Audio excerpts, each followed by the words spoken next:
data is accumulated essentially, like painting a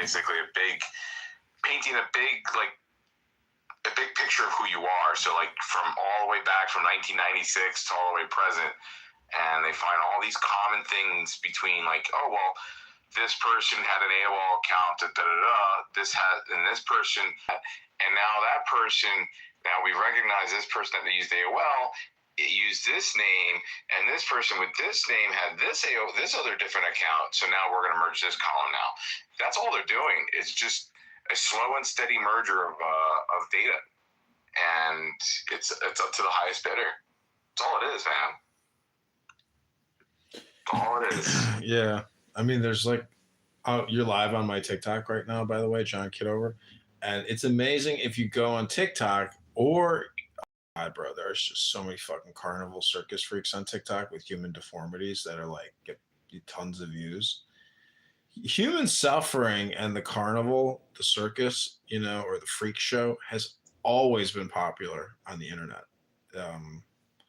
Like I see these little videos of this like little deformed girl who like her body could never grow, and she like does those dance videos and goes, you know what I'm talking about? Like the little midget girl who sings on the mic and she does these dance routines. I think I might know. There's too many fucking freaks. I don't know. Anyways, the only reason I bring it up is because so for some reason on TikTok I always see freak shows as opposed to like other platforms. TikTok seems to be like disability, algorithm. So anyways, I'm hoping it boosts me because like I have Down syndrome now and I identify with autism. So. Oh, definitely. You're on the spectrum. Yep. I identify with the spectrum. There is definitely some neurodivergency. Would I dare say that you have autism? I don't know, but you're definitely neurospicy. 1,000%. If I could show you the insults that I get on my live streams, like some of them are so. I got called Rob Reiner yesterday. This is not Edmund. This is John Kitover. Oh, hey, Buttercup. I thought you were John Kitover. Yeah, that's who I am. I'm running for Congress in the 16th district. How are you? You're in a lot of my videos, Buttercup. I am. Wow. Yeah. I'm not Buttercup. I'm Butter Nutter. I try to talk to Buttercup about like. Wait, let me confirm your new profile. Butter Nutter, huh? Butter Nutter.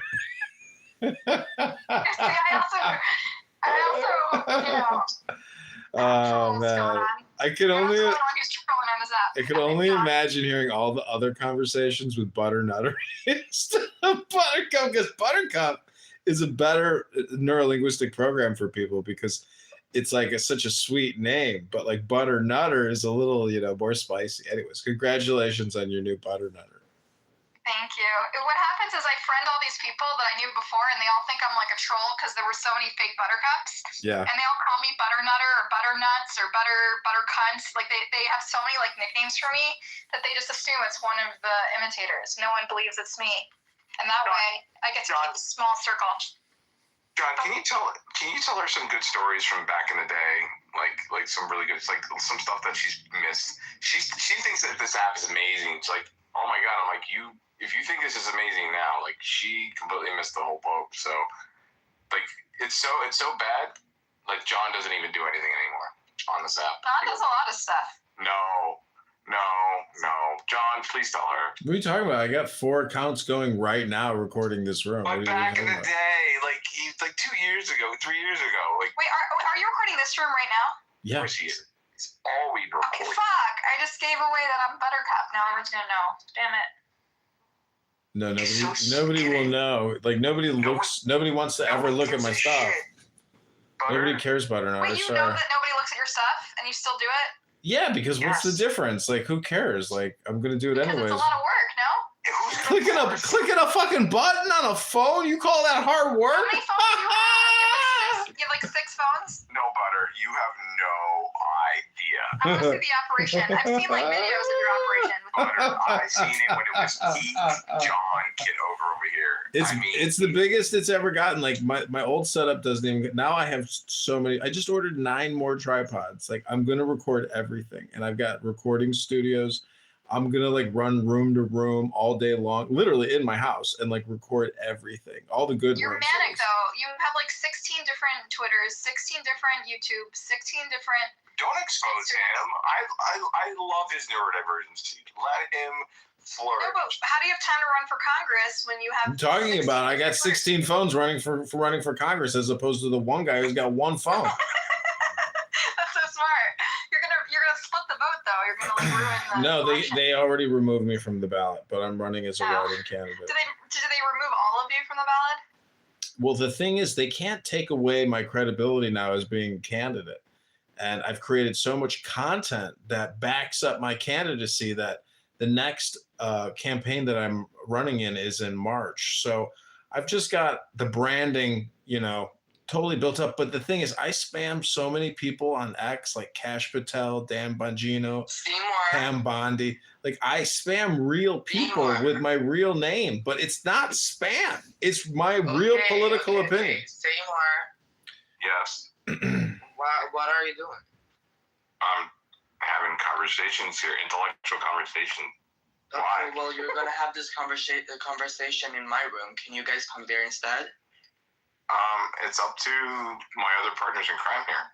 Okay, can you guys come into the other room? Everyone is there. Yeah, honestly. I don't know the other room. I don't see the other room. Bad. Why are you trying to come in here? You didn't even answer the question yet. Do you suck dick or are you gay? Which one is it? I raped your mom. Did you tell me to wash my mouth? I said I raped your mom. You'll rape my mom? Yeah. All right, I'm reporting you. I'm screenshotting this room, and I'm reporting your account right now. I raped your mom twice. Record that. Okay, twice. So that makes it 3, right? Here we go. You're good. Okay, Seymour, Let me show you how it works. Report an incident. They said something wrong. Harassment. Abusive language. I raped your God. I raped your mom. I raped your God. I raped your mom. I raped Raped your my God, I raped your mother. mom, I raped your God. And your God. And raped my God. Yeah. A very I vulgar, raped your mom too.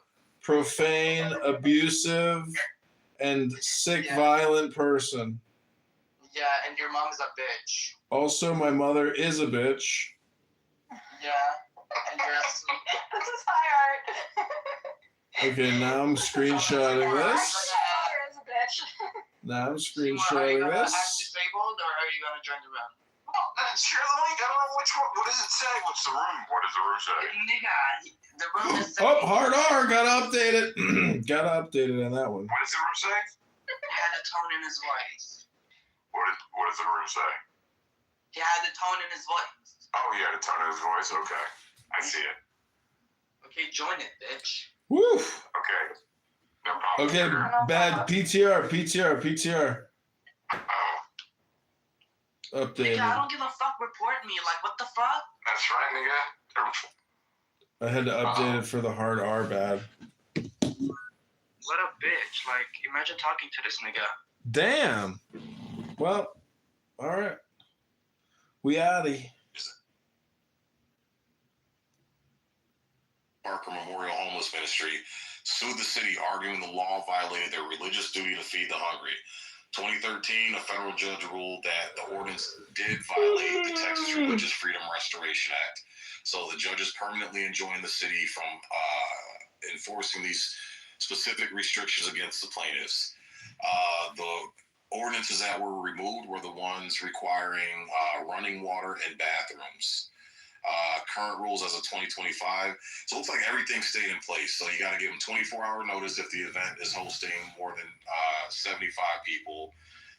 Fewer people can be provided within 48 hours. Safety requirements: servers must use hand sanitizer, disposable gloves, food kept at certain temperatures. So it just seemed like really the only ordinance issue they had was the running water in the toilets. And I told you they had to go through the government in order for that. Yeah, and they sued. And No, it wasn't. It was in 2005. You didn't organize the event. You don't know what paperwork they filed to have it. Hold on. It was between 2018 and 2025. Obviously 2025, but it was between that. It was around that time. It was for a short time, and it was because we lived there. Because we lived there, we were there. We were there walking around. Right? There were officers that were shutting down people for and it was explicitly for feeding the homeless people. That's what it was specifically. That's a long time. Right. Well, obviously not 2025, not 2023, not 2022.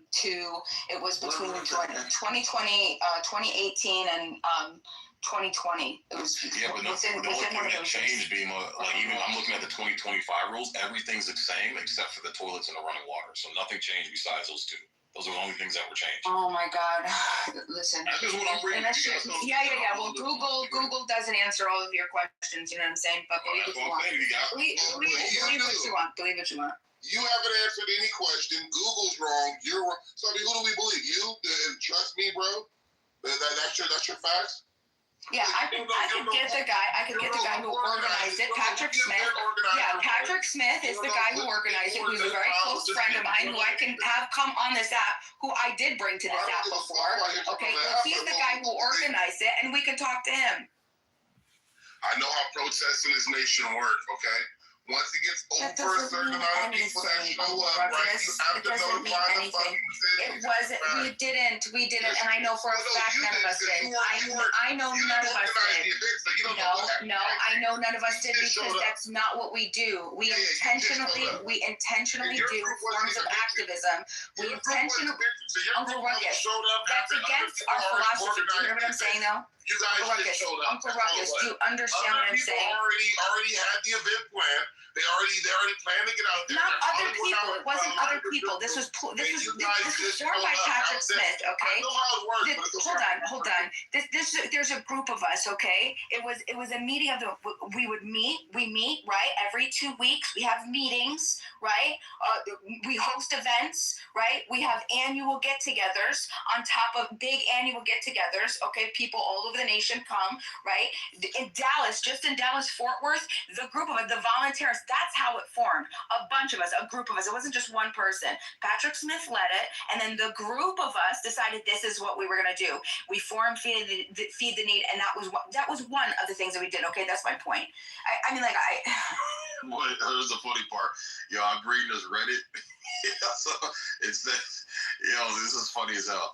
So it says Dallas, Texas. I put the link in the chat. Dallas, Texas made it illegal to feed and help the homeless. So every year for the past 7 years, a group of Texas provide aid and food to the homeless while armed to the teeth. And even in the Reddit thing, people are calling this idiotic. They're like, what are you going to do? You expect the police to show up and start a shootout? And, you need guns. They said it's not illegal. People in this Reddit chat are saying it's not illegal to serve food to the homeless. You just need to let the fucking city know. And they're like, showing up with guns and shit, it's fucking retarded. Like, what was the point? So even on Reddit, likely people that don't live there, right? Again. Yeah.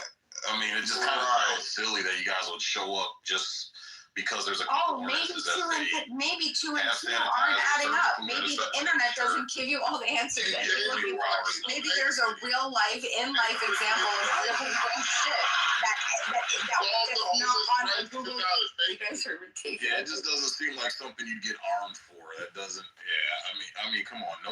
That's not much to ask. That hey, we want to feed the homeless, so we're giving you 48 hours notice. We're gonna have hand sanitizer, and the food's gonna be served at a proper temperature.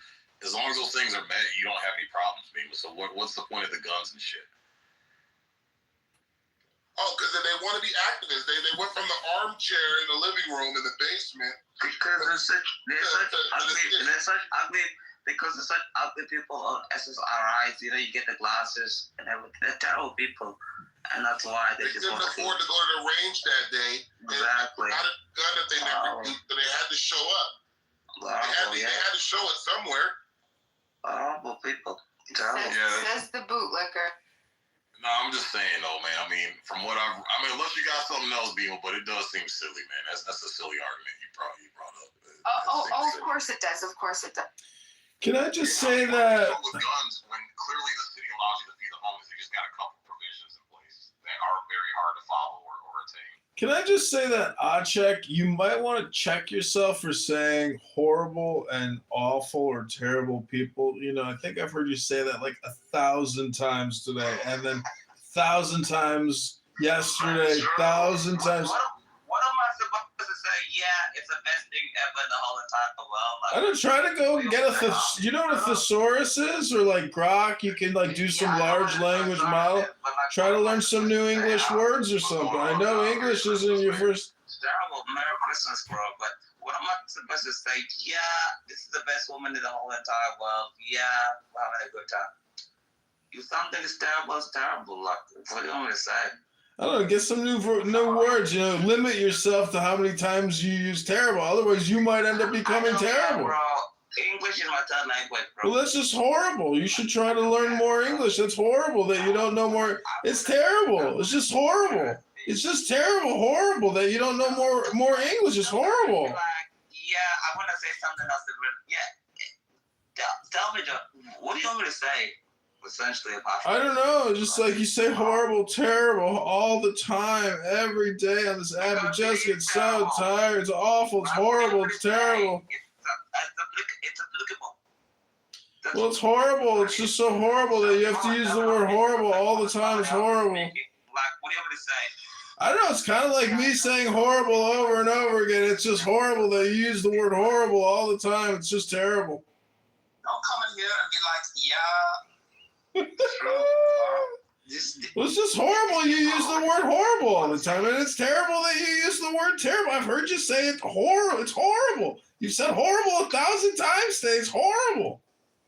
What do you want me to say? I don't know. For the past 3 years on this app, Object, it's horrible how many times you've said horrible, and it's terrible how many times you've said terrible. It's horrible.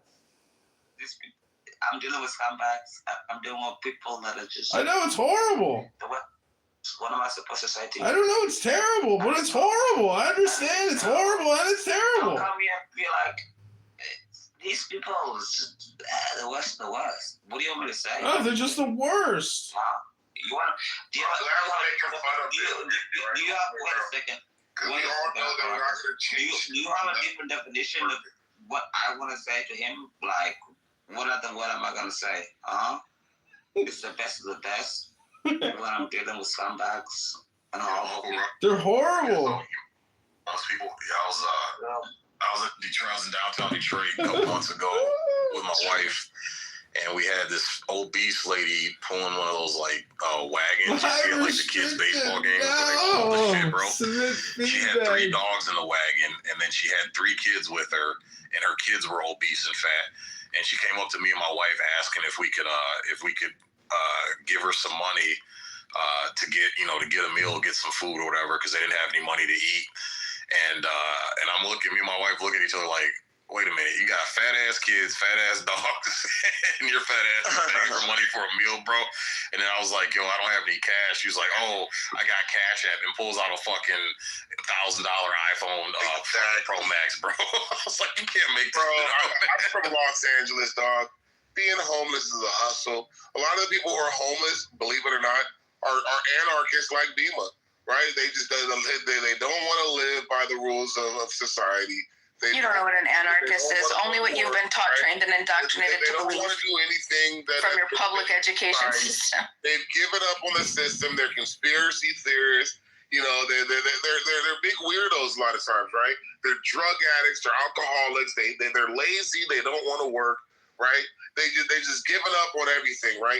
I've talked to these. I've said them. Man, my uncle, he was one of those bleeding hearts, right? Okay, so every single weekend we had to pack lunches and go down there to downtown LA, right, and feed at least 30 to 40 homeless people, right? We'll go down there every weekend for years, right? And I'm not gonna lie to you, he met a lot of good people as far as homeless people goes, because he ended up needing a kidney, right? And Blackie, which is one of the homeless guys down there, a fat homeless guy, white guy named California, right? They volunteered their kidney for potentially from Uncle. Now, of course, they weren't donor matches at all, right? So he couldn't get it from him, right? But they did offer up their kidney after all these years of my uncle helping them, right? Okay, and I realized one fucking thing. Your uncle just a kidney harvester, man. He running a kidney harvesting scam. For able-bodied adults and they were sitting there fat and homeless in their tents with a whole bunch of shit. Right, they were enabled to be fat and homeless by the government. Bruh, I was in LA on a skate trip. It was like 300. Uncle Ruckus, are you fucking fat? Who the fuck are you to call these people fat? You fat. John does this right here, right? They're fat homeless. They are fat and homeless, right? They were fat and homeless for 4 years. They had California had a tent. He had a fuck ton of shit in his fucking tent. He was fat as hell. He had 3 cell phones. Is this projection? Is this projection? Boxes. The dude was living lavish in his little tent, right? And everybody was giving him shit all the time and everything. And that's how most of the homeless people were living.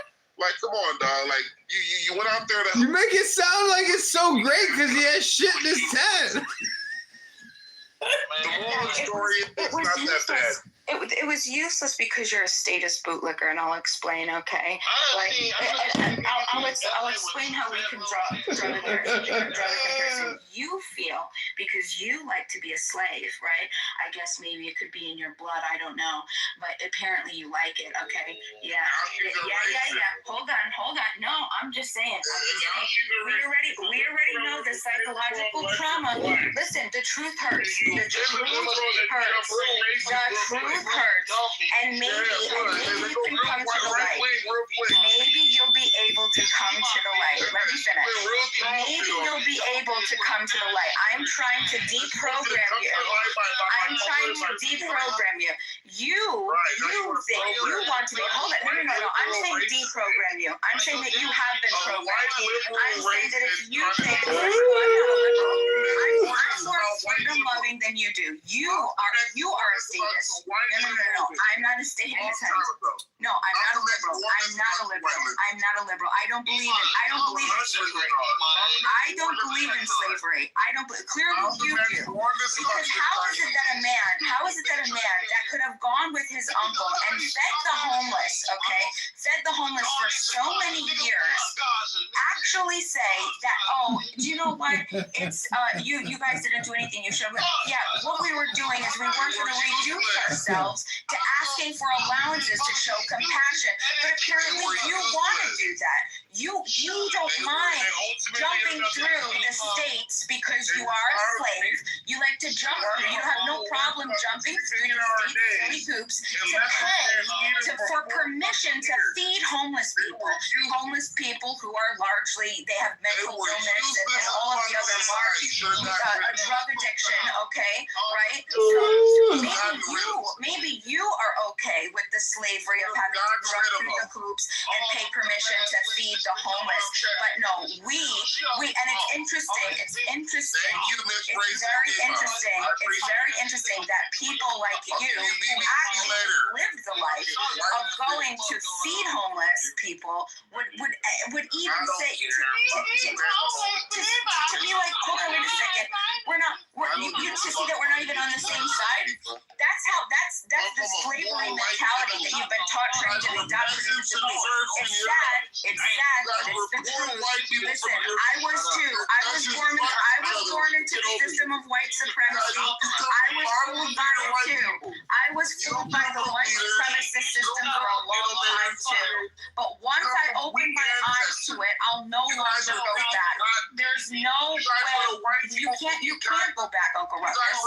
Once you see the truth and you see the light, and we understand that we're not slaves, that we're free agents to live and to abide by our own consenting doctrine of non-aggression and just peaceful coexistence and voluntary exchange.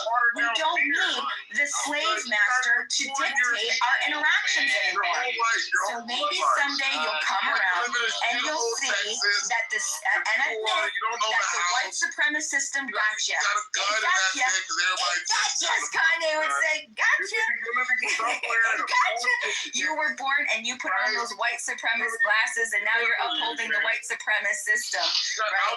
And ironically, you're looking at me and saying that I'm the problem, right? Because I'm saying, hey, look, we've exposed the white supremacist system. We're gonna shut it down. We don't need the slavery anymore. Homeless encampment. Go ahead. This is Go a ahead. super wide trailer. Go ahead, Uncle Ruckus. Continue to lick the white man's You boot. never accomplished in your Listen. life, your whole bloodline. Go ahead and continue Your to daddy lick issues, the your white dad man's was boot. an Apparently addict. you like it down Your there. mom was a fucking You like, there's nothing I can do about it. There's nothing I can do about it. You didn't come from greatness.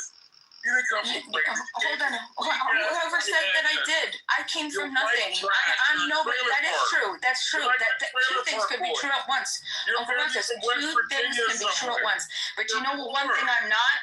I'm not a white supremacist, and I'm not a man that's gonna. I'm not a man that's gonna participate in the system and uphold white supremacy. Okay, that's another thing I'm not gonna do. I'm gonna actually reject. Once I've learned, once I saw the light and saw systemic oppression, you can't go back to it. I don't know. You're gonna have to be. I don't know. You have to be. This is gonna be a long deprogramming. But Bima, this is the dumb shit we're talking about. You're upholding white supremacy by being on your cell phone right now. It was white people that went to those other countries and enslaved those that fucking guard the slave labor and the labor on the backs of poor, underprivileged people, Bima. So any technology used, any type of rechargeable batteries, you're upholding white supremacy by purchasing those products. Yeah, that's Yes, a kind all of of these fucking bulls and red hoes, it's black people friendly. Stupid bitch. She only likes the niggas that agree with her. Bima's a hypocrite. That's why I hate these She's a dumb bitch, obviously, fake nigga. liberal bitches. I don't know why you keep saying liberal, Uncle Ruckus. I'm not a liberal. Why do you keep saying liberal? I'm gonna save the world, but fuck you niggas that don't agree with me. Tell me one Why position. don't you Listen, agree with me, I'm nigga? sorry that you have a slave mentality. I'm sorry that you like your slavery. I'm sorry that you like your slavery. There's nothing I can do about that. Nobody has a fucking slave mentality. People like You got an Android or iPhone, We speak like this every single day. It's a horrible Bima thing. got a dick in her pussy phone. It's like, She needs to get a dick in her. nobody That's why she's so tight. Bima, you got an Android or an iPhone. Little things like she's like better If than you got an everybody else. Android, Bima, 9 times Nobody out of cares. 10, You're you're overweight. upholding Asian supremacy. And then if you got an iPhone, you're definitely upholding white supremacy. Bro, she's like fucking overweight. Steve And Jobs and talking Tim about Cook like black supremacy. are two white guys that Nobody went over to cares. China Horrible. and have horrible working conditions. Pretty much those workers in that factory are enslaved, Bima. They don't have fair working conditions. They're working 14 hours a day, 7 days a week, forced to live on those little shitty apartments that you can barely touch. You barely have room to turn around and breathe in. They're being forced to the tune, Bima, that those factory workers for the iPhone were hurling themselves off of the building to kill themselves because the conditions were I miss the old school white Yeah, guys and that that's- would have bitches like Bima in a brothel somewhere. They would have that bitch pregnant in the kitchen somewhere, right? I like the old school white guys that didn't let this bitch vote. You feel me? Those white dudes were the shit, right? These new school white guys are weak as fuck, You're right? confusing the white supremacism with global, with like Ronald Reagan potentially did poor that one TV and show. When that fucked bitch up even labor. gave him You see what I'm lift back. saying? Right? It's not. Listen, me owning an iPhone doesn't automatically mean I'm upholding white supremacy. What it can mean is that I'm participating in a global economy where fucking supply chains, products, labor conditions, all of this other shit are often, are hold on. All of this shit that's bad, okay. But what I'm saying is participation isn't the same thing as endorsement, okay? I'm literally saying, oh, look, hold on, this is a problem. We shouldn't be doing this. And you guys are saying, no, it's okay. Everything's perfectly fine. Most people can't realistically opt out of modern tech without losing access to whatever the hell that they're doing. Work, education, healthcare, whatever. Hold on. Yeah, but So that's exactly what structural critique points to. The system is designed so that opting out is costly, okay? So if you want a serious argument, don't say to, oh, look, gotcha, moral theater, oh, look, you're using an iPhone, right? Why don't you ask the real questions? Who owns the platforms that are going to capture these profits? Who are the Use biggest your guns players? and go shoot Who them. are the lowest and into the supply chains, okay? Because and it's they're white people. completely different. And Steve Jobs and Tim Cook are white, Bima. So whenever, and the only way they can do it is by people like you who keep paying for this shit and giving them more money to be able to do it. If you stopped if you stop buying the iPhone, then you wouldn't allow Tim Cook and Steve Jobs, who are both white, to take their company and go over to China and cruelly brutalize these people with unfair labor practices, Bima. That's the reason why they went over there to these countries, because they understood they can enslave these people and force them to work in unhuman-like conditions. They can't do that here in the United States. Those are two white people. It's just like Bima want cheap goods on Temu, right? That's what I'm saying. Yeah, Bima, you can't. Look, you got to pick one. Either your cause is so worthy that you truly believe in it, you'll sacrifice, Bima. But it sounds like you're not even willing to sacrifice. See, that's a category, or that's a logical fallacy, and that's exactly what I said. Being inside the participation. Hold on. No. You're frustrated. That's why you're not letting me talk, because participation, like I said, it's not. No, it's not. It isn't the same thing. It's not. I'm inside the system, and you're inside the system, right? We both are inside the system. The question is whether are you going to stand up and say, "Hey, look, this is bad. Let's change it," or are you going to say, "Nothing matters. Everything's fine. This is the system that we got. If you don't like it, leave." What have you done to change it, Bima, besides fucking nothing? Yeah. I showed you that, and you know what? That wasn't good enough for you. Nothing. Oh, look. You showed up with a bunch of things. The point was, again, feed the need, right? Nothing will ever be good for somebody like you because you're just dishonest. The reason, the principled reason why we do things like feed the need is because we don't believe. Is because we believe that we don't need to pay other people and go through silly hoops and follow code by some arbitrary authority to participate in free exchange of free people, okay? Doesn't believe in fighting. Yeah, all that word salad. Talking about fighting. It's word salad. It's only word salad if you don't understand what I'm talking about. That's what voluntarism is. That's what voluntarism is. A bunch of fancy words. They're not fancy words. Hold on. Listen, if you don't like how I said it, then maybe I mean, like, why is it fancy? How can I dumb down what I just said? How can I dumb down what I just said for you? Now he's another dumb black guy. No. He said that they're fancy words. So I'm assuming if they're not, how do I make unfancy? How can I unfancily say that free exchange, right? The free exchange of voluntary consenting individuals. How else can I say that unfancy? Outside of all those fancy words and terminology. That's what I'm saying. Fancy words. Long drawn out word salad. At the end of the day, you are feeding the monster you claim to hate. That's what it comes down to. You're feeding the monster you claim to hate, but you can't claim you hate the monster and continue to hate these bitches race away. These bitches. You just can't do it. It's hypocrisy. Uncle Ruckus is right. It's hypocrisy. These bitches don't ever shut the fuck up. They need to get slapped. These dumb bitches nowadays. Bring back the old school white guys. Right, I'm tired of you modern white men. Straight out. I'm tired of you guys. You guys no longer have a backbone. Are you alright? Are you on are you doing drugs? Are you alcohol? What's going on? You like being an ankle biter? I'm lying. Like every heartbreak goes. Yeah, we need to bring. Oh my God, Brad, what's your issue? Who is this guy? I'm not even calling you all these names, right? But the fact is, right? This is how, right? Which is what you're doing. You're saying that the system is fine. Nothing to see here. Let's maintain the white supremacist system in the United States because you don't like it. Right. That's what you're saying, Ruckus, not me. It's in my blood. Slave, right? So no, I said that's hold on. I said psychologically that's whatever. I don't know why you think you're separate from white supremacy. You are the white supremacist. Stupid bitch. You dumb liberal bitch. You stupid cracker liberal hoe.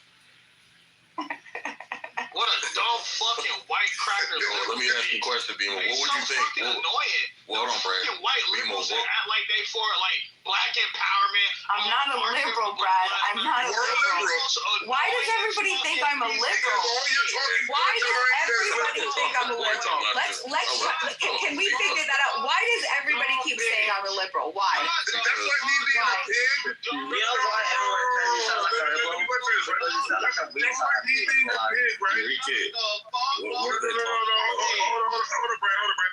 That's like me being a pig, right? And I go ahead and put a wig on, right? And a set of glasses, right?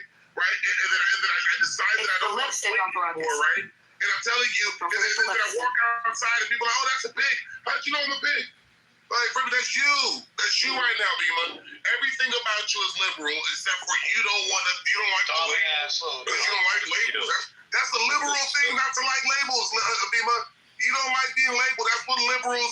That's liberals. No. Okay, well then prove to me what positions that I have that are liberal. Go ahead.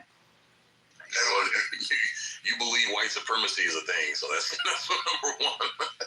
That's number one. Oh God. Oh, okay. All right. Sure. You're anti the government, right? Okay, that's okay. All right, I'm go ahead. not talking about like Libertarians are anti-government. Minarchists are anti-government. Liberals. You really want to bring down the whole nation. That's exactly what liberals want to do. You guys are Marxists. Yeah. Voluntarists and minarchists and libertarians also true, but that doesn't make them liberals. Very different ideology. One wants more government, right? Liberals textbook, right? Exactly. They want that's what a liberal is. Textbook, and that you learn this in college. Liberals are someone who wants more government. I didn't have time to explain it, but I kind of gave the caveat. Show me where I want more government in anything that I'm talking about. You guys are anti-ICE.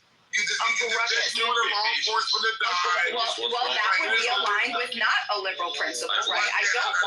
I'm saying that I don't want more government, right? Liberals want more government for solutions. So explain to me what position I have that says I want any government. You could give me one position. Give me one position. No. I'm saying, no. You only want the government. You have to prove where I want government in anything. You want the government to feed the homeless and take care of them. No, that's not true. I do not. I absolutely do not. That's an assumption. So go on. That's okay. So I've corrected your course. I've corrected your bad assumption. Uncle Ruckus. I do not want the government. Uncle Ruckus, I do not want the government to feed the homeless. Uncle Ruckus, I do not want the government to feed the homeless. I do not want the government to give everybody universal health care. I do not want the government to do anything, to sell any type of social system. I do not want the government to do any of that. What's your next point? Yes, you do. It is what it is. My next point is like. Okay. So now you're just going to be intellectually dishonest. All right. No, because what do you want? Okay, Dima. What do you want to happen to the homeless? What should happen? My next one is like, why don't you? No. Let's go ahead and see what her big grand solution is for the homeless. What do you ultimately want the homeless? What do you want to happen to the homeless, Dima? Free market solutions. All free market solutions. How do you propose that the homeless can help? Well, maybe feed the need. Feed the need can come out. They can feed. They can offer resources. They can assess people who have mental health issues, people who actually want jobs, separate the differences, people who have drug addictions, and then find free market solutions to help them out. Oh, wow. That's what I mean. Said she wants the government. You get what I'm saying? Free She's not going to say it though. Guess what? You'll never hear me say, Uncle Ruckus, I'm sorry to bust your bubble. No, sorry, honey. I'm sorry you're going to be disappointed. Nobody on this app ever, nobody on this app has ever heard me endorse anything for government. And no, I've been on this app for 2 years. You find one person that's ever heard me say, requires government. No, free market does not require. It's the complete opposite. The complete opposite. Feed the need is free market. Feed the need is free market, okay? Nothing to do with government at all. I'm nothing. No redistribution of wealth. She only gave that fucking answer just because she wanted to try to win an Uncle Ruckus, real quick. So no, she's actually right, Uncle Ruckus, because a lot of conservatives believe in community charity and the government not stepping in and not using taxpayer dollars, but putting that responsibility on the local communities to take care of their local problems. So one of the things that's been proposed is the homeless topic, that the government, because look at all the money that's been wasted on all these homeless prevention projects, like especially with Los Angeles. They've just wasted so much money, and the homeless problem has actually gotten worse with the more money they've dumped into trying to solve that problem. So people are saying, fuck using taxpayer money. The people in the local community can handle that problem, and they could fund it themselves by local fundraising and things like that without government intervention. But I had a question for you, Bima. What would you think if I went on a campaign saying I can't stand Walmart, how they open up these big box stores, shut down these mom and pop businesses, and then they close up the stores and move out as soon as the workers try to establish a union to get better wages and better working conditions. And then they leave these small towns desolate because that was the main employer in that small town. So all the mom and pop shops closed up. Walmart deployed a bunch of people, packed up shop, left, and now that town is destitute because of Walmart leaving, setting up and leaving. So I can't stand Walmart because of it, because it ruins communities. But every time I turn around, you see me at Walmart spending money and going shopping. What would you think about that?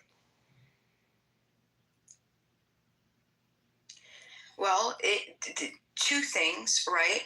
Like I said earlier, that sometimes our time, circumstance, and location make it impossible or make it very difficult. We're coerced, things are unavoidable or bad options for us, cost benefit wise, right? But it doesn't mean that it's not something that we would want to shut down, because it's not as simple as not going to one Walmart and having it shut down. The issue with Walmart being able to be the conglomerate and the monopoly that it became was through the patent system and through what Walmart was able to do with government protections that allowed, nobody wants to hear this, but that's how Walmart became what it became. So if you have an issue with Walmart, you really don't have an issue with Walmart. You again have the issue with government once again. So my point is that it's the principle, what you're saying, I understand what you're saying, but it's false, right? Because like I said, participation, sometimes, like I said, it's unavoidable, right? So it's a false dilemma. That's the best way I could say it, right? So like taxation and things, okay? I'm in a survival, I'm in, what is it called? What is it called when you're, I forgot the name, it starts with an S. If I have you at the end of my gun, what are you? You are what? You are my what? You're in a survivalist position, but you're what? At the end of your gun.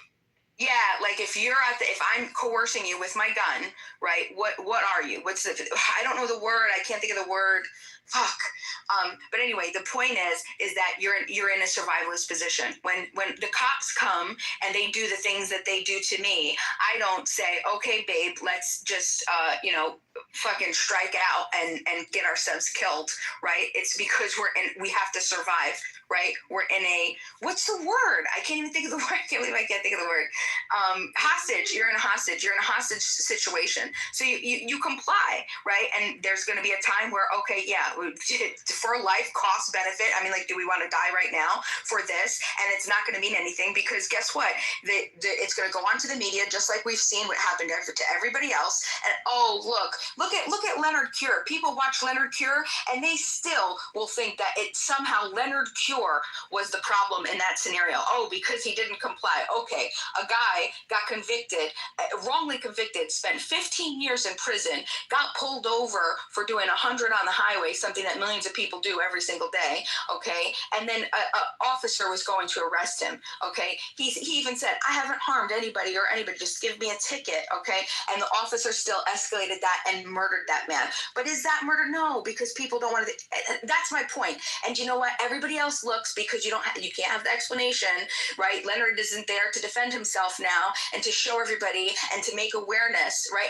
Look, Leonard is. So my point is that when we're in hostage situations, we have to start with the Socratic dialogue. It all comes back to the Socratic dialogue. But I do understand what you're saying. And a lot of time, because that was a lot of my vegan argument with a lot of people when I had gone ethical vegan years ago, right? The idea is was I more against animal agriculture and the way that we treat animal agriculture, or was I more policing people on how they ate, which could help them, physiologically with their cells, what foods interact with their body to make them function as maximum human being, okay? And the idea is that, yeah, we were poor. You can't feed into the system. You can't continue to pay for more animals to be killed, and then also stand up against animal agriculture. I mean, like, there is a contradiction, and I would be a fucking inconsistent hypocrite, but at the same time, the idea is to bring awareness so we can have the dialogue to change it. Like I said before, Yeah, but I mean, in order to change it, though, like I said, the only way these entities exist is because we keep giving them money, Bima. So if like I said, the first place to start would be to stop feeding the monster, stop giving the the monster money to keep it growing. And then you can have that conversation and people say, okay, well, if BMO found a way to stop, I can find a way to stop. And then the biggest monster isn't the companies, though, in my opinion. The biggest, and that's where how do these companies survive, BMO? The only way they survive is because we keep giving them money. Because of taxation, because of government, because of authority. That's my opinion. So I would say stop giving them money, remove your productive ability from anything that's to do with government, right? You're complicit in the system of governance. And I understand your argument. I do understand your argument, true. But it's impossible. It's largely impossible, or at least it would be at a big detriment to me to not have things that could make my life better, unfortunately, right? Or at least not harm people around me, and then also continue to speak out, right? What's the point of that? You can't. I mean, sometimes I do understand what you're saying, though. It is a really good point, though. It is a good point. But that's where I'm trying to, because that's the point Uncle Ruckus is making, and that's what he's saying in Armchair Activist is all you're doing is talking, but your actions aren't conducive to what your speech is. And that's the problem people are going to have. And maybe I sat here and listened long enough to everything, right? Okay, and again, she's dancing around it simply because I called her out on her bullshit, right? But if you believe in free market solutions, a true free market allows for monopolies. He who has gold rules, right? So therefore, without government stepping in, sometimes we would have a lot more fucking monopolies, right? Because if I have the money and I can corner a fucking market, I'm going to do so, right? And I'm going to get, and if I want to keep on expanding that, and I have the money to do so, nobody else has the money to do so, I'm going to keep doing that, right? That's true free market. True free market that's unregulated is something you'd hate more than what we have now, right? Yeah, look, do your research on Rockefeller. He's the reason why antitrust laws came into effect. Do your research on the Rockefeller business model, man. Yeah, no, Uncle Ruckus is right. Yeah, government is useful in some ways because if government didn't step in, I mean, not that they did much the way Rockefeller structured his business. But I mean, they did step in to break up. Rockefeller would have everything you see today would have had Rockefeller's name on it if the government had stepped in and broke that shit up. I mean, it's like this right here, right? Okay, when you look at an actual free market, like right now, right? Capitalism is private means of production. Simple terms, right? Socialism or communism is state means of our control of production, right? That's the only big difference here, right? Okay, we live in a capitalistic society, right, which is why things are privately owned, right? Okay, so now when you have things that are privately owned by private people or a collection of private people, right? Okay, then they're going to do what the fuck they want. They're going to petition these governments. They're going to lobby these governments to be able to get what the fuck they want out of them, right? Because that's what the government is for to, when you're doing business, right? 100%. So there's no way we're going to sit here and say that we're anti-capitalism while still benefiting off of capitalism. Makes no sense. And that's why I'm saying most of you said you were ethical vegan. That's liberal. Almost all your points are liberal, but you're going to sit here and say that you're not, and you're going to keep on. You even recognize the contradiction in your argument that you're trying to make right now, right? Because you knew that you were dancing around the shit because you knew that I was calling you out of your bullshit already. That's why I called you out on that. That's why everybody else calls you out on that. That's why I said you're a liberal, because you actually are, right? You're not anti-government, you're pro-government, but you're just trying to paint yourself as anti-government. Because if you're a true anarchist, which I know plenty of those guys, they've gotten a plot in the fucking woods somewhere and they live off grid. They don't pay taxes, they don't do none of that shit. There's a whole community of people in California that have done the same shit, right? They went out in the desert and said, fuck you to everybody, right? That's what they did. So therefore, don't sit there and try to tell me that you're an anarchist and against all this, because they live without all you don't know me. Right? They live without all these amenities that you like. Yeah, he's got a point on that one. Yeah. Yeah, no, that's not true. That's not true. But it is true. The anarchists literally have separated themselves from society, and they said, "Fuck." Hold on. I know the biggest anarchist in the entire world. Okay, tell me one name one. Name one. I don't know them by name, but I've seen the groups, BMO. I guarantee you, if you've seen the groups, the biggest anarchists, you absolutely have seen me. You've absolutely actually seen me, whether it's on YouTube or whether it was in the series on TV. Do you live in an apartment or a house? Okay, A serious question. Do you live in an apartment or a house right now? I live in a house. Live in a house. Do you own the house or are you renting? Own the house outright. You own the house outright, right? Built it from the scratch, yeah. Pay taxes on that house every year, correct? Every year. Of course I have to. I'm forced. I'm coerced because if I don't,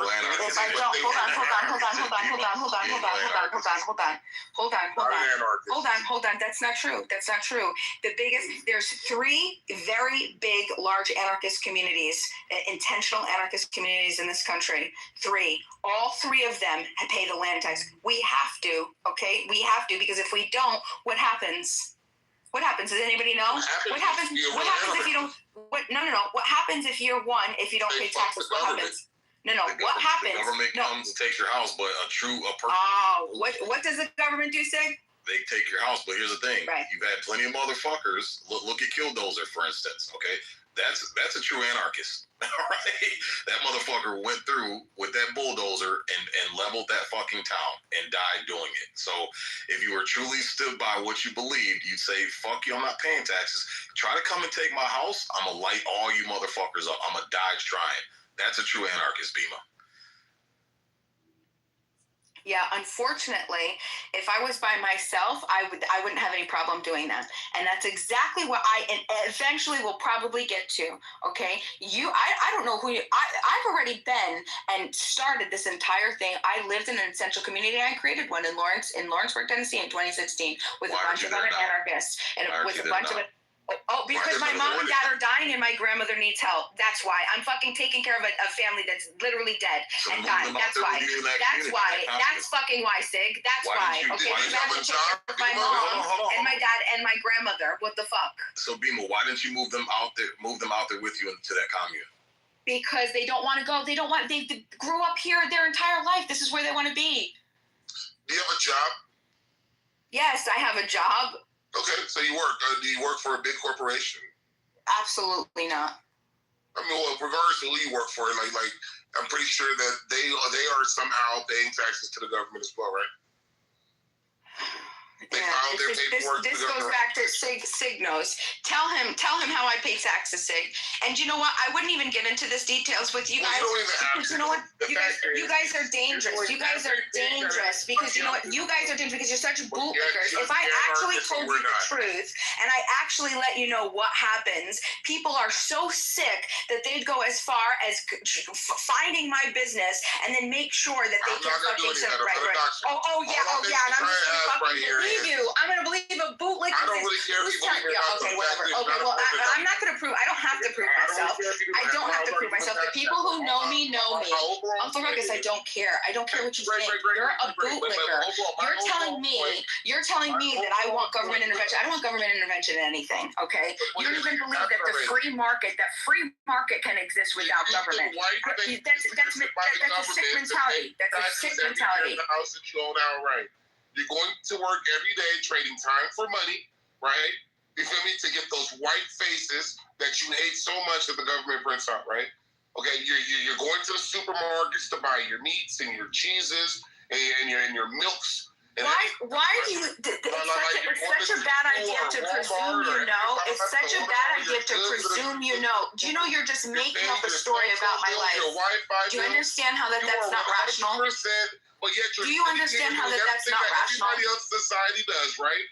Uncle Ruckus, do you understand how that's not rational? Because you don't know anything about how I really live. You don't know anything about what you don't know nothing. You're just filling in the gaps. I could do the same thing about you. It's not a rational position. You need to come back down. You need to come back down to the real world. You need to come back down to the real world. Your presumptions and assumptions, they're nothing, Uncle Ruckus. They're irrational. They're illogical.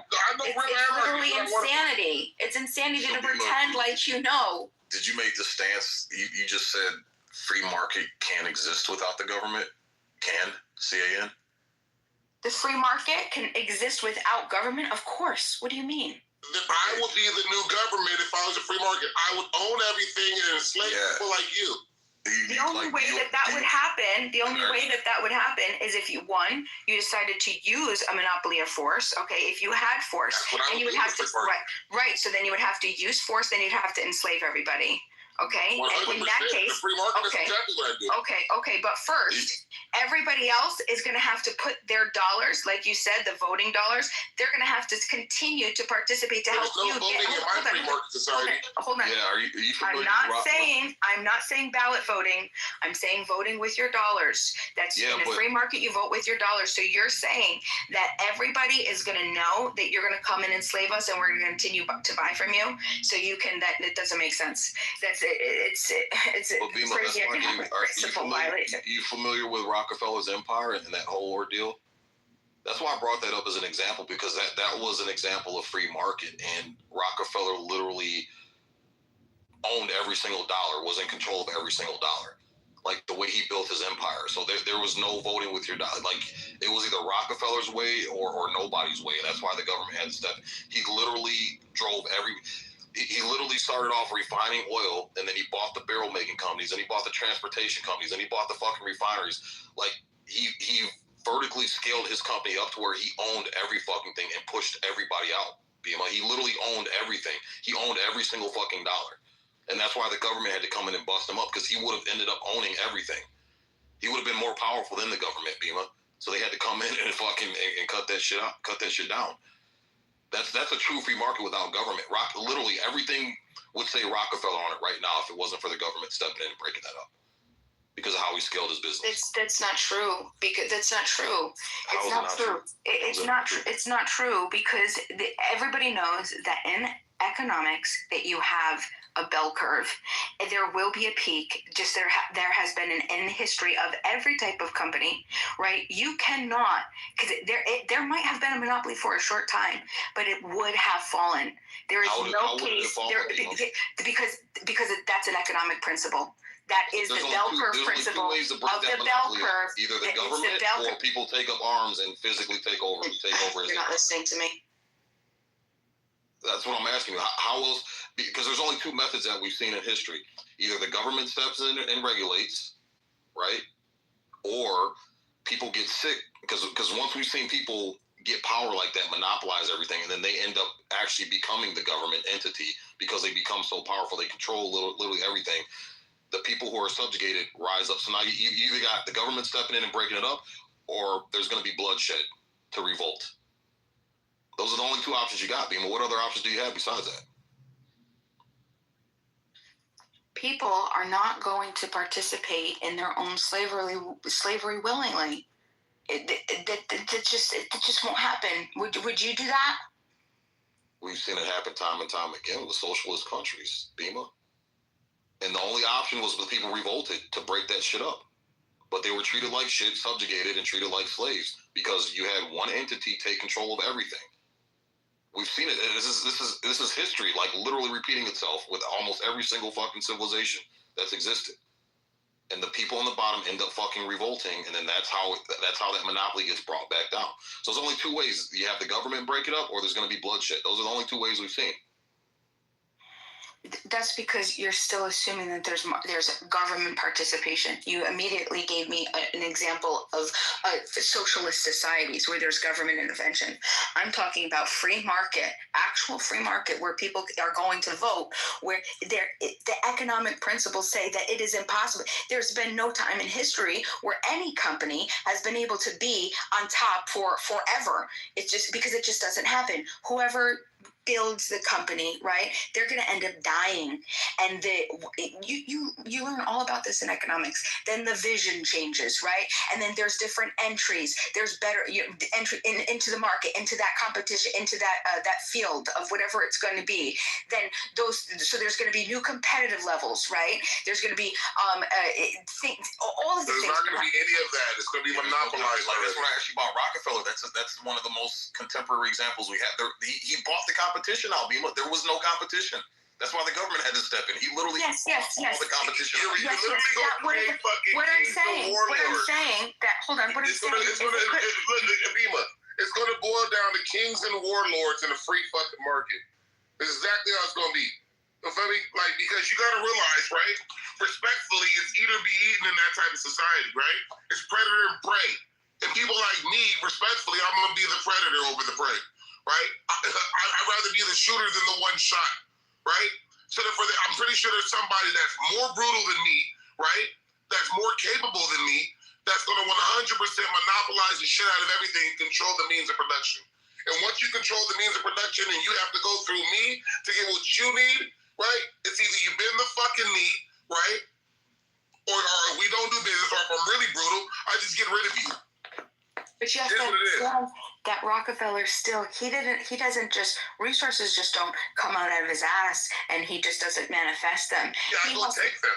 Right, he would well, that's different. That's different than free market, because now we're getting back into not free market, now we're getting back into tyranny, right? Free market That's is exactly what free market leads to. Yeah, free market leads to tyranny. That's exactly what the Rockefeller story being. Yeah. That's exactly what happened. It was free market, and because he was able to strategize. So Rockefeller was stealing? Rockefeller was stealing? 1,000,000%. He did a lot of fucking shady shit to do that. You think people just willingly handed over their... Who was he stealing from? I haven't heard of this. I'll give you an example. So when he was, he started off fucking digging up for the oil and realized, hey, there's more money to be made. Okay? So he said, hey, this oil, after we dig it up, has to go in the fucking barrels, right? And get shipped. So he says, fuck it, I'm going to make enough money and I'm going to buy the barreling company. That way it's going to be cheaper for me. And then I can charge all the other places that are digging up crude oil. I can charge them higher for the barreling, and it's going to be cheaper for me and it's going to be higher for them. And he ran them out of business. So then he took over those. And then he got the transportation industry. He said, why am I paying these trucks and to run this shit back and forth when I can just buy up all this trucking and logistics supplies? And then the other companies that were still in existence, he charged them crazy ass rates to drive them out of business, and he took over all that. That's literally how he scaled his company, by taking over and outpricing all the competition. And he became the number one dog as far as oil refineries. And then he bought up all the oil refineries after that. So, but those people sold him. They voluntarily. They had no choice, Bima. They were going to go out of business. They had no choice. Okay. And so then that's just a testament that it wasn't harming society that much. And they weren't to that point where they had to say, hold on, we need to get together. You think that the world or even a nation came together and said, hey, look, this guy is starting to buy stuff up. We have to make sure we don't sell to him. Otherwise, he's going to, put us all out of business. That doesn't even make sense for them to say, no, we're going to continue to sell to him. They had no choice. It was either that or pay the crazy ass rates to barrel and transport the shit, which they couldn't afford. That would eat up all their profits. So they're pretty much turning oil for nothing. Yeah, I'm not saying that in their poor business models or whatever that they were doing didn't work at the time. Yeah, sure, probably. But I'm saying that overall cost benefit was still in their favor. If they were able to sell out, then it was still in their favor. You're not going to sell out if it's not in your favor. You have no choice. If you and I are in competition, right? Let's say we're in the same thing. Both of us are digging up crude oil, right? And I'm paying another company to barrel it, and Bima Oil Inc. says, fuck it, I'm buying up the barreling company. So the only way you can barrel your oil that you dig up, Sig Oil Incorporated, is to go through me now, go through Bima, because Bima owns it. Bima, you're going to, instead of me paying what I was paying, maybe 20 cents a barrel, you're going to start charging me $2 a barrel. There goes all my profit. I'm not in business, so I got two options. Either run my business into the ground, not making a profit, and I lose everything, or I go ahead and just sell it outright to you and at least have a little bit of profit. Right, and that's what I'm saying. It was a poor business model. These were people that couldn't figure out how to partner with other people that come together with a bunch of other little guys like that, and then and make sure that you cut out Rockefeller and you don't do business with him. It was in their favor to do it until they reached that point that it was not in their favor because they were individually and then just poor business models, and then that was it. But if it came to a societal level, of course, no, you're not going to pay into something that's destroying your society. But that's the thing. It happened because people didn't realize that business model, Bima. Nobody had ever seen that business model before. He created it, and by the time they realized what had happened, it was too late. He bought up everything. Right. Yeah, and that's true because we didn't have technology. We didn't have the ability to network and to connect and show and have the possibilities that we have today. And that's what's also very important to consider. We have an ability now that we didn't have during Rockefeller's time to connect, to be able to explore and make sure that people aren't getting too much and becoming too big. And we all as individuals would be, okay, look, we're not going to make sure we... AKA, we have a government. Yeah, Right. you understand. Yeah, but the problem with the government, Uncle We have a Ruckus, governmental body that does that. right, but Wow. Uncle Ruckus, that's the problem though, because the government they're an arbitrary power. The people that are in government are just our normal, fucking average dumb neighbors. Okay, Oh, so like the people you're talking about. So you said we have people that would ensure that this doesn't happen, and those normal, regular people that you think would ensure that it doesn't happen now work in government. Hold on, no. But the difference is that those normal people get to create the thresholds and the boundaries by which they want to operate, right? And then they would be able to do those exchanges there. With the government makes those decisions, and that's my point. But It's not. It's not representative. It's not representative. In a democracy or a republic that we live in, the government is the people. We vote for and elect these people. Right. It starts at the local level. Right, if people are interested in that, the local level, and then from there, people work their way up, and then eventually we vote on a national election, right? Right, 100%. But there's a lot of moving parts to go into it, and all those people are regular fucking people that you may have went to school with, that you may have went to church with, that you may have played football and basketball and water polo with, right? 100%. Those are the people, right? So therefore, what you're advocating for and not even wanting to admit is exactly what you have now, even though you may not like the way it's going.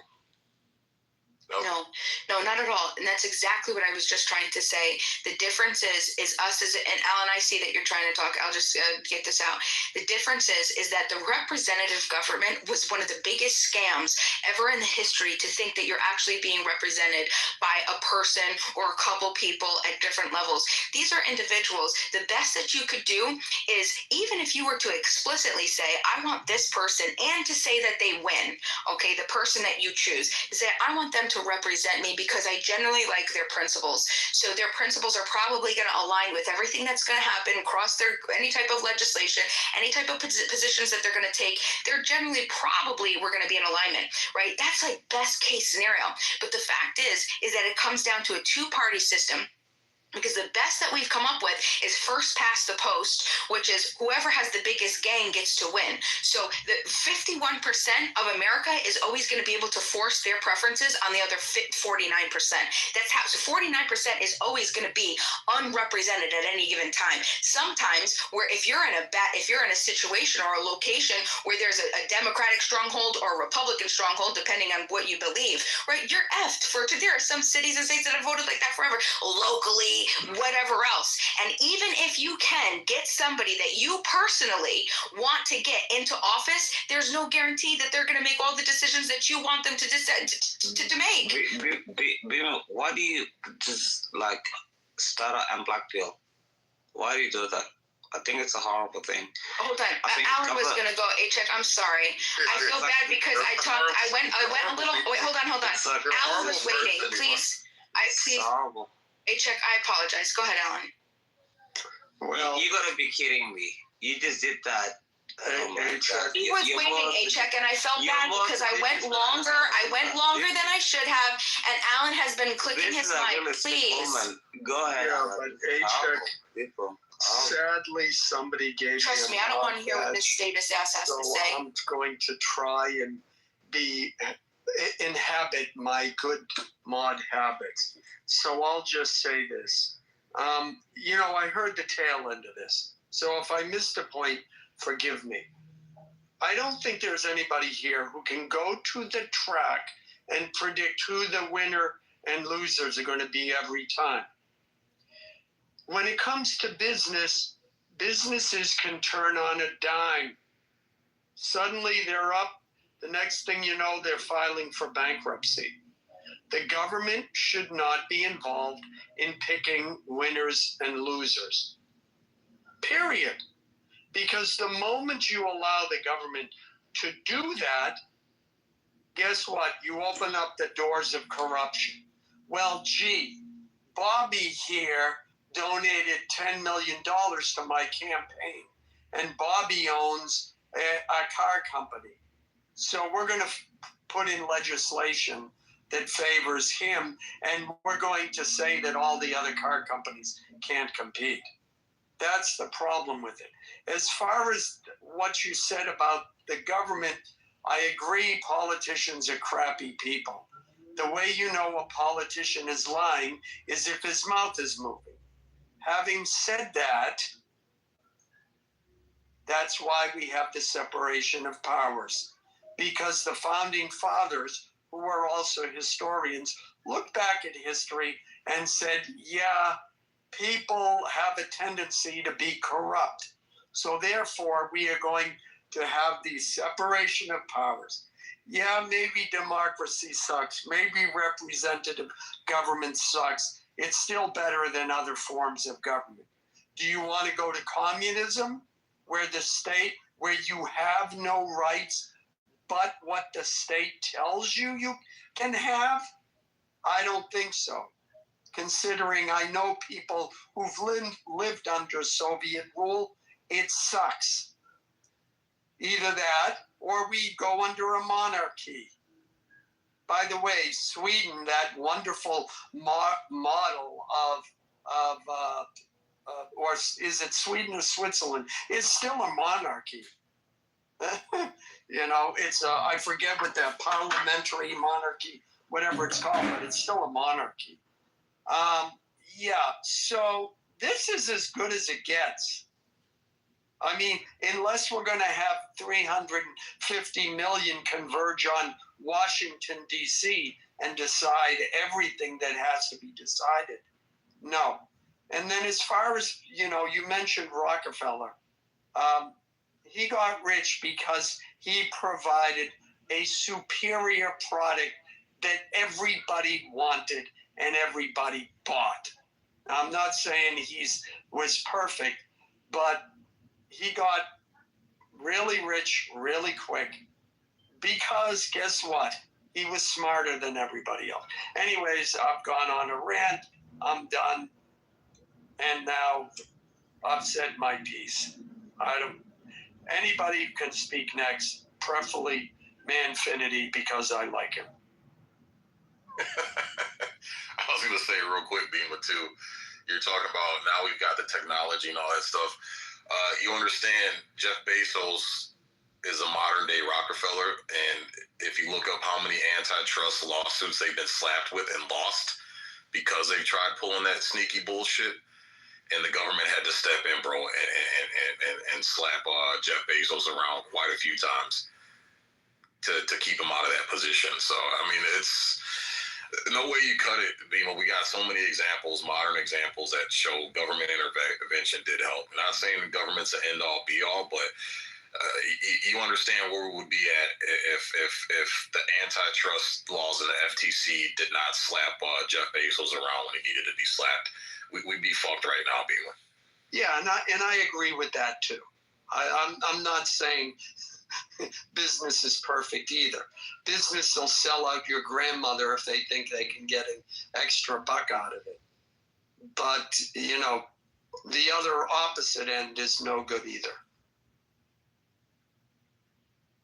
Yeah, so it's a healthy balance of government intervention and free market. But again, the people are the government. The way the system was set up, we control the government. It's just we've gotten so lazy, so preoccupied with dumb shit that doesn't matter. We forgot that it's our job to keep the government in line and keep the government in check. And this is why shit's falling apart. It's on us for feeding these corporations and not cutting off the money flow when it needs to be cut off, right? And then it's our fault for not keeping tabs on the government the way our forefathers designed the system to allow us to. So at the end of the day, it all comes back down to the citizens, Bima. It comes down to our laziness and complacency and prioritizing convenience over moral and principle and sustainment. That's just what it comes down to. But you need a healthy mix of both. Hey, Sig, don't blame me. I blame you. personally. You can't blame the black man, Alan. No. It has nothing to do. Can't blame black people. well, no, it has nothing to do with that. I blame you personally, But I'm still black. and everyone else should blame you. Now, as far as the black man, I don't want to go there, but yeah. Well, I'm blaming white supremacy. It's everything. There you go. Every Yes. problem. I think Definitely. people agree with me on that one. Yes. I mean, Are you a white man, Alan? It's your fault. it is Sure, my well, fault, and the fact that all that secret-free white man money that the government gives us that we don't tell you about, that we don't share it nicely. So yeah, I'm sorry. Forgive me. Let me throw myself upon the sword. It's okay, Alan. Don't feel left out. No. Believes that me and my ancestors should go back to slavery. It's part of my bloodline. You're already in slavery, Uncle Ruckus. I'm trying to get you out of it. I could be wrong here, right? Sig, did she not say that me being a slave was in my blood? Right? Did she not say that, though? Right? So she is a white supremacist. Yes, and I said that. she Yeah, says. pretty racist. Why? Hold on. Wait, Uncle Ruckus. Why did I say that, She though? said that, though. 100%. Hold on. But give it context. Do you remember why I It's like said she it? denied being a liberal, but all of her talking points are still liberal. Now she's gonna try to walk that one back because she got caught in it. See, Bima, you're excellent at trying to talk yourself out of shit, right? You probably try to talk yourself out of a few tickets. Maybe it wasn't successful for you. Then you started hating the police when they wrote them to for you. I get it. I know your personality type, right? So therefore, it's like you try to talk yourself out of shit because you talk yourself into a lot of shit, right? No issue. And I don't care though, no problem. But you can be a white supremacist. You and Alan, Alan's not a white supremacist. But anyway, however it goes, right? You and all the white supremacists that you believe are white supremacists, you guys are all in cahoots. You're the same boat. So don't try to sit there and give me some philosophical bullshit about how we're all slaves when you don't even understand how the system works clearly because we sat here and listened to you speak. So therefore, I mean, it's all good. It was a joke anyways, even though you were being a serious racist from me. So let's go ahead and leave it alone. No, I was dead serious. I was dead serious. I was dead serious. But impress me, Uncle Ruckus. Listen, wait. I let you finish. I don't want to hear your explanation of your racism. I'm not trying. Trust me. I don't want to give you an explanation. I want you to impress me. I want you to impress me. I want you to impress me and prove to me that you remember why I said it. Impress me and prove to me why I impress me and tell us why I said it. Uncle Ruckus, do you remember why I said it? I guarantee you don't. Because you want to be intellectually dishonest. You want to be intellectually dishonest and you want to run with the victim card. Guess what? It ain't me, baby. I'm not going to give it to you. I'm not going to give it to you, and I'm not going to let you escape either. I'm not going to let you escape. Go ahead. Go. Bima, how do you feel about these allegations of racism? She's a horrible person. It's the allegations of racism. I've been called a racist before. It's not the first and most and the last. Oh yeah, of course I've been called a racist before. You gotta be kidding me. Yes. You have like a psychological problem. It's normal to like me. I like darker than you. Or what do you call him? Racist? Well, if you understand like the different types of racism, structural racism, interpersonal racism. There's all these different races. If you're born white into a system of white supremacy, you are by definition an agent of racism, right? Okay. But anyway, that's not my point. I'm not going to deflect. Beaver, to answer your question, I would love for Uncle Ruckus to be an intellectually honest person and tell us why I said that. Why did I say that to you, Uncle Ruckus? Because I pissed you off, and you wanted to No. Be specific. Be specific. Be specific. That's the reason why. Be specific. Be specific, Uncle Ruckus. Let's be honest. Be Pacific. That was specifically why.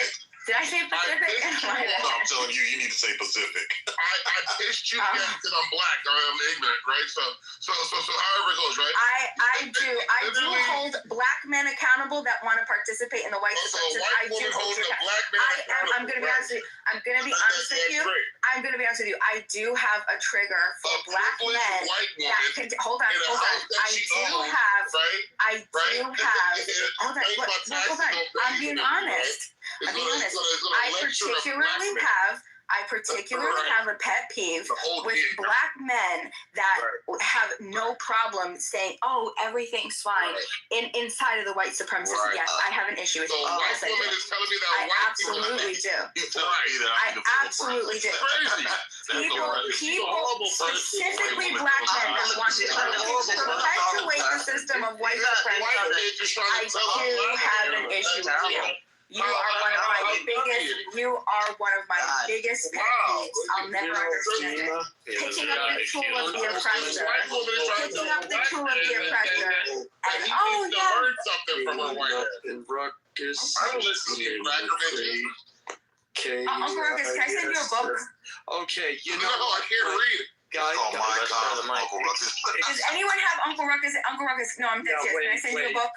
No, I can't read either. No, I'm dead serious. I'm dead I'm dead serious. serious, I can't read. It's a book by Larkin Rose. I I can got a send it better to book. if someone else has your address in here, I can send it to them and they can forward it to you.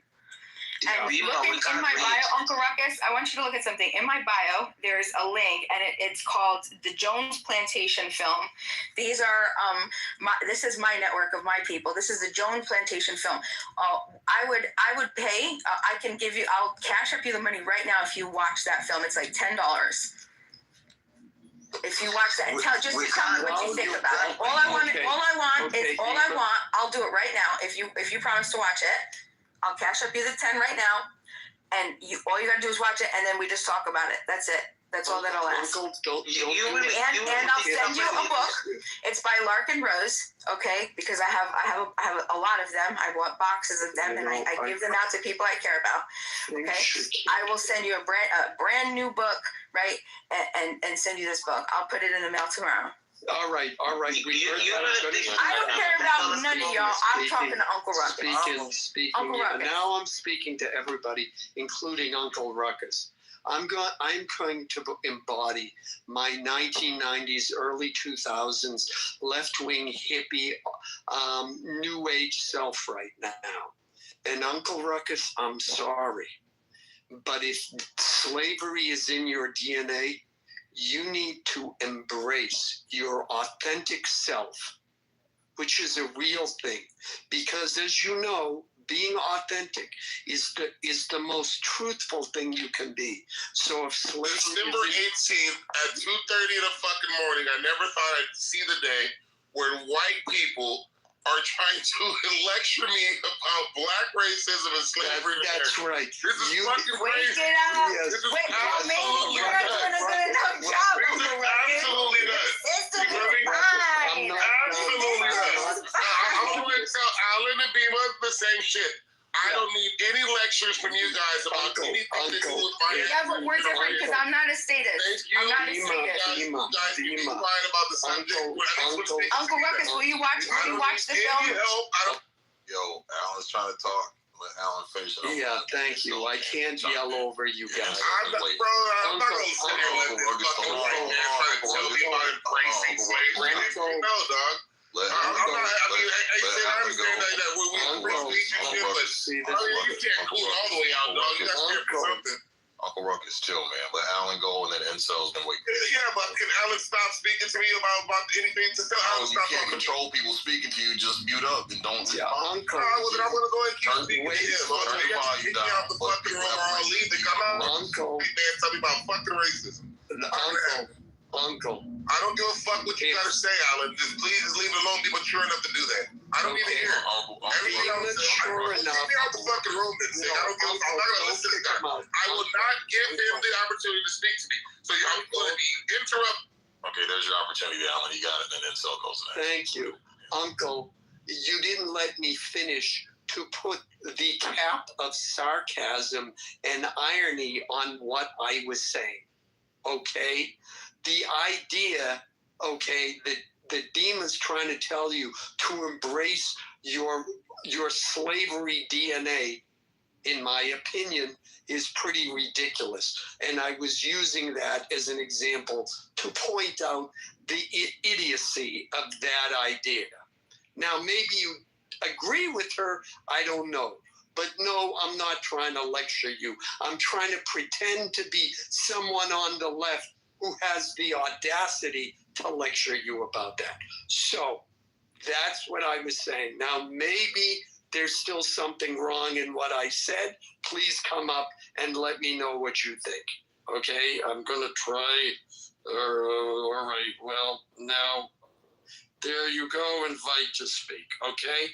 I hope I didn't offend you. All right, and so you got the mic, man. Merry Christmas. Yeah. What's up, Skull? Merry Christmas, yo. Merry Christmas, everybody in the group. Merry Christmas. Merry Christmas. Beautiful. Merry Christmas. Yeah, I think government intervention is better. And actually, I'm a big proponent of like UBI. I think it's way better than believing in the free market, because we're never going to really have a free market. And if we do, it's going to get dominated by a few players. So it's like, why play this game of like trying to always push for a free market? Just let's get our $3,000 of UBI, and if you want to work more and you earn less than 80K, then yeah, go for it. But once you make above 80K, I don't feel like you deserve government help. Because only 20% of people, in my opinion, are productive in the economy. So let's just automate shit fast and let's collect our welfare checks, and let's actually enjoy life and work on our passion. Yeah, but what if I don't want to pay for other people's income, bro? I don't want my money taken away from me and paying for other people who can't cut it, can't figure out a way to make more money. And so what do you got to say to that? The reality is the most productive people in the economy are like 20%.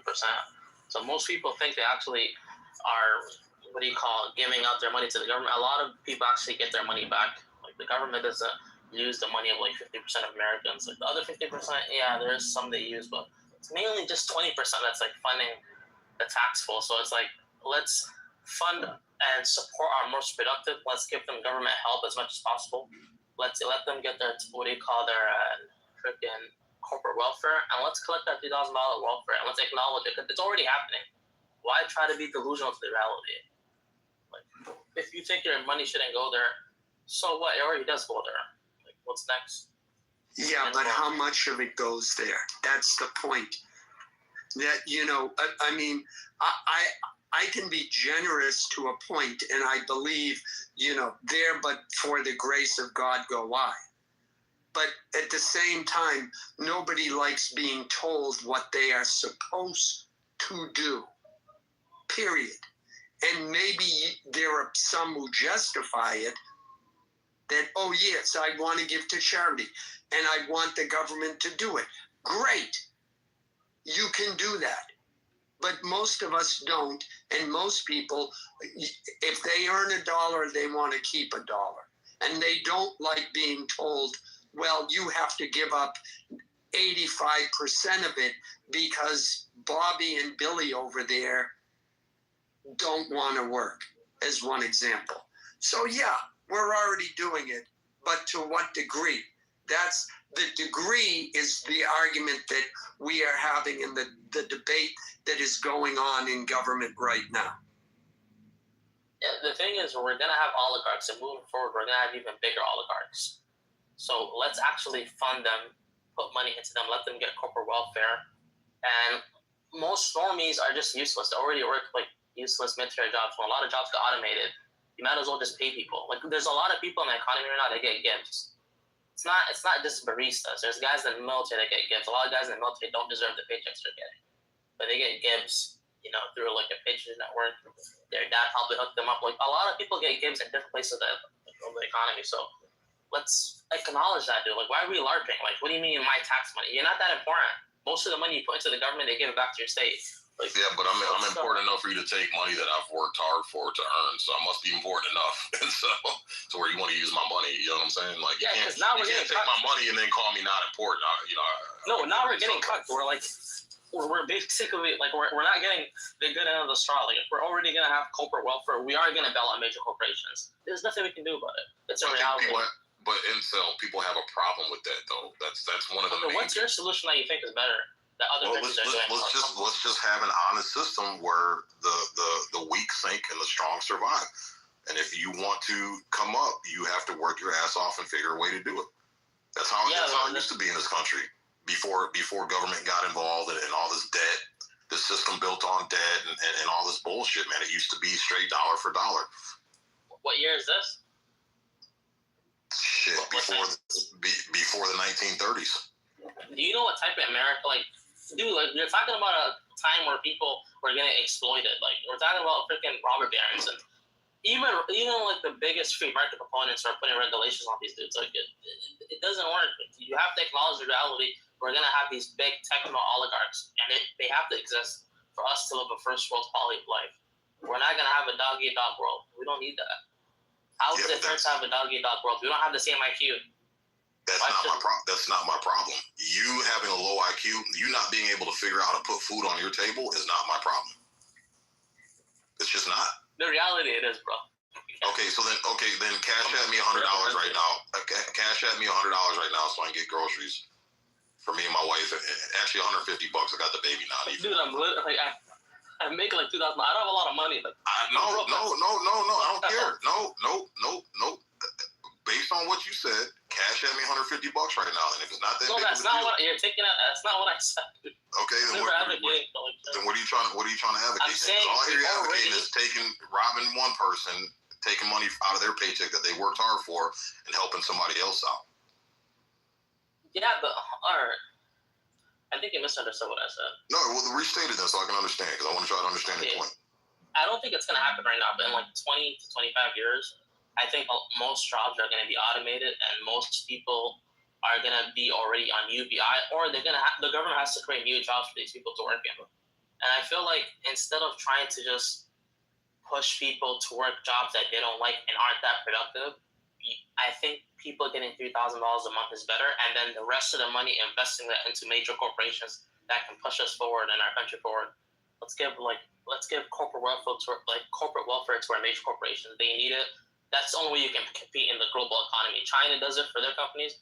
We already do it for our companies. Let's just give them a little bit more and let us get our welfare. And for the dudes that want to work, go work. Go for look at China. You understand China's economy is a house of cards, bro. You understand their economy is failing right now. They got the big boost. They got the big boost from overseas trading and commerce, and now they're running themselves into a rut. China has a horrible fucking economy right now. Like they have issues in real estate, but they're moving like air growth. Wait, something slipped by that we all didn't catch. Except for me. Why does the government have to do that? Can't businesses? It seems to me that, this may be a simplistic example, but when the automobile came along, there were a crap load of people working in stables who lost jobs, but then other jobs were created. Now we're sitting on the beginning of this AI revolution. We don't know what jobs are going to be created, but let's not, just have this knee-jerk reaction. The government has to save us. The government has to save us. No, maybe we can save ourselves, and maybe in the process of that changing economy and changing technology, corporations, individuals, using their creative abilities and incentivized by the promise of profit, will discover other avenues of income for all of those useless people you're talking about. And the problem will be solved, not by some government dictating from the top down, but by individuals and the, dare I say it, diversity that individuals bring to the United States or any other country for that matter. Oh God, I can't believe I just said that. I feel like I need to take a shower. Feel so unclean.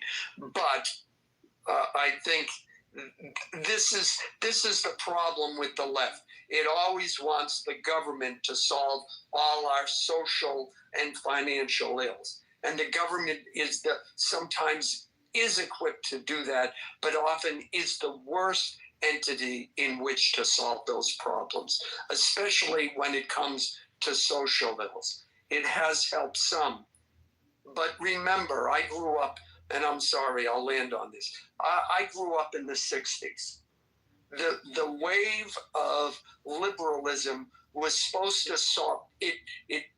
It gave the promise of solving all of our social problems. And yet here we are 60 years later. And the same people who push this narrative are now saying that life is horrible, that 77 million people who voted for Trump are racist. And you have people like, is she even here? You have people saying that black people are still slaves in this day and age. Well, if that is true, if we accept that, then I think it's time to stop using government solutions and the solutions that liberalism proposed in the 1960s, because by their own admission, they failed. It's time for government to get out of all. So Alan, do you know? No, actually, it's actually true. Like when you see it and stuff, like, well, you're like, these people horrible what they're doing. Like, I think a lot of people don't understand. I think that maybe this will come up in the next 20, 30 years or something like that. Have you ever seen women and men with those SSRI eyes? They look demonic. They look terrible. Look, Rob Reiner's son. He looks like horrible. He looks like a demon, you know. About to stab his own father. I think people like that need to wake up to whatever the hell is happening. These people look demonic, and they're sick people, and that's what happens. And every time I've like met a woman before that was like on this medication and all these pills, you know, they have those hands. I call them the crocodile hands. You know, they put their hands together when they're like doing it in front of their fucking car, like the video that they do. It's horrible. Like, these chicks are like overweight, clearly, fat, clearly. Nobody wants them. And then like put their hands together in front of their cars. It's like ridiculous. And it's like they do it like in front of TikTok and everything. And they were like, well, yeah, this guy didn't want anything to do with me. And I'm like, clearly, because she's overweight. And people don't understand. This is a mental illness epidemic that's going on everywhere in the whole entire world, not even the United States. It's here in Australia, it's in the United Kingdom where I went to, it's in Norway, it's everywhere. It's just a hellhole. What's going on? So they will sit in their car and they will record their videos having a mental breakdown. And I'm like, what the fuck is going on? Horrible people. But it happens, you know. And I wish it's gonna change, but it's terrible. And no government can introduce this and everything else like that. I just think it's the first step. I think Rush Limbaugh said it the best way. He said it true, like I want to say it again. Feminism was the best way to getting fat, ugly women to become into the mainstream. And he was correct, and it's absolutely true, especially with TikTok. 100% true. It's true. And these people, they come into the mainstream so ugly, so overweight, and now they can have people watching their videos and everything else like that. It's true. Because before that, nobody gave it attention. It's horrible. Because you cannot be like 400 pounds as a woman. It's horrible. Terrible people. It's true. And it's true, yeah. 100%. It's a correlation with like fat women and what we're talking about. And now they just go on TikTok and they're like, well, yeah, I'm in my car and everything else. I'm like, yeah, that's not how it works. So these are horrible people. 200 pounds, 300 pounds. You guys hate fat girls more than like pedophile. Like, I don't get. Bro, fat chicks are such horrible people. I mean, how are you supposed? How are you fat? You know, like why? How tall are you, by the way? 6'4". 6'4". You're probably ugly too. I don't believe you're 100%. I'm 100% ugly and 6'4". Look, you can get body shamed yourself. Like, why are you gonna body shame fat people? We're talking about. Like, bro, fat people are disgusting because stop eating, bro. Like, it's not a big deal. Like, I hate this. But you know what I hate the most? Like, incel. You know what I hate the most? Because these people are like, well, yeah, if you're fat, stop eating. It's a simple solution. Stop eating. But what have they done? Fat chicks are pretty nice. They're not even the root things. Stop eating, bro. Stop eating, bro. We're sick of these people. These people are disgusting. They're horrible people. They're disgusting. They're just bad. They're not disgusting. And like, stop eating. Like, They're demonic. my generation, bro. People are You demonic. remember our generation? They're not horrible. He doesn't know what he's talking about. Have you ever sat No, I'm next just to him on an airplane? But do you remember our generation? These women used to claim like, yeah, I'm 324 pounds and I'm What just city beautiful and everything else like that before Ozempic and everything else like, and I'm like, fuck off. Nobody likes you because you're fat. You just think like that because of like body positivity and all that bullshit. Nobody likes fat chicks. Nobody likes fat men. It's a whole lie that was gave to them since they were kids. It's horrible. I don't understand why people do this to different people. Horrible thing you guys do. What does that have to do with what we're talking about? I'm telling you because like you people fell for it, and your generation should have been like, if a girl is weighing more than 300 pounds, you should have been like, you're fat, you're overweight, go to the gym. But your generation of men were like, well, you know, like, it's not the worst thing at all whatsoever. We're talking about liberalism and buying a house. Wait a second. No, your generation liberalism and buying a house. What is he talking about? No. Your generation of men failed us because your generation of men gave these fat chicks confidence. If a woman is more than 300 pounds, just tell us do you have a wife or a you girlfriend? failed us. You men were like, well, yeah, you're okay. Have a girlfriend? Now, wait a second.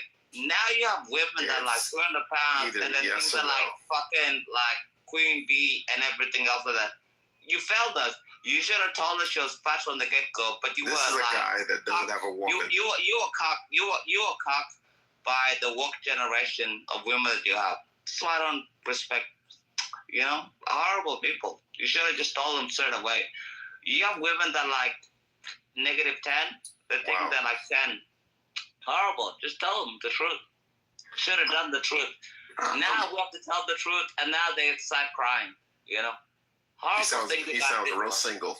Yeah, he is. I'm not single. See, this is just because you guys are such bitch ass pussy.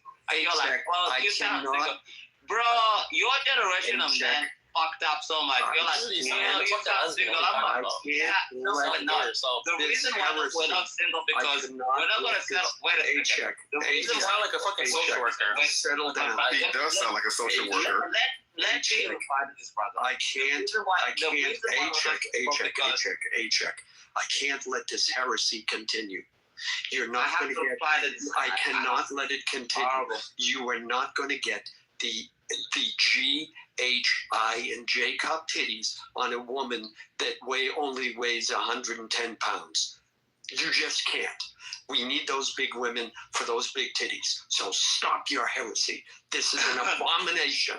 I just cannot take it. We got to have them big titties. Okay? All right? That's just the way it is. Thank you. Thank you, Waycheck. Liberalism didn't fail, by the way, Alan. You have a Democratic Party saying that if you voted for Trump, you're a racist. Did it solve, in this day and age, that's the message. How many times did Hillary Clinton say that conservative voters, not the politicians, the voters themselves, were terrible, deplorable? How many times did Joe Biden attack MAGA? You're switching from the person at 1600 Pennsylvania to the voters? No, they did. They're the ones. Wait, Alan, let's not act like MAGA. They're the ones who called MAGA people, the MAGA voters, terrible people. But dude, let's not act like they're not racist though. Like you have Elon talking about the replacement. Like, Catalyst. Is this some conspiracy? Catalyst. No. I was on the left in 2016. I remember distinctly the call was anybody who voted for Trump had to be a racist.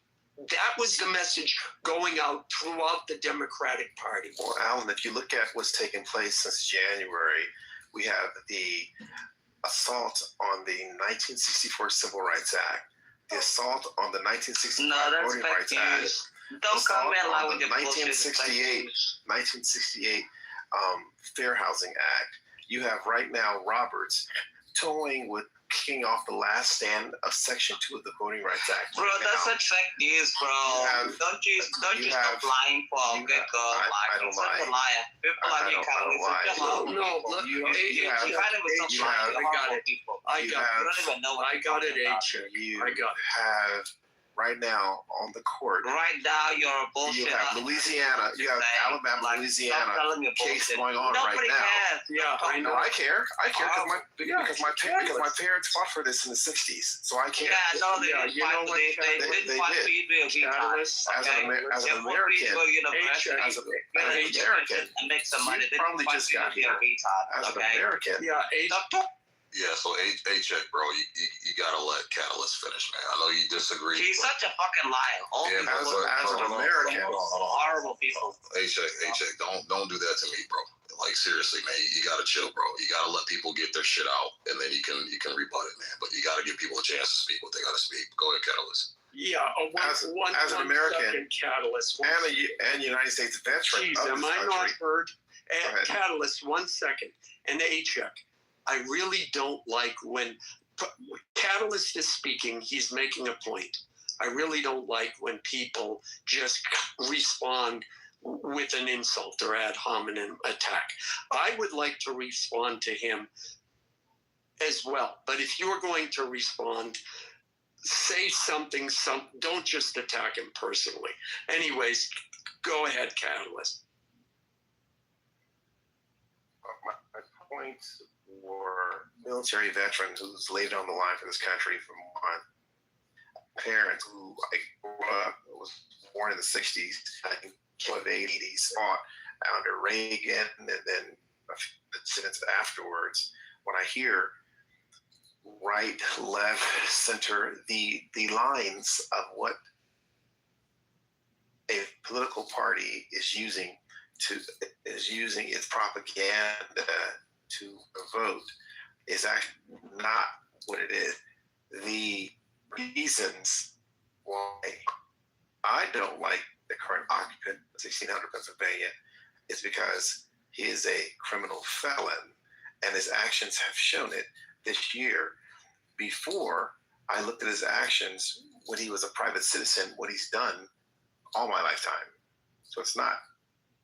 And do I think he is anti-black, racist?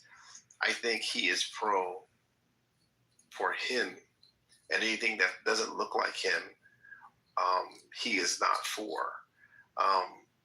But both parties have the exact same anti-blackness. But what I see is taking place right now with the current occupant of 1600 Pennsylvania is he is directly knocking off the underpinnings of the things that my parents were arrested for: dog bites, water hose, Jim Crow, the things they fought for. So my siblings and I could be a part of a more perfect union. And I see it directly taking place at warp speed with the acolytes that he's put around him, to the point where voting, civil, economic, the underpinnings are being kicked out all over the place. So now where my grandchildren will have I do well, so they'll be fine economically, but other children will have a more challenging time. And there seems to be a massive silence from the other side of the aisle that seems to be just simply okay with this as an American who is a vet. Yeah, I think Alan's he's kind of older. I don't think he's on Twitter. Like it's, we're not talking about regular, it's not even 2017 MAGA. We're talking about people that want to repeal the Hart-Stella Act and deport 100 million people. That's literally big ideas right now that are popular. Yeah, I am older, which means I've seen a lot more than anybody else on this stage. So, Catalyst, first, let me say, I am if I say anything, I am not discounting your perception and your viewpoint. I also recognize I doubt anything I could say is going to change your mind. So, first of all, I don't want to get into a heated debate. Though, if Sig, you want us to, because it'll bring in more people, I'm glad to do it as long as Catalyst is going on. But I think I've had enough of that lately. So, joking aside, you know, yes, your parents fought for all of those things. And what happened to your parents was wrong. But other people fought for it too. Now, maybe they didn't experience the same thing you did or your parents did, but it was the rest of the country who said, yes, those things are wrong. So we are also going to work to try and stop those injustices. Now, I'm not putting any extra virtue on myself, but I think we can acknowledge that with Black people and being a minority in this country, that it took the rest of the country or a majority of the country to co-sign into what the civil rights was fighting for. Yeah, that wasn't Alan. That's bullshit. Okay. Slaves Right. fought for their own freedom. No white man fought. No, the North and the South, they fought over economics and over whether the South was going to see the civil rights. Okay, well, I just wanted to make sure that it was clear that what happened. Slaves fought for their own freedom. No. Okay. The North and South were a bunch of white supremacists. You're saying born no into the white supremacist system, and they fought for their You're own saying freedom. no The white South man and the North fought were for the bullshit. blacks' freedom. They never had freedom and justice in Not a single mind. white man. Is that what you're saying? Oh, sure. There might be one. There might be one or two sprinkled there, but it wasn't largely. Yeah, it wasn't. That wasn't largely what the civil rights war, the Civil War was about, and it's not what happened. It was over economics. It was over whether the South was going to see. It was over whether the Union was going to be dismantled because the South wanted slavery and the North wanted to maintain you're it. grandstanding That's the now. truth. We got your Okay, point. well that's it. That's all I wanted to say. Good. Everything that our family, our black family fought for. They fought for the damn selves. I'm sorry. What was the percentage of Black Americans in the United States they did. in 1965? What was the percentage of Black Americans in the United States in 1965? 10%, 11%? 13, 14%. If every Black American voted for civil rights in 1965 and every white person was against it, it never would have passed. So let's deal with reality. Say thank you to the white man for giving you, for supporting you, and recognizing, because the majority of white people for seeing you as a human being. Thank you for seeing me as a human being. Alan, what the fuck? Say thank you. Luckily, every white man didn't get their head fucking blown off. I would have fucking Malcolm X that motherfucker all day. In any event. Hey, Alan. In any event. You're welcome. Yes. Alan, you want to go back to, so if you recall, from 1619 to 1776, when this place formed, it was very different. From 1776 to 1865 was the Holocaust of African enslavement in this country. From 1865 to about 1877, during Reconstruction and whatnot, that's when the first Civil Rights Act of 1865, Section 1985, 81 was put in effect. We had from 1877 to 1964, almost 100 years of Jim Crow, of forced segregation, of forced what took place. Going back to 1865. The whole war, the North and the South. The reason why Lincoln people get this mixed up. It was about economics, Alan. If you remember history, the South, Jefferson Davis wanted to sell its vegetables and its plants to France because France. Okay. All right. Remember. What I remember if you remember, Lincoln, Lincoln said to the Jefferson Davis, "No, you can't do that. We want to sell our cattle and our beef." And Jefferson Davis said no, and Lincoln said, "If you do that, we're going to take away your workers that are enslaved." It was about economics, Alan, never about altruism of white people. It was 100% about economics in 1865. Yeah, like we're like, have you guys gone to college? He's right. He's right. He was about economics. It was about economics. Look, do some research on why.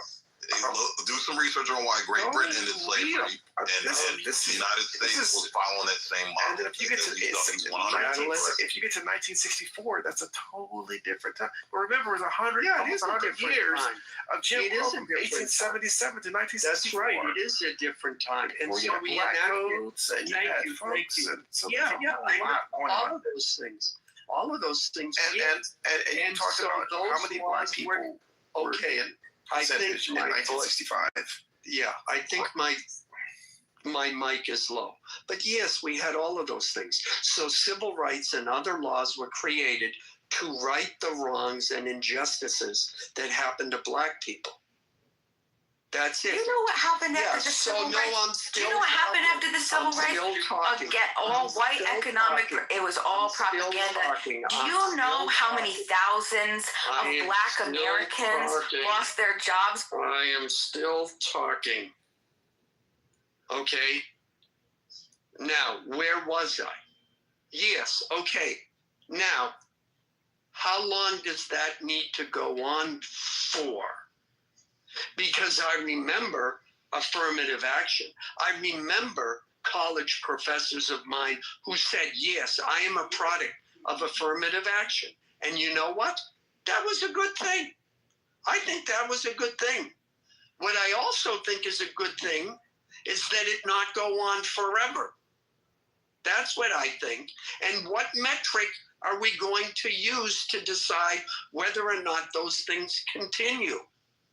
I don't know.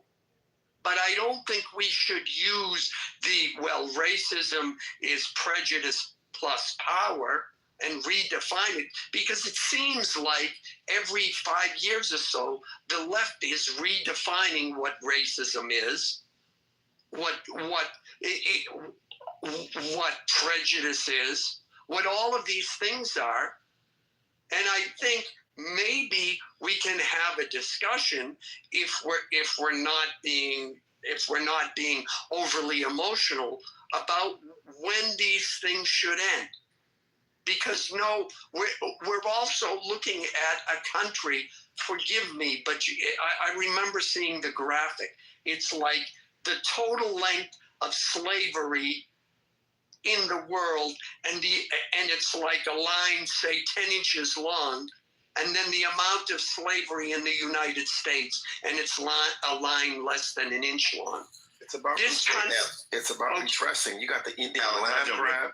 You got President Andrew Jackson's Removal Act. You got the Dawes Act of 1870. Okay. You got the Holocaust of enslavement of Africans. You got the Jim Crow laws. Look, I suddenly centered myself in this. You got the white terrorists of the Klan. You got the Hamitic myth.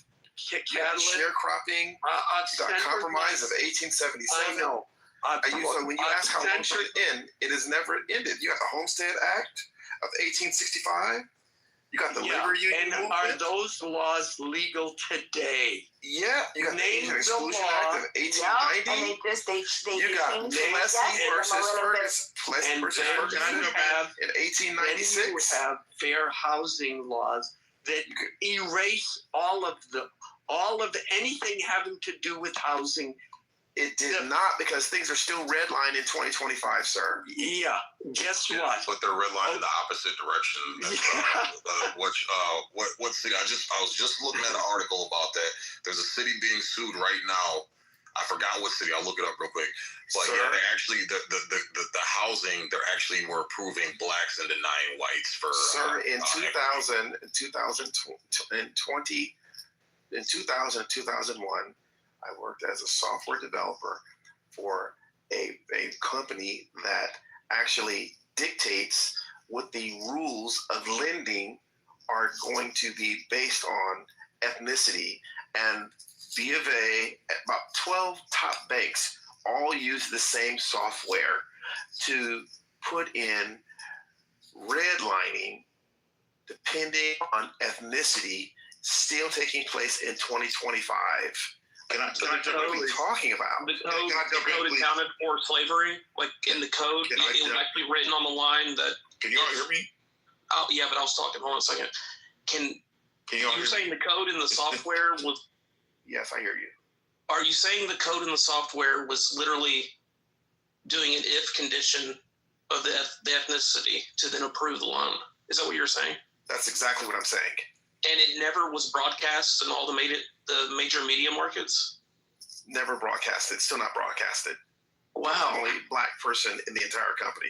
Company called Capital Strength. Man, you could have blown that whole thing wide open if you had just got the media. That creates software for loan and leasing for large banks for the decisioning as to who they're going to loan money to for housing and for commercial properties. It still takes place today in 2025. And is underwriting done by automatic means? No. So you still have a person there who makes the decision. There are human beings that are making decisions to economically bankrupt a whole class of individuals. And you mentioned something, Alan.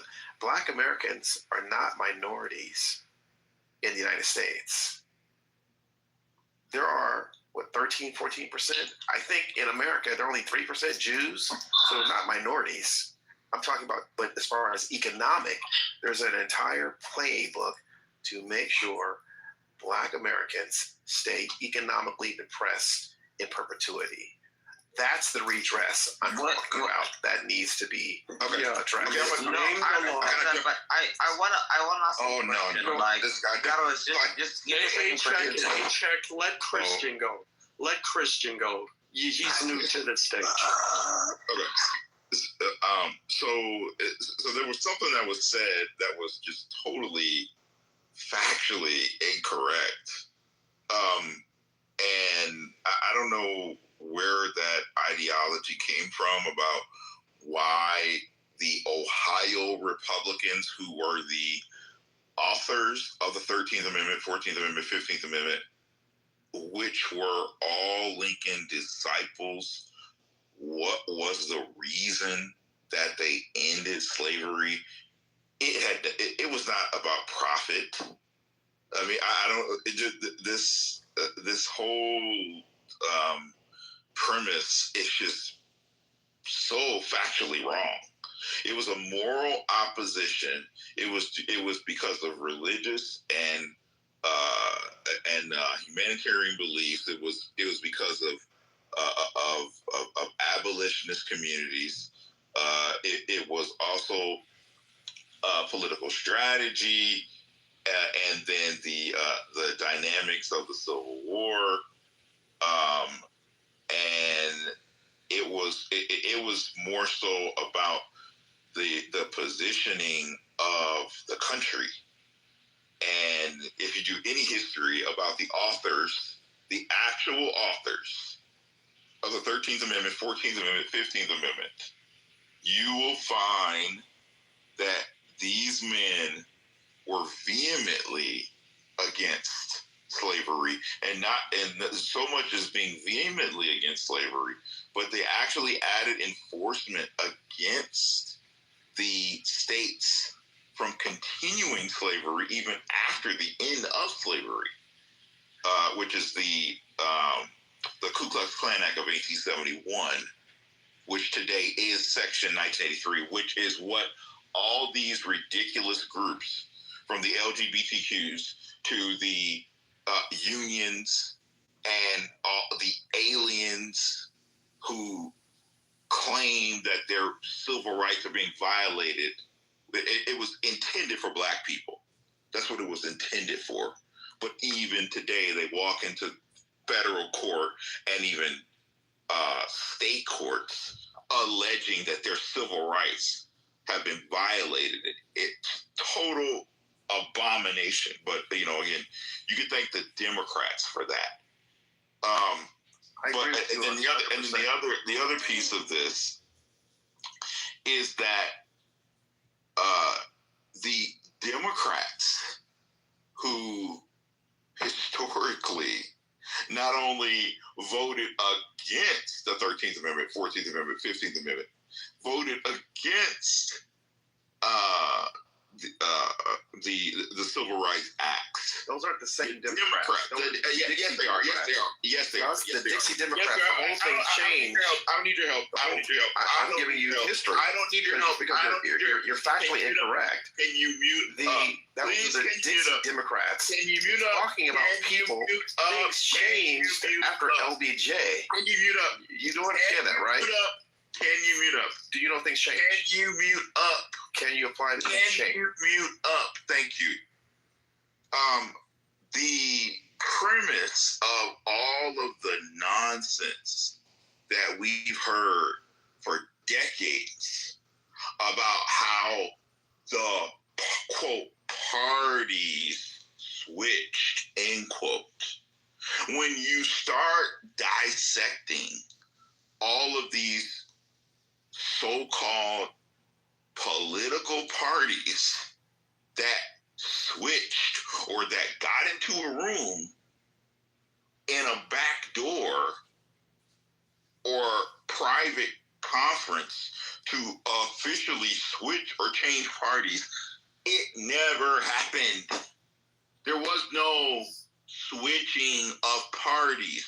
You had not even more than a handful of politicians, such as people like Strom Thurmond, who were racist, that were playing, dirty games with trying to appear that they were switching parties or switching sides. So there was no switching of parties. And when you start digging deeper into folks' political leanings, you begin to find out what the real reason was for one or two or three or four people switching parties.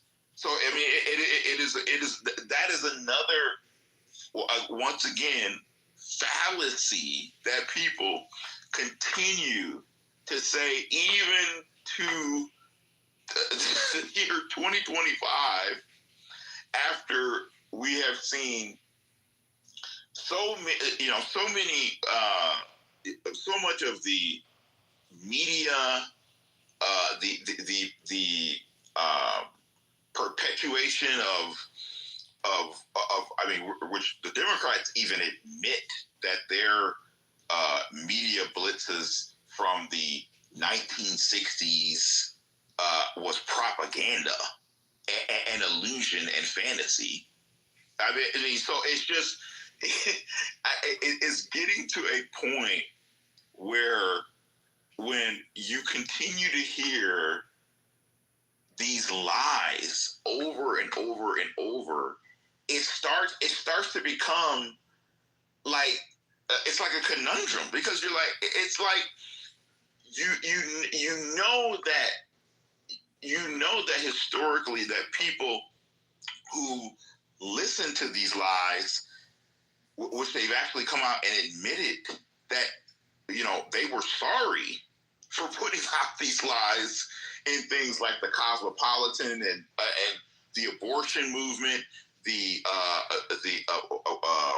Roe from Roe v. Wade. I mean, it really, to me, it's just ironic that in 2025 we have to listen to the same exact lies about what happened in history, knowing the fact that the same people who who were lying about abortion, who were lying about the benefits of immigration, who were lying about the criminal justice system, lying about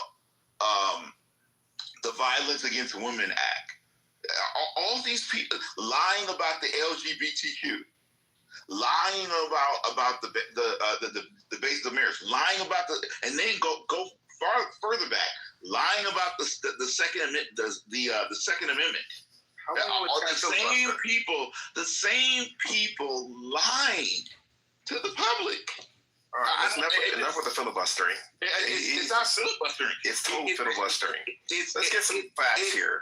Outright lying. The Dixiecrat movement was very huge. If you recall, Strom Thurmond in 1948, a Dixiecrat presidential candidate, switched his party to the Republican Party in '64 as a direct opposition to the Civil Rights Act. So I have no idea what you're talking about. The passage of the Civil Rights Act in '64, signed into law by Democrat President Lyndon Baines Johnson, was the primary catalyst, while many Southern Democrats felt betrayed by the National Party's embrace of civil rights. The Southern strategy, Republican strategist, notably Richard Nixon in '68 and '72 campaigns, implemented a Southern strategy that used coded language, dog whistling, and policies to appeal to white Southern voters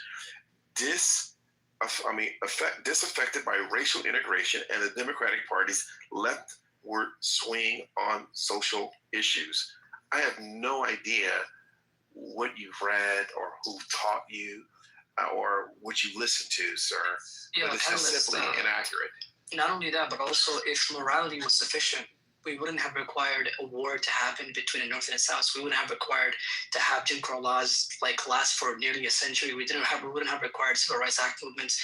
If morality was sufficient, things would have happened and changed a long time ago. There was arguments that were being made in regards to the abolishment of slavery and humanity of the Black community and stuff like that significantly much prior to any actual change manifesting in the laws of the country. So to sit here and argue that economics was not the major factor that played a role in that, just look at how the country just developed from an economy that depended on human labor to industrializing and just having machines carry the whole thing. It just became the human cost of just having slave in and of itself became just costly to carry out.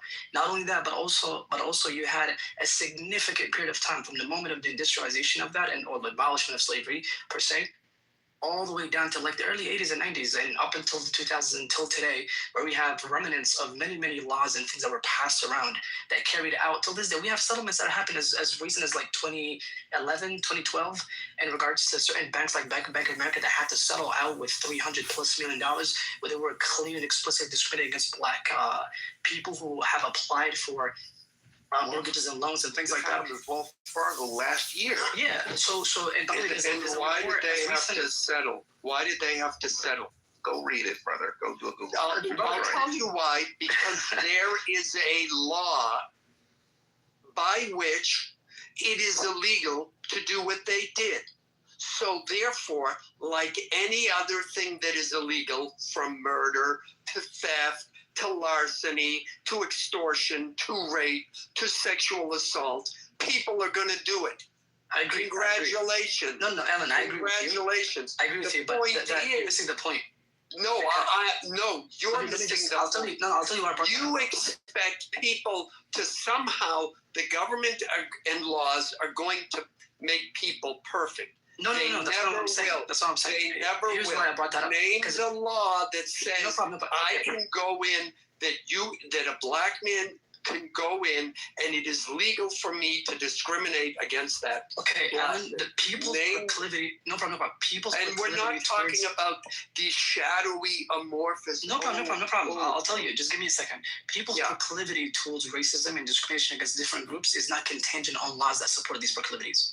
That's right. You do not need. Yeah. So the reason in 2008. One second. 2008.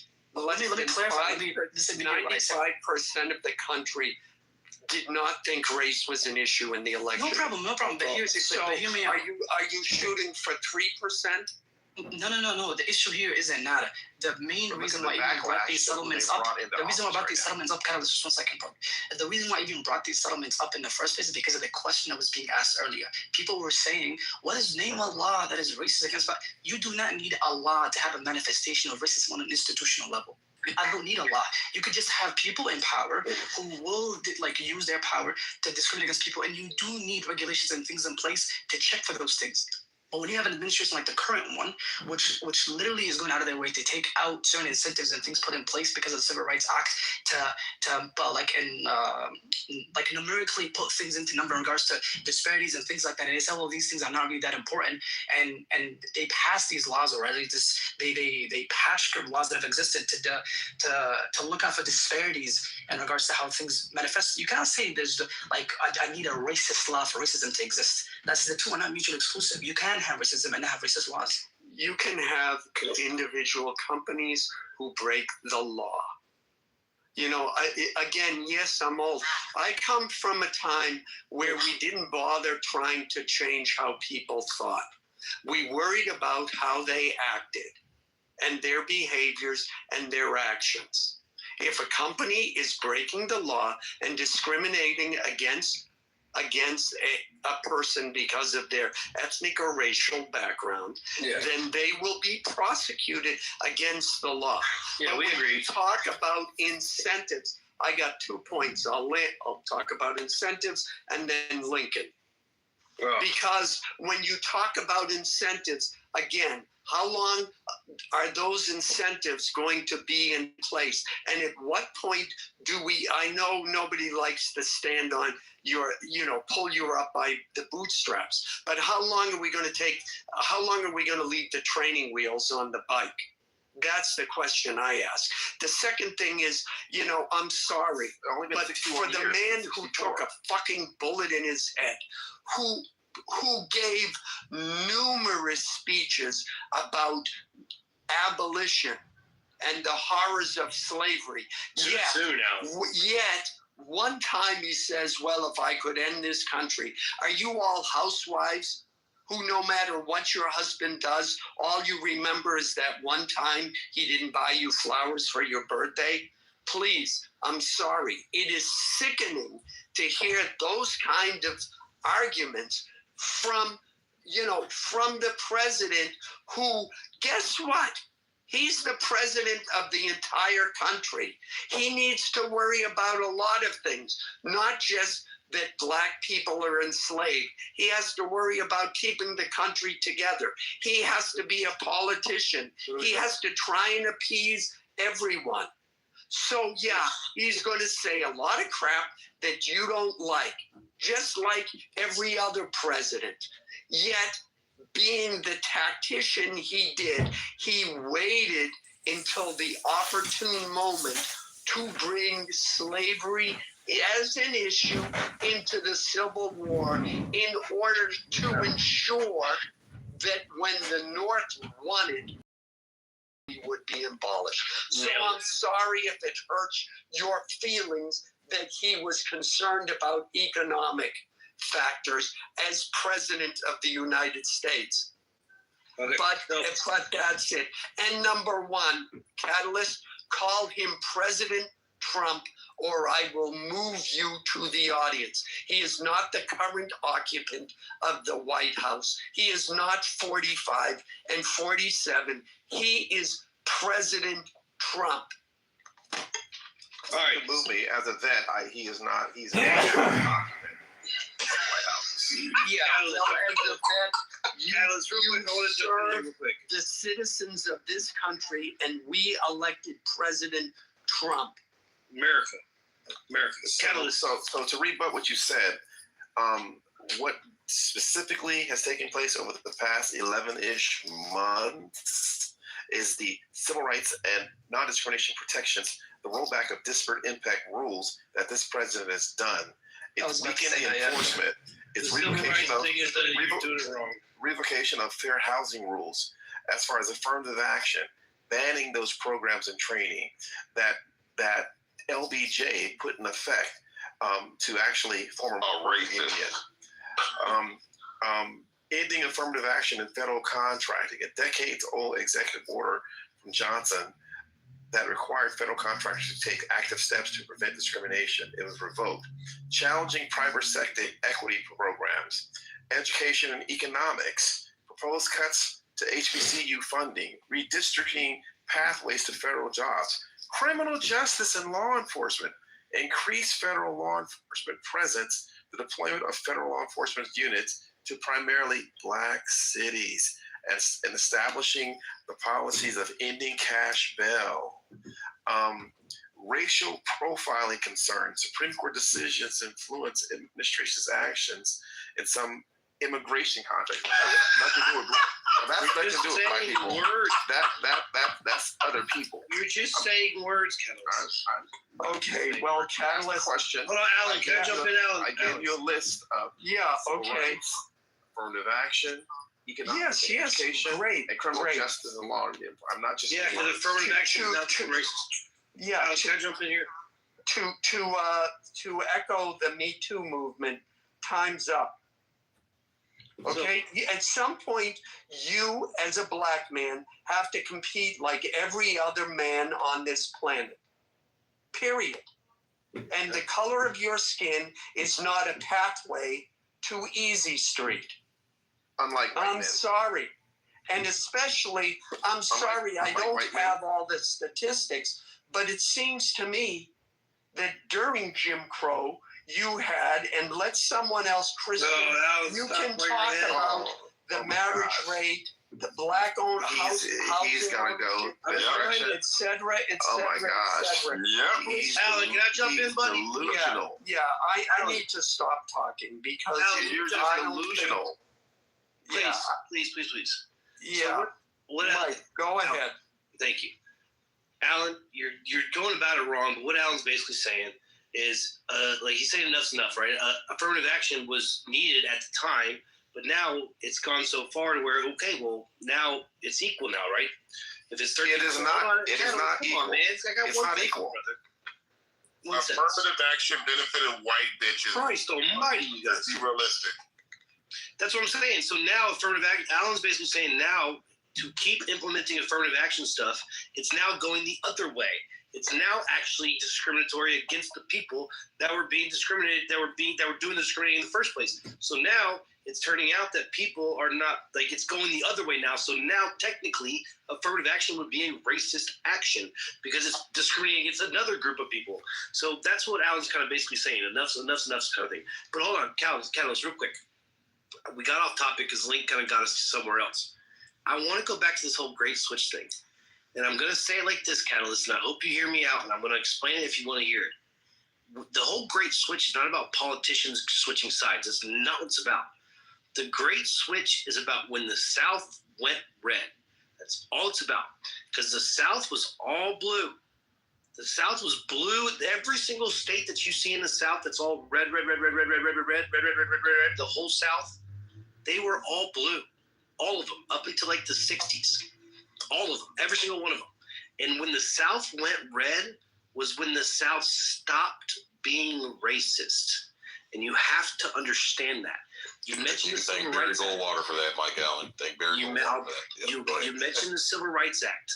Go look at the Civil Rights Act. Yeah, Lyndon Johnson was Democratic president. Yes, the Democrats had the Senate when that happened. But you know how many senators were in the Democratic Party in that time? There was like 70 something of them. And only like 30 of them voted for it. The only way the Civil Rights Act got passed is because every single Republican senator voted for it.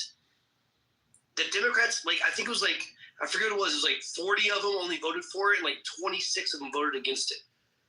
But the Republicans, every single senator voted for it. Once that happened, the South started to go red.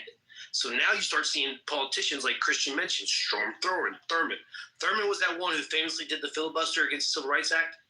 And then the Civil Rights Act passed, and he's like, oh, I guess I'll be a Republican now.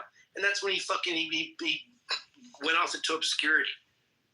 The switch is about when the South went non-racist, when they became red. Sir, you're inaccurate. My father's from Birmingham, Alabama. My uncle was killed by white cops. My grandfather was killed by white cops in Birmingham, Alabama, in '64 and in '65 because he was a black man. So when I hear this nonsense about people not being racist in the South, Catalyst completely Catalyst, have no idea. It's not Catalyst. You're not listening. Yeah, you're not listening. I know. I've heard countless stories of uncles and aunts I've and seen people racism in the South, in Alabama, in Kentucky, in Mississippi. God damn Mississippi. I'm from Arkansas, Catalyst. Can you hear me for a second? So I've seen and been taught this by parents and grandparents. You've been taught it. I've seen it. Now, here's how I experienced racism. When I was little, there's a baseball tournament for All Stars baseball for the Little League World Series, right? You got to go to you do your sectionals, you do the regionals, then you go to the Little League World Series. The regionals were held in a place called Harrison, Arkansas. Now, if anybody knows about Harrison, Arkansas, even to today, there's the KKK thing there at Harrison, Arkansas. Harrison, Arkansas. It's considered one of the most racist places in the country, right? I was a kid, and the tournament was there. Teams from Mississippi, all over the southeast region. That's where they had the tournament. Now, the deal with the Bambino, the Bambino League or whatever they called it back in the day, the people from the community would house 3 players from each team. That's how it worked, right? That's how all of them worked. There's an all-black team from New Orleans. Nobody in the community wanted to have the kids in their house. Not a single person. Nobody. They didn't want them in their house. They were going to be the only team that had to get a hotel, right? So my father, who was one of the assistant coaches, was Coach Butler, was the head coach. So they went to the main people or whatever. They were asking what the whole thing's all about. What's going on here? This isn't right or whatever. Our team ended up staying in the Holiday Inn with that team. Actually, it was one of the best times of our lives because we had a pool. We were playing baseball in the parking lot and shit, bro. It was fucking fun as fuck, right? But looking back, so I experienced this. And now looking back on it, you know what pisses me off the most, Catalyst? Is the fact that when Coach Butler and my father went to them, they were just like, you can go stay in the hotel too then. I'm talking about it's in 2025, nuts, the modern Jim Crow. There's racist people doesn't change the fact that the Democrats are the most destructive party to the Black Americans in the history of any political party on the planet. It's not even close. Project 2025 completely Black Americans. Let's not think one side is the Negro, one side is the fucking. It's about even Jim Clyburn said it's completely reversing decades of civil rights progress. You have civil rights, the elimination of affirmative action and Black rights across federal agencies, using the Department of Justice, the anti-white discrimination claims, effectively inverting the original purpose of civil rights laws. You have voter suppression going on right now. Wait, why does an anti-white discrimination claim hold merit? If someone made an anti-black discrimination claim, would it hold merit? The majority cannot be discriminated. Brother. Okay, Black Americans are a certain percentage of the population. When you look at voter suppression. When you look at jobs across America, look at the gerrymandering. So now affirmative action is actually discriminating against other groups of people. So look at the gerrymandering that's taking place in Texas and Wisconsin. That's why they're getting rid of it. Look at the criminal justice. Look at the mass incarceration and felony disenfranchisement. I think gerrymandering has worked both ways, Catalyst. Democrats use gerrymandering when it's to their benefit as well. It's worse. Gerrymandering is worse than the Democratic Party. It is not. When Voting Rights Act Section 5, Section 4, that was dismantled under the Republicans when Obama was in office. Roberts has specifically been going after this when he was a Reagan lawyer in the 80s. And now he's up in Section 2. Just a quick update. It might be changed now, but I think when you look at the entire if you look at the entire Congress and you look at the number of Black people, I think it's 12% or 12.5% of the Congress is made up of Black people, and there's about 13% of the country. So maybe if we elect one or two Black people, we will have representation. So you're claiming that all of these things are happening and that it's negatively affecting the representation, what ultimately is the representation of black people in the government, so that they are so they are adequately represented. The result is that they are within 1%. They're being adequately represented. So whatever you're worried about, it would appear that it's not affecting what you're saying. Directly is Project 2025 and the civil rights and DI rollbacks directly eliminate. Catalyst, let somebody else speak.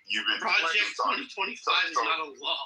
So they're using it as a roadmap. The other part of this is that the majority of elected black members of United States Congress are Democrats. So the Democrats are choosing their own path when they get elected by their constituents in their states and their respective districts. And then this, I keep hearing all this crap about black people getting homes and FHA and redlining.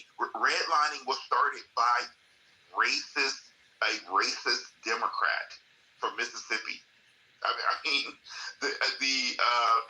Jim Crow was a Democrat. And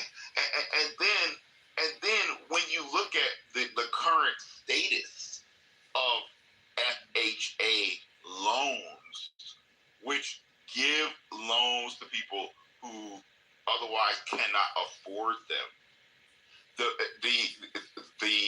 program itself is really failing because the cost of housing is sky high because you have all these homes that end up in default, and the homes can't go back to the market. So the program is having the reverse effect. Same thing with HUD sections. You have all of these homes that are supposedly government housing that can't go to the market. They have to be subsidized by the government, and that also causes the cost of housing to rise because the government is subsidizing it. So again, these are examples of how Democrat policies have a demonstrative effect on the country as a whole. We could even talk about the supplemental nutritional assistance, which has been an absolute failure.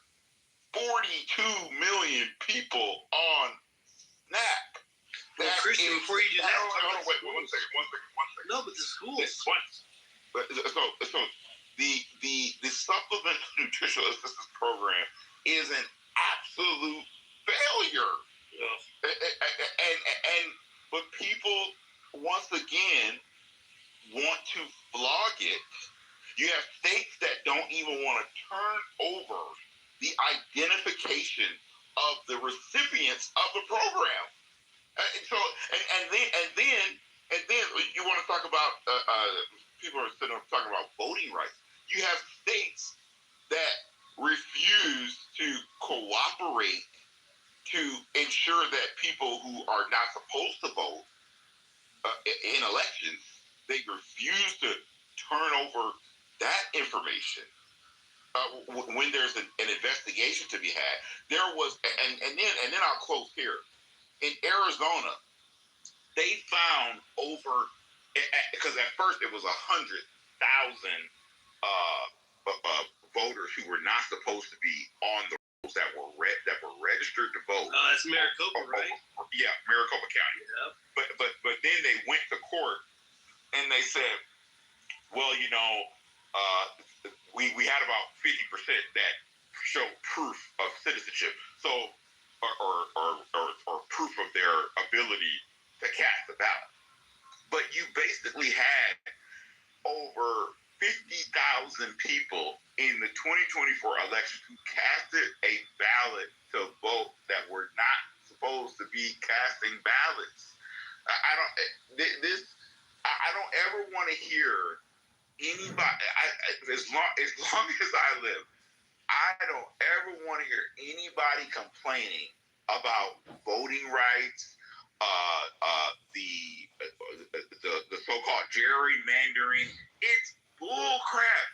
Because at the end of the day, many people like to pick and choose what they think is voter suppression or gerrymandering or some so-called injustice in voting. You all don't even want to look at signatures from mail-in ballots fairly. So if you allow fucking the Democrats to build a bunch of fucking low-income government fucking bullshit housing, then you want to bitch about your schools are no good.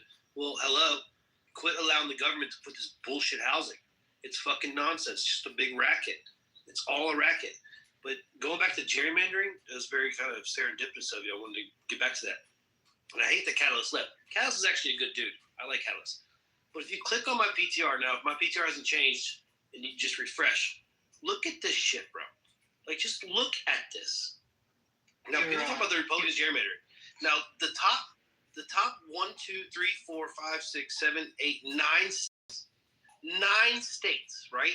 And you look at those percentages. I mean, some are 46%, 48%, 42%.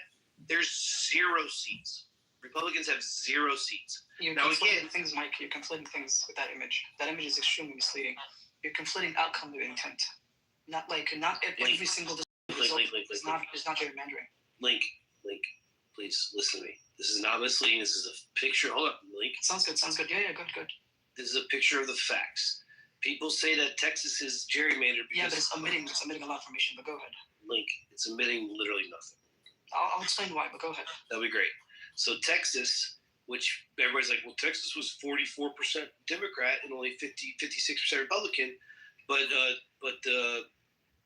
Congress, the Democrats have like 30-something% in the seats. So technically, the Texas is gerrymandered because in a 40%, 45% Democratic state, they should have 45% of the seats, right? Blah blah blah. They only have 30%. Now look, dude, these are just numbers, bro. You can look these numbers up. This is not misleading. These are the numbers. So again, where I got interrupted here, those top states, which again, this is how they voted in the presidential election. New Hampshire voted 48% Republican in the presidential election, but they have 0 seats. 0 seats. Okay, now listen. The top 9 states, they're really, I mean, some of those states have like 2 seats, right? 3 seats, 5 seats. Of those top 9 states, you're talking like maybe 15, 16, 20 seats, right? That's not a big deal. But it still stands to reason. 0 fucking seats in a state that's 47% Republican. But look at the bottom, bro. Look at California. California is 38% Republican. They only had 9 fucking seats out of 52. 9 out of 50 fucking 2. And California just went and did it worse. Look at Illinois. Illinois is 44%. The Republicans only have 3 out of 17, bro. You know, look at New York. 43% Republican state. The Republicans only have 7 out of 26 seats. And you're talking about we gerrymander? Can I explain nuts now? Now go ahead and tell me how this is misleading, because these are just numbers. You can look up every one of those. Yeah, no problem. I don't disagree with the numbers, by the way. I believe your numbers are factual. But there's 2 different things we need to clarify. Gerrymandering is one thing.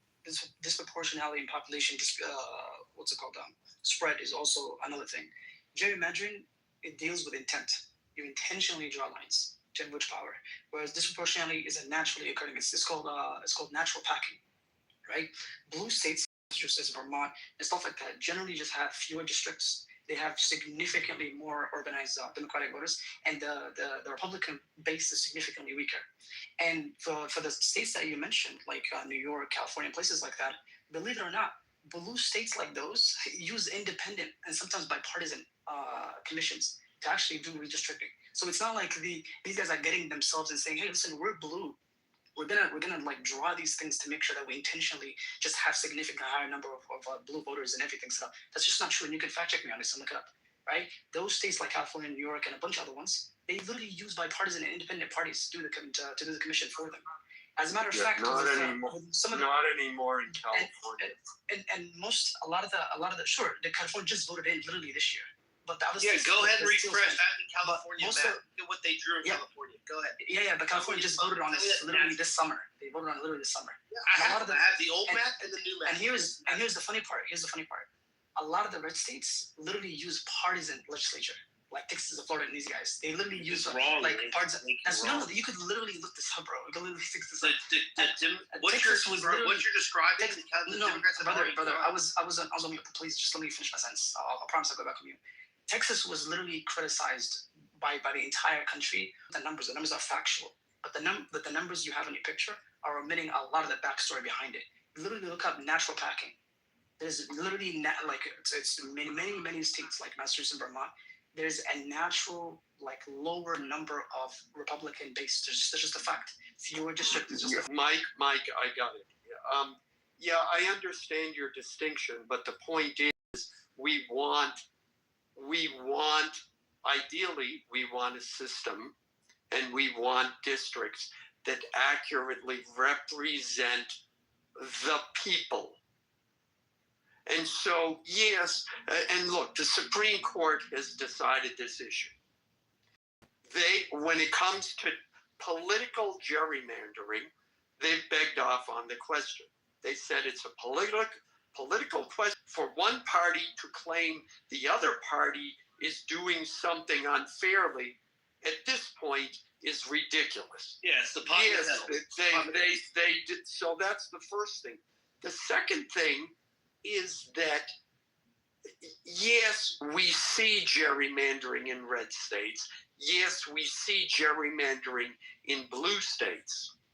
The thing is, racial gerrymandering being considered by the Supreme Court, and the reason is, and the lawyer defending the racial gerrymandering said, well, white Democrats in I forget if it's Louisiana or Alabama, consistently do not vote for black candidates.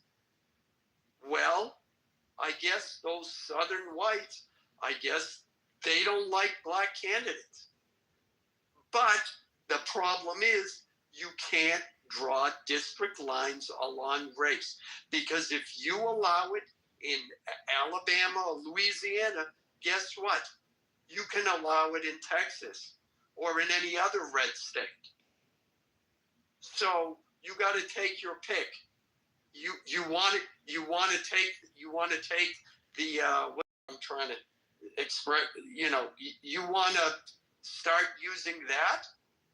Well, I don't think you're going to be happy either. But yeah, California, which, thank you, Arnold Schwarzenegger set up the commission, or it happened under his term as governor, set up the independent commission.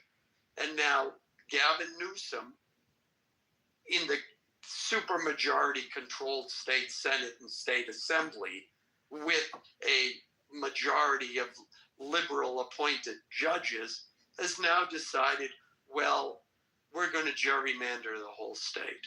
So, yeah, good for them. Alan, did you refresh and look at my PTR, Alan? Look at the new map he drew. Go ahead. And the other piece of this, these commissions that they put together, see, you have to remember that these commissions have lawyers. Now, what do you think the political leanings are of lawyers by majority? It's liberal doctrine. Because when they do these bipartisan commissions, in quote, where they so-called have two Republicans, two Democrats, and an independent. The independent is always leaning towards the left. Every fucking time. Yeah, and then every single time they go into secret session where they're discussing some issue, wing lawyer in a back room. So it's bull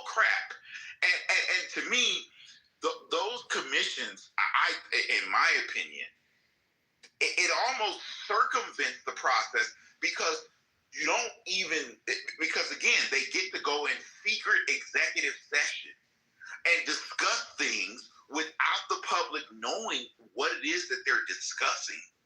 And then you end up with, a so-called bipartisan map that always increases for Democrats. So I think the commissions do more harm than good because it doesn't allow the people to be involved in the process of drawing the maps, and the public is only getting heavily involved in major presidential election years.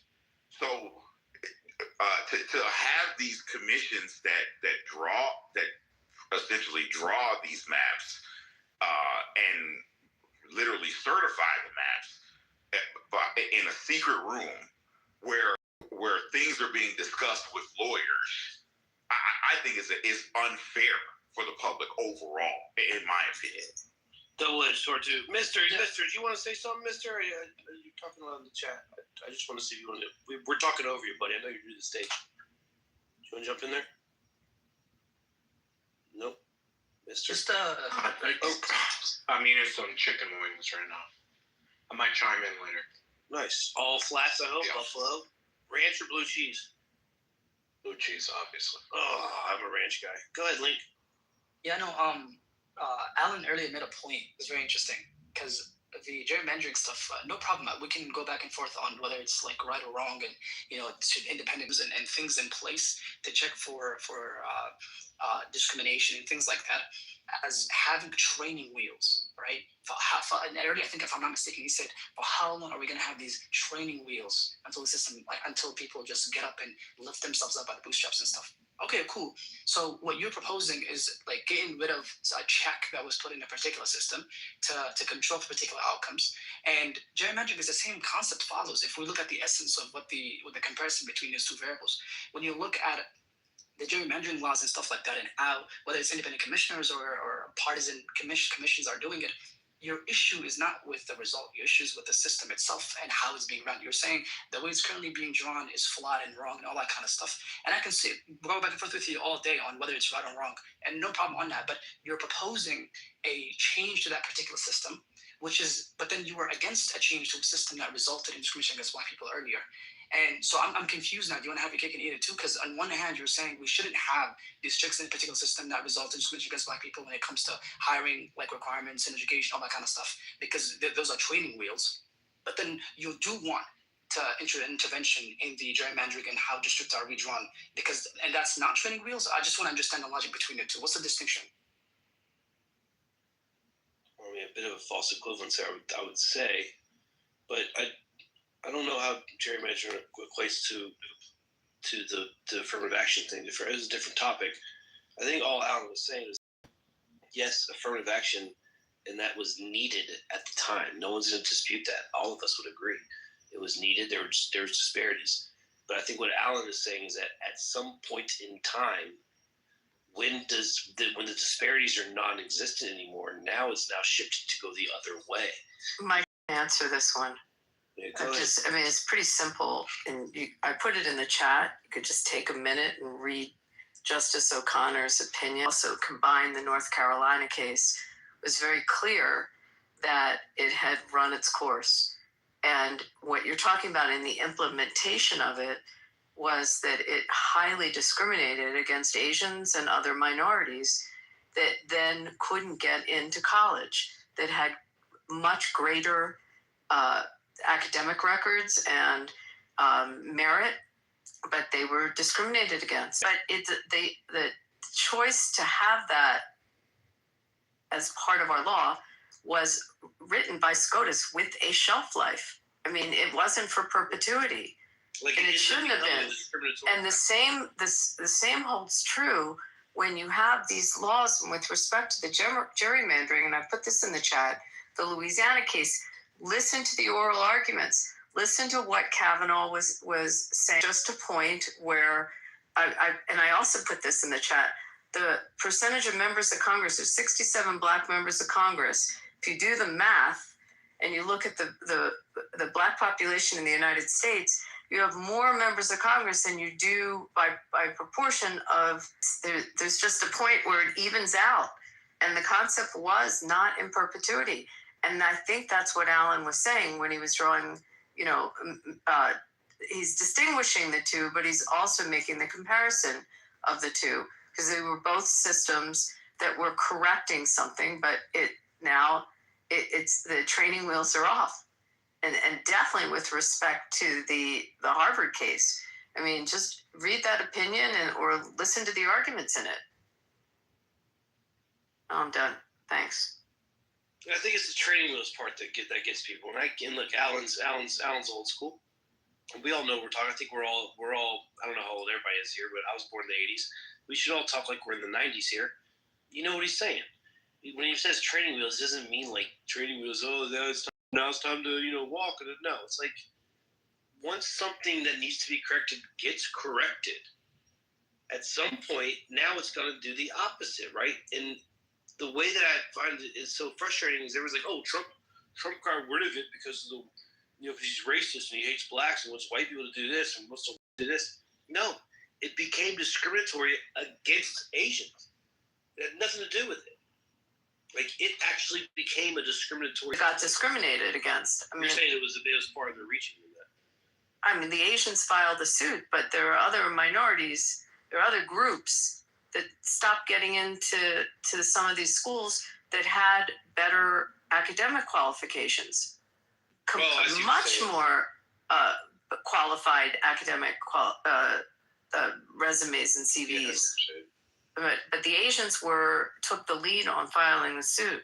They're the one that filed the suit, right? Yeah. Well, you know what's funny, Link, is quite honestly, to me, it actually made it worse.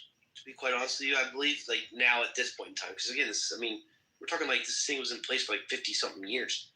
It's almost 60 years. I guess black dude's like, yeah, man, I graduated from Yale, and I got my whatever, all my degrees and shit. Naturally, now people are gonna be like, oh, you affirmative action, or even sometimes you hear the black guy who's like, I got a degree from Yale, but I wasn't affirmative action. Like they have to say that.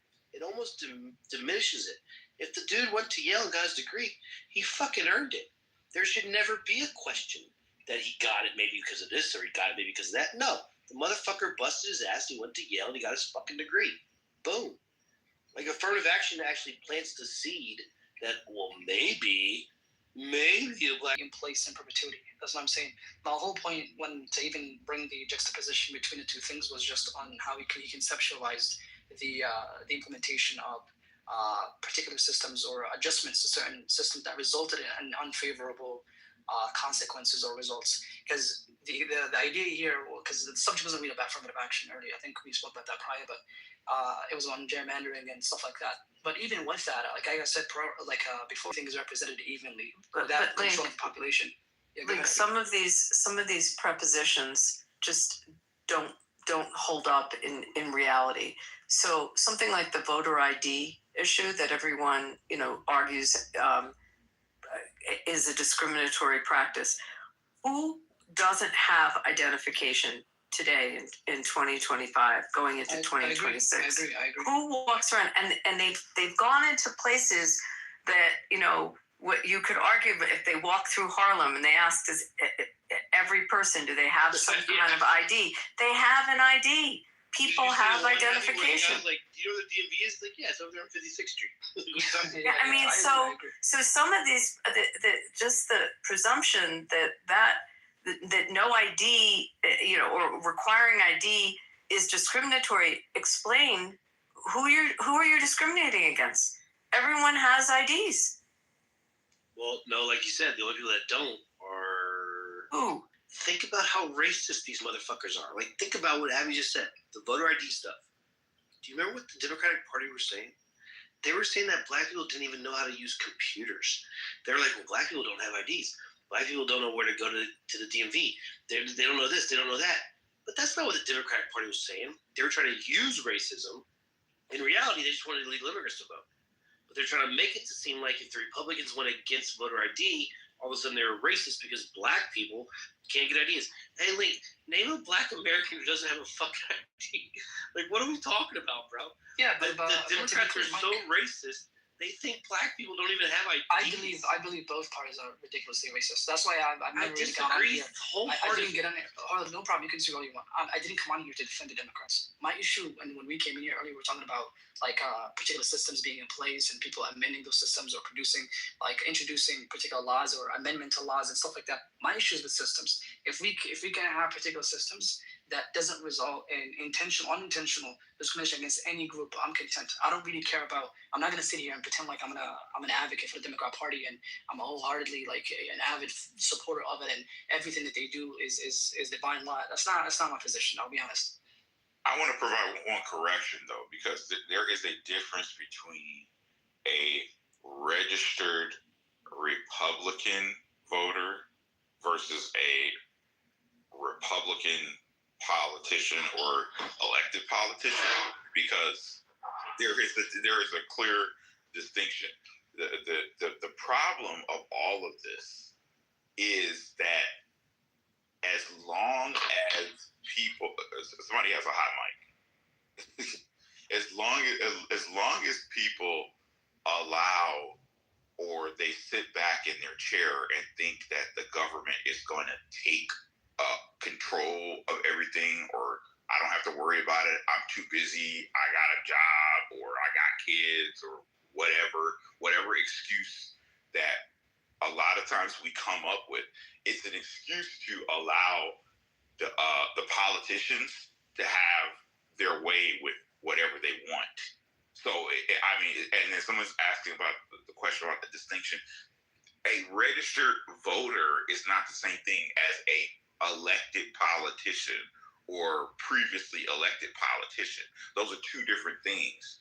It is certainly possible to have racist Republicans inside the GOP while the voters never know, because as I said earlier, and even now, the voters don't participate in the process, so they have no idea where a politician is on anything, because they're waiting, 5 seconds before the election to make a decision.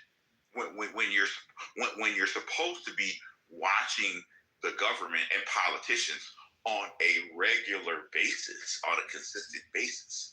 But that's the reason why you case are making incorrect rulings, and only for it to be constantly reversed or overruled by a higher court, because of the fact that voters just, they just think that, well, I don't have to worry about it. Here's my ballot. Republican. Oh, here you go. Here's my ballot. That's the issue.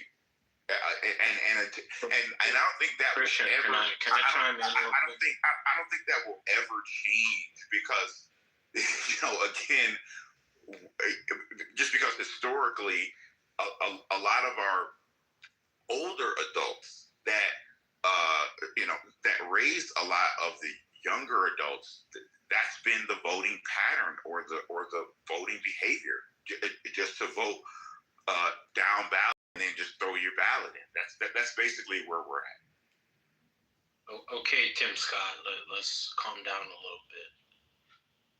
What I was going to say is that, did you not see what happened when when the government shutdown started to happen and food stamps get threatened? Do you not see all the TikToks and the Instagram videos about the black women saying, I'm going to go to Walmart, I'm going to steal, I don't care, I'm going to steal, I'm going to be belligerent, I'm going to take all this stuff. I'm getting $500 off food stamps. Oh, you're talking about those women in Baltimore, right after Obama got elected? Those ladies? No, not those ladies. I'm talking about right when the government shutdown happened. Oh, because what you're talking about was actually what you heard right after Obama got elected. Those ladies in Baltimore. I don't know if you ever heard them. What I'm talking about is It's probably the same stuff. This famous video of these women bragging about all the stuff they're going to get free and take from the government once he got elected. No, he's talking about Baltimore. I'll find the video. All the people They were saying, go ahead. we are going to not get anything from the government, so we're going to go to Walmart and we're going to fill up our baskets and we're just going to walk out. Everybody heard about that. Yeah, they're talking about. Yeah. So, okay, so we understand that, right? So I do agree with your point, right? Black people only vote based off the fact they're going to get $1, right? They're going to get more food stamps, they're going to get more child care credits, whatever. And that's the issue, right? They're only voting based off of what they're going to get.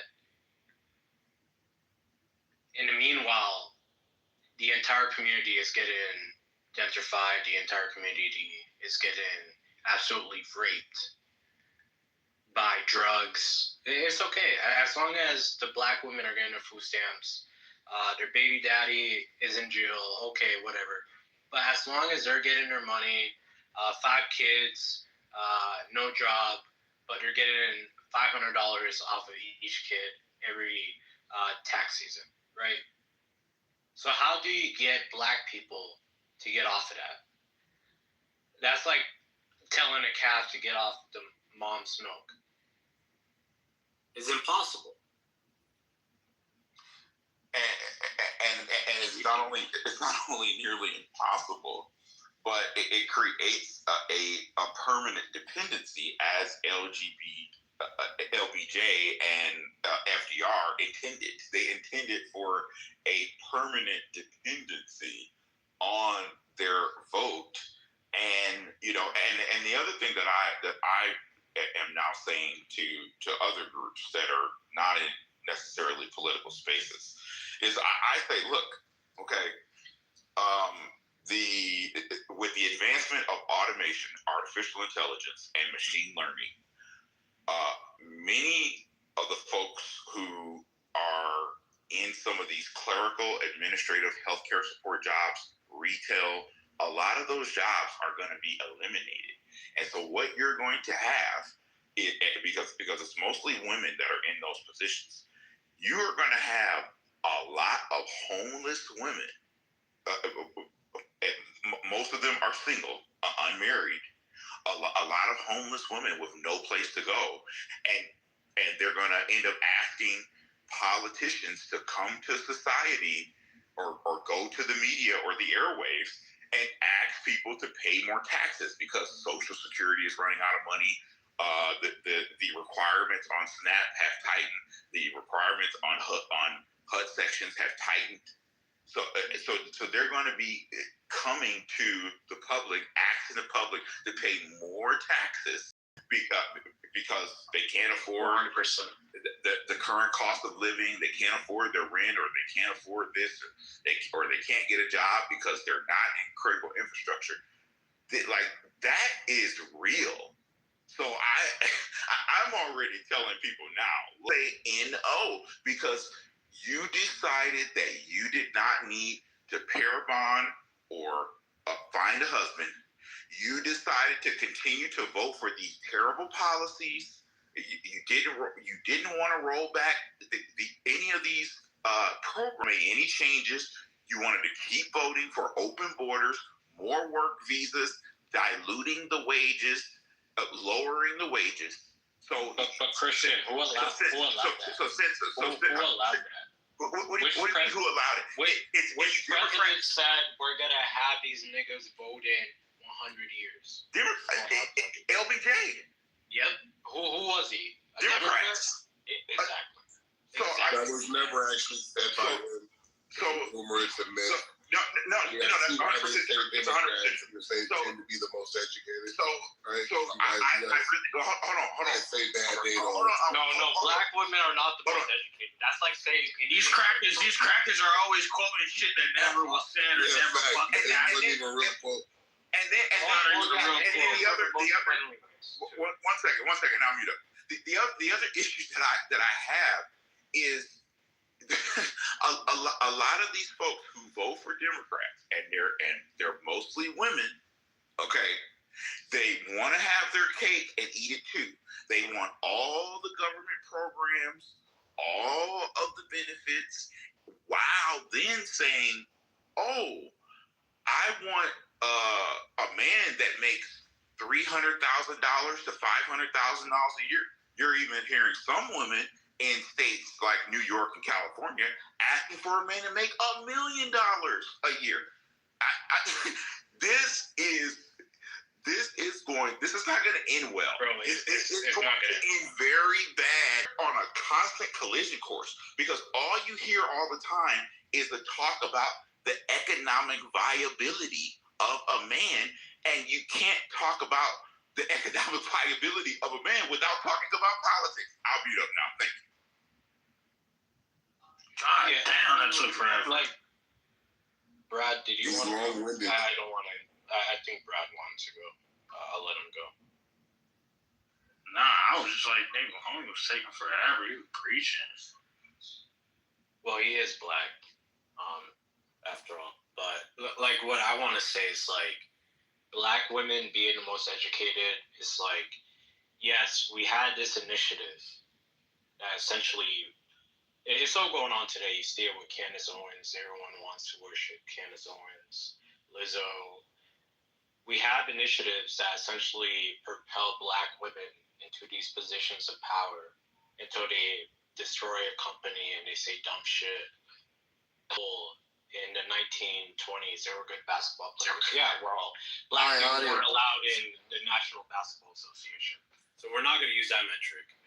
But what I want to say is that it's absolutely clear that black women, minorities, they've been used as a pawn.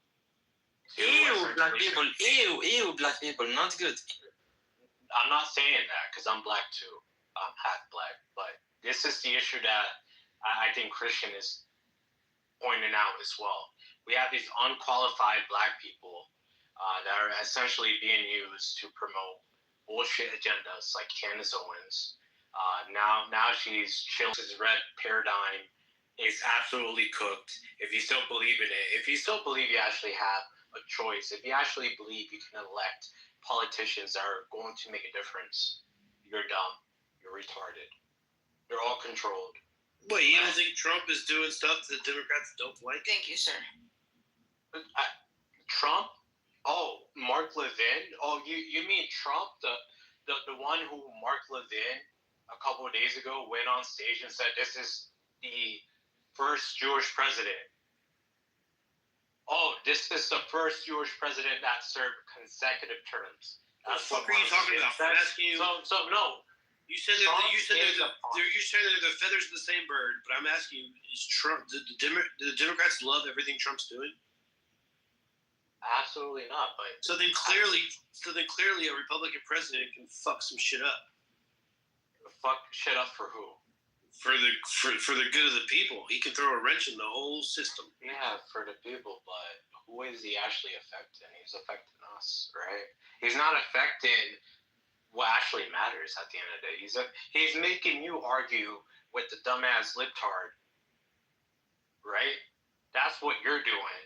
Meanwhile, he's just chilling for Israel. Meanwhile, Candace Owens is just chilling for Israel. Erica Kirk, Charlie Kirk, it doesn't matter. Nick Fuentes, they're all chilling for Israel, right? So it doesn't matter at the end of it because you're picking a side, right? You're picking a side and you're saying, oh, well, Candace Owens, she's dispelling the truth, isn't she? Erica Kirk, she's snake eyes, all that bullshit. Fuck yeah. But at the end of the day, yeah. Fuck Candace Owens, fuck Trump, fuck all of them. Right? Yeah, maybe Can we say fuck all of them?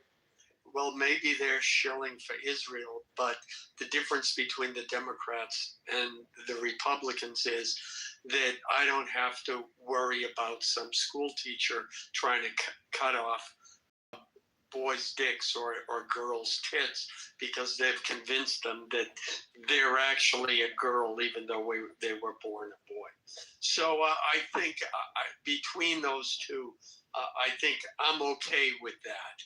So, but having said that, I Sig, are you? Yeah, there's still enough mods on the stage. You know, the thing is that people have talked about the systems that are currently in use in this country, and that there are certain systems that are systematically discriminating against Black people. This country wasn't built on systems. It always starts with it gets to the Supreme Court, it always starts with an individual. And so trying to perfect systems, I think, is a fool's errand. The second, though there are things that can be done, like clearly, if a company is discriminating against individuals and there is a pattern there, then we can address that pattern.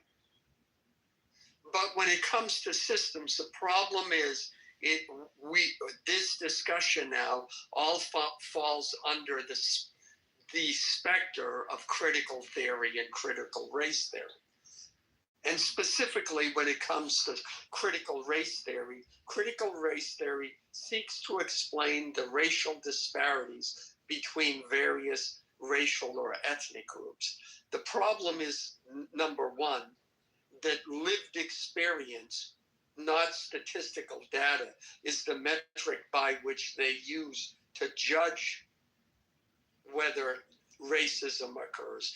And second of all, they always assume that racism has occurred and then seek to prove and find the mechanisms by which it has occurred.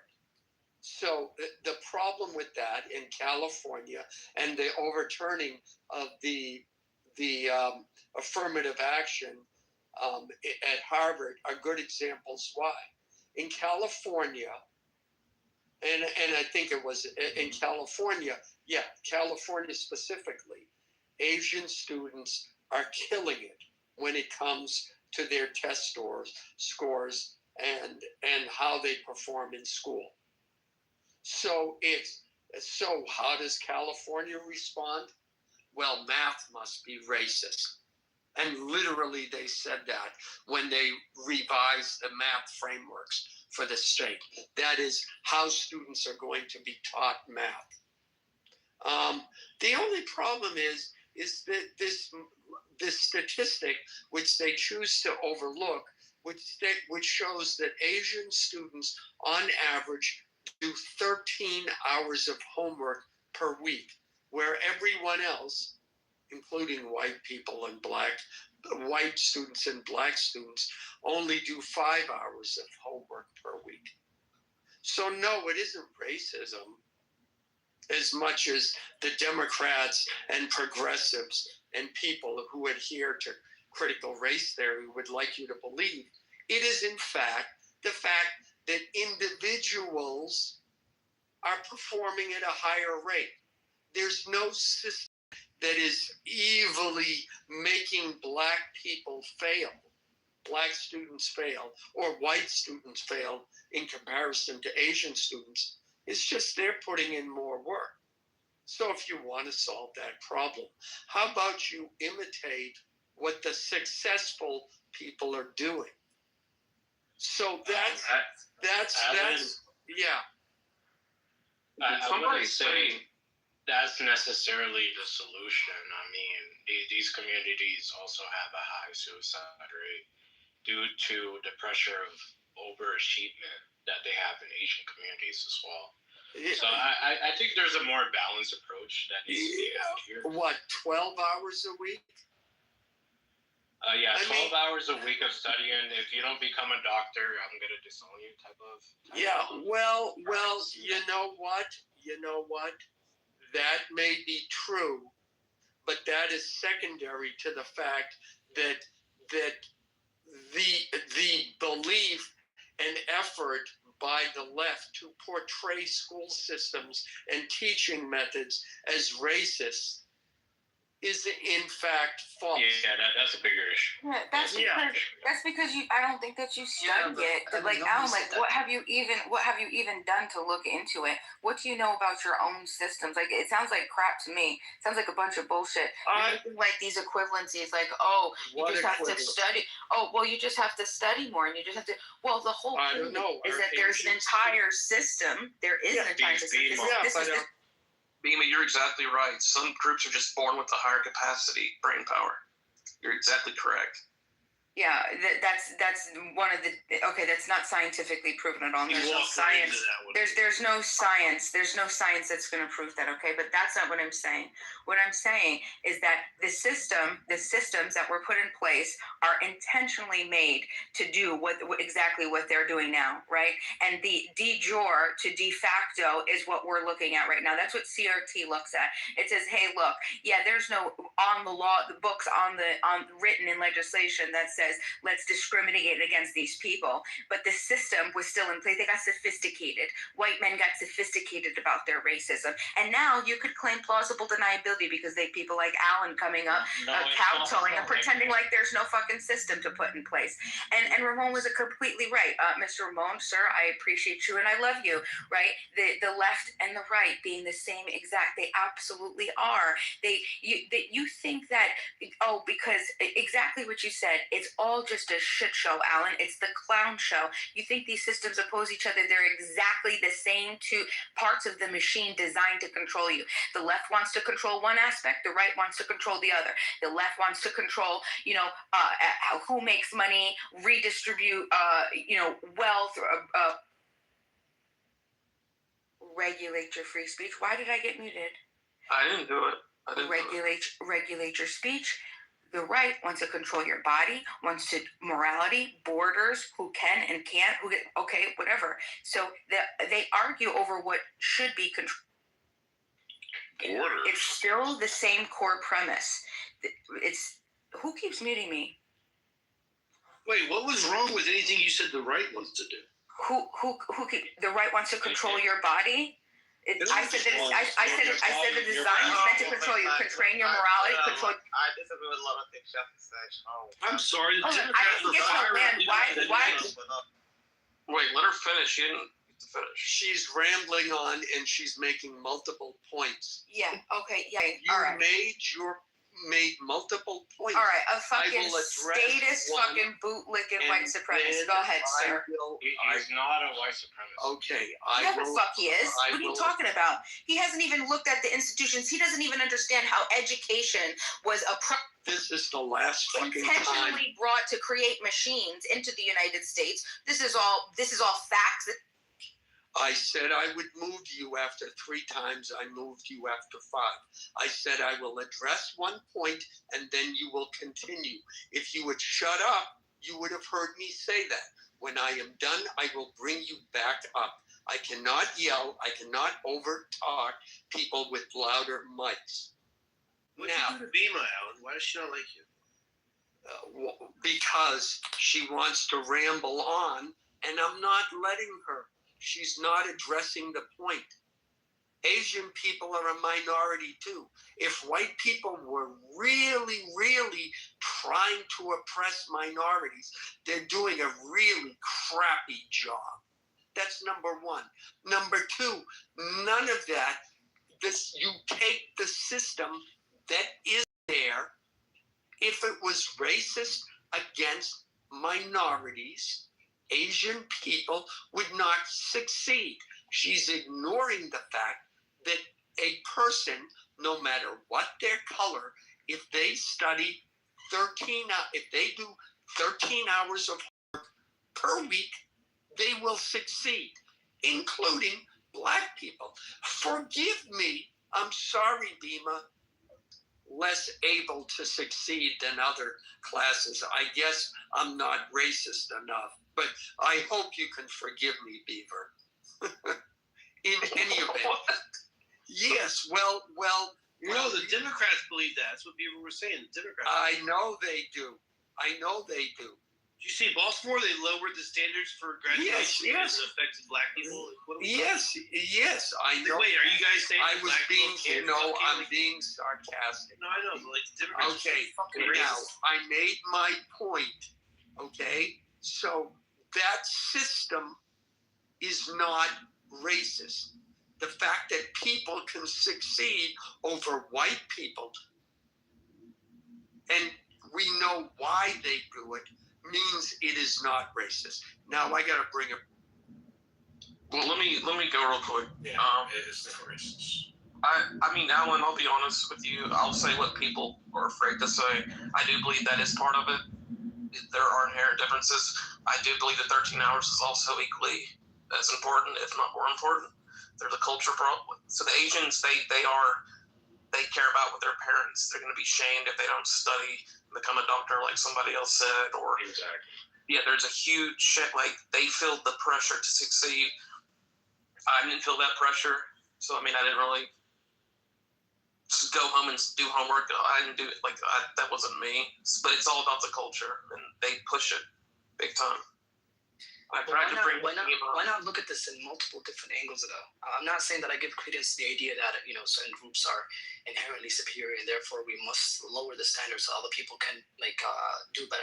I'm not arguing for that, but I'm saying it is the case that yes, it's very true. Asians tend to value education and stuff like that significantly more than other groups do. But granted, even more than white people. But also, in the same breath, Asians are also significantly wealthier than most groups, including white people. They do very well financially, which results in people having significantly higher times to dedicate to these things. They also have a lot of different variables that play a role. The California revision on their math framework and stuff like that was not racially based. You could honestly look this up and read it. I don't know why this polemic language is being used. Because they're Asian. I looked it up. There's no need. It doesn't be very polemical. The They language. said it was racist. Nobody said that. Nobody said that. Yeah, they did. But we're saying They they're not did. successful. Where? I read the Point to whole it. thing. Point to it. Where was the word racist used? Yeah. They specifically said it in the first draft that math, the way math is being taught, is racist.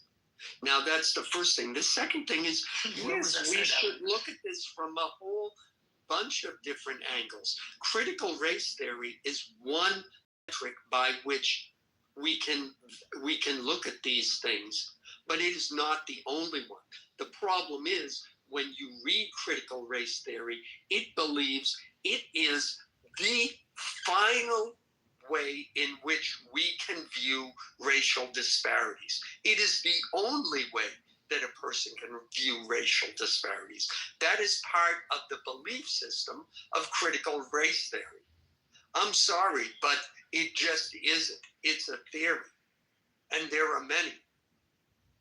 But it seems to me, it's funny how if you say, well, if you're a basketball player and you practice 40 hours a week, we can expect that player to play better than someone who practices only 5 hours a week. I mean, there's no debate there. There is the issue of talent, Yeah, but they're not going to make the NBA. Like one group has a much better chance. That's right. That's right. No, Somehow with studies, it's not the same. Well, Link said that I thought was interesting. Link, you're like, oh, well, Asians are also more successful and they make more money. That's not because they're Asian, though. That's what I think Beaver now is trying to point out.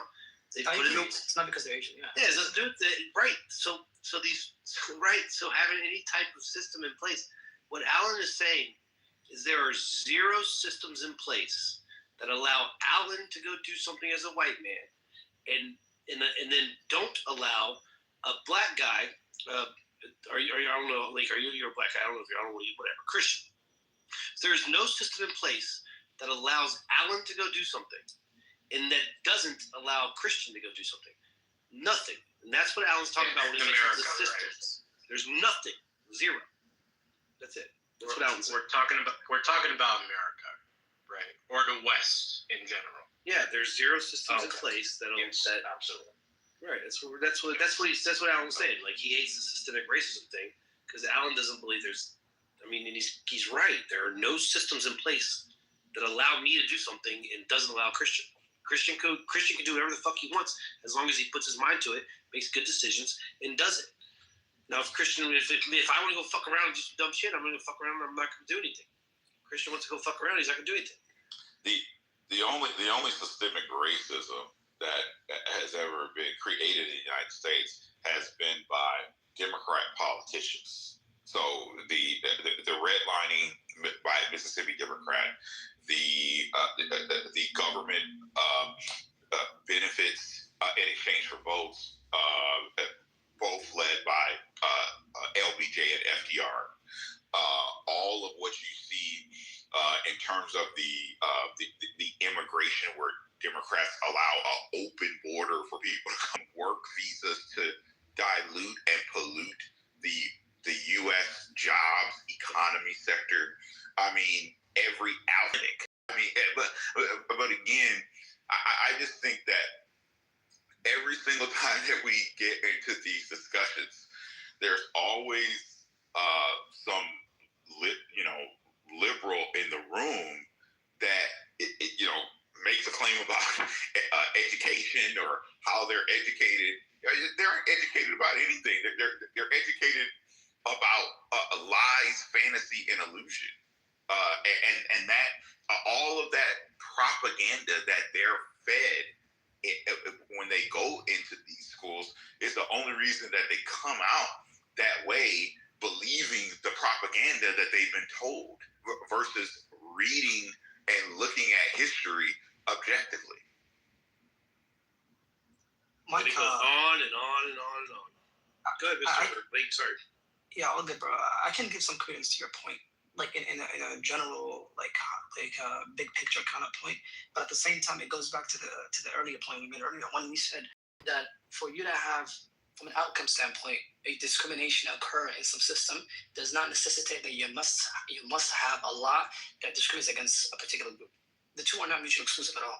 You can have no racism in laws, but produce a lot of racist outcomes. And the criminal justice system is an easiest one to point to, where black people are significantly are disproportionately present when it comes to risk cases, but at the same time, there's just like a violent gene in black people and stuff like that, which is unequivocally false. And at the same time, they make up 50-60% of the result in some level of racism. Monitoring that and paying attention to that does not say that does not really take anything away from the points you guys made earlier. I just don't think the two are mutually exclusive. And even this criminal justice issue that you're pointing out, which to your credit, there are people on the right who are total politicians who have no clue what is going on in the criminal justice system. And I even think that some of them, which are lawyers, pun intended, I think they do know what's going on, but they sit on their hands doing nothing. The most major minor crime bills since the 1970s, from the 86 crack laws into the 1994 infamous Clinton crime bills, those bills were written by Joe Biden. He took credit for every major minor crime bill since the 1970s, the RICO Act included. So, I mean, again, all the only systems that are systemically racist, which pun intended, the 1994 Clinton crime bill actually has a provision in the bill that says that states get over $10 billion in exchange for maintaining 85% prison sentences served per prisoner. So, I mean, it's nonsense. What I constantly hear about what's systemic, and it's just ridiculous. And then when the conversation goes over to reparations, okay, they make all these. Is your family from the Caribbean or Africa? Hold on, excuse me. No, are you Black American? They're not even realizing that by the time you pan out cash, which is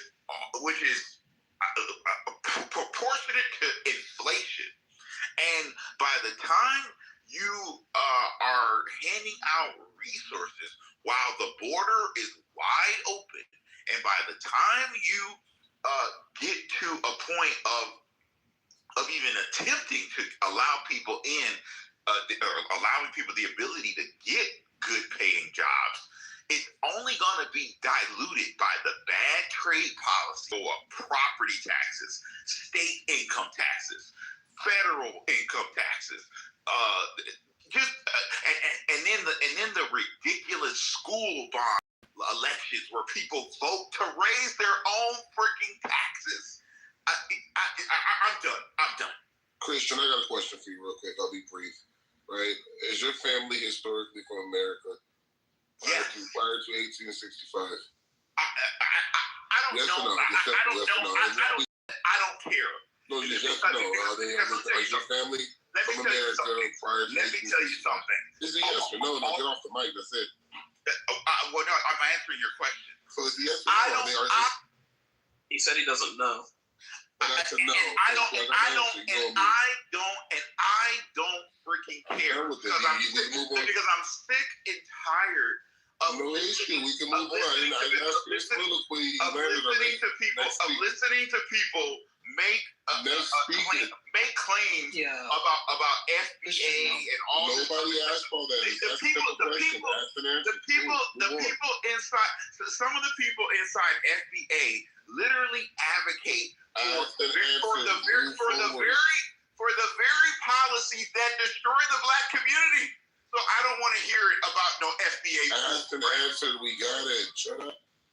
So he doesn't know, but why would it matter? Is my question to you. What does it matter if he was or wasn't? Oh, I mean, I just wanted to make sure, and he confirmed it. So there it is. Sorry, go ahead. What does it matter? Like, what's his favorite color? It had to be in reference to the reparations thing because he jumped off. He wanted to jump in and ask that right when Christian mentioned reparations. I was just gonna ask Christian a very quick question. If you could answer, why do you feel the need to make everything partisan? Like even when I made that point about discrimination, stuff like that occurring in a particular system, you immediately said, yeah, I can give some kudos to that as Republicans do not pay attention to that. But the Democrats why do you feel the need to make everything partisan? We can point at particular systems and things being faulty and say, hey, this needs fixing. And it could be done from either one of the two parties. I don't really care.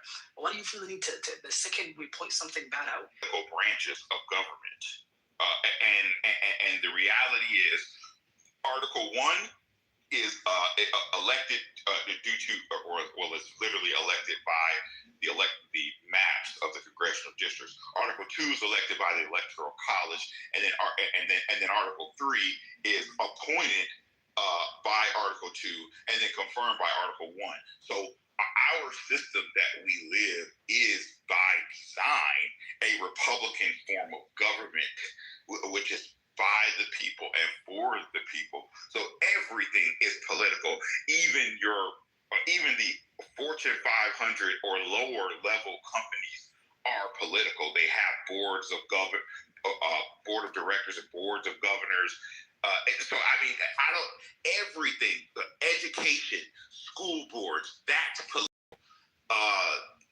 Anything you could think of when you walk into a court, a federal court or a state court, it is based on the public interest or the reliance interest, which is political. You cannot even breathe in the freaking country without something being political. It is political by design. So you're not going to get away from that. And when people say that I'm independent, bull crap.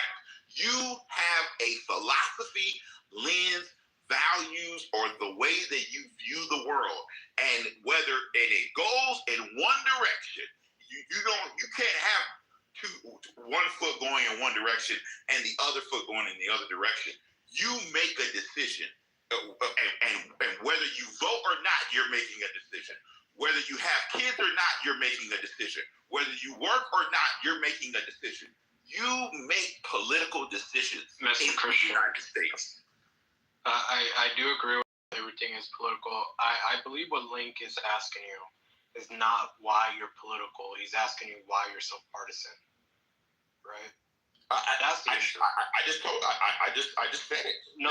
Why are you so partisan? And the reason why you're so partisan is because you're back on the internet, sitting in rooms and talking about politics. So, but you are a registered Republican, right? Yeah, I'm a registered Republican. I'm no different than any other registered Republican or registered Democrat, registered Independent. Are you sure about that? I'm sure about that. I'm a registered Republican. I've been a registered Republican since 2016. I've been a registered Republican. I voted for Obama twice because Obama lied about who he was. He lied about supporting pro-gay marriage, LGBTQ, pro-transgenders. No way in hell would have ever voted for Obama. Laid out all the issues and problems with Democrats. The that I have with the Republicans at this point is there are a certain number of politicians or elected officials who essentially just squat in the party doing nothing. But that does not reflect that doesn't reflect the Ohio Republicans, as I explained earlier in the 1860s and 1870s. That does not reflect Abraham Lincoln. That does not reflect even Donald Trump at this point. Come on. So you're saying you're satisfied with Trump currently as a Republican? I'm 90. I would say I'm about 95% satisfied. The only portion I'm not satisfied with is that he hasn't done an executive order suspending work visas as he did in 2020 twice, suspending work visas because of the disproportionate impact on low-wage workers, which would be black workers and other people who are U.S. citizens inside the United States. He has not done an executive order to stop the work visas. He has the power to do that right now, and I'm dissatisfied that he hasn't done that. All right, I'll rest my case. So now that Alan left because that bitch was muting me. The fucker. He didn't even say anything either. He just kept muting me. Just throwing me off. What I wanted to say was to get back to the education system thing and whether math is racist, okay? This is all that I'll ask you to do. I'll invite you to read a book by John Taylor Gatto. It's called Weapons of Mass Instruction, okay? He doesn't ever mention critical race theory. He doesn't mention racism at all, okay? He just talks about where the education, he was a teacher, okay, a New York teacher. He was awarded the best teacher of the year award multiple times, and then he was producing like these crazy outcomes. The people that were the kids that were performing the absolute lowest remedial classes, all this stuff, they ended up going to and then they're just having like this, doing great things, performing nationwide. And so they asked, like, what are you doing? And he basically said, I'm doing everything that the public education's taught me not to do. So the point is if you look and you understand that even if it's not about neutrality anymore, it's not about whether something is written in discrimination, like I said before, like de jure. It doesn't happen that way anymore. It's embedded in the systems. It's in the institutions, okay? And now everyone pretends like it's colorblind. That's just not the case. And Link was saying that IQ functions different. IQ doesn't account for a lot of things, including wisdom, including art, including all these things. And that's exactly what John Taylor Gatto was showing. He was showing that the way that the public education, this Prussian system that we adopted, it was meant to do one thing, and to create, to teach, to train, to indoctrinate. We don't give a fuck, bitch. Shut the fuck up, bitch. Go the teach, train, and indoctrinate people so they could become mechanisms of the system, okay? So if we understand that the education system already does that, is intentionally meant to do that, okay? It's intentionally designed to suppress autonomy and to make sure that you are obedient and to put a number over you, okay? When you see that system exists, okay, within a racialized society, it's going to function in racially oppressive ways, even if it appears neutral to us right now. And that's exactly what Link was talking about, was that the consequence, the outcomes, you can still have policies and the outcomes that doesn't say, because you know the right, and well, no, I'm going to say any white supremacist, okay, and it's just take a look at yourself when they say, oh, look at the statistics, or show me any law that is a racist law on the books. Yeah, okay, fucker, we already know that that's a trick question. That's not going to work. Civil Rights Act says we can't do it. So they taught us how to. They taught Americans how to be sophisticated with their racism, right, and make us to believe it, plausible deniability, whatever else. Point is, if you support the system, you're fucked. Well, this is the issue as well. We're talking more about classism versus racism, right? If you're talking about systems that disadvantage people, we can talk about NIMBYs, not in my backyard. You go to San Francisco. How did Nancy Pelosi make so much money? She got in early on these projects, right? On these rural projects, she knew where these public transport networks were being developed. She brought properties on them, and she became a homeowner in an association that disallowed development along those lines, and those properties increased in value, right? So this was a democratic problem. Nancy Pelosi got rich off of classism. It wasn't racism, right? And this is where people get confused. The systems that disadvantage people, that politicians are taking advantage of, is not based off of race. It's based off of class. And that's where you're getting confused. Well, I think that's your biggest misconception. Our system, the system. When I say our system, I'm saying the United States. I don't claim it. Okay, I'm saying the United States system. When it was first put into place, this was a white supremacist system. Everything about it was classist, but then they added the element of racism. Okay, where they completely dehumanized and devalued our brothers, right, and brothers and sisters, to completely people, human beings. And that system has continued. You think that the Civil Rights Act happened, then all of a sudden a bunch of people woke up and said, oh, look, or even the Civil War. It didn't happen that way. So when we look at the education system, it's still, these are all of these things that we already know that happened, right? Redlining, the HOLC maps, how the FHA underwriting, the hazardous zones, how fucking businesses intentionally went to the communities, our inner cities and communities where Black people were redlined to be, and put these hazardous zones, right? The mortgage, hold on, the reverse redlining, you know about that, right? Then hold on, no, because we could keep going. We could talk about the predatory lending. We could talk about adjustable rate mortgages. We could get into that. What about blockbusting? What about that? Have you heard about blockbusting? Look it up. Look at white flight. Look at the real estate manipulation. Look at equity stripping. Look at that. You could go and let's forget Jim Crow laws and the black codes and the housing segregation and the urban renewal bullshit. Okay, my fucking fat ass, eminent domain, slum clearance. Have you heard? You know about the highway construction? You know about that? You know about that racist ass shit? Look at fucking up highway segregation. Look up highway segregation. Look up how the route replacement. Hold on, wait. No. They did this specifically. Look up pollution corridors. Wait, this is the crazy thing. This is all documented. I'm not making this shit up. Same thing with the school to prison pipeline. Hold on, wait. I'm gonna the powder cocaine bullshit.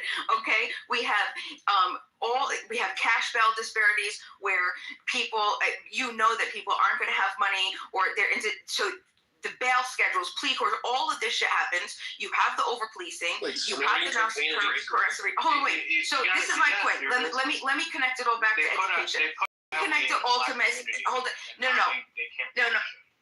All right, let's give Bima 30 more seconds to wrap it up. She's just whining.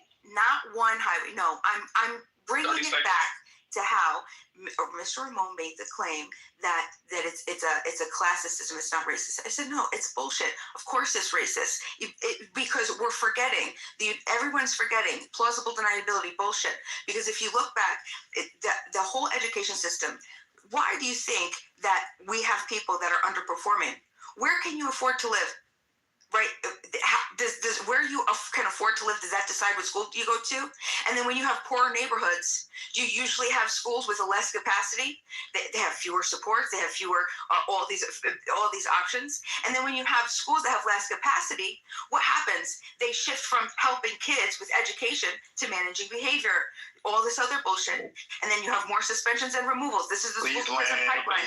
Hold on, this is the whole point. And this is the whole system. The over police. It's just an entire. It's bullshit.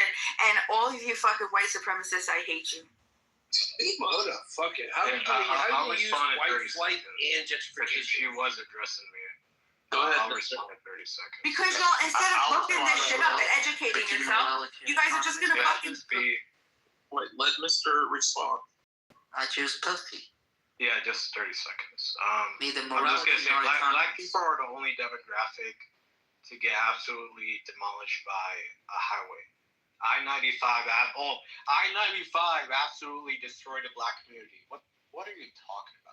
A highway destroyed an entire demographic, your financial success. A highway?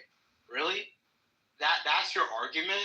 A highway destroyed the black community to the point that they couldn't make any money and they were dependent on government assistance.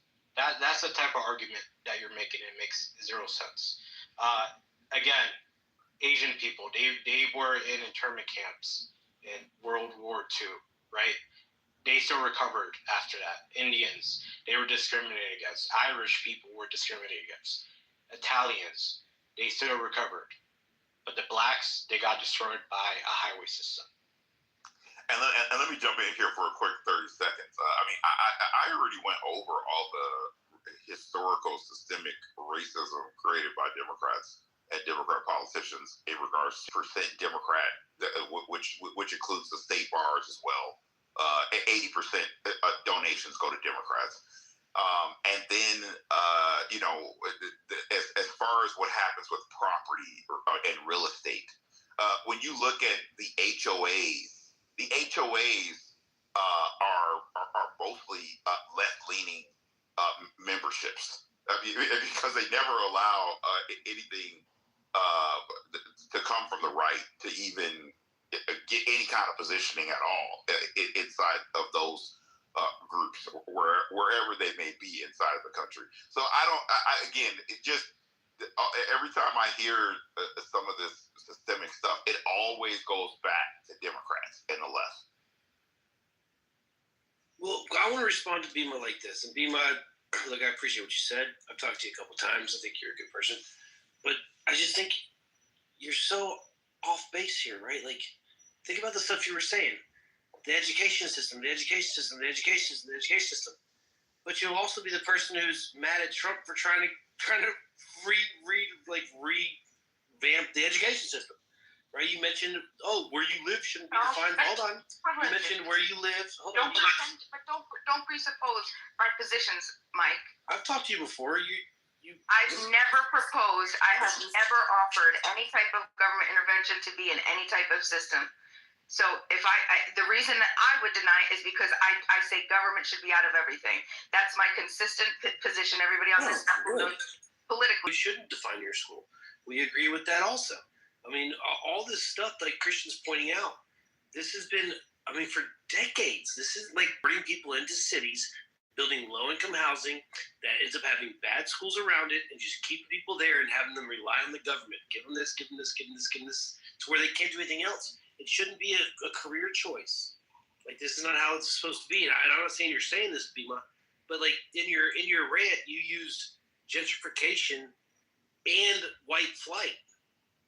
So like, you don't see how that's connected to education.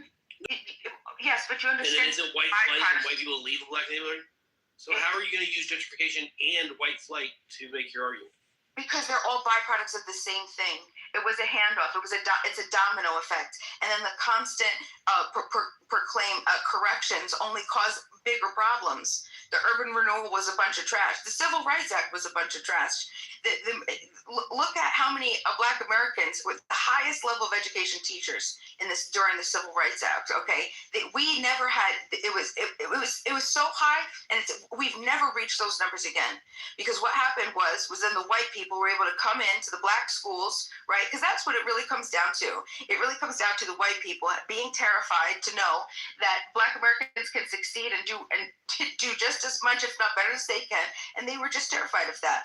And so they wanted to destroy it. That was the whole point. They didn't want Black Americans to continue to pool, to say, okay, well, fuck you guys, we're going to remove our productive ability, and we're going to work on ourselves. You don't want us here? No problem. White people couldn't handle that. Black Wall Street, all the other type of shit that happened.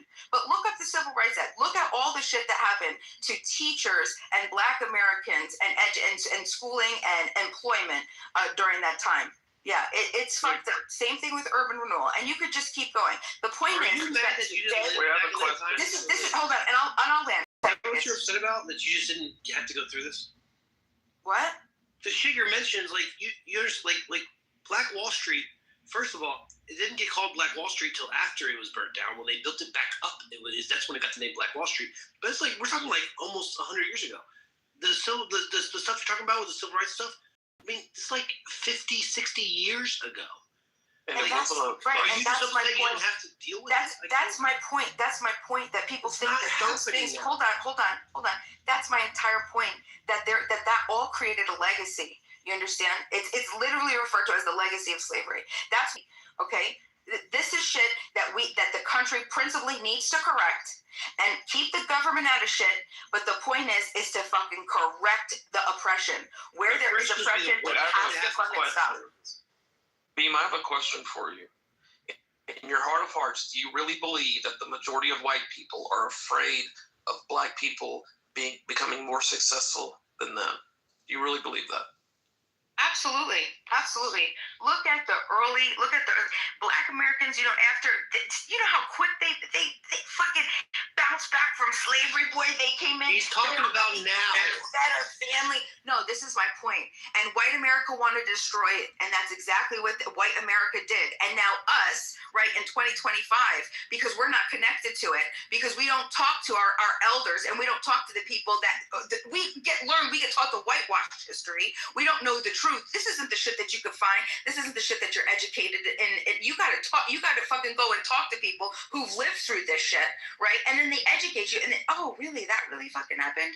And then, oh no, we think everything's neutral, everything's fine.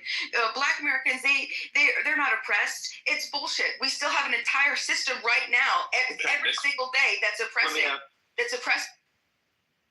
Next question. Do you believe if America poured in all its resources into getting more white boys into the NBA and NFL, you think the Blacks would be worried? I don't know what dumbass question that is. What do you mean? Like, do you really think that people... well, it's not a good analogy, but that if you think whites are afraid of, oh no, these Black people, they're going to take our spots and be more successful than us. That is asinine to think. Really? Okay, well then explain to me how white people can vote for something like the New Deal, to have millions and millions and billions of dollars fed into white man's hands, right? Loan, all of that shit. But then when we say, hey, look, we left out an entire group of the population. It's the principled thing to do. Forget whether they're saying they deserve it or not, right? Forget that. Just look at a principled position. The principled thing to fucking do, and everybody in this room knows it, is to fix that. Now you pour the millions of dollars in the same way, in those same elements into that community. That's what needs to be done first, okay? But white people won't do that because they say, well, I wasn't handed everything, or I don't have white privilege, or I had to work for everything I had. Yeah, it's much different. Do you think if you had all your wishes and you had complete 100% control and you could pour everything into the Black community, do you think in 50 years' time, or do you think eventually everything would be equal equity outcome? Outcome, I'm not concerned with outcome. I'm concerned with oppression. I want the oppression to stop. I want people to stop living and completely ignoring the shit that's happening in our community now. So that's all that you They would stop to do if today. Stop talking like this. They would. But They would stop. Who would stop? Who would stop? So hold on. So police brutality. You know about the discrepancies with sentencing, and you talk about that. When was the last time? Yeah, we can break down the sentencing stuff. You just say all right. So what about hiring discrimination? What about that? What hiring discrimination? We addressed that with affirmative action. Yeah, affirmative action. That's bullshit. That's bullshit. What?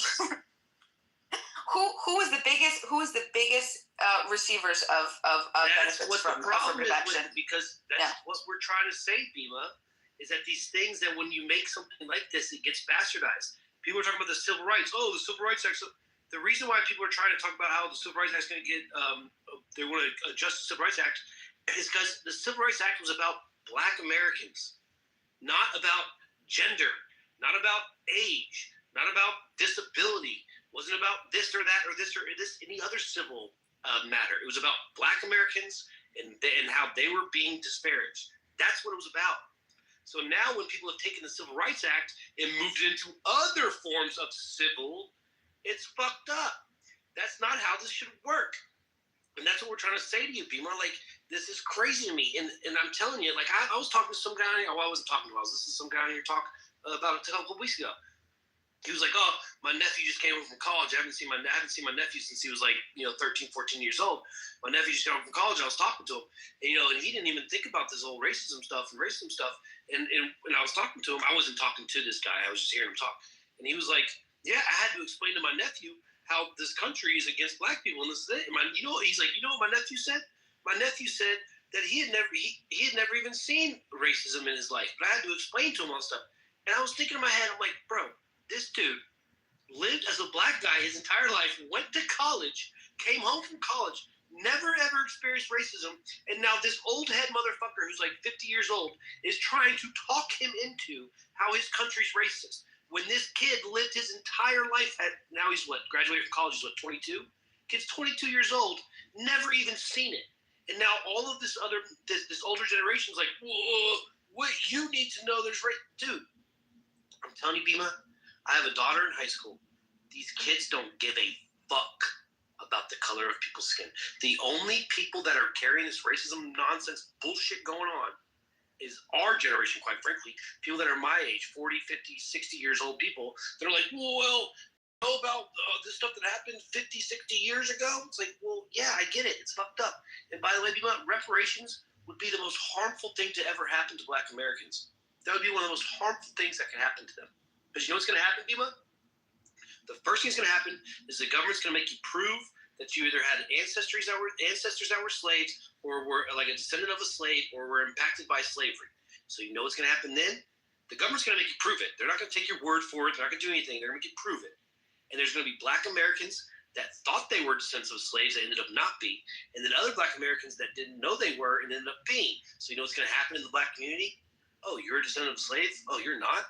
You're not? Now there's going to be Black Americans against other Black Americans that now there's a section of Black Americans that are descendants. We don't even have to go back that far. We don't have to go back that far. We don't even have to go back that far. We can start. Mike, we don't even have to go back that far. We could even just work from the 20th century alone. Just the 20th century alone. Just policies for people that are still walking around and alive today that have been affected by the policies that were implemented in just in the 20th century. Do you know how many billions? Some of these economists, billions of dollars were stolen from Black communities through the shit that happened through housing and all of that other stuff. This was their estimates. Economists are generally pretty conservative. They're not usually liberal, right? They usually, they're mathing. That's what they do. They math, right? Most economists are conservative. They're right leaning. Okay, so just saying, right? This has already been. It's here, and that's my point. So, we want to know why there's a big wealth gap. Listen, I'm not saying that we need to do fucking employment. I'm saying just leave people alone. let people do whatever they're going to do. Stop the oppression wherever there's oppression. Allow people to live and fucking breathe. Right? The police brutality, how is that going to stop? Well, we're going to have to change the old slave patrol system, okay? We're going to have to decriminalize victimless crimes, okay? We're going to have to start there. And I mean, but this is my ultimate point, though. If you just sit there and you just look at even between 1950s, we could even do 1960s to 2000, and you look at the interconnectedness of all the bullshit that happened, you can see that this legacy, this ingrained legacy, this isn't going to be cleared up for. It doesn't matter a person coming to, oh yeah, no, because this is what they talk about, Mike Allen, is the different types of racism. This is the difference between the interpersonal racism and the structural racism. The structural racism is still in place. You see what I'm saying? Even if your kids say, oh, I never experienced racism, the older wise man is saying, you don't understand. You've put on the white supremacist glasses. You're looking through the lens of the bullshit, so you're not going to be able to see it. But good on that far in our moral cognitive development. It's so dangerous. Sorry, Alfonso. Go ahead, buddy. Go ahead. I wanted to ask a question because you seem to be maybe laying the failures of a certain demographic on quote unquote systematic racism or quote unquote historical injustice, right? So I wanted to ask, have you read any of W. Du Bois? A long time ago I did. Okay, well, W. Du Bois, he's the father of that type of rhetoric that you're espousing, right? And even W. Du Bois, he even said back in the 1920s, 2 years ago, since, for the most part, what we know is what King and the civil rights leaders brought about, that we don't actually know the actual people on the ground that were in the black community at the time. A. Philip Randolph, a lot of them gentlemen at that time, the leaders at that time, they never laid every failure on the black community, on white people. So I think that maybe you should go back and study and maybe read a little bit more, because what you're saying is not a historical truth. And that even the things that Jim Crow, through the burning of towns, what the black community did control, the black community was on the upward incline. And it has nothing to do with anything. So that's what I wanted to say. I just wanted you, since you don't know W. Du Bois, I won't ask you the question I wanted to ask you. But I think that you should maybe do a little bit more reading of the people that you're espousing that brought that for. You should read their whole thoughts, the whole body of their work first. And that's all I wanted to say. Alfonso, I appreciate that, but this is the thing. Let's just say that it's just white America. Let's just look at white America, okay? Not any other type of demographic. Why is it that white Americans, there are plenty of white Americans that have exposed our current system as oppressive? On them, they believe that the system is oppressive. White people say this system is oppressive on me.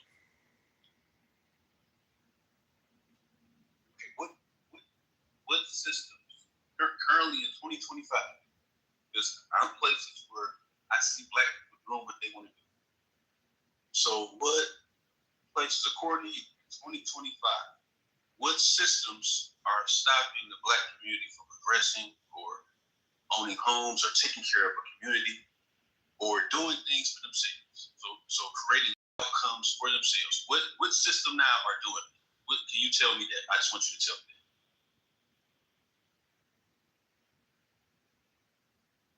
It's not one. It's all interconnected. Were you here when I was explaining the dynamic, the domino effect, right? Because when you say like a system, you're asking me to point to a system. I'm saying the entire system is bullshit. Everything is. This system that we have, what we have right now, is bullshit. Well, no. Remember, okay. It's not one system. It is the system that we are in currently. Yeah, but how does it specifically affect black people? I think is what he's asking. Because I'll agree with you, the system's fucked up, but I mean, they got all of us in the same system. I mean, I don't know. I don't know how to answer that question. I feel like, I mean, like how would I point to a system if we were to talk about, mass incarceration with victimless crimes? Like, what system? Should I say the judicial system? The judicial system. That's one. Our entire judicial system is fucked. If we talk about how our food system, I don't know if you want to call it is good enough. I mean, I don't know. Okay, let me ask you a question. Now, you said the medical system, right? So, okay, if you now, I don't know where you stay at or where you live, right?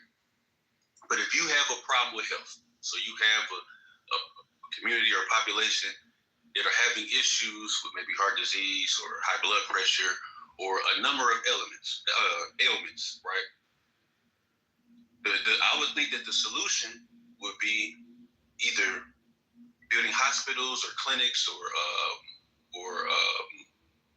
what's the other one? The urgent cares. Maybe recruiting different type of doctors. So how is the system stopping certain communities from building hospitals or coming up with their own solutions to their own communal issues? Because you pointed to back in 100 years ago when Black people were building certain communities, and then this other group of community would come and burn it down. So show now where when you bring up the medical apartheid, or if you bring up where certain people don't have or are lacking in certain health aspects, show now the system or the group of people that are preventing that community from providing a solution or building up their health system for their community. Can you show that to me?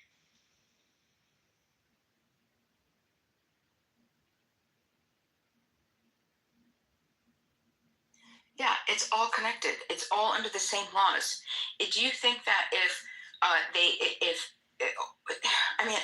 don't know. Again, you have to understand that these are systems that are embedded in other systems. They're all interconnected. It's not like it's just, and that's the whole thing. Like, you can't just look at it linearly. You have to understand how it's an entire situation, right? It's like, oh yeah, well, we could just come up and let's look at the medical system and everybody put your eyes on the medical system. Well, hold on. Let's first talk about the overcriminalization and the mass incarceration, because we actually need to have our fathers and our children free from being unfairly targeted and then thrown in jail by the threat of violent force by a gun for something that there is no harm caused by another person or person's property. Okay, so which one comes first? So you have a priority. This is my point. You have a concept, you're in a survival mode, you're in a survival state because of all the issues of the systems all bedded within each other. So which one do you do first? But Bima, you said a lot of stuff there, but could the answer just be that the sisters, they're not there? Like, when you keep saying, you're like, I have a hard time answering the question, I don't know how to answer the question. You keep saying they're all interconnected, and you kind of keep saying all this stuff. Couldn't the answer just be, I don't want to say like you're wrong, but couldn't the answer just be like, it's not actually happening? Like, see what I'm saying? Like, this is the thing that Alan was saying about CRT. Well, hold on, real quick. Alan was saying about kind of CRT. The problem I have with CRT is, like, how dare you look at a young Black kid in America and be like, well, sorry, kid, you're Black. And, like, why would you look at a young white kid and be like, hey, you're better than that other kid because you're white? It's fucking crazy. Like, to just tell Black people saying here. Like, you're actively talking people into feeling like they're oppressed when, like, a guy like Alfonso doesn't live like that. And you would take a guy like Alfonso and be like, wait, Alfonso, like, this shit is, like, you're not allowed to do this kind of stuff. Like, hold on. Or a guy like Christian, a guy like Christian who's, well, hold on, Christian, you're not allowed to do that. You're a Black guy. You can't participate in the white guy's politics. Like, it's crazy to me. It's detrimental. Don't you see that? No, because you're not saying that when I talk about this isn't for Black Americans. This is for white Americans. This is for the people that are the dominant force, that are able to, that have the majority, that have the responsibility and the duty to fix this. This isn't on Black Americans, and I'm not trying to. Black Americans know that they could get up and do whatever the fuck that they want to do, but it doesn't. For the people that have been put into the system that are suffering, right? It's rational ignorance. If you're set in a survival mode, right? And for example, you said I'm talking about the institutions bed into each other. You think you could just let's just band together and fix medical apartheid. Well, hold on. There's so many other systems that are interconnected with this. First of all, the medical. Hold on. Okay. Medical apartheid. Okay. So the white man created the system of how they're gonna. First of all, how medical care is practiced, right? And they studied white people specifically. So Black Americans, their care, their physical care, their ailments, the things that were specific to them, they have been left out of it for a long time, right? And then on top of that, school curricula, first of all, that needs to change.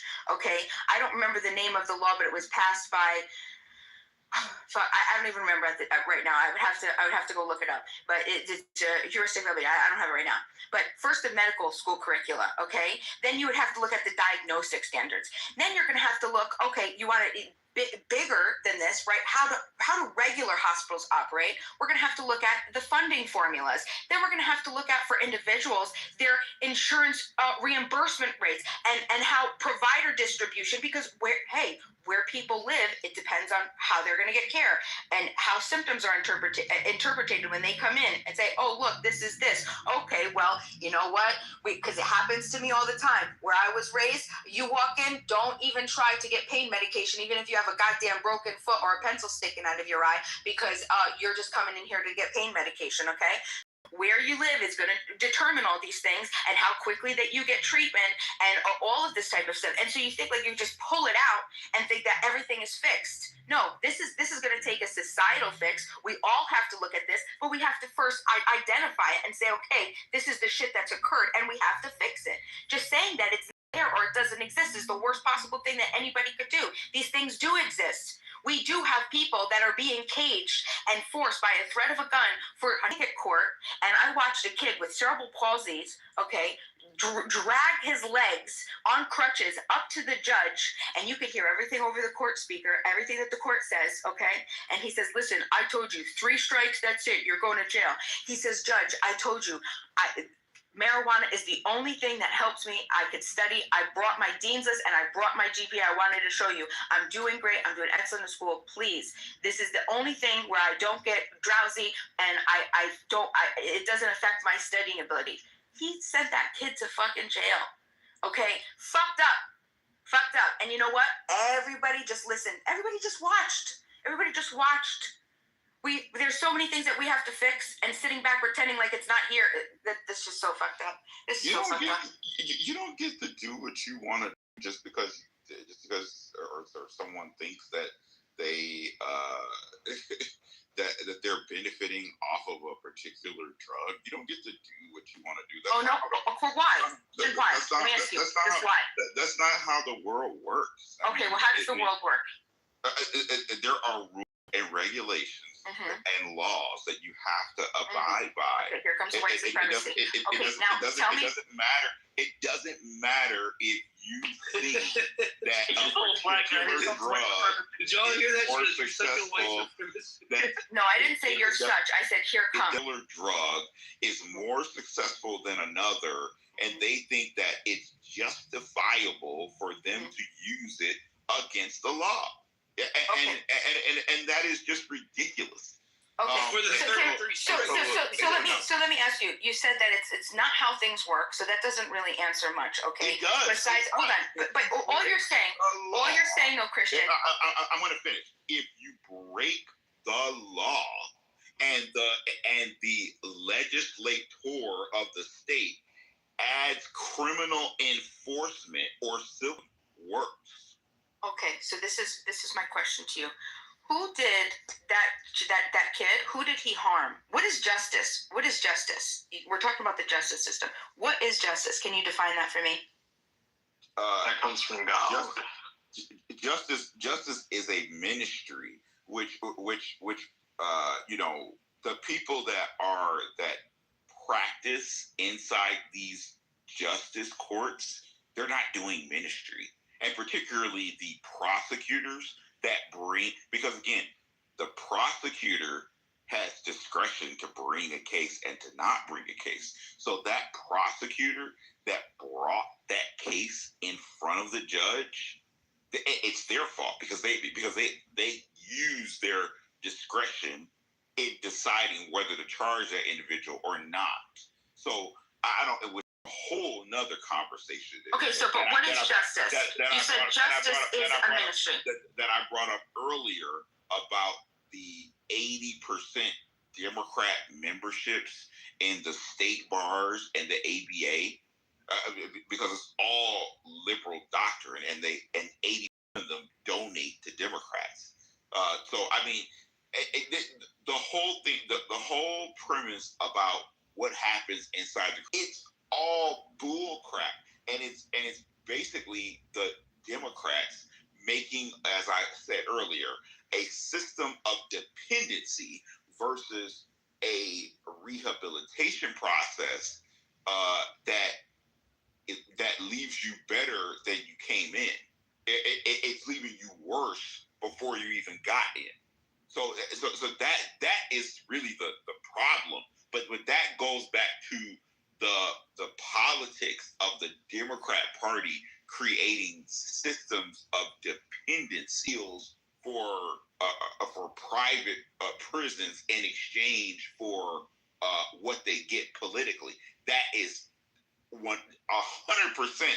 Democrats, and there shall be no equitability or comparison to charging aliens for violating the law entering the country. They do not have the justification for being here. They have no entitlement. They are not entitled to anything. So I don't ever want to hear anybody comparing aliens to U.S. citizens having their rights violated inside a criminal or civil. Okay, that was a circular argument that didn't address my question, which was how do you define justice? Go ahead, sir. Directly. But he didn't answer it and address anything, but go ahead. Yeah, because Danny is also alluding to it. We're talking about drugs. Talking about who did that person harm. The person that Bima was talking about that is going to jail because he is taking a illegal substance that supposedly is helping him and keeping him on track with his medical condition. At the end of the day, it does not matter. We're talking about justice. Justice is top down. It comes from God, and it gets distilled down from the judicial system all the way down to the criminal courts, right? So when we're talking about justice, we have to understand what God deems as justice, and we have to respect the government and the governing laws of each countries. So, for example, in Indonesia, if smoking weed is illegal and you get the death penalty, you have to respect that governing authority. If you're in the United States and you're not allowed to smoke weed, depending on what state you're in, you also have to respect that governing authority based off local laws, state laws, whatever. So, Bima, what did that person do? You want to cry empathy. You want to say, well, he didn't harm anyone. Danny's saying that in chat. Well, he didn't harm anyone. Well, he broke the law. And at the end of the day, you have to respect the law of whatever country, locality, county that you're in. Okay? So it's not up to you to interpret, well, he wasn't harming anyone. Says who? Right. So that's my entire point. Who is to say that anybody else would be objective, especially I hate to say this, but even in our court system, you have to be able to show evidence, okay? There is zero evidence that he harmed absolutely zero people. It starts with private property. Do you believe in private property or not? Let me ask you the question. Hold on, just go with me, flow with me for a second. Do you believe in private property, yes or no? course. Okay. Do you believe you own yourself? No. God owns me. Okay, so so now we're already on a different parallel. So if God owns you, okay, God owns you. What about the people on the planet? Do you own you, or do other people own you? No, God owns them as well. Okay, but you're not answering my question.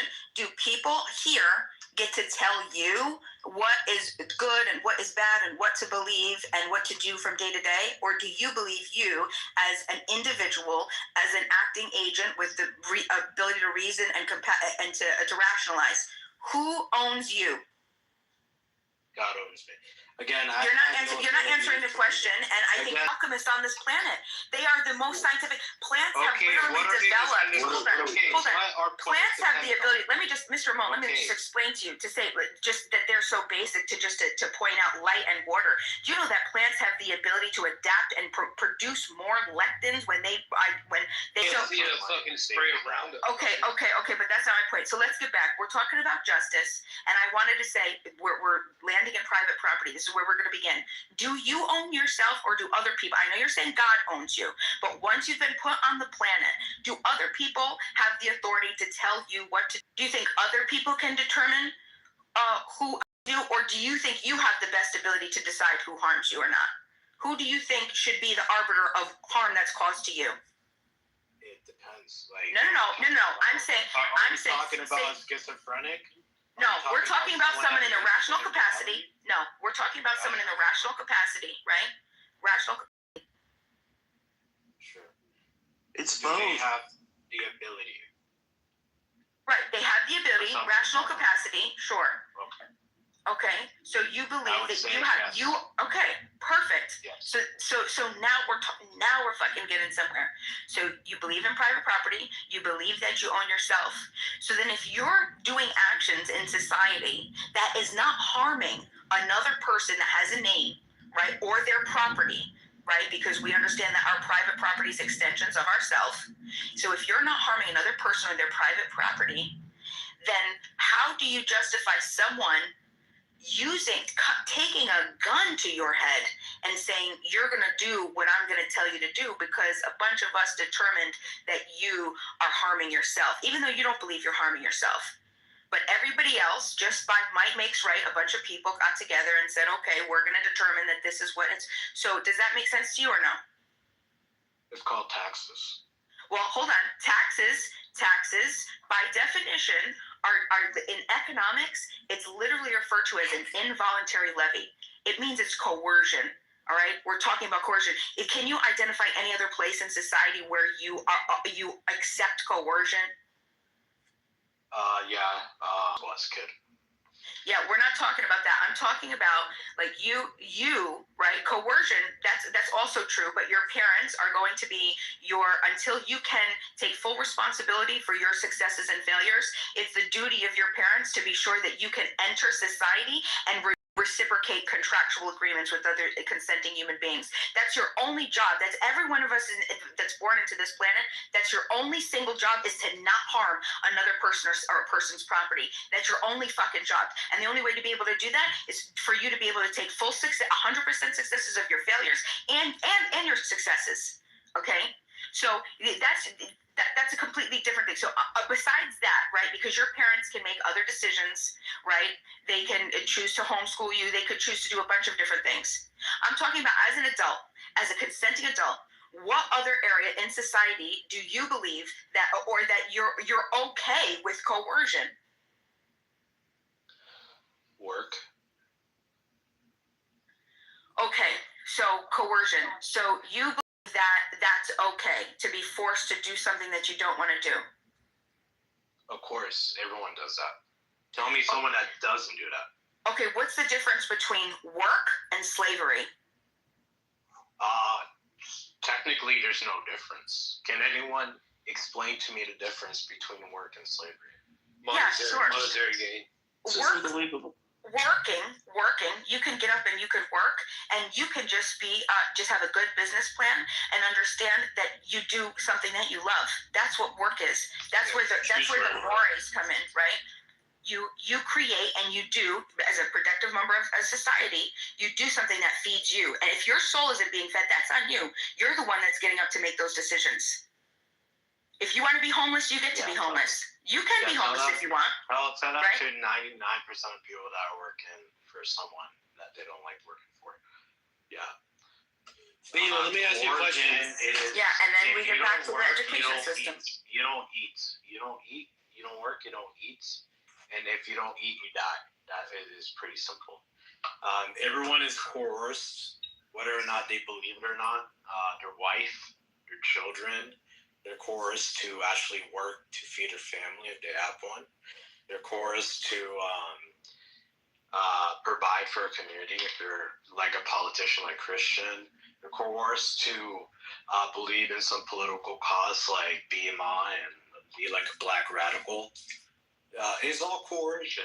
Like, you guys have all been convinced to be a part of. The fact is, so getting back to the work. So work and slavery. So you think work and slavery are the same thing? No. What's the difference? Again, yeah. The difference between work and slavery. Okay, the difference between work and slavery. So you are right now, okay, you have all the resources that you need, and you're just in a room, okay? Now, if you just sit there and you don't get up and take care of yourself and go to the bathroom and find food, someone else is going to have to do that for you, right? So, guys, how many times have you heard? Just yes or no. I'm breaking it down to the. I'm breaking it down to the super basics. I'm breaking it down because we have to sort through the difference between work and slavery. How were slaves able to buy themselves out of freedom if they weren't getting paid? How were slaves able to buy their freedom? That was still slavery. That was still slavery. How's it? They were getting paid. But how were they able to buy themselves out of freedom if they were slaves? You're starting with the preposition. You're starting with the presupposition that they're slaves. The system is fucked. We're talking about free people, and I'm asking you, as a free human being, nobody is telling you to do anything. Okay, slaves didn't have that option. I'm saying to you, right? You're born right now. You're in a room with me. Okay, we're in a room. You can have anything that you want. If you just sit there and you don't do anything, someone's going to have to do that for you. I'm going to have to feed you, right? I'm going to have to go and find food. Is that correct? And I'm going to. No, it's not correct. Take it later and die. Mister, just say everything. Exactly. So slavery. So that's the difference between work and slavery. Work is you maintaining yourself, 100% of your successes and 100% of your failures. That's all that is. Slavery is when you're forced to do it for somebody else. And someone else forces you to do that for their benefit. I can't believe that we're having this. The elf, Brenda, what is your point, though? What is your point? The elf is you. Like that's the entire point that I'm trying to make is that you are a slave. Like, there's no ifs, ands, or buts about it. You are a slave to someone at the end of the day. What? Slaves from antiquity, from the plantation era, whether or not you're a slave or not, right? So you can still make money and be a slave, and that's what modern day slavery is. You are a slave. If you work a 9 to 5, you are a slave. No, you're not. Right, but if the system didn't exist, Mr. Ramon, if the system didn't exist, and we just wake up, me and you wake up just on just land somewhere on the planet, okay? Do we have to get up and we got to do things, right? We're going to have to build a home for ourselves. We're going to have to find food. We're going to have to forage. We're going to have to create systems that we can rely on me and you to rely on each other for whatever it is that we're going to work, right? So is that working or is that slavery? Okay, the difference is I don't have some boss lady bitch over me that's going to fire me just because my khakis aren't ironed correctly. That's the difference. Okay. That's the difference that we have to deal with now. We have to deal with boss lady dumb bitches that ruin entire companies. That's the issue that we're dealing with now. Oh my God! But you can identify that scenario, me and you on land, and us doing things, building, and trading and bartering and going here and there. That's work, but it's not slavery. Yes. You and I were on an island. It would be like Lord of the Flies. I would eat you day one.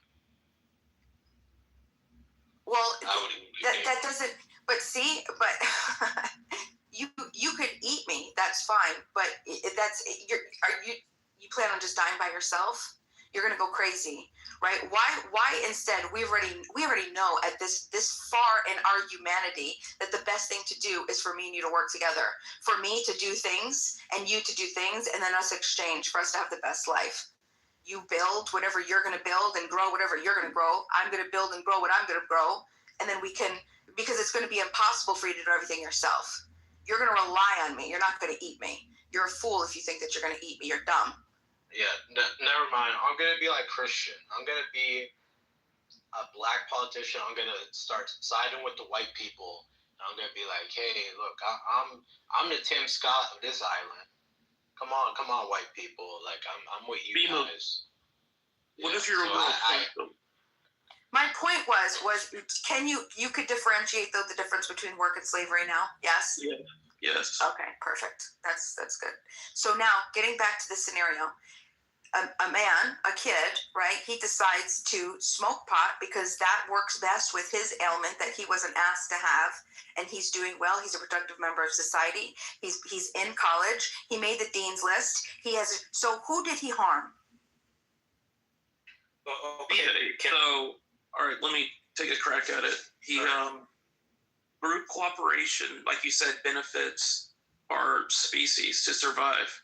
So group cooperation then came up with laws about not smoking marijuana. Now, we all agree that, or most of us agree, some of the laws are stupid and they're outdated. The kid, in theory, smoked the marijuana and broke the law. He harmed society by proliferation of marijuana in society. So future victims was to keep marijuana out of society because it is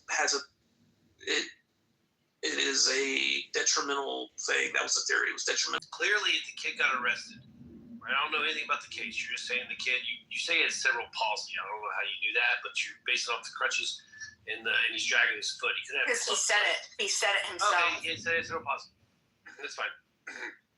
If he got arrested for smoking, that means he clearly wasn't inside his home. He wasn't in his back patio. He wasn't somewhere. If he got arrested for it, and you said that the judge said, well, I told you already 2 times, third strikes, you're out. So this has already happened 2 times before. So now, if the kid's getting arrested for smoking, again, he's out in public doing it. So I guess the question I would ask you, Bima, let's say a guy goes to a bar, and he gets drunk, and he gets in his car and drives. Now, he drives the speed limit, he drives good, but there happens to be a checkpoint. So there's a checkpoint, and the cops he didn't get pulled over for speeding, he didn't get pulled over for anything. And there's a checkpoint, and the cops, dude, you've been drinking, bro. And the guy's like, well, yeah, but I've been driving fine. I haven't hurt anybody. Well, dude, you're fucking drinking and driving a car. You could hurt somebody. So if the kid's out in public smoking weed, who knows what he's doing? Who knows what's going on there? But clearly the kid wasn't inside his home smoking the weed. Because if he was inside his home smoking the weed, he wouldn't have got arrested.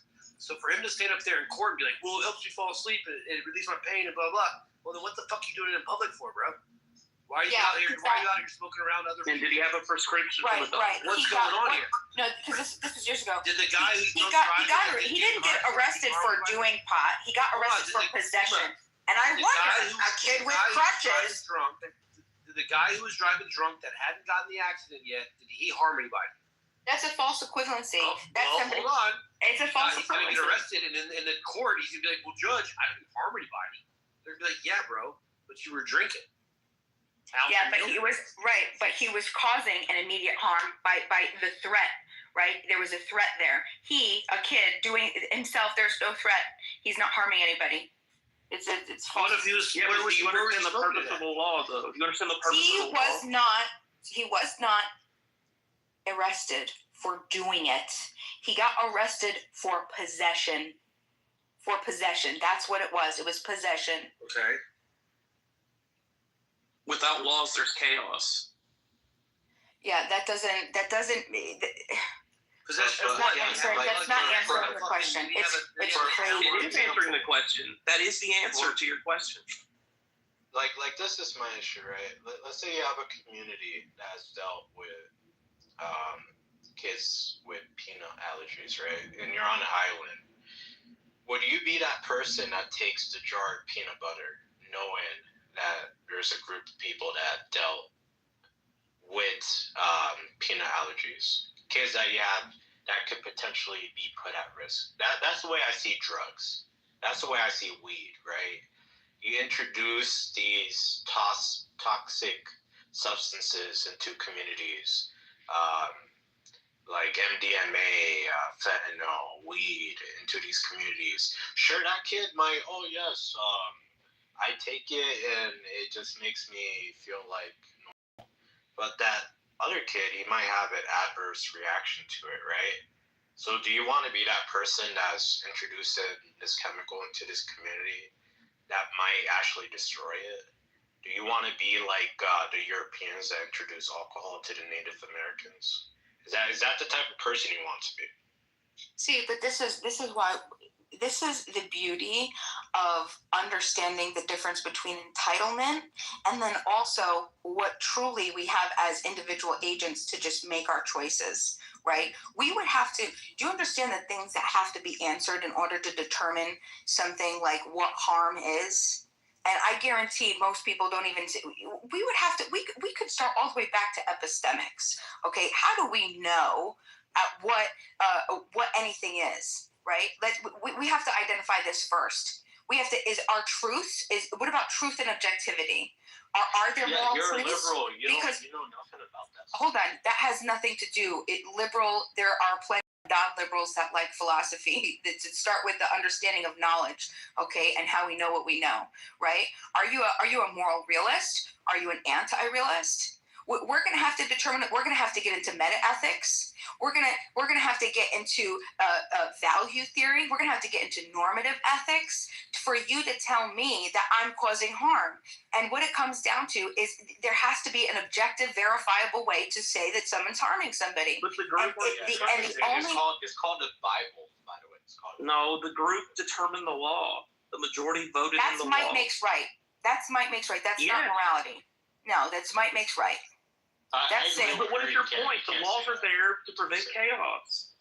I'm saying that a group of people, we already determined that we own ourselves. So if we own ourselves, and you don't think that you think that other people own you.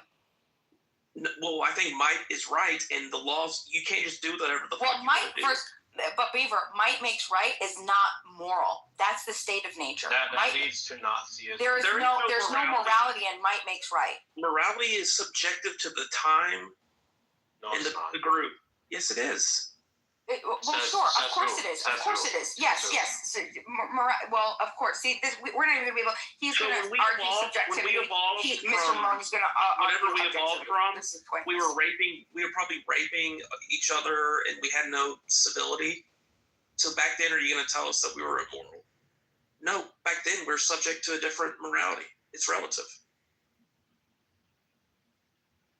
You see other species like that will go and rape and take the mate. Says who?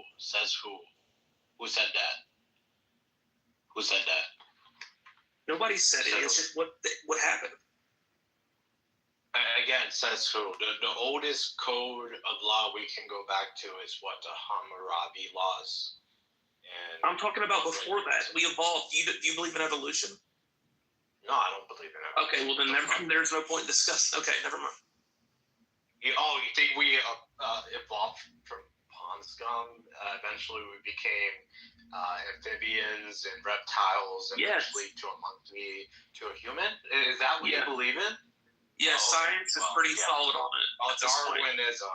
Yes, DNA pretty much solidified the theory of evolution. Okay, so yeah, we're all. You see, this is the type of ideology that leads you to commit genocide. If you believe that your next door neighbor evolved from a fucking fish, then yeah, you're more likely just to genocide them and kill them. So yeah, we didn't come directly from fish. Ideology that we didn't come directly from fish. That's how you believe evolution works. You just don't understand it. Evolution isn't real. It was taught in the 1800s by some Freemason. So I don't know what you're talking about. So Spaghetti Monster then told you what is. Get off of Reddit, dude. Spaghetti Monster, that's so 2010. Okay, whatever you want to call it. Yeah, get off of Reddit, atheism, and actually research some stuff and stop listening to Neil deGrasse Tyson and Richard Dawkins. All right. So you think you're smarter than Richard Dawkins? Well, he's definitely a dumbass and a predator. Yeah, okay. If you didn't know that. Yeah, he's stupid.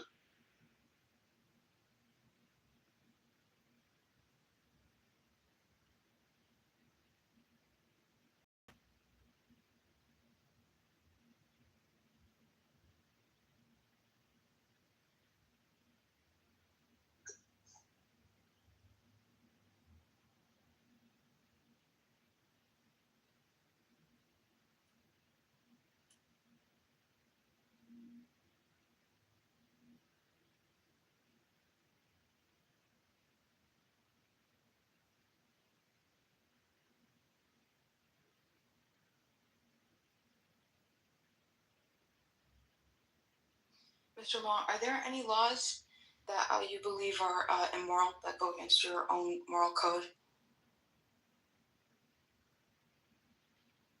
Well, there's so many laws I can bring up. If we're just talking about after the French Revolution, obviously,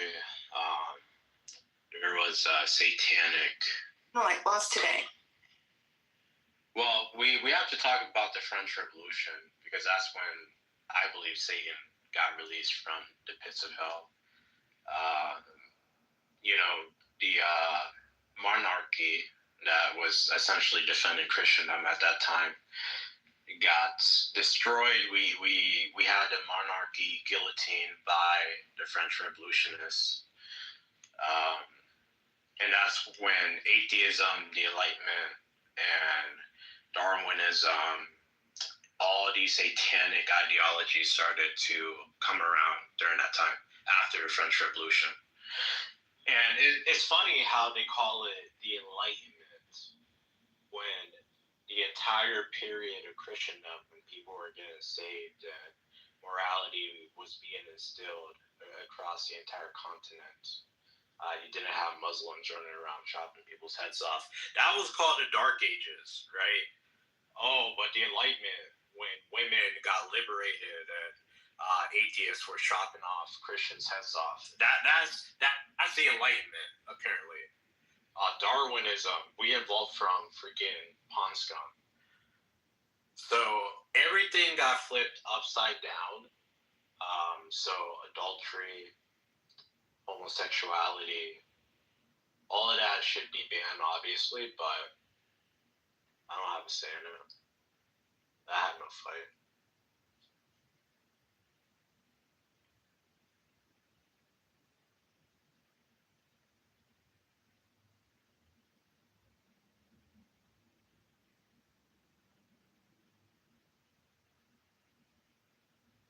Beaver, are there any laws that you find immoral today?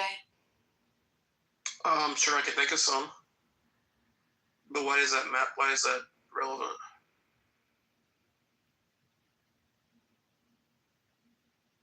What laws do you find immoral? How do you determine when you should and shouldn't follow a law that you find immoral personally, Beaver? What's that threshold? I would probably weigh the pros and cons of the law and what would happen if I didn't follow it. If I had anything to lose, it would be a bunch of factors. Why don't you give me an example of one that you have a problem with and how you would follow it or not follow it? All victimless crimes. I have a problem with all victimless crimes.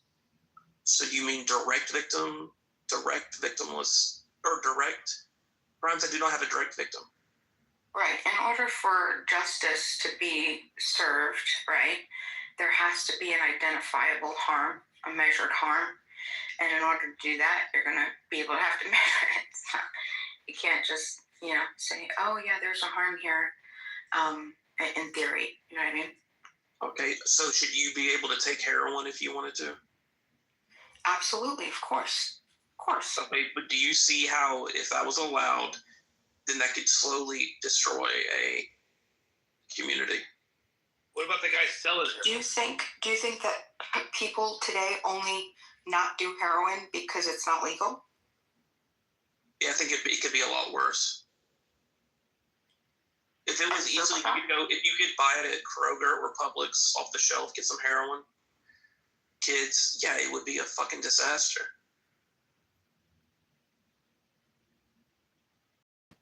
It would destroy the community. Do you disagree with that? Yeah. Mike, what do you think? Yeah, I think that I mean, I don't like. Do you get the guy selling the heroin's the one who's harming the community, right? I mean, doing the heroin, I get what you're saying, when it's a victim of crime, but Wait, if I'm selling you heroin, how am I harming you? Wait, what?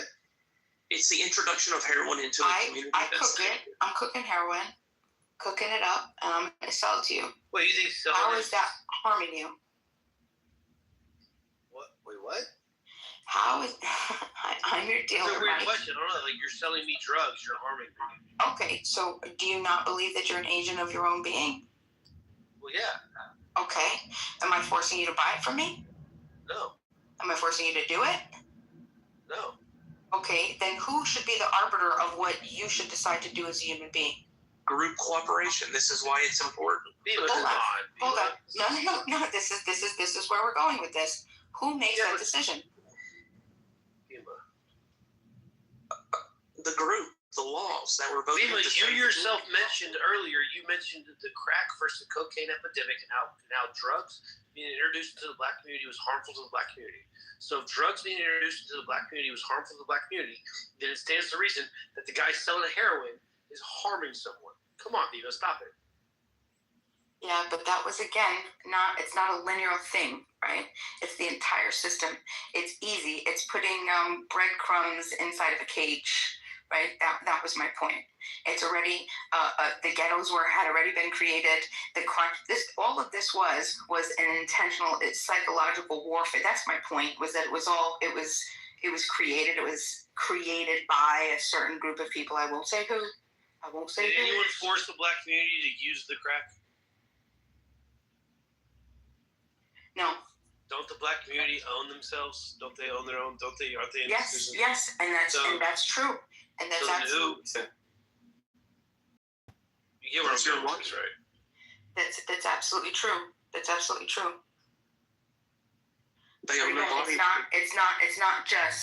It wasn't just black people doing drugs, right? It was black people doing drugs and being set up so they could be imprisoned, so the entire structure could be destabilized. That whole thing. I mean, look at what COINTELPRO. Would you use the word harmed? Were they being harmed? They were being targeted. They were being harmed. Yeah, of course they were. Of course. Okay, and so the guy selling heroin is harming people. No. The harm wasn't from person to person.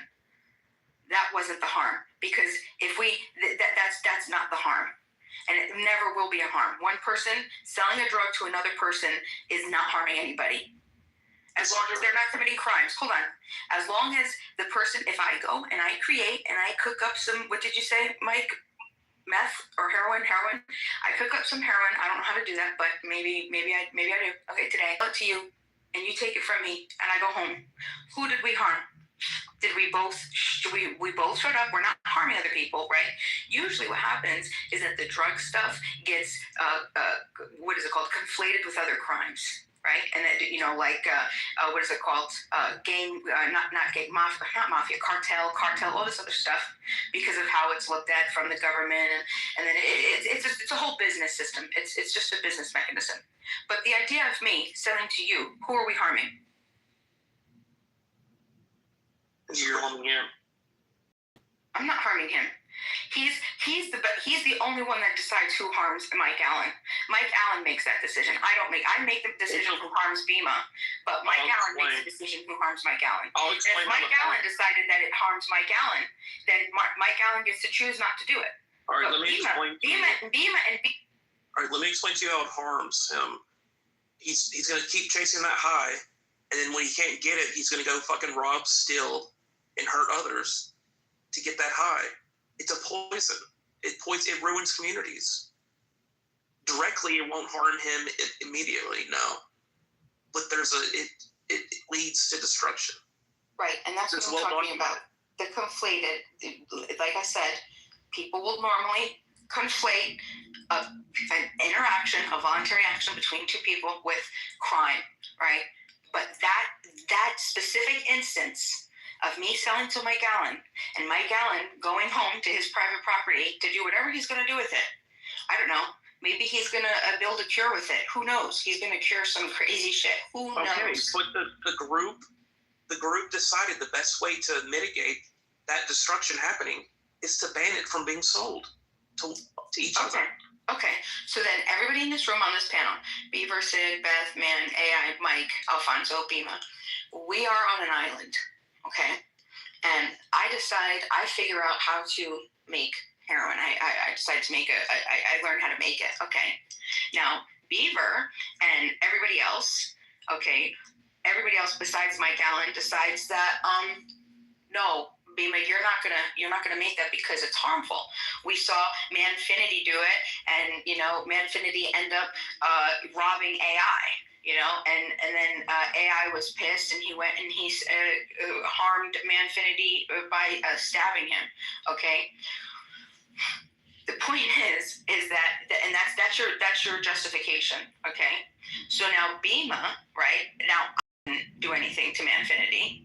Right? Manfinity decided to go and create a crime. He actually did a crime by violating someone's private property, okay? He violated AI. AI responded the way he responded. That has nothing to do with me. Now, everybody in the room decides, hey, Bima, you can't do it anymore. But me and Mike Allen, I'm deciding I'm doing it, and Mike Allen's just like, you know what? I lived once, YOLO. I heard about it, it's a crazy experience, or whatever his excuse is. Let's fucking rage. Okay, whatever he decides. Tell me why me and Mike can't do a peaceful transaction, right? Because you guys say that it's bad. I thought we decided that we choose our own morality, right? And when our morality, that's why I said no, we didn't. In the very when you create a law, you and everybody else create a law that isn't harmful. Let's say it is. Let's say it's RSO oil, okay, and which is a drug, and you decide to outlaw it. But RSO oil is actually curing mast cell tumors on dogs, and Mike Allen has a dog who he loves very much, and he knows that it's going to cure his dog's mast cell tumor. So now, who are you to take a gun to my head or Mike Allen's head to say, if you do this, we're going to put you in a cage, and if you don't do what we're going to say. Now explain to me why me and Mike Allen should listen to you guys. Why do you guys have authority over what we've determined is good?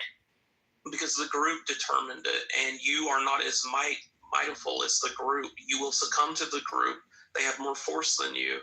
If you want the law changed for the dog to be able to get it, you got to work to change it. Or you can say, I'm going to save my dog, fuck it, and I'm going to bear the consequences. Okay, but that's not morality. That's my big right. It's a weird hill to die on, Beaver. Like, do me and Beaver believe that the kid should have got arrested? I want to figure out where we vest our authority, okay? Beaver, I don't consent to whatever you decided. But we're all together. We're all on an island. I can't go anywhere else. It's not reasonable for me to go anywhere else. I can't go anywhere else. I have to live here. But you guys decide, no, we're going to make these laws, and this is what it's going to be. And if you don't like it, I don't know. And it's white. That's your problem. So why do I have to abide by your authority? Because we outmuscle you by numbers. So that's all that it comes down to. Yeah. Authority comes to who has the greatest power. Yes. Okay, so do you understand how that's not moral? That's just might makes right. It doesn't matter. It is what it is. Okay, so then if there is no morality in that, then as soon as Mike Allen and I, because we start doing like hidden now, and they love this shit, we partner with them, and me and Mike Allen are like, you know what? Let's go and take them all out. Let's take everybody out because we just want to do that because might makes right. We're allowed to. Can we do that? Yes, you would do it. Okay, and this is my point. This isn't moral. no moral principles. You have to develop a moral principle, Beaver. This is my point. And this is why government is not moral. This is my point. It is not moral. Might makes right is not moral. Who cares? Like, it doesn't matter. Wait, how can you say that it doesn't matter? You're basing your premise on what's good for society, but then also saying that there's no morality in it. There's a complete contradiction. You're completely not thought out on this. It's objective to the time and the group and in the setting. That's what morality is. And it's decided by the group. If it's best for the group to survive and advance, to pass on their DNA, to prevent shit like heroin destroying the group, then they're going to institute these laws or there will be chaos. This is the way it's been since, I don't know, do you think when you see a lion, let me ask you this. When you see a lion eat another creature and tear its head off, do you think, damn, that's not moral? Poor animal? No, that's might makes right. That's the state of nature. That's the state of nature. Okay, but they're not beings that have rational capacity to reason. Okay, they don't have reason in the same capacity that we do. They cannot enter and respect contracts. That's what all this is about. So this is my question, because it's 6 o'clock, but this is what I have my question to you, because I'm curious, honestly. What do you think? I'm only going to go as far as normative ethics, I promise. What do you feel, or no, how do I say this? What makes an action right in your mind? And I'm asking you, are you like a consequentialist where, the best, you could maximize the good of all outcomes? Do you think, because maybe that's what you are. I would think that's what you are. Hold on, hold on. Bima, let's say let me finish. Because look, hold on, and I'll finish. Because it sounds like normative ethics. It sounds like Beaver. That's what Beaver is, right? Then there's deontology, right, where we have the respect for duties and rights. We have contractualism, right, where we have principles, right? Okay, that are principle, which would be something that is irrespective of time, circumstance, location, it's going to be the same for everybody. Okay, so if we can agree on normative ethics, and you're just saying like, oh, force makes right, I'm saying like you're completely unprincipled, Beaver. There's no foundation in the things that you're saying. You're saying that we need to do this for the good of society, but also I can't define what's right, and only might makes right is going to be what's right. It's completely just trash. This is what happens when we just vest our whole authority in government. It's literally called rational ignorance. I'm not saying that it's. Hold on. No. Rational ignorance is a real thing, and I'm not saying that I'm trying to criticize you, because that's not what I'm trying to do. I'm saying this is the masses. This is what the large majority of everybody on this planet does, okay? And that is rational ignorance. We're going to push off whatever type of work that we don't have to do and whoever's going to do it, because it's not reasonable or rational for us to be able to look and explore absolutely everything. I had a particular instance where I had enough time to be able to research this and to think about it and to start questioning and completely dismantling the systems and understand and build a foundation of moral principles. I can tell you, I have an entire moral principle theory that I can tell you, and there's absolutely any fucking circumstance that you could give me that I could run through my moral principles and answer the question of what should be done, because it's based on moral principles. And the fact of the matter is, it is completely consistent. It works, whether it works for me or against me, it's principled and I believe in it. So that's all that I have to say. I think that you should think about dismantling. You have to find your moral principles, and once you start doing that, and you look at your moral principles, and you get into normative ethics, and you go back into value theory, and actually you should start with epistemics, because that's fucking where you need to start there, and then just start slowly building, and you'll get into meta ethics, then you'll get into different theories, value theory, normative ethics, and then you can finally get into political theory, which is how the government should be, what type of government we should be. And things like that, but and then we could answer the question, because the other question that we had was justice. We can't even define justice. It's a reification. You would die. The group would die off. Bima, I want to ask you this question, Bima, real quick.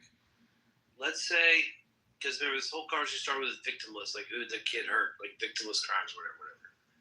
Let's say you wait, and you're 100% positive that everyone had left a certain building.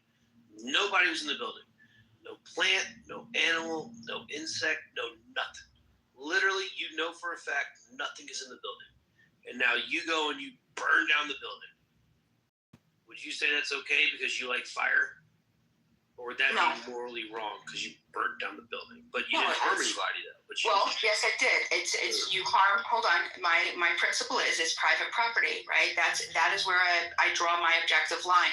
Okay, so it's harming a person or person's private property. It wasn't private property. It was just a building that was there. If nobody owned it and it was a building that was there and nobody claimed it and I burnt it down, then nobody would care. Who cares? There is no moral. There's nothing to be a process with that. Like it was a historical site that was owned by the city. It's still owned. Okay, well, we're gonna then have to get back to social contract theory. But let's say that it's a group of people instead of complicating things and saying it's government. No, Bima, it's wrong because society deemed that burning shit down is wrong. It's just wrong. Because that's just completely subjective. You're not actually saying why it's wrong. You're just saying we think it's wrong, therefore it's wrong. Like there's just when the majority of people deem something wrong, it's going to be considered wrong. Now the weed issue is weird, right? The majority of people used to consider weed as a problem. Now people are changing their mind to it. But even in states that have recreational weed as legal, you still can't smoke a fucking blunt and drive a car because you're intoxicated while driving, right? So there's still going to be guidelines. Yeah, but you're not attaching the claim to a standard. You're just arbitrarily saying it's wrong because there's a group of people who deem it wrong. Like when you say something is good or bad, it has to be in relation to something. So like when you're saying it's wrong to what? To whom and for what? Well, to bring you up to speed. Yeah, but Simon, to bring you up to now speed. You're just saying the standard is the group, but Simon, to bring you up to speed. Wrong according to why? I didn't hear like 20 minutes. Well, did you hear about the kid who got arrested or whatever? Yeah. Okay, so the argument was that who did he harm? Like he was just smoking weed. Like the judge shouldn't have sent him to jail. And Beaver and I are saying we get it. The weed aspect, yeah, it's a problem, but society has deemed it as a problem. So when the kid gets arrested, yeah, the kid got arrested because it's a problem. The society deems it as a problem. Yeah, but now Beaver and I are also, it's also relative. It's relative to times, but why is it a problem is the question. Well, yes, exactly. That the crux of the real question is like what makes it objectively wrong? Because society, that's what Beaver and I are saying. The majority of people are determining it's wrong. So the society it's the same as people who in the state of Texas say that we can't buy alcohol on Sundays and we have to stop at 9. Dry counties, bro. No, not dry counties. I'm talking about in the state of Texas on Sundays, liquor stores are closed. So we do have dry counties that are like, yeah, you can't buy alcohol in general, but I'm talking about in Houston, Dallas, Austin, any big city, alcohol can't be sold on a Sunday. Yeah, you can buy all your shit on Saturday. So my logic in this is like, based off what y'all saying, if we basing things off being harmful as to why they're illegal, then half the shit that we eat, alcohol should still be under prohibition. It's not about whether it's harming people or not, because there's very little studies that show that weed is actually like truly like harmful in the sense of like some of the harsher drugs. As a weed smoker, I'll never sit here and say that smoking weed is a good thing for you. Because if you set fire to something, any good that weed has, once you set fire to it, you changing the makeup of it. Agreed. No, we agree that what's considered harmful or illegal is subjective. But what Beaver and I are arguing is that the majority of the people that are living in that society, what determines what's harmful and I don't think it's the majority of society. Whether we like it or not, I don't know if anybody can dispute that. Like, I think like what Bima is saying is like gets to like the crux of the issue. Like, objectively speaking, like what's the prescription of the claim, rather than just like saying like, yeah, the description is society, like whatever society deems is bad, you know, like because then you just fall into like relativism where it's just like that's not interesting whatsoever. Like we can all say like, yeah, like private property is immoral if you're like in the Soviet Union, and therefore like society deemed private property is bad. It's like, yeah, okay, like anybody could like like by that standard, it's like, yeah, slavery is good because like people thought that it was good at the time. Yeah, everyone's gonna you know, it's just it's not an interesting discussion. Like I agree. Like that's actually what have I'm like the that's what we're saying. We don't understand what we're talking about. Like the kid got arrested because the kid fucking smoked weed and it was against the law where he was. Like period. That's it. Yeah, I mean, yeah, but again, like it like saying it's just against the law isn't like a substantive discussion. You could like again, like you could be like, yeah, I mean, in the Soviet Union, I got arrested because I had like a horse to myself. Yeah, dude, you're talking to Bima right now, bro. That's what you're talking to Bima. We were saying like that makes no, it's irrelevant, Bima, because it's just what it is. Like it's irrelevant. It's just no point talking about it. That's what we're saying. Yeah, I think she's trying to change your minds in terms of like how to think about these things, though.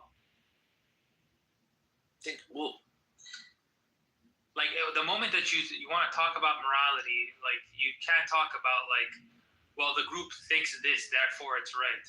It's like it doesn't actually make it right. It just this is law because this is what people like want.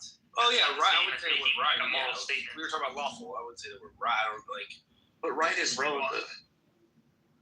Well, that's what I'm saying. Like, so it does make it right. But relative to like the actual thing is either right or wrong. But like, you know, that's what we've been saying the whole time. It's relative. It's all relative.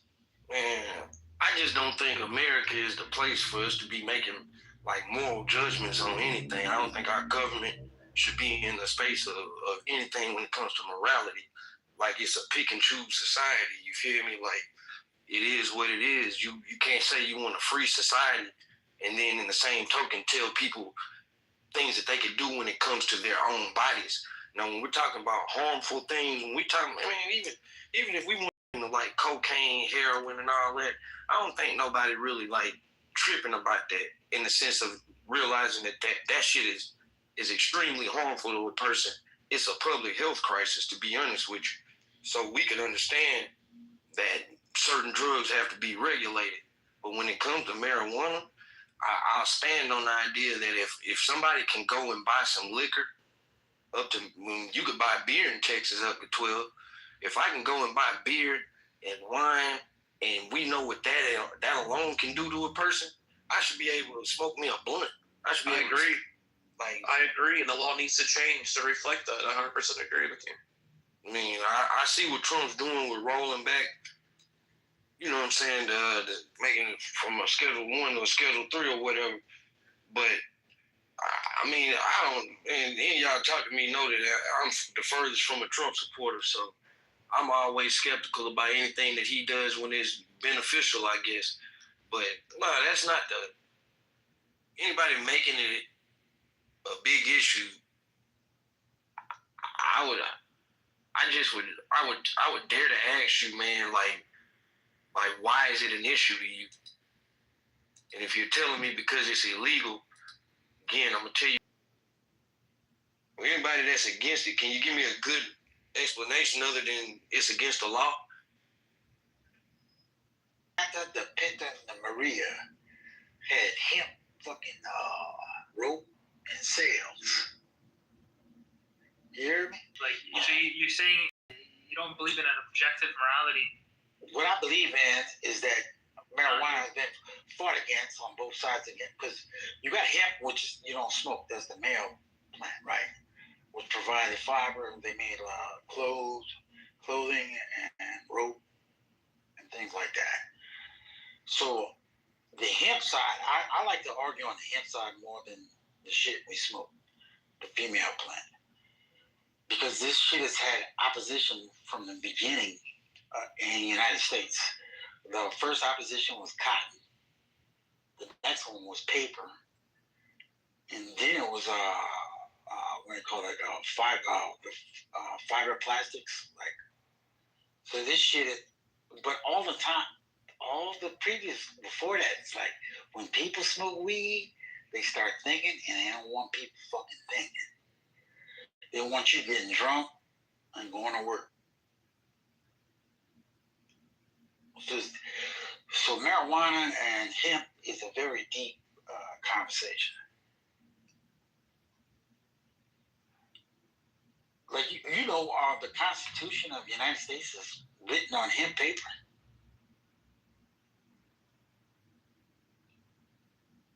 No, why the fuck would I know that? I thought y'all were educated. I know that there's a secret treasure map.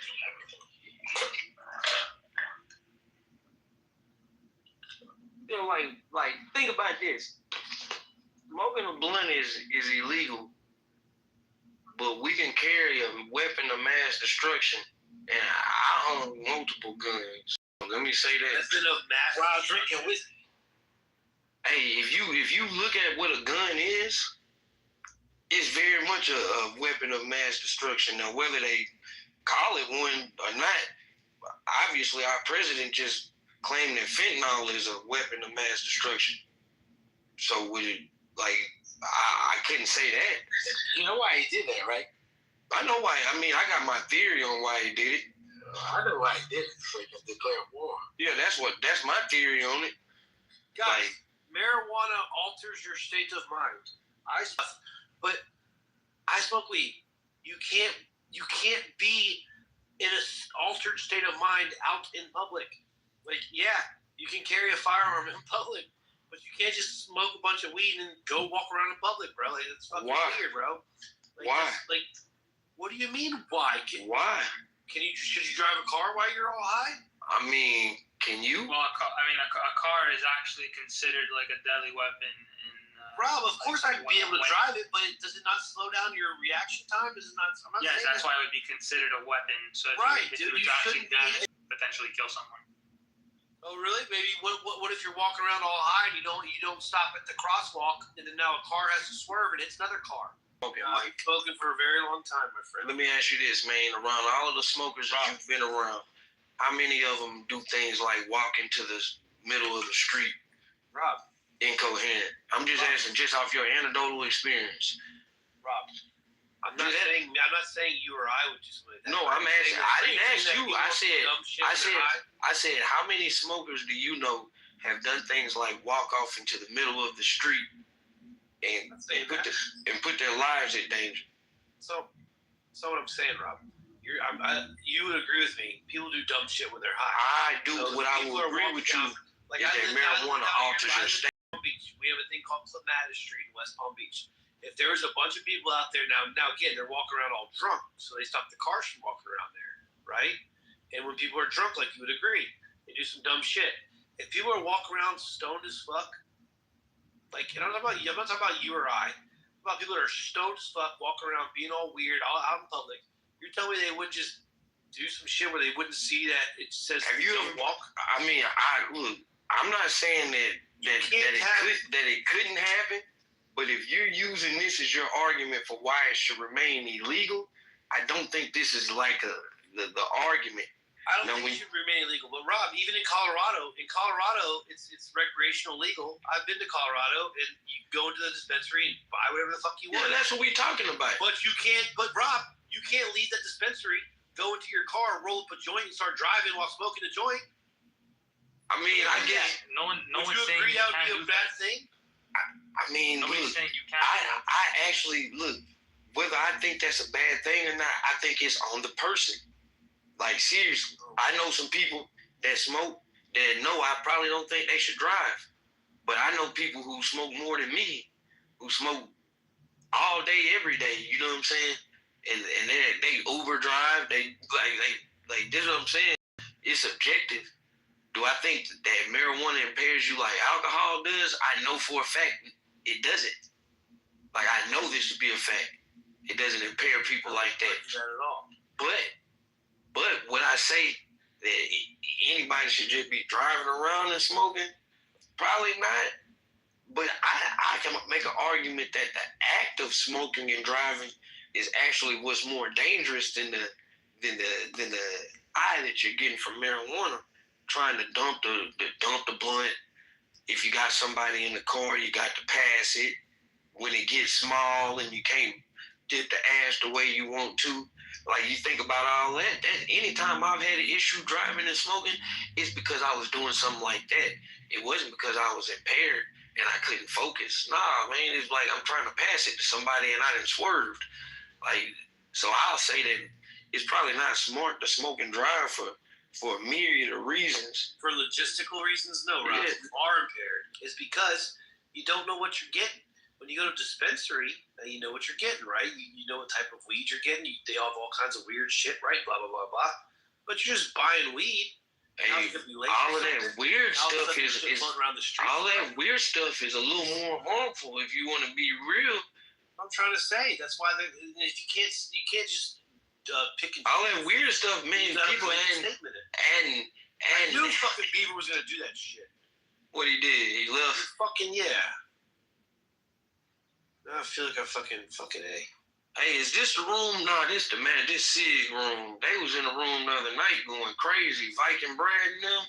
I say the whites going crazy, man. I don't never want to hear the whites say they don't be tripping on each other. Cause this was not a black on white room. It was all white on white, and it was mostly Trump supporters. No, us whites are gangsters. And I know some gangster whites. You feel me? But like, look, this is my Trump's one of them. I think Trump is what you would call a paper gangster. Now, I will say this. That paper gangsters still could hurt people. Bro, Trump is a gangster, dude. Name someone else who would look at China and be like, yeah, fuck you, China. Now I'm going to raise this. Trump fucking walked up in there to Forbidden City. First American to ever walk up into China's Forbidden City. I mean, Trump walked up into he did that under the guise as the United States president. Bro, Trump walked up to North Korea, big dick swinging, didn't give a fuck, bro. Hey, he did that under the guise of being the president. You can't put Trump and big dick in the same sentence. I gotta cut it. I'm just saying, Trump fucking strolled up in North Korea like Mike, put this in proper perspective. If this is Trump before him being the president, I might give you some. Hey, I feel that. You can flex your way as a citizen, as a civilian, even though you were in his first term. He did this what I'm saying, he did this as the president. Yeah. This isn't like he's not a normal American. Like, what is he? Not a 40. He's number 47 now. So at that time, you would say that was his 45th term. Where we've had a couple presidents that were 2 terms. So let's say it's been 40 presidents in the United States history. My God, that's the president of the United States. That's the president, the leader of the so-called world. Of course, he could walk into China and say certain things, but you also see that with all the shit he did on China, he rolled it back. Yeah, so did China. He rolled it back. Yeah, so did China. Well, he did that to get him to come to the table. Well, what did they come to the table to do? Like, what did he? Wait, what are you saying? Are you saying that it was just performative or something? Like, I'm saying it was extremely performative. China had high tariffs on us. Trump went and fucking did some wild shit. Now again, think about this, Rob. If you go into a pawn shop and you're gonna pawn something, and let's say you're gonna sell something at a pawn shop, and you're like, yo, this thing's worth $100. I'm gonna take $100. Are you gonna go in there and ask for $100? No, you're gonna ask for $500. And the guy's gonna be like, well, I'll give you 50. And you're like, no, how about 40? He's like, I'll give you 80. You're like, no, how about 200? He's like, dude, I'll give you $100. You're like, fine, I'll take $100. But you knew you were gonna go in there and you wanted $100 the whole time. But you're not gonna ask for $100. I just want to say this, Mike. So before he became president, you know what you do realize goes 600% tariffs. Hey, if you got time, you could look this up yourself. I don't know what you're doing. See what the tariffs on America from China were before he got into office. And I'm not talking about after, like when Biden won in 2020. I'm just saying prior to 2016. See what the tariff rate was against America.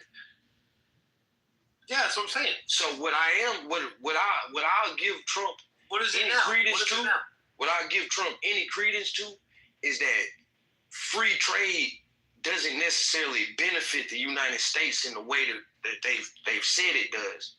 You feel me? I had to actually go back and study this for about 2 months. I thought I knew what free trade meant, but once I really read it, got a firm understanding of why it was people that was opposed to NAFTA, why it was people that supported NAFTA, actually don't think Trump is wrong in saying that some of these trade deals aren't favorable We were for getting us. fucked, bro. China isn't necessarily the place. So when you go and you look in, like when he puts I think it's Madagascar that's like a big vanilla exporter. So they have a big tariff on American imports. I mean, American imports from Madagascar. All right, but they also don't have anything else. Like they don't have much. They can't really import a lot of things from us because it's a really poor nation. So it's like we could look at that and say, oh, Madagascar is fucking us over. Or you can read into it and do what I did and accept or admit that you didn't know what was going on and take some time and not like a day or two, like literally sit down, read. It's plenty of information out there. Man, pretty much every economist, even those who support Trump, were against the tariff plan. And now he's telling people, like I just heard this out of his own mouth 2-3 days ago.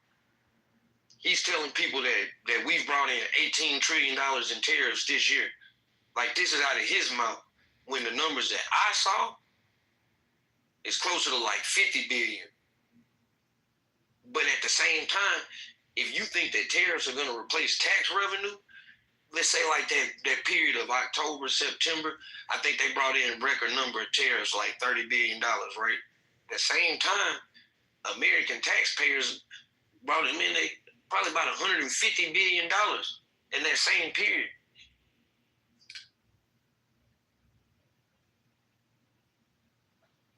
Bro, are we still talking about weed?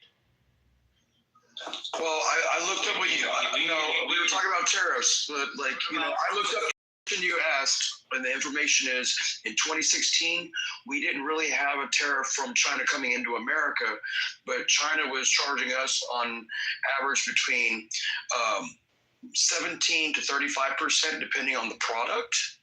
Of our stuff going to them. And then in 2018, it says Trump started initiating a 10 to 25% tariff against China's goods coming into America. But that was an initiative in 2018. And then he wanted to come back to the drawing board. And that's why he was doing that negotiating of whoever was saying about the pawn shop, because I agree with that. Well, what's the difference about tariffs, though? Like, how does it impact tariffs the average American person? In modern times, look, tariffs are really used as a negotiating tactic. Tariffs in 1880, when it's not a globalized world, it was effective in raising revenue for America. Now it's essentially an extra tax. You could splice it like it's not, but it's a tax. No, the way I see it, it's a patriotic tax. Sounds like y'all trying to sound smart, but you're not. Does it matter that you have to pay like 10% extra for that PS5? Does it matter you have to pay 10% extra for that Android You phone? don't. I don't know why. At the end of the day, you're promoting. You guys are so far. It's like you're not promoting American companies. What's up Does with it it? not give you an incentive? You have a historical. You sound very knowledgeable about a lot of things. So I just want to, pick your brain about your thoughts on the historical aspect of tariffs. You mentioned 1880. This black bitch that just interrupted. Can you? Did you just say what? Hey, watch your mouth, boy. Man, if that's how y'all get down, hey, good sister. It ain't nothing I can do to these people in this room, but I'm not gonna stay in this room while they talk to you like that. It's not gonna. But we can chop it up anywhere you want to, but it ain't nothing I can do to these people. You feel me? I wish I could, but I ain't no way. Nah, ain't. Address Ellis Island babies. It's okay. That's all I'm saying. We ain't gonna even. I don't even play like that. You feel me? Ain't no She need called him an island boy. No, you didn't even hear what she said. She didn't say. Don't worry about it, sister. Because if he really want to go there, we can wake it up about the heritage Americans versus the Ellis Island babies and flip this title and get all up in white folk business while y'all want to talk about slavery and shit like that. But anyway, I just wanted to ask you, you were talking about tariffs and you mentioned 1880. And I was curious to see, had you ever researched prior to that to look at, since the topic was slavery and morality versus economics, on the economic side, have you ever looked into a deep dive of what that looked like in terms of? I mean, the economics of slavery? Like, and yes, but also the tariff, the ideology behind tariffs, because you mentioned the year 1880, and so I was like, can we back that up a couple of days? All right, so reason why I mentioned 1880, because there's a period, man, like that's that progressive era, you feel me, where the tariffs were really bringing in a lot of money for the United States. And Trump referenced that time period a lot. But I think it's important to look at that time period in context and realize that globalization was not a thing. Like, it was not a thing. We weren't competing with China like we are. Like, we didn't free trade. 1880? Excuse me? 1880. I just used that time period. I said the 1880. But I would agree with what she's trying to tell you. What I'm asking is like what she's saying is correct, because you need to go back 2 more decades to 1861 and the Morrell tariff, which caused the South to secede, because the South, there was no income tax until there was the Civil War. And before that, the U.S. government got all of them it was running on, and the Morrell tariff was going to add another 6% to it. And that's when that was the straw that broke the camel's back that started the Civil War.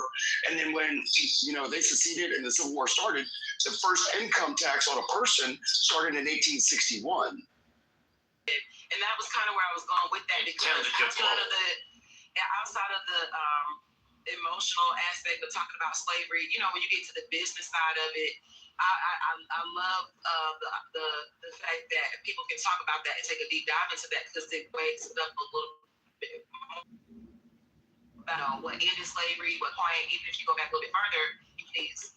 Tuesday, hold on, we lost you. Tuesday, we lost you for like 2. We lost you. You're back. You were switching cell towers, yeah. Yeah, go back like 2 seconds. They was intelligible and shit. Hold on, Tuesday, we lost you for like 10 seconds. That's okay. I'm in these backwoods of Tennessee talking about the Civil War. I'm all up through here, but Yo. like 2 sentences. If anybody can kind of make those between like the economic portion, or today's version of tariffs, and the the economics of the slave trade in terms of the involvement of the crown versus these newly formed colonies, and how that worked, or maybe not newly formed, but slavery had much of a stronghold, and then you start seeing these different aspects take place between, the crown and the newly formed U.S. government, and basically the power grab, if you will, of trying to control resources and economics on the crown side compared to this side, and trying to thwart that. Ultimately, like I said, if you think about 1808, the crown ended the importation of African slaves into mainland North America. But when you start looking, you see that it's not really about the fact that they feel like it's a morality issue. It was really about, like the things that you're talking about right now, economics, tariffs, money, pretty much. And so I was trying to see if you had ever went back that far and made any parallels, like in terms of what we know to be tariffs today, because I feel like it's just different commodities. Taking the emotional side out of it and the social side out of it. The economic side, it looks like it was just more so of a power grab, and I was curious to see what the tariffs, or the idea of tariffs as we know them today, may fit in that history. Because I like to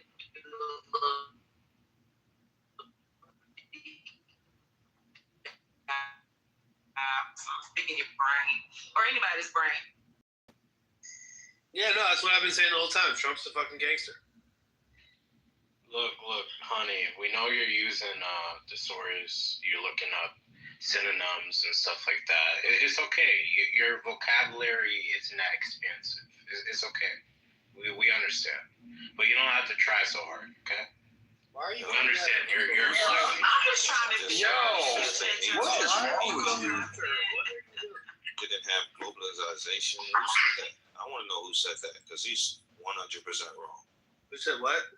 Why would you say what you just said? The wannabe Raisin Ramon guy. What do you say? Look, I'm a misogynist. In the 1880s, why would you say it wasn't a thing? I want to know when was when did your family immigrate to America, Ramon? 1920s, 30s? Are you a Johnny Come Lately? Don't answer that, Ramon. Don't answer that, Ramon. Ramon told us he was a black guy. And again, I'll ask, when did your family immigrate to the United States? Now I gotta ask you, is it the 1960s, 70s? Because what's funny is it seems like it's always they weren't slaves like yours. You gotta let them answer. Hold on. They weren't slaves. That just got here and wants to perpetuate the bullshit. Mind you, it's people that have been for a long time, and families have been in this country for a long time, figuring this shit out. I mean, Look, your family is not special. You know, Rob Hill, Virgin of United States. Every single society has slaves. The Russians were enslaved. Shaka Zulu enslaved different tribes in Africa. Guess what? You don't have to be super unpopular. Come and perpetuating bullshit. Y'all not gonna keep getting away with that because not only is there black people, but white people who've been in this country from the very beginning, they're not with y'all bullshit. Y'all keep trying to perpetuate some bullshit like that and keep on. Because now y'all see both people coming and knock you upside your motherfucking head trying to perpetuate bullshit. Shut your ass up and drink some fucking water. Stereotype. Mr. Remote, what's it, Mr. Whatever? What do you not like women? You're asking him the wrong question. I've noticed it, Mr. Ramon. When you're acting masculine, like Mr. Ramon, he's done it 4 times. He's done it 4 times tonight. Every time a woman, you did it with Bima, now you did it with Susei, and you gone after all of them. Just ask a question. He's scared to ask one of y'all on a date. That's what it is. Only people like that are fucking homo. Very flattered, You see, this is what happens. This is what happens when you allow women to your talk. truth. Yeah, you just. Mr. Ramon, what did you say earlier about when women get to? You never been slapped. You never had a man to tell you to shut the fuck up. Mr. Mr. Ramon. Just go ahead and go to the closet and let the Mr. woman Ramon, know that's why you discourage women. Look, I don't need ratchet like pussy. men. Okay? And you're afraid to admit that you like men. Mr. Ramon, what did you say? Strangers on the internet. Susei, earlier, Mr. Ramon, when you first got on here, one of your first things you said, this is like hours and hours and hours ago. You were like, what did you say about women getting position? They tear up the businesses because they say some dumb shit or something. What was that? It's due to affirmative action. You have dumb bitches that essentially get hired for no other qualification other than skin color. And they blow up businesses. They happen to me. They probably happen to you too. Johnny Come Lately immigrant. It's so crazy to me that people like you are here and only been here for 10 minutes and think that you can latch on to your version of some sort of idealized I'm gonna be back in like 20 rhetoric. Be for real. As immigrant ancestors. Nobody gets the okay, because you could not get that shit figured out in your own motherfucking country and you want to come here and think you're gonna fuck up and fuck with real Americans. Be for real. Take your ass back home. Well, what country you're from? Y'all don't even fucking do that shit. I guarantee you, my country has a higher GDP. Yeah, my country has a higher GDP. Yeah, go back and fix that shit up, okay? Fix that shit up. It's doing quite well. You want to tie get in there, Joe. the whole country. Hold on, Susei, let's hear from bring another that woman. stupid asses over here. Go ahead. And bring that bullshit, shithole bullshit to our country. Nailed it. Keep that shit back home. America. Go ahead, Joe. I was just going to say to Mr. Dumbass, please return to your country, wherever it is. You're not helping America at all. You're illegal, mister? I think he is. No, I was born in the United States. I was born in the United States. All right, for real, I have to play for like 20 minutes. Were your parents illegal immigrants when you were born? I will be back. Yeah, my parents are illegal immigrants, yeah. What do you think about There will be no moderation for the next 20 minutes. I help, but I gotta go. I gotta step away for a second. What do you think? I can help moderate. I'm. Yeah, me too. I help. Well, I don't know. It's attitude. I don't know you guys. Masculinity Mansion. Sig mods me in here. Oh, well, Joe B is a staple of Clubhouse for them. Sure. Okay. Yes, 100%. Say I would. I just added you, Mister. I know you've been here for hours, Mister, but you know. No, Joe B is definitely trusted by Sig. All right, word. There you go. Well, okay. Hey, and I'm Doc, so everybody knows who the hell I am. I still want to know who said globalization wasn't a thing in the 1880s. Probably a racist. Because whoever said that is totally wrong. The conqueror of Africa, the crown jewel to the British economy was India. Like, ooh, like motherfuckers don't know history. Thanks, Joe. That shit is crazy.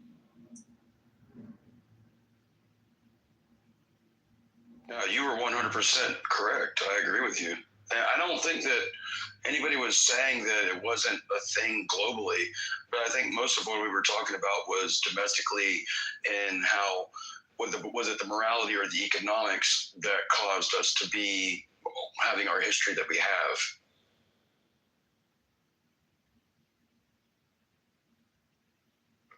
Just imagine us. Y'all know who was dirty, bro? Ruben, like the older brothers. Imagine us without our history. I'm sorry, Danny. No, I apologize going into whole Bible studies. But I don't know if y'all remember, like, the Southside tribe got one of their sisters pregnant. It was like, you know, if you circumcise yourself, we'll let you in. And them motherfuckers circumcised like the whole tribe, and they went and killed them that night. It was the older brothers, like Reuben and a couple of, it was the older brothers. Like cutthroat gangster shit. Y'all know that's what these assholes trying to do in Palestine, but they're not real Israel.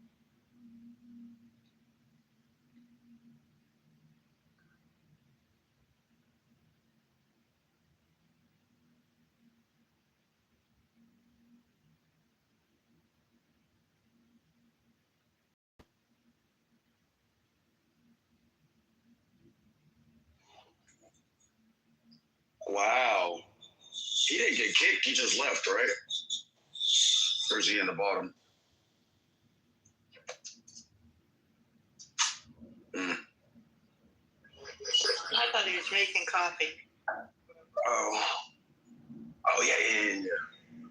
But, like, do you really think it was the morality that caused the Civil War, or do you think it was economics, Joby? Because Suse had a lot to say on that, and I think she made a very good point. It's economics, bro.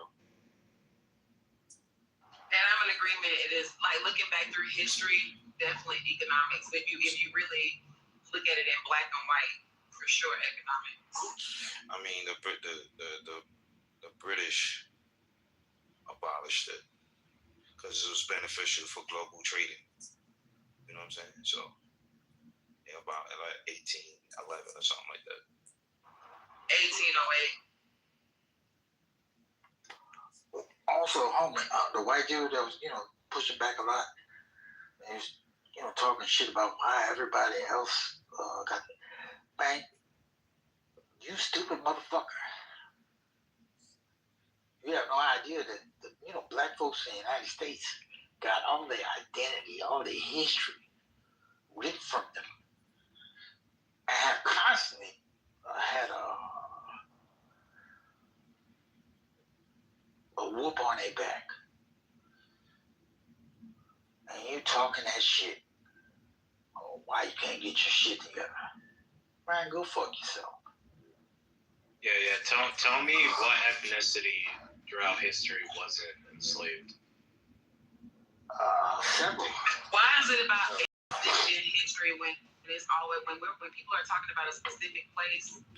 Why do people bring up that anecdote? Yeah, it's that what about it? It's that what about it? Okay, it's like, oh, we were the most recent oppressed people. Someone please pay attention to us and give us reparations. It's like, yeah, every ethnicity got enslaved as well.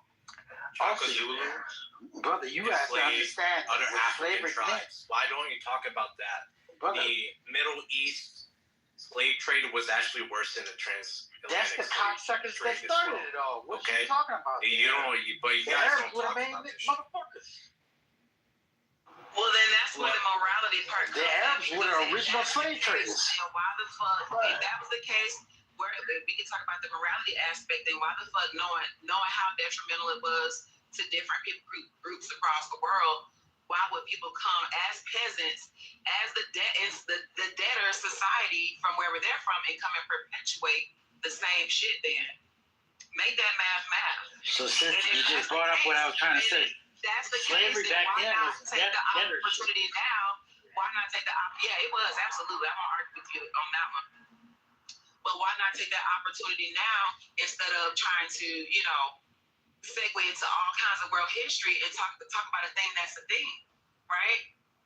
And I mean, to me, like even with the title, it's not an either or. It's all encompassing to me because it's both. If you look, depending on how you look at it, but you can't negate the economic aspect of it because at the end of the day, those are the strings that were being pulled based off of. You always got to follow the money at the end of the day.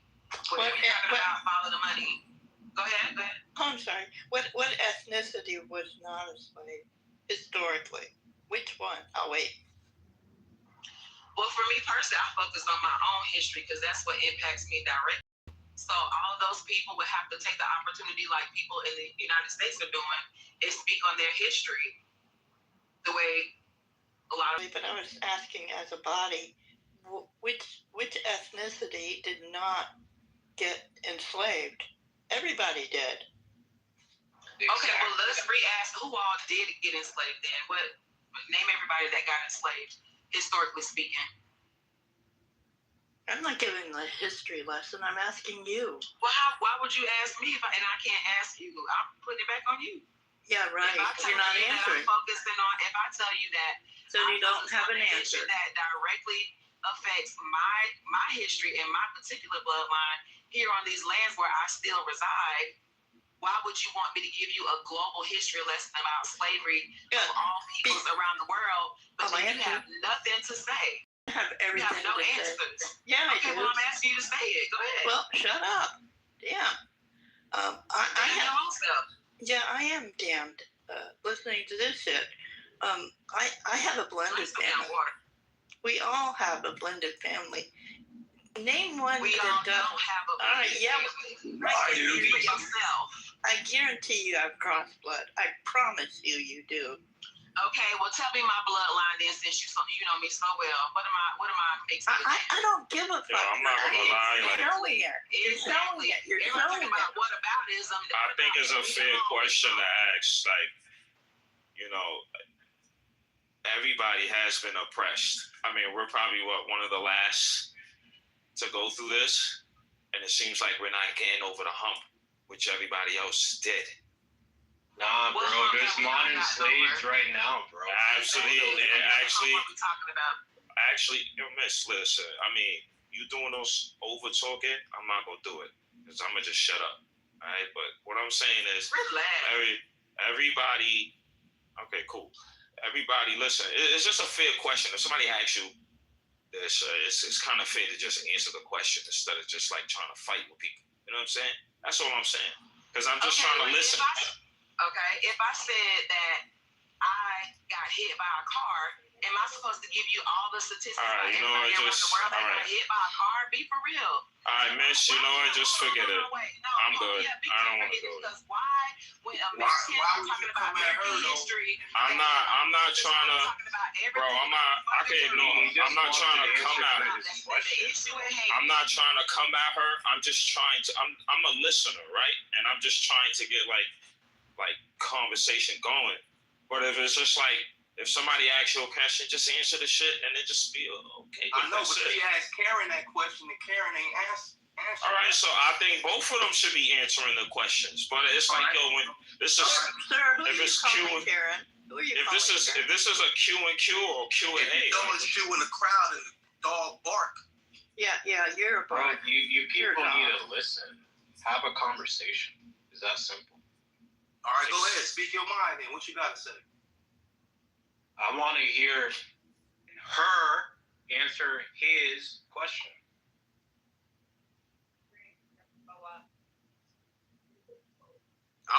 Karen answer the question that the sister asked. Which her are you guys talking about? We all have names. The black girl. Oh, got it. Sis Hair? Yes, I'm here. I think they're putting you with a question, but I didn't hear the question. Can you repeat the question? Yeah, Fan, that goes to you. So pretty much he's asking you which ethnicity throughout history has not been enslaved. I don't know which ethnicity throughout history has not been enslaved because I'm focusing on my actual history, period. I could tell you what ethnicity haven't got like no money for their enslavement. Let's talk about that. Since you want to talk about what ethnicity hasn't, every other ethnicity that's been through any type of slavery has been repaid. We haven't. The Irish have got nothing. Irish has got Okay, Irish ain't got shit. Who Irish? You Irish? Hold on, wait a minute, pause. Because this is where I say that getting into the actual, it depends on if you're talking about Irish history or Irish history in the United States. Because the Irish absolutely did. The Irish, as well as most of the immigrants that came here from the beginning, got handouts. So, which Irish? They were slaves from 1612 forward. That's wrong. You see, this is where you're messing up because you're just going about American history. Hold on, Miss. Hold on. Miss. All right, I understand it, but Miss, you have to allow me to talk. Come on, don't do this, right? Well, don't put words in my mouth. All right, hello. But you're just talking about American history. A lot of places. Listen, they own maybe 20% of the world at one point. Irish people had to fight for their own country. Matter of fact, they still have Wales and Scotland. They're not letting them go. Bro, what's your point, bro? Exactly. That's what I want to know. Yo, it doesn't matter whose side I'm on, bro. It's just I'm saying, like, they've been enslaved. You a problem. Yo, Irish. Are you Irish, motherfucker? Yeah, I probably am. You probably are. You know that there's black Irish people, right? You are. No, I'm probably am. Now we was a goofy fucking sellout. I never said. And what we do is we take care of our backyard. I never said we. I said I probably am. We take care of our backyard first. Okay. Oh, yeah. You take care of your backyard with all the murders. Oh, yeah. Oh, wow. Now you want to talk about murder. This dude is bugging out. Crackers been murdering. Loco. That boy is drunk at 5, 6 o'clock. Exactly. The Irish are drunk. That's what they is. Fucking drunk. They show they fucking true colors. Loco, watch your mouth. I'm an Irish woman. Oh, now you're an Irish woman. I always have been, dummy. Okay. A lot of Americans are mixed with a lot of things. Loco, calm down, little man. Everybody in America is typically mixed with something else because it takes somebody to love somebody that makes us American. We don't give a fuck what you mix with. Who's the president? Man, get your African ass out of here. Wow. You are just a hateful human being. You just hate it. I'm giving y'all what y'all gave us. Take it like y'all told us. Well, if you could give it like you got it, then I could give it back like you look in the antique farm equipment in my fucking barn, bitch. We can do whatever you want to do, stereo. Dude, we can go all the way live. Man, I'll put it in stereo so you hear it in both ears. Yo, are you really trying to arguing virtually on an iPhone to somebody that you're oppressed? Bro, come on, man. Get the fuck out of here. Niggas on a fucking iPhone talking about you're oppressed. Every time we speak to these crackers, you got these old Willie lump ass niggas want to defend them. Yeah, niggas so straight, bro. I hear you, sister. You know what you gotta do, Lord? And this doesn't matter what somebody's skin tone. You really just have to ask them where they people from, because that'll tell you everything you need to know. And people are gonna always. I just feel it's a coward move to try to defend another race. You try to defend another race that's against your race, and they want to defend you. They want to go against you.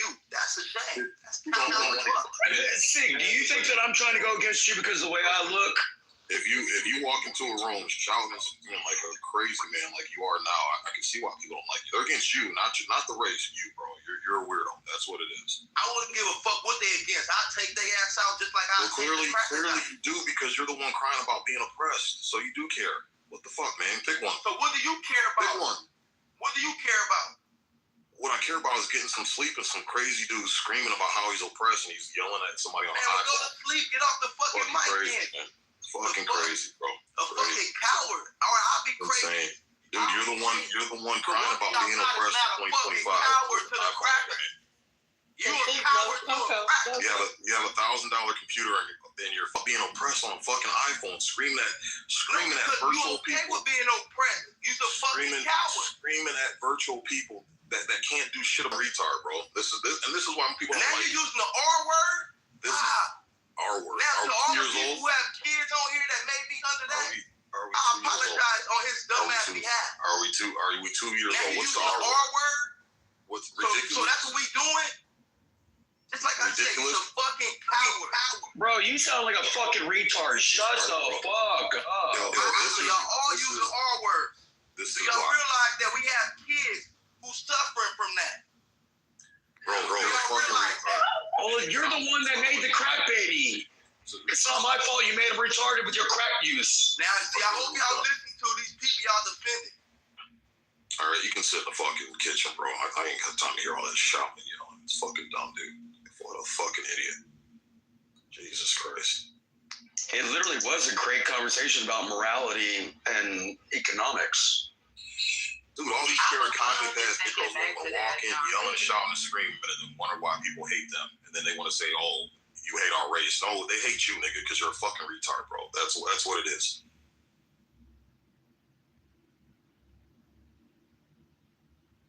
Sorry. No, fucking retard. He woke you up out of a dead cold sleep? What'd you think Joe Sargent was yelling at you? No, man. It's just fucking dumb, bro. This nigga's just angry, screaming at a damn phone, getting what accomplished. Fucking idiot, man. He probably just ran out of crayons. He's hungry. He's hangry. But to the topic's sake, I think we should be focusing on economics big time, or it's going to come crashing down around us. We're not going to have any fucking morality. Oh, speaking of economics, Sig, what do you think about Trump's announcement last night that 1,450,000 soldiers are going to get a check for $1,776? It's being sent out now. It'll be there before Christmas for all. It'll be a Christmas bonus for all service members active duty. Yeah. Manfinity was. I think it's dope, but I wish he would highlight I wish he would put more emphasis behind the Veterans Administration, because I work in healthcare, and the way these veterans have to wait, the ringer they have to go through to get the access to the care that they need is ridiculous. So I get shout out to the $1,776, but I want him to slide on over to something that's a little bit more impactful across the board too. Well, when it comes to the veterans, like, he's done quite a good deal. Like when he bought that university over in California, and he's converting the whole thing into a rehabilitation center for homeless veterans. It'll be able to, like, they're expecting to be able to handle 100,000 soldiers or veterans per year through their courses. Okay, but he's not doing that shit in LA right now.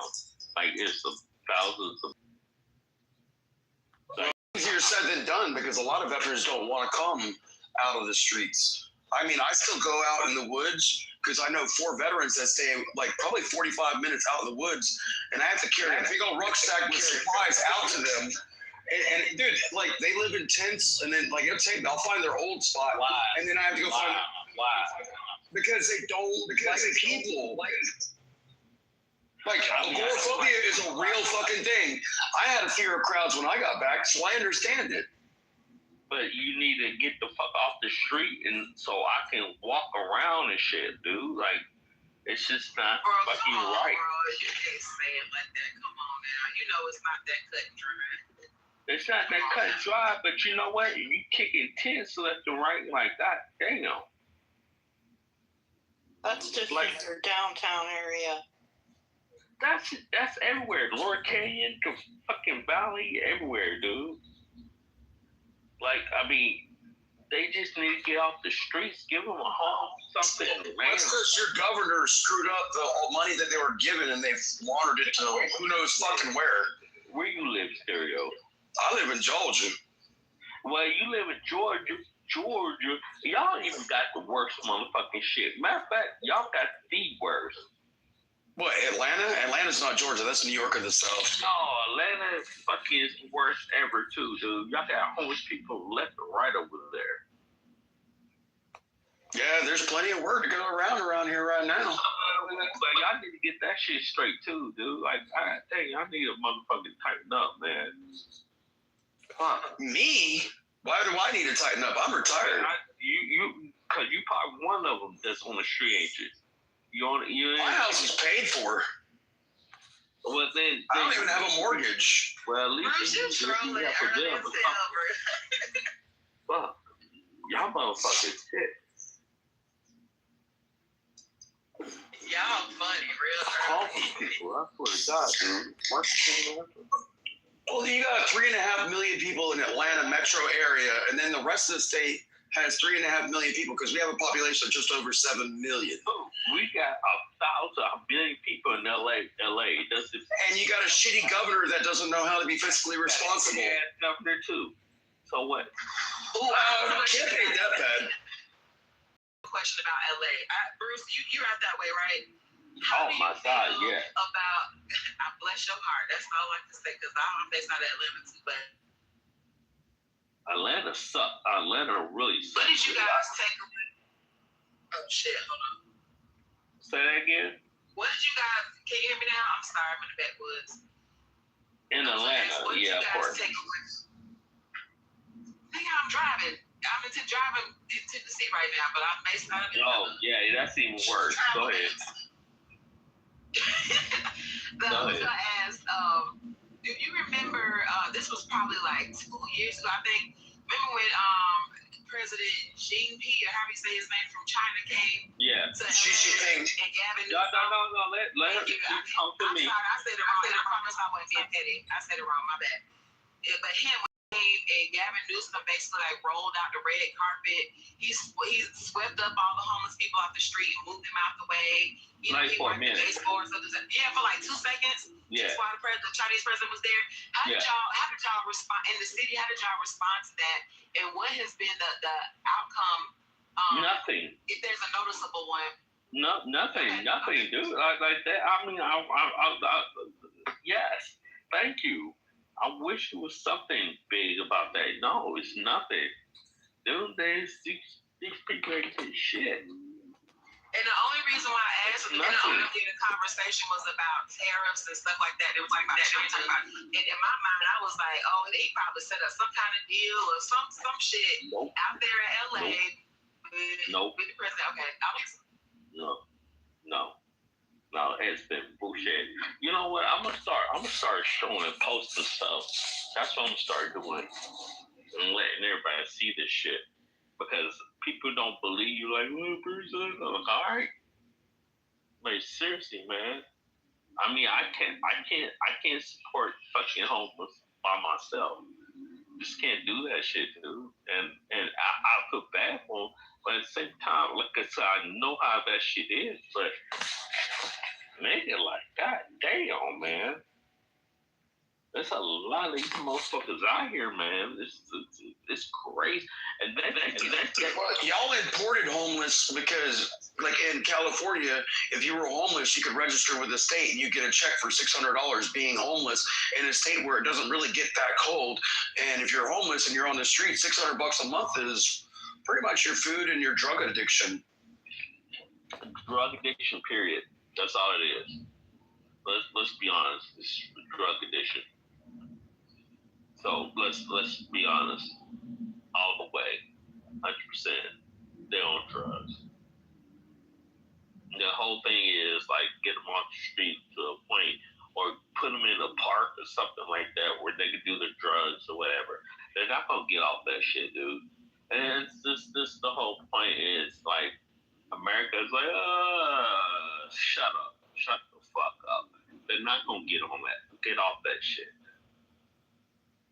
that got money or rich don't get off that shit. So I mean, like, people just not gonna get off that shit, dude. Well, And y'all think this has anything to do with? Oh, my bad. Go ahead. no. I'm Bruce, what kind of bulldog you got? What do you mean? I can hear something snoring hell loud in your background. Oh yeah. He's I thought I was tripping. It's a big dog going. I'm like, damn, this mother's sucking in the world. Yeah, I got 3 pit bulls. I breed pit bulls. I knew it was a bulldog. No, it's pit bull. 3 pit bulls. I got 2. Things ain't going like he paying bills back there. Yeah, well, I breed. Me too. Red or blue? Driving in a car. He's like, your rims are scrubbing your fenders. No, I got 2 reds and I got wolf mix too. So, oh wow. He kind of snoring, but yeah, that's what y'all hear. Dude, it was making me laugh. I was like thinking about going back to sleep listening to it. No, that's my female. That's my female. Most mine are females, yeah. No, that's my female. She's straight up. She's big too. She worked a 12-hour shift today. I'm telling you. She's like, my feet hurt. I mean, shit, I take care of her though. So. Oh, I like my dogs more than I like people. I know she's very well taken care of. They wouldn't sleep good like that if they weren't. So. No, they cozy and happy. No, she is. That's her, dude. That's her. Yeah. Merry Christmas to you guys too, man. Merry Christmas. Hey, Merry Christmas, everybody. That is her. Nice to meet you guys. Was that Sue, then Bruce, and Danny? Nice to meet you guys. Alfonso. Merry Christmas, guys. Good morning. I say, you black or white? I'm American, bro. He's a crayon eating, window licking motherfucker is what he is. Yeah. No, I just want to know. Yeah, I'm blue. So, I'm one hell of a Marine. All right. Nah, man. Like, not a go. Dude, I love your dogs. I'm thinking about dogs now. I can't even think about what we were just talking about. Oh, no. I was just going to ask you, y'all, who came up with the room title and what sparked the conversation? Yeah, we were talking about a whole bunch of shit, but the last thing we left off with was arguing whether slavery was intended for economic purposes or morality purposes. A lot of people that think the driving factor behind it was morality. It just wasn't. It was economics. A lot of people aren't aware that it was economics. So it's just slavery was just a old archaic method of producing labor, and it was just way more expensive. Wasn't not as efficient as wage labor, where you just rent people's time and pay people for the time, and then you get rid of them. You ain't got to clothe them, you ain't got to house them, you ain't got to feed them, you got to watch over them, you got to give them medical care, none of that shit. Just way more. And then too, if the person wasn't adequate enough to work, you can just get rid of them and hire someone else right on the spot that would do a better job completing the work that you needed done. Great Britain, that was during the industrial period. Great Britain was like one of the first countries to realize that enslaving people just wasn't efficient to keep up with the industrial period that was coming in and the type of work that needed to be done. So that's the reason why they outlawed it first, and then America followed shortly after. Well, I wouldn't say like shortly, but America followed after. So we're just kind of discussing that, but there's a lot of people who think it was for morality issues, and it wasn't. Okay, thank you for that clarity. Because I know I host my own rooms on Clubhouse, and my sister is a brain, y'all know what I'm talking about. But we take these deep dives into history, and obvious reasons it can be very polarizing, very emotional, especially if you have a historical tie, like you or your family has a historical tie to some of the, at the end of the day, they are atrocities which that happened.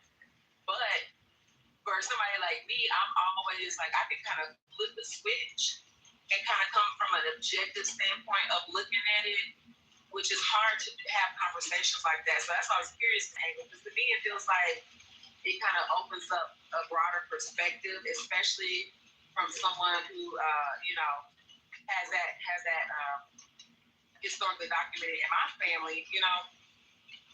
I'm curious, and then too for history's sake, you got to kind of have a different name, or you know what I mean. So I was just curious to see how y'all feel about that, and I think that's dope. I hope y'all were able to get a little bit.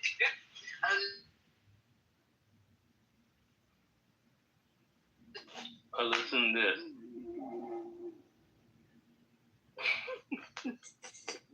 Yeah, Soothe.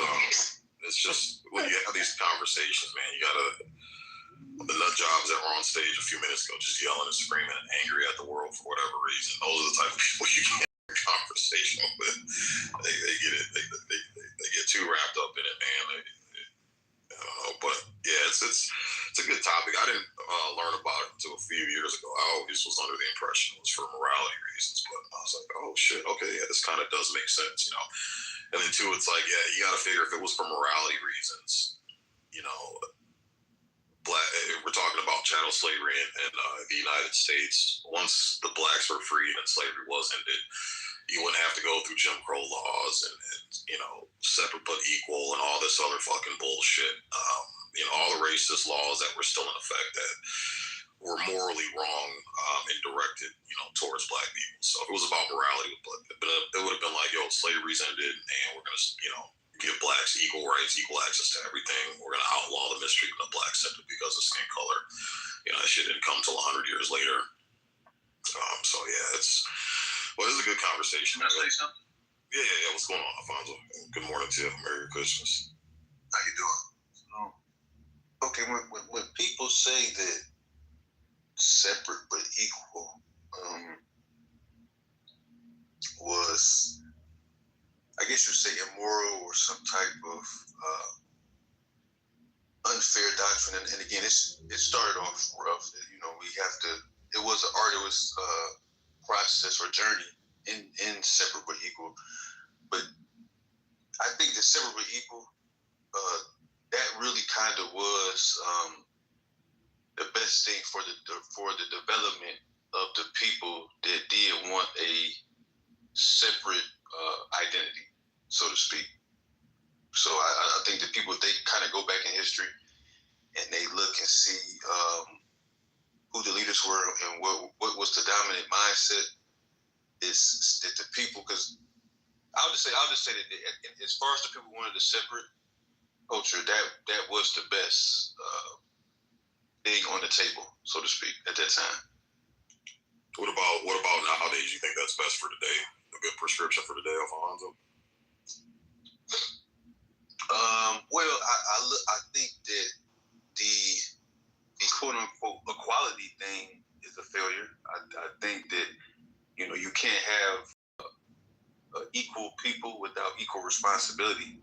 So I do think that the people that who are into the leftist ideology or into some type of colorless society have seen that those things don't work, and they only make people irresponsible and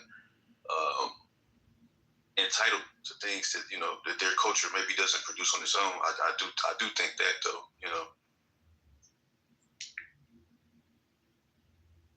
All right, God, I'm in agreement with that mindset as well. Yeah, I think this forced integration stuff just kind of backfired because we're all pretty much separate now. Like we still kind of, once we got the freedom to be where we want and how we want to be, where if you still look at the grand scheme of things, we still pretty much congregate with people that look like us for the most part. Whites still live with whites, blacks still live with blacks, Asians are in their section of town, the Arabs are in their section of town. Yeah, I tend to agree, man. I think separate but equal was a better route to take to keep some form of independence and self-pride. I disagree with separating from the general umbrella of being an American. I think there's a lot of value to that, but I think if we kind of established a foundation of, separate but equal, but still holding a line of respect and still linking the chain together, underneath the American flag, man, I think that should have been what was pushed. I think we made a huge mistake doing this forced integration and just trying to force a square peg into a round hole. But yeah, I agree with what you said, man. See, you're all white. You're a white guy. But no, I'm black, Bruce. No, it can't be. But the whole thing. He's a green shoe family member. Leave him alone. If you look at my PTR, that's me in a peanut butter. I'm a black American, Bruce. Don't believe. You got the PTR of falling down with Douglas. No, I'm saying if you click on my PTRs and scroll over, there's a picture, clear picture of me. I'm black American. The thing was, Sig, that I was born in 75. I'm 50 years old. Slavery ended in 65, 110 years before I was born. But when you were talking about the forced separation and integration, I had my papa's buddy, Mr. Tom. He owned a funeral home, and he was a good old man, and he was a very prominent businessman, black man. And he would talk to me about what it was like before, when communities were separate but equal. You would have the black community with lawyers, doctors, dentists, very, prolific business people within the black community. Now, when they made it where they were allowed to go anywhere that they wanted, anybody that had money that was affluent, he would tell me that, they just left because they were tired of being around people that act all crazy and stuff. They wanted to move to the suburbs and get away from the craziness of that, inner city lifestyle that they had going on within their communities. And I think that left, what ended up making the hood or the ghetto or whatever you want to call it, because all the people that had money and the ability to do it left. Then you have the decrease of property values, and that area tends up running down because nobody's pumping money into the area. And I think that had a big impact with a lot of the black community, because if you were black and affluent, you were part of society. If you were poor as fuck, you ended up staying in the hood. To that point, and this is some of the things that we speak about in our rooms, once you start going back through history, I don't know if you heard me earlier asking that one dumbass, where's your family from while you talking all this shit? Well, that's a concept that goes across the board, because even this idea of quote unquote blackness is not a monolithic notion in and of itself. And so and I'm not going to try to do that in this room, because I don't know if you're trying to do that, Sig, or not, but there's a deeper nuance to that a lot of the rest of y'all don't know, because for a lot of people it's just a skin color thing. You look at somebody with similar, you see that now in some of these movements online, there's differences even within so-called blackness, if that makes sense to you. All black people are not of the same ethnicity in terms of where their foreparents may have originated from, and there's a history of people. I'm just going to put it like that. There's a whole deeper nuance to that in and of itself as well, that I think warrants a very in-depth conversation. Just like those things. Not to say anything is better or about whether slavery is immoral or economic. It's the same notion, even in talking about the nuances of quote unquote blackness. So there's a method to the madness, and a little bit more that goes into this type of person leaving this area, going to that, things like that. So I just wanted to add that in as well, just to get somebody. So what do you think? Go ahead, Mikey. No, go ahead, Six. Go ahead. No, go ahead, brother. You got it. Well, I was going to tell you, Beaver moderated me because I think Beaver was leaving. He didn't fucking tell me that, but he fucking moderated and then he fucking dipped on me. And so, but I was just trying to feel free to unmod me, bro. I've never been a mod here. I think you're good, man. I appreciate you modding. I was knocked out, man. So, I had Joe had to take care of it. No, but I appreciate you holding the room. Yeah, Sooth, I wanted to add to that a little bit real quick, Sig. Well, Sig, go ahead, because I'm probably going to be fucking like 3 or 4 minutes. No, go ahead, because I was just going to ask you the question I can ask after. Go ahead, bro. You got it. All right. So what pisses me off, Sooth, is a couple things. Right? It really grinds my gears here. That for some reason, the country I'm from apparently is the only fucking country in the goddamn world who doesn't seem to have an ancient history. Like, what the fuck, dude? Like, I don't care what it was that was going on here, but don't just tell me that, like, the history starts in, like, the 1500s. Like, what was going on here in, like, the 700s? Like, what was going on here in the 1100s? What was going on here in fucking the BC times? Like, what the fuck was going on here? Why is it that just the country that I'm from just seems to not have an ancient history? I know we have one. I know we had castles. We just turned them into prisons and insane asylums. I know we had fucking ancient history. Hell, the mounds and the temple, the pyramids that we got, our pyramids are so old, we got grass on them. That's how old our fucking pyramids are. Don't sit here and tell me that we don't have nothing in this land that I call home. And the one that drives me nuts, swear to God, is I don't care who was here. I don't give a shit. I just want to know the truth. I don't care. Because the original people that were here first in this landmass and me, you know the one thing that we have in common? We both love this fucking land. Because I'm from here. You're not going to take it away from me. You know, and I got 4 generations living, right? Like, my grandfather was the first one born here. Then it was my father, now me, now my kids, right? 4 generations living, born here. So, like, what do you want me to do?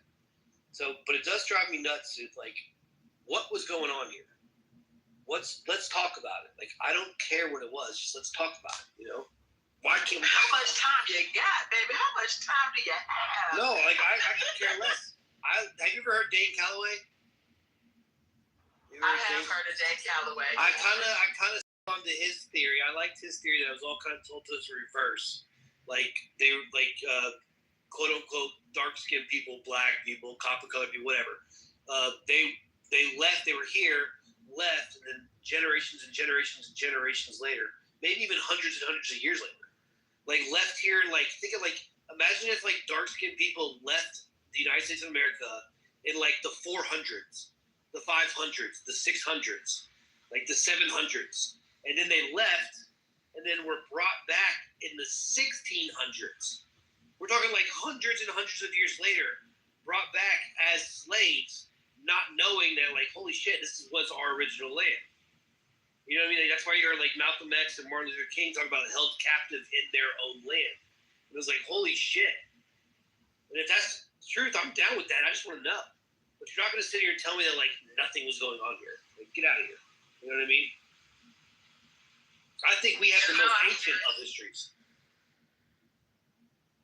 No, I feel you. And, you know, Stig, I promise I'm not trying to take up your room. I will just simply say that that warrants a lot of research. And, you know, and I wouldn't even say just take Dan Calloway's word for it. This is something that each individual has an opportunity. Oh, somebody, was that you that said, somebody said earlier, you have $1,000 computer in your hand, all of us do, right? There's so much, honey, that it will take probably all 4 of your generation's lifetimes to uncover it all, plus mine, okay, to uncover it all. But absolutely, that there was a deep history. As a matter of fact, I'm riding through Tennessee right now, and I just left Memphis. I was doing some work in Memphis. And on the way to Memphis, there's this area called, it's just outside of Jackson, Tennessee. This area called Pinson Mounds. It's an archaeological site. And it's named after a European settler, by the way. So it's not originally called Pinson Mounds, but the sign will say that. But the archaeology digs and things that have taken place there reveal that that place was built, those mounds were built between 1 and 500 BCE, right? I mean, this is like some, right here in Tennessee, like you can go and you can put your feet on it right now. You see what I mean? So absolutely, to your point, there's a history here, and in particular, in my social circles, social audio circles, we highlight going through your family history, like your family tree, and trying to put your ancestors in place in time. Like, okay, we know clearly that they were alive because you would be here if they weren't, right? Well, in 1800, what were they doing? Okay, well, in 70, how far back can you go? And then from there, what is the history of these lands? Do you have a connection or a tie to it? And even if you don't, what is the history of these lands that you walk amongst? You see what I mean? And there's so much here in the Americas that I feel like, for whatever reason, it's not really highlighted to citizens of this country to look deep within or learn about, and it's literally beneath our feet everywhere. I mean, one of my friends says, be a tourist in the city that you live in. You will uncover so much, and you really cannot talk about these lands without going into the indigenous aspect of it. At the end of the day, that's the history that is very deeply covered up. And I'm going to argue, in particular, east of the Mississippi, if I could say that, that's just my own personal opinion. But so much of it has been covered up and bastardized and whitewashed and just all kinds of things that, you're absolutely correct that there's more to it. And people like Dan Calloway, I'm not patient and start taking a deeper look, and I can promise you it doesn't even take that much digging for all this ancient shit to fall out. Talking about mainland North America. Holy shit. I was like, wow, like this is crazy. Like, and his basic theory is that it was all told to us in reverse. Like everything's reverse. Like migration didn't happen east to west. It actually happened west to east.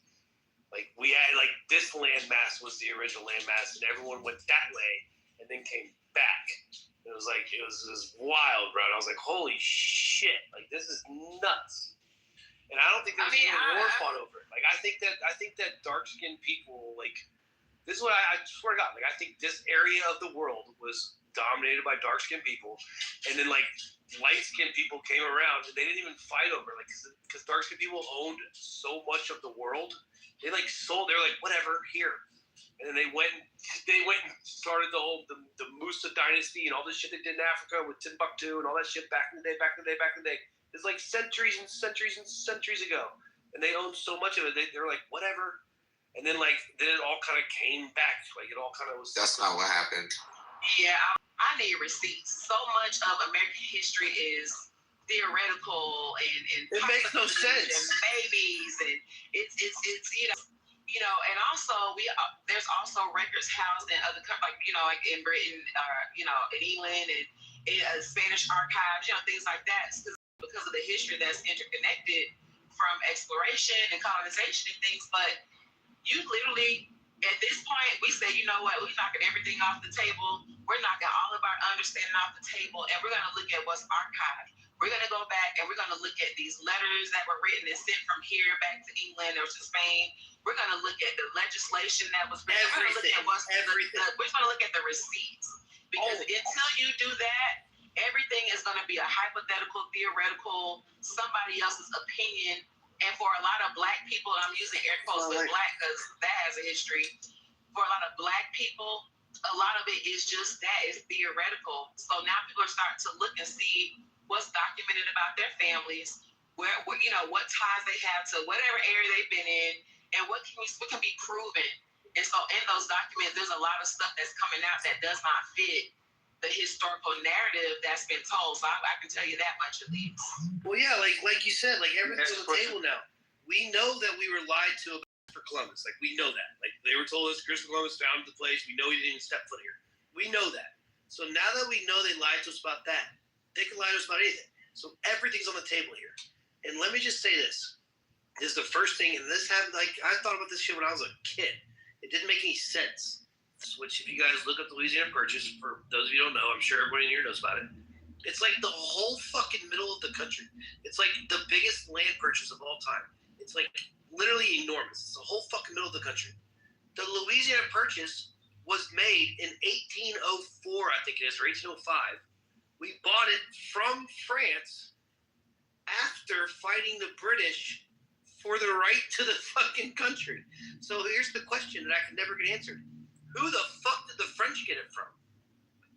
Like the French just had it? Like were they here? Like what are we talking about? They took some parts. But you know what I'm saying? Like no one talks about like where the fuck did the French get it from? Like everyone wants to blame the colonists, but what the fuck? The French were the ones here first. And then the colonists buy the land. And it's like, well, fuck, take it up with the French. We just bought the land.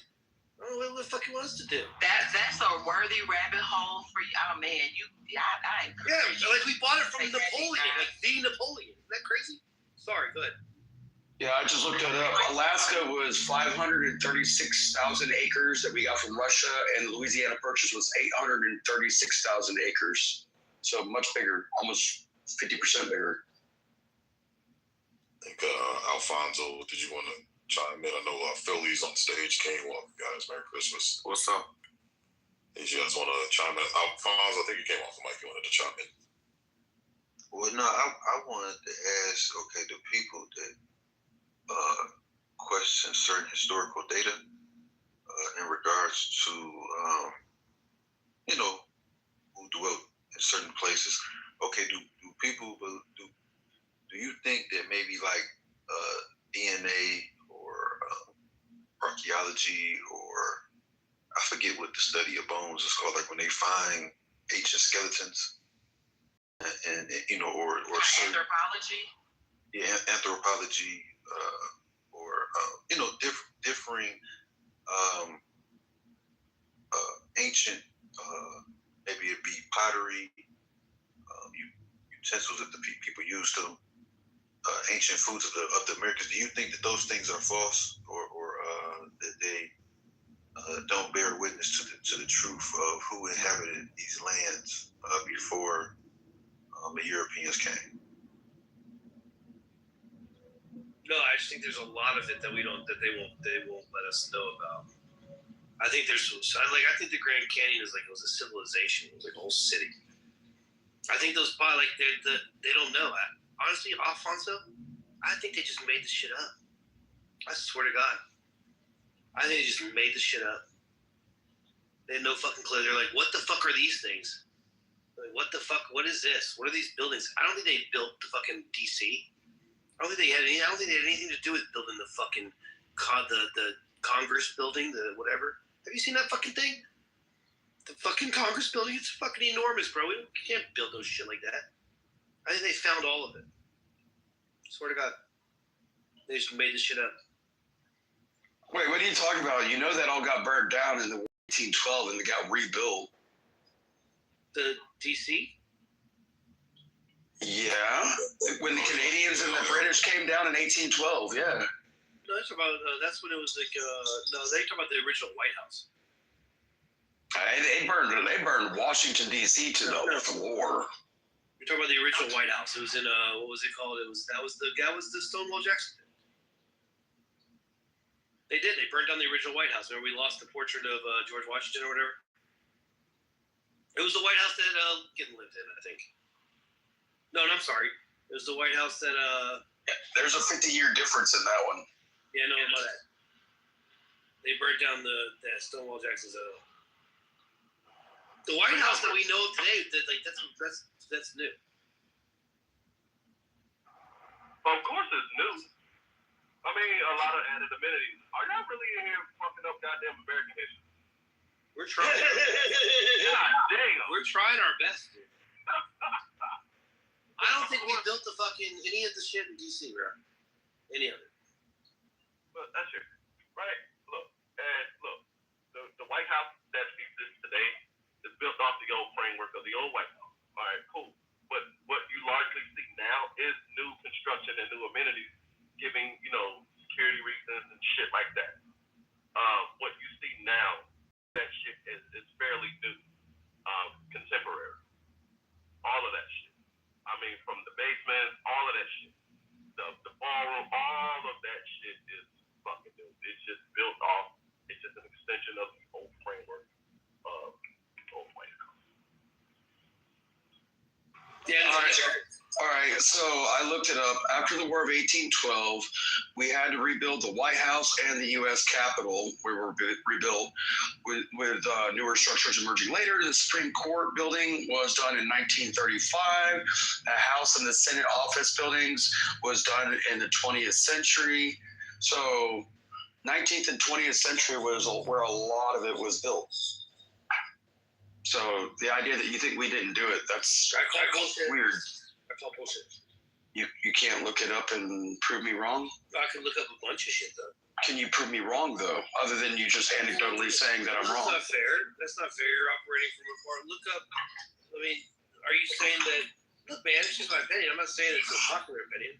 But all you're saying is I'm wrong by your opinion with no facts. Well, yeah, but your facts are just what you're told. which were written down in history books and. Again, what we're told here. And here's what I'm saying. Have you ever gone and researched stuff in old track books? If you go to any historic downtown, right? Say, hey, look, I'm from Little Rock, Arkansas. Even though our historic downtown is a relatively small historic downtown, but if you go to any of these historic cities in America, including I guess you would call DC, you see these buildings that are built and the way they're built, the details that they're built with. Go to some of these old, the capitals of some of these states, and you see their Capitol building. It just looks different. And you go to the U.S. Capitol. I get it. We've seen pictures of it. I don't know if any of you guys have been to it. I've never been to it, but looking at pictures of it. Oh, I saw the. They're fucking enormous. In the Capitol, you go to the main auditorium hall. That's where they're at under green glass. Like the pillars, the steps. Like the steps don't even make sense. The stone that they use, bro, it's a special type of stone. Like these buildings in these old American cities are these types of stone buildings. The old prisons, the old things that we turn them into insane asylums. Also, they're these old ancient buildings, bro. I think they're older than anything, bro. I think they're like Roman. I swear to God, bro. I'm not joking here. I think when you say don't make sense, what do you mean by that statement? Don't make sense. Have you just look at how the Capitol built, all the different, the way it's built. There's Are you talking about architecture? Yeah, but there's nothing else like you're saying that it was the only building built at that time period? Manhattan, New York. Y'all said the Capitol building was built in the 1930s, right? No. It was built right after 1812. Did you say that this Capitol building? What'd you say? No, the Supreme Court was 1935. The Supreme Court, sorry. And then Congress, building was just shortly thereafter. None of those ones that have that type of stone, they just look different, right? They don't look like the White House. They don't look like the Washington Monument. Hold on. When you're talking about the architecture and all of that shit, right? And you're looking at the way that they were constructed, you also have to take into consideration the building materials at the time. They were limited by the type of building materials that they had. When we talk about architecture of today in 2025, bright ideas have been shunned. Bright ideas have been done away with. Everything looks so cardboard, it just looks the same. It looks drab. Just like back in the 70s and 60s, take auto manufacturing. Back in the 60s and 70s, we had a wide array of colors in our cars. Now it's just like the same 9 colors of every fucking car now. Everything looks so cookie cutter and goddamn just inauthentic, unoriginal, all of that shit, right? We had vibrant colors. We made statements in everything that we fucking built back in the day, but it just seems like something came along and just said, nope, we're going to take away individuality. We're going to take away good ideas, all of this shit, and we're just going to make everything one way and one way only. And a lot of people, and we have been accustomed to that shit for the last 40, 50 years. You know why that is, Adrian? Yes. You know why that is? Why we shift to that more bland, tasteless, like you said, cookie cutter. It's because once global commerce started becoming mainstream, you lose money appealing to one culture. So you kind of had to flatten everything out to be acceptable to all cultures. That way. Mass production. Yeah. Quality, not quantity. You can appeal quantity, not quality. You can appeal to any culture. I was watching the video, man. This guy painted out beautifully. If you go to London, look at the lampposts, look at the architecture. Even went to their sewage processing building from the 1800s, bro. It looked like a fucking cathedral. It looked like some fancy Roman Catholic church, and people took pride and individualized everything to that specific culture. But yeah, the story that he painted was once we started doing global commerce, obviously you're kind of pigeonholing yourself for only manufacturing products or offering services that only appeal to one culture. So everything kind of had to broaden out, kind of be flattened out, so that way it appeals to everybody. You don't limit yourself on revenue. And Yeah. like I know what you're talking about with it's called the Tartarian conspiracy, where basically America, half of Russia, and a slight amount of Eastern Europe used to be like the Tartarian Empire. The issue is, even if it were true, we would have to start cutting into those old buildings, which is, like when I was in Italy, that you have like Ionic and Doric, the versions of like how we build these columns and marble columns, and we run these stacks and they're in donuts, but you have like how many of our people that ran the government at the beginning of America were actually Freemasons? So they were the Masonic order that they were really big into like designing things, and you're talking about a technology of architecture that was over 2,000 years old. Yeah, so you mean it was stolen? Years ago. You mean it's stolen architecture? It was built 2,000 years ago. ago. The fact that I'm a better rapper than you doesn't mean I stole rap from black people.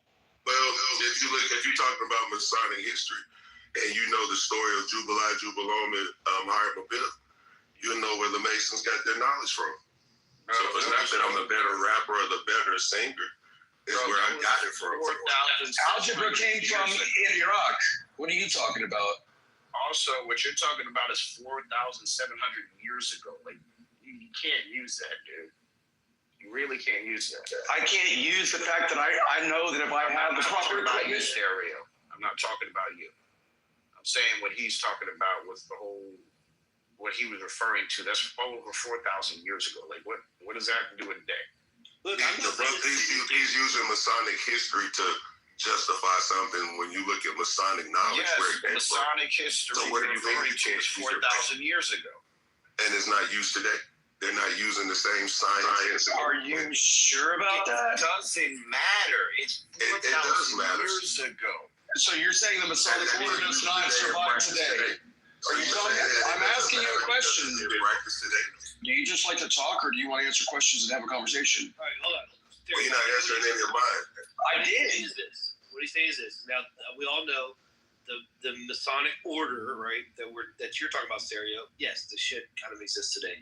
But I think what Moscow is talking about is, if you know about ancient geometry and sacred geometry, the Masons, they were the ones that understood how to build these things, right? And it was a secret thing. They didn't want to teach everybody because they were the only ones that were getting the commissions, right? They were the only ones that were able to build the arches. They're the only ones that were able to build all the stuff because they understood sacred geometry. So it was a secret. They didn't want anyone else to know it. But then people kind of got loose. And guys, what I'm saying, I don't think it's unique to America. Like the Europeans, these cathedrals, and all these old Gothic cathedrals, I don't think they built them. I think they found them and they turned them into churches. I don't think that those aren't churches. They didn't build those fucking things. I don't think this is just neat. I think this stuff is from thousands and thousands and thousands of years ago, and people found it. They're like, "What the fuck is this, bro?" Like when I was in Italy, bro. I was in Italy too, Stereo. Remember the Parthenon? Is it the Parthenon or the Pantheon? Which is the one with the hole in the top? The Pantheon is the one in the hole in the top. With the hole in the top, bro. But we know the Moorish influence over to Italy, right? Bro, guys, go look up the Pantheon in Italy, bro, in Rome. It's the one with the hole in the top, bro. They turned it into a church. They put a cross on it because then it became a place where they couldn't mess with it, right? So they turned it into a church. But the doors, like, guys, the fucking doors on the front of the place, the handle for the door is like 15 feet in the air. Like, you can't operate the door. There'd be no reason to build this thing. It makes no sense. You can't even operate the door. The handle, like, it's a handle for a door. It's fucking crazy. This stuff was not built by us. We found the shit. We didn't do any of this. I don't believe it. Well, Mike, that's a good point, because that would come from an ancient civilization. And we know Europe is less than 10,000 years old, so that wouldn't make them ancient. Well, I mean, it's ancient by our standards, but you're talking like Marcus Agrippa built the Pantheon in 27 BC. Like, we know the history of who made it. We know when it was breaking ground. And when you came out of the Pantheon, you saw the obelisk that came from Egypt right out front, right? Yeah. That obelisk is probably like 10 times, well, I wouldn't say 10 times. It's probably twice as old as the Pantheon itself. Where did the Greeks go to school at? Greece? if you think that. Well, I mean, Ethiopia, depending on what year, Ethiopia had the most universities at one point. When the Library of Alexandria was still going, yeah, there was a lot of knowledge there. Well, if you look in Greek history, they'll tell you where they sent their scholars and their philosophers to learn. Stereo, do you know of surrounding the Pantheon? I swear to God, if anybody's listening right now, just Google the Pantheon. Are you sure it's the Pantheon, bro? That's the Pantheon's one. The Parthenon is a Greek structure. The Parthenon, okay. So Google the Pantheon in I know. Yeah, it very well. I was into it. Y'all don't even have to go that far. Hold on.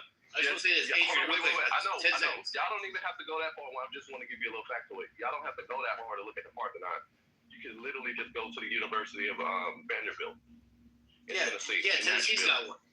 Exactly. It's the exact replica of that shit. I've been. Yeah, that's the Parthenon. That's one in Greece. I'm talking about the Pantheon in Italy. Right. So the Pantheon in Italy, bro, if you guys Google the Pantheon in Italy from the outside looking in, Stereo, this is what I'll say to you.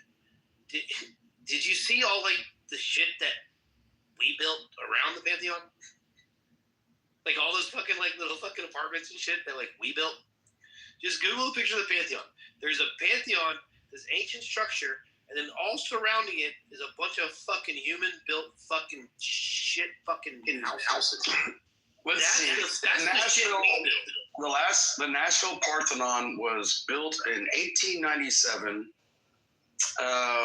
with permanent concrete structure rebuilt in 1920 to 1931. Was famous for the Vanderbilts who built it for their family. Stick a whole like subdivision community together, you know, or take that same money and build you one, you know, Pantheon or Parthenon or whatever. You know, it doesn't matter. It's just not cost effective to build shit out of marble when you can do it with 2x4s and concrete blocks. Right. So we could just build some shit and throw tie back on that shit, throw some belts on that shit, throw some shingles on that shit, and boom, you got your fucking structure, right? They don't know what IBS is. Right. So when we talk about the level of construction and what they used to build these things, I mean, shit, they were limited by the technology of their time. So they did what they could do and did do, you know, with their ideas, with their beliefs or whatever the fuck. Because, I mean, let's be honest, if I was going to build a great cathedral, shit, I would want everything else around it to look, I don't want it to compete with what I just built. I want that shit to stand the fuck out.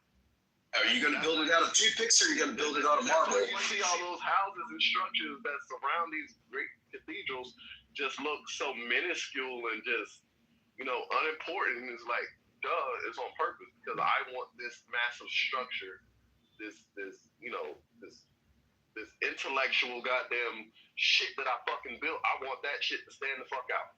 You goddamn right. That's why. Y'all are forgetting humans are very egotistical in everything that we touch. Every fucking thing that we touch, we're very egotistical.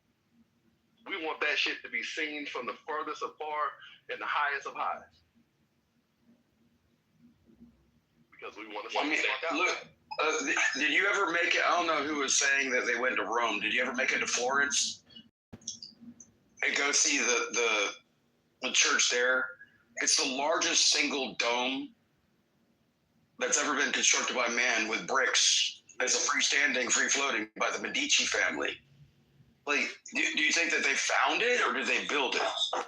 We know that we have the history of them building it, but you're telling me that, oh, they didn't do it. They just found it and slapped a cross on it because the doors are 25 feet tall with a handle 10 feet up in the air.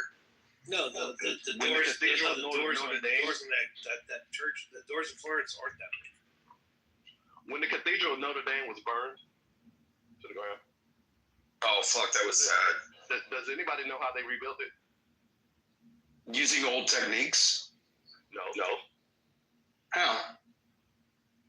A video game developer. Oh, yeah, because he had a blueprint. He had it in a game, and yeah, they scanned it, and they used that to, but they used the modern blueprint from the scans to be able to have a blueprint to redo it. Mm-hmm. Yeah, I remember seeing that. I read that article. Yeah, they just rebuilt what the Trump thing had scanned already. Well, I mean, they didn't have the originals, so you gotta use what you got. Right. Looking at the intricacies of Notre Dame Cathedral on the inside, holy fuck, that shit was next to impossible. What the fuck? Like, just looking at the intricacies, the details, the level of fucking detail that they put into that shit in the original construction is mind blowing. Y'all talk about the details. I'm thinking about everything that was burned up, like documents, records, and all of that. Like, that whole thing was such a tragic loss. Right, and there's records in construction. There's record keeping that's literally built into construction. You know what I'm saying? When you look at the monuments, when you look at the engravings, the carvings, and all of that shit, that's living history right there. Recorded history.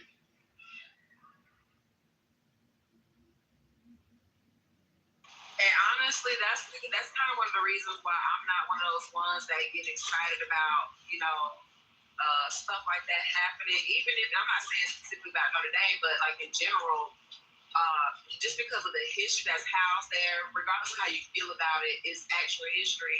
And sometimes some of the things that's documented in these buildings is irreplaceable, and a lot of things die or they're permanently erased once something like that happens. So I'm hoping a lot of these historic buildings around the world amp up more protections to kind of, make sure that nothing like this happens to, their buildings and stuff. Like, it's crazy. In history, they say after the reconquering of Spain, that there were a lot of churches and cathedrals that were constructed, or there were castles that were used by the Moors that were, after that reconstruction or after what they did, were turned into churches and cathedrals also. So when you look at the structure and the architecture and certain things, it was a blend of two cultures that created that, what they would call a beautiful specimen. Yeah, I 100% agree with you, sir. Like, guys, I want you to, if you have it, refresh the page and go and look. Now, switch my PTR to just the dome. But click on it because I added 3 pictures. Look at the last 3 pictures I added to my profile, whatever. These are all of our U.S. Capitol, right? So now the top dome part, just like you guys mentioned, the detail. I mean, look at all the different pillars, all the detail. Every single section is exactly the same. Now look at how big the fucking thing is. And then the third picture is kind of another one of how big it is. Now, are you ready for this? This is the official story. That Stereo, you keep wanting to, go back to the official story and shit, right? This is the official story. You ready for this? The Capitol. You ready? You ready for this? They started building it in 1793, and they finished in 1800. So they built that fucking thing you're looking at in 7 years. That's what we're told. That thing you're looking at right now was from start to finish 7 years. Are you seriously? Are you kidding me right now? Who built it? Who built it? Americans. Nobody from the modern day United States of America. Well, let me ask you a question. When you're hold on a second, Miss please. Like, okay, now when you look at the White House now, and like they're adding the new ballroom, do you think it's going to structurally look the same as the rest of the building? What? The White House, where they're building the ballroom. Yeah. Do you think that where they knocked it down on that wing and they're building up the ballroom, do you think it's going to be aesthetically the same as the rest of the building? I don't know what that's to do with anything. I bet it's going to take more. Because you're saying that we can't do it. We don't do it. We found it. We put something on it. Like saying that thing didn't take 7 years to build. Dude, it hasn't even been a year, and the ballroom's like kicking. It'll be done. Well, 7 means completion, and we know the architects and the architecture of Washington, as well as the Capitol building, was done by European Freemasons. So if you know that history, you'll understand why. Yes, sir. That was what I was saying about 20 minutes ago. I was talking about how our founding fathers were the Masons, and they're using 2,000-year-old, architectural and building techniques that we already knew forever. Yeah, it was proven. Fresh off the war in 1776, we decided to build that giant ass building in 1793, and we get it done in 7 years. Well, we had to collect some tariffs in order to be able to build it, because there was no income tax back then.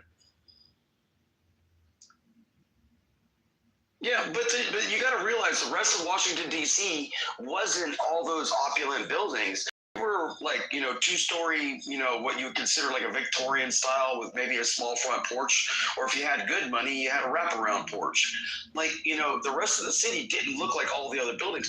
We made it opulent because it was a definition or a symbol of who we were as America. We are fortified and we were strong just as much as the Romans with their Senate and all their, or the Italians, or like, how do you not get this? That we know how to do this stuff. Well, I'm not saying. I was just looking. What are you saying? Quick glance. It said that the dome part was added in the mid 1800s, 1850s to 1860s. So it looks like it was a long span. The Cap building you see now that entire thing wasn't constructed in 7 years in the 1700s. Just the base of it was. Wow. So what was there before the dome was there? Just the flat rectangular part. We added a dome. Ashes, because they burned the White House and the Capitol to the floor. They had to go back and rebuild it. In the 1860s, we added a dome to it. Then we fought the Civil War.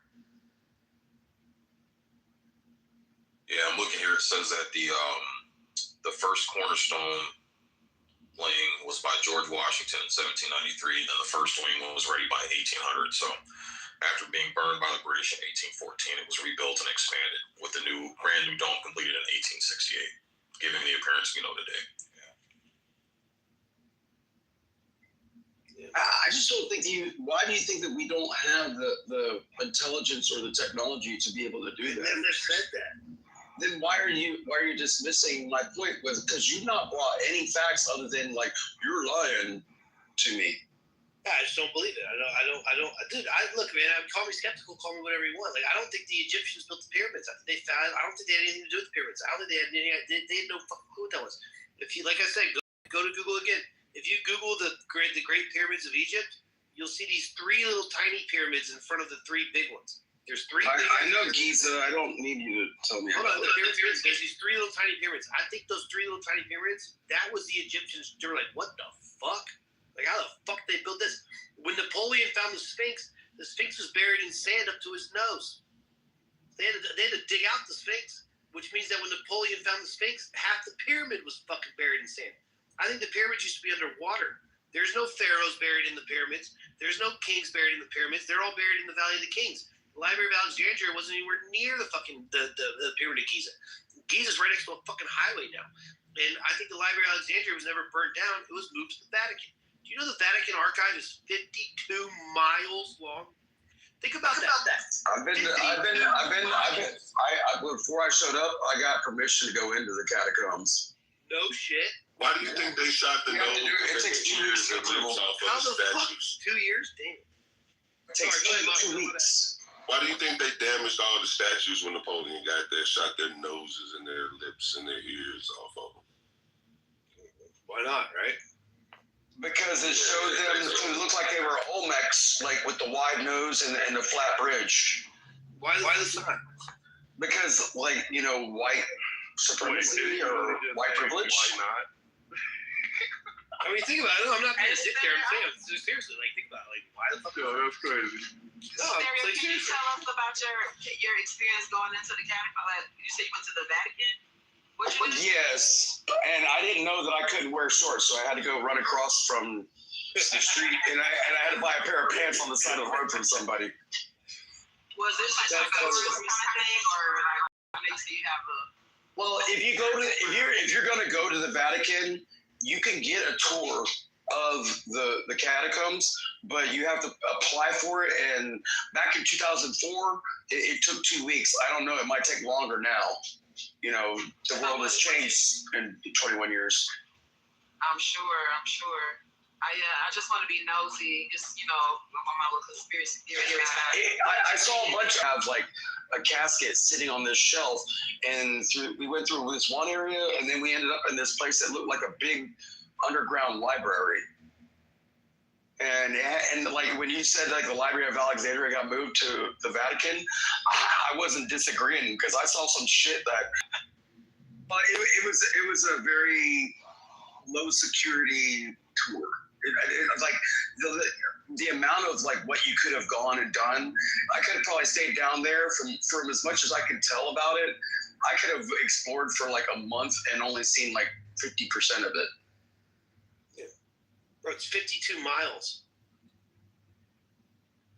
You know, we have our own version of that, something similar here. I think it's in like Kansas City. There's like an underground. But I'm gonna see if I can find the link for that. We have our own little catacomb sorts with the library and shit in there, but I'll kind of archive and document history about our different families and stuff. And like that are full of shit they don't even display. Didn't Trump shut that down, or the funding to it? No. It was one of those museums he did, didn't he? I mean, it was the one that was like, you know, a Black History museum that was specifically designed to like make people hate straight white men because, like, you know. But yeah, well, it wasn't the fact that they were being biased when they were making the displays. And they weren't just selling like one truth; they were selling, or like the truth. They were telling a narrative of the truth in this, and like, yeah, it got shut down. History. Well, I mean, if you think history is subjective, then you and I would never be able to understand an irrational conversation, how to talk to one another. Well, I didn't say it was subjective, but there's a truth that was told all the way through high school and middle school and elementary school. And if they're telling the other half of the truth, then that brings it all together, right? No, not when you're speaking in absolutes on a narrative. It shows a specific bias. It's not history. It's an anecdotal version of it. Can you give an example if you don't mind? From my understanding, I think that what Trump was doing, from my understanding, I could be wrong here, but he's not like getting rid of the teaching of it. He was like taking away like, what are they called? Like displays, like taking away certain displays and big ass pictures and shit. That was like a black dude with his back whipped, or like images of like really bad violence. Like he was kind of like, he wasn't getting rid of the history. It's kind of the same thing they said that like, oh, he's trying to erase the black people from the military and he's getting rid of their pages on the internet. He's like, if you search up the black airmen of the military, you don't find their page anymore. But what really wait. Do not start talking about the Tuskegee Airmen like you know them. I've met two of them. It wasn't the Tuskegee people. But what he was doing. World War I or World War II? Good Christ, stereo. Can you just fucking hear me out for a second? What Trump was doing is that, yes, there used to be, Trump got rid of those websites and people were like, oh, he's erasing black people from the military. But what Trump really did, Trump said, they're the military. If you go look up people in the military, the black people should be in the same section as the white people. They should have their own section. Bro. Right. But the issue with that is the same reason why he also condemned the tearing down of Confederate statues and all of that. It's still an erasure because the fact is that's what it was. There were actual color regiments, and I feel like in that regard that was, you know, he fucked that shit up because it's counterproductive to the same reason why he kept some of the Confederate statues. American history is American history, and the fact remains that these troops were definitely segregated, if you will, and also a lot of the history that surrounded them gets washed under because some of these I'm saying it wrong. Please forgive me, y'all are military or ex-military. In my ignorance, but you know, these different companies or platoons or you know, they have a specific and distinct history of warfare and combat that is specific to them as well. So it's just that's what I would call like a whitewashing. If you just said, oh, they were soldiers, because back then that wasn't the case. They were the colored troops. I know this is gonna sound kind of crazy, but you got to hear the whole thing out here. At certain points in history, it would be better to have the black soldiers be all together at once, because you don't want to have a situation where there's a racist white piece of shit who doesn't want to fight for the guy next to him because he happens to be black. So at some point in time, they're gonna, you know what I'm trying to say here? You don't want. I mean, I kind of get what you're saying, at certain point. But it's history. It's not like that now, so that would make sense now. But historically speaking, that literally was the case. And not only that, you got, again, how my friend says, you got to look up all these waters and look at all these wars, waterways and wars. And if you look at it, honestly, these battles would not have been won without these people. Yeah, I hear what you're saying. They need to be recognized. I get it, but at the end of the day, I'm on the side of, like, if you go to look up a military member, and I go to look up the guy, and I'm looking up a black guy, and I'm trying to look him up in the military on the website or whatever, and I can't find him, like, oh shit, I gotta go to the black website. Like, no, like, if I'm going to look up a military member, he should be with all the other military members. Well, that wasn't the case, because if we had to do that, then it wasn't being recognized with the other military people. That's what I'm saying. There used to be like separate, like there's a Jackie Robinson thing, and it was like. But then you just say that it should be. You just said that the army should be segregated to where the black should be able to get in the white. I would say should be over there versus this. But do you not think in history it was done the same way? At the time, I'm saying looking them up. I'm saying like in the Civil War. Like in the Civil War, like if black guys were recently freed, you wouldn't want to go let the one black guy fight with a bunch of white guys. The white guys would be like, what the fuck? So all the black guys are fighting together. Now they're fighting hard and they're fighting for each other. You wouldn't want a situation where you put a black soldier next to a bunch of racist white guys and the white guy doesn't want to save his life. So at certain points in history, I'm not talking about, recent wars. I'm talking about back in the day. But now, when we go to look up people that served in the military, they should all be together. They all serve for the same purpose. They all should be together. That's how history gets erased, honestly. Abraham Lincoln had that same concern at the end of a certain way, and vice versa. And Abraham Lincoln had that concern, and that I think in Congress they had put money aside to offer. That's what. Now, if you don't mind, I'm not trying to push back or anything, but if I could add a little bit of historical context, you're speaking about eventually what becomes the Liberia. Yeah, Liberia. That was, so the time frame was a little bit off, but so you're talking, this is before Emancipation Proclamation. So he was specifically talking about, the American Colonization Society was speaking about the free colored people that were already inhabiting the lands, but slavery was still in existence. And that was around 1816, 1817 or so. And when you get the colored class and the hypothesizing of the enslaved class by replacing them with a free white working class of laborers back in Liberia, and if you start to look through some of the archives, you'll see that by and large, even these free black societies at the time were not with that shit. They convinced some people to do it, but everybody was not by and large with that, if that makes sense. And you can see the archives of them pushing back. No.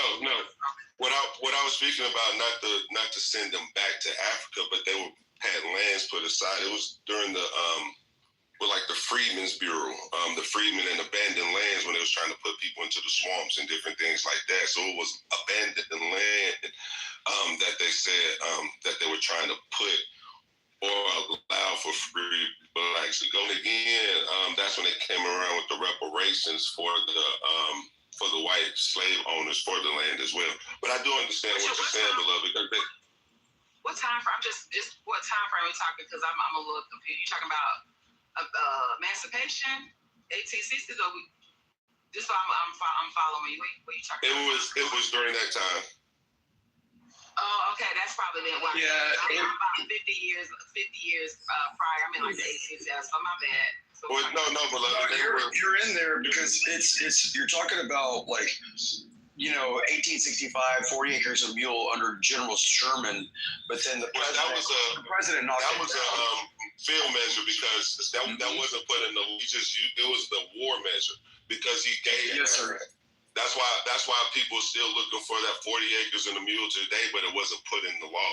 So it was just something given during wartime measures. So it wasn't like a real thing for Black people. Yeah, I don't mind looking at our American history through the lens of the fact that we were really messed up throughout history. But why are we continually bringing the shit where it was only really messed up and all the things that we've done through current history? We're just a blip in time. We only get to like affect things now, and are we affecting them to bitch about the past? Because in this system, Black people were they were denationalized. They were made chattel slavery property. Their nationality was taken away from one. They were moved from Black, Negro, colored, African American, land taken away from them. Different things has happened. 13th, 14th Amendment citizens, second-class citizens, slavery still today, misnumbered titles, systematic oppression.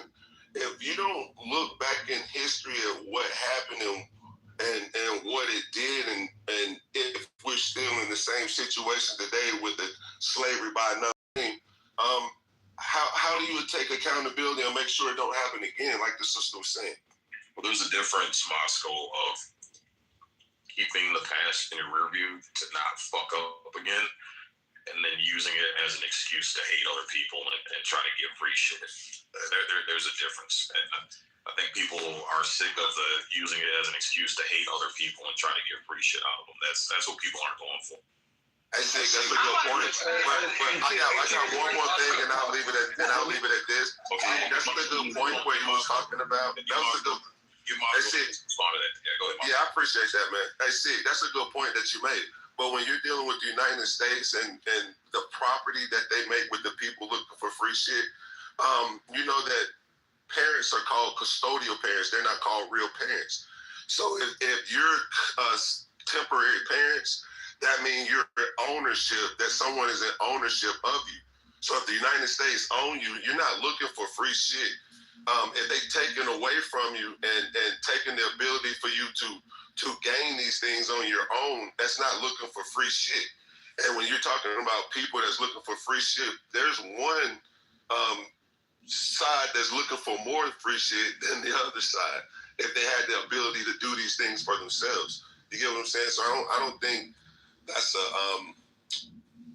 a good way to look at it, but I appreciate the bill. Go ahead. Well, real quick. Can I get in there too after whoever's next? Yeah, I just got a real quick question for Moscow based on what he said.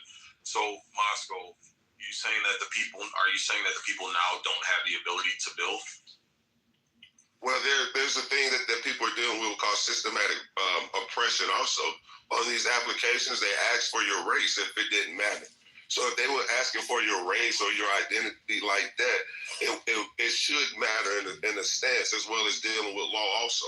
So you got things that are stopping certain families and putting people in certain situations that's stopping them from thriving. A lot of people are dealing with generational wealth. Some of that was cut off at the wayside or at the knee before it began, or it was done away with once they had it. But nothing happened to them, no reparations or anything. And not saying as a nation of people, but as individuals that was damaged by the system, as well as individuals in history. So my question to that would be then, because I hear this all the time, we have more resources at our disposal than our great-great-grandparents had. And would you agree with me that America was more racist back then than it is now? I think they were more openly with it then, because now it's in a different skies. They using it differently now. Yeah, but I mean, you actually had people lynching you. People in your face. You could not gain access here. You couldn't use this library. You couldn't go to this school. You couldn't use this bank. You couldn't own property here. You couldn't there were actual laws preventing minorities back then that physically were barriers, physically held it back. Like it was just hands down. Are you saying it's harder today with the contemporary minorities to have an opportunity to succeed than it was back then? I'm just trying to make, because I hear this all the time. I'm just trying to make sense of it, because it's like we have more money now than our great grandparents did when they started out. If you adjust for inflation, like we have had more wealth now with no education, didn't know how to read, didn't know how to write. Hey, you're right, Sid. Yeah. I think now that black people are not coming back to the community to reinvest or to bring or to help black community. I think they're going to intertwine with those that they started doing business practices with, instead of coming back to teach the community, meaning I don't want to live like those people down there, instead of going back to help them and teach them. I think it's an individual thing versus a community that you're speaking about. But I still do think there are discrepancies and different things that stop certain people from coming up. Look at now, the president removing immigrants, and he called it a Christian nation, but the Bible says to be kind and good to the immigrants and the sojourners. So, well, it's not. Yeah, what's that? I mean, that's not true. He's not removing immigrants. He's removing illegal immigrants, and what he's doing on a macro scale is how everybody lives on a micro scale. So, like, you wouldn't allow me to just walk into your house, Moscow, and lay on your couch, pick my feet up, and eat your food, and soak up your air conditioning, use your Wi-Fi, and not contribute to your household at all. Like, you wouldn't take me in as a stranger and just put the bill for my existence. Like, you wouldn't allow that. You would kick me the fuck out. Well, you know, the Bible says to be kind to the sojourners. If this is a Christian nation, that's what it says to do. But at the same time, I can't be an illegal immigrant trying to get rid of other illegal immigrants. Well, no, that's not true, because we have a program of status and citizenship here that's been established for a long time. So, you know, sorry that, you know, certain lands got dominated, certain people got, you know, kicked out of their land. Like, it's happened to every single race, every single culture. It's happened to everybody, man. Like, even Africans and blacks aren't exempt. We've done the same fucking thing. We actually do it to each other now in our own land. It's called gang turf wars. We dominate other areas and we kick other motherfuckers out and we kill them, or we brutally hurt them to gain dominance over that territory. So nobody's exempt from that. But at some point, I get it, be kind, but the Bible doesn't say be an idiot too and let a bunch of outsiders overrun your resources and destroy what you built. Like, there's got to be some common sense. So, you know, we can allow people in here, but there's got to be a common sense way to do it to where they're not being a burden. And again, on a micro scale, we don't let people freeload and just take people in, and we foot the bill for complete strangers. But see, it was done in the history in the beginning of America. Remember the people where they came from and came to this land, they took on water to get to America. And then they started saying, me, my. They went everywhere and done it. So you can't say... Who was they? You talking about white people? Or Europeans. Dude, the British. They went everywhere. See, if you're talking about Africans, they did it with each other on their own land. That's like family fighting. They didn't go outside their family to fight other people. So wait. So you're saying... Before y'all get too far, can I please? Yeah, go ahead, sis. I apologize. Just give me a second, too. I just want to cook with my... No problem. I just want to say something. Oh, yeah, no, you're good. I got you. So you're telling me that there's a brutally slaughtering and dominating other cultures to take over their land and resources. There's a difference if you travel. Nation of people. Like, you're going to have those problems in-house. But when somebody comes from another house and try to take over your house, that's a different story. Okay, so let me ask you this real quick, and then I'll let you go, Sue. Why is there so much emphasis put on white Europeans when the Portuguese and the Arabs had way more of an impact on black Africans, adverse impact on black Africans than the whites did? Why are we putting more emphasis on the Portuguese and the Arabs? Well, we're not. And we know that the Arabs are a mixed nation of people. So there are blacks inside the Arab nation. It's a mixture of nomads. We're not letting the Portuguese off the hook either with their history either, because they admit theirs too. It's not any personal thing that I'm saying, but you got to bring to light what people are trying to throw a veil over. And if it's being whitewashed or veiled, you won't even know who you are. You're told to know your history and what happened. If it's been whitewashed, a certain part of us is erased. At school, we're taught that Black history starts in America, and it don't. So that's all I was bringing up, brother. There wasn't any contention, but we do have to make sense. But go ahead. I apologize. I would like to interject. Yeah, that's sister time. Stu was. No problem. I'll try to keep it quick so we can hear it. I just wanted to go. It's a couple of things. I think it was Stereo was saying something about how Trump is doing things because there's this. I guess he's insinuating that there's a. Otherwise, we would be seeing these gross injustices against white people from black people, and that's just really not a thing. I'm not discounting any isolated incidences where two individuals may have an interaction, but I really wanted to push back on that because there is this propaganda movement trying to start some sort of wave behind white oppression as if there's a thing, as if it's a thing. So I wanted to push back on that. And then two, to push back on something that you said, Sig, actually, you were speaking about black people as ancestors and them not being able to read and write. They have a pot to piss in and a winner to throw it out of. And I just really want to push back on that because that's also not factual. And that's not all. That's why I say black is not a monolith. And that's why people, need to look into their own family history because you'll find a lot of white people that say they don't even have a history of enslavement in their ancestry as well. There's some other points I can't remember because we kind of went to a side thing, but I just wanted to push back on that and, really just highlight that there's not a grand notion of blackness and poverty in American history. As a matter of fact, these are the people that came here were in that scenario. Most of them starving time, right? Digging up their ancestors to be able to eat and survive. So I wanted to just kind of point that out and show that from the very inception of the United States of America, I think you spoke to that, brother Moscow.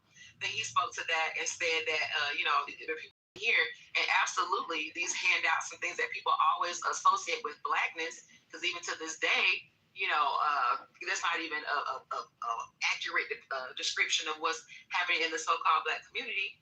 That was literally the history that was taking place with people immigrating to these lands. You can look at legislation from early on of how these people would come here and be promised X amount of acres, so much so that there were, advertisements, let's say in England, promoting people to come to the quote-unquote New World. You'll be given this, you'll be given that. And we have the legislation on the books to show exactly how these people were given hundreds and hundreds of acres of land by immigrating over here and bringing their family members over here as well. So I just there was a part that y'all spoke about with that. I wanted to say, hold up, swole up. The majority of people were impoverished. I didn't say every single black person was impoverished, but the overwhelming the way you said it kind of alluded to that, and I just wanted to say that's not historically accurate. Yeah, so not one. See, this is where we kind of gotta grow up and be a little bit more intellectually honest. Is that when someone says something, they're speaking in general. Unless they say all, then that's when they mean all. We got to stop assuming because someone makes a general statement that they're saying all. That's just not true.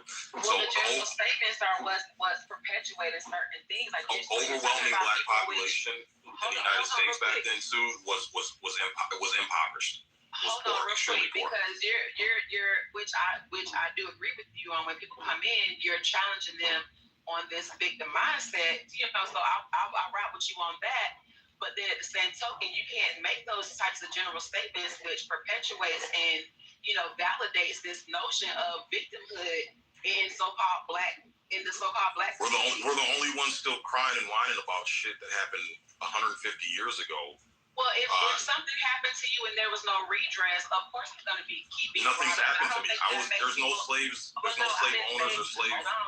There's no slave owners alive. I say if something happened in the past and there's no redress at all for said injustices, of course it's going to be talked about until it's addressed. Now, does that mean that people may be impoverished today or downtrodden and oppressed today?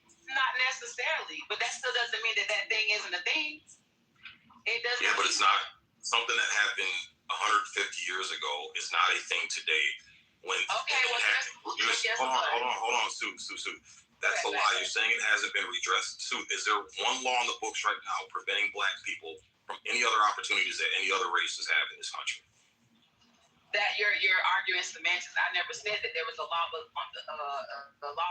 You said it hasn't been. You said it hasn't been redressed. I said that it has not been redressed to individuals that have specific harms related to them and their families.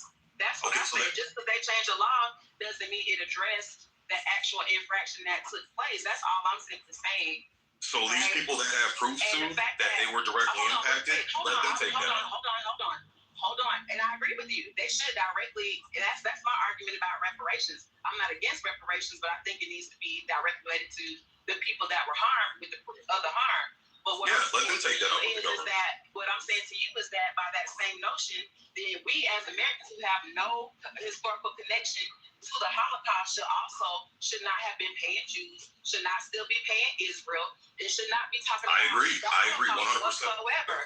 You know what I mean? So if that's the case, mind you, there's redress, is historical. You got to, even now, if you say something in the United States of America about them, you're more than likely going to have to go to some sort of education class, some sort of, you know what I mean? Like there's context behind that. But when it comes to so-called black people, it's supposed to be, well, that happened 100 or how many years ago. No, it literally has not been addressed, which is why the conversation's not going to go anywhere. Which it still does not mean that you got to have a victim mindset, but you can still call a thing and address it. Ma'am, we have the 15th Amendment. We have the Civil Rights Act of 1965. These things have been addressed. There's not one opportunity a black person doesn't have in this country that no other race has. It just doesn't exist. Then why are black people still fighting for the civil rights? I'll answer that question. Wow. So in the Q2, you're going to get that talking? The reason why. Two different conversations. You're arguing opportunities, and I'm talking about just the historical issues. Okay, nobody right now. And the redress, not opportunities.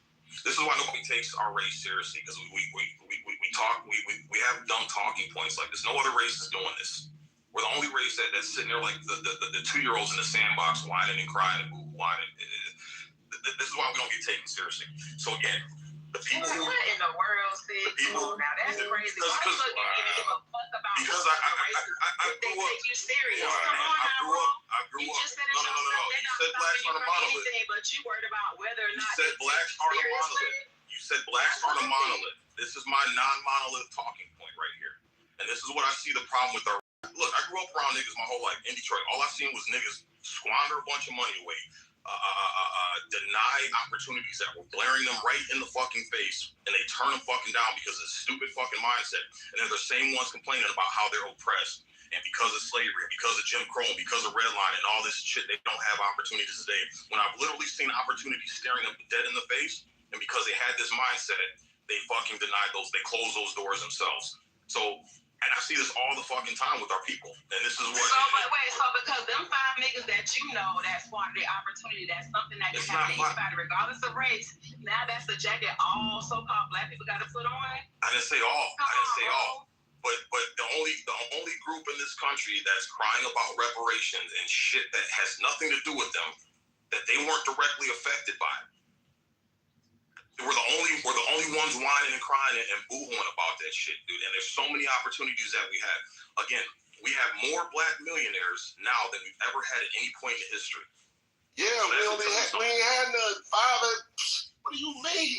The first. But does that stop the thing from being a thing, though, bro? That's all I'm asking. Does that still stop the thing from being the thing? Again, nobody's enslaved right now. Nobody's saying you can't go here, you can't do this, you can't buy that. Nobody's saying that. Are you a second class or a third class citizen? I'm just an American citizen, and I seize every opportunity that I can, regardless of what happened 150 years ago. I don't look at that shit. So why do they put black down instead of asking are you American or non-American? Why do they ask you your race? Because this is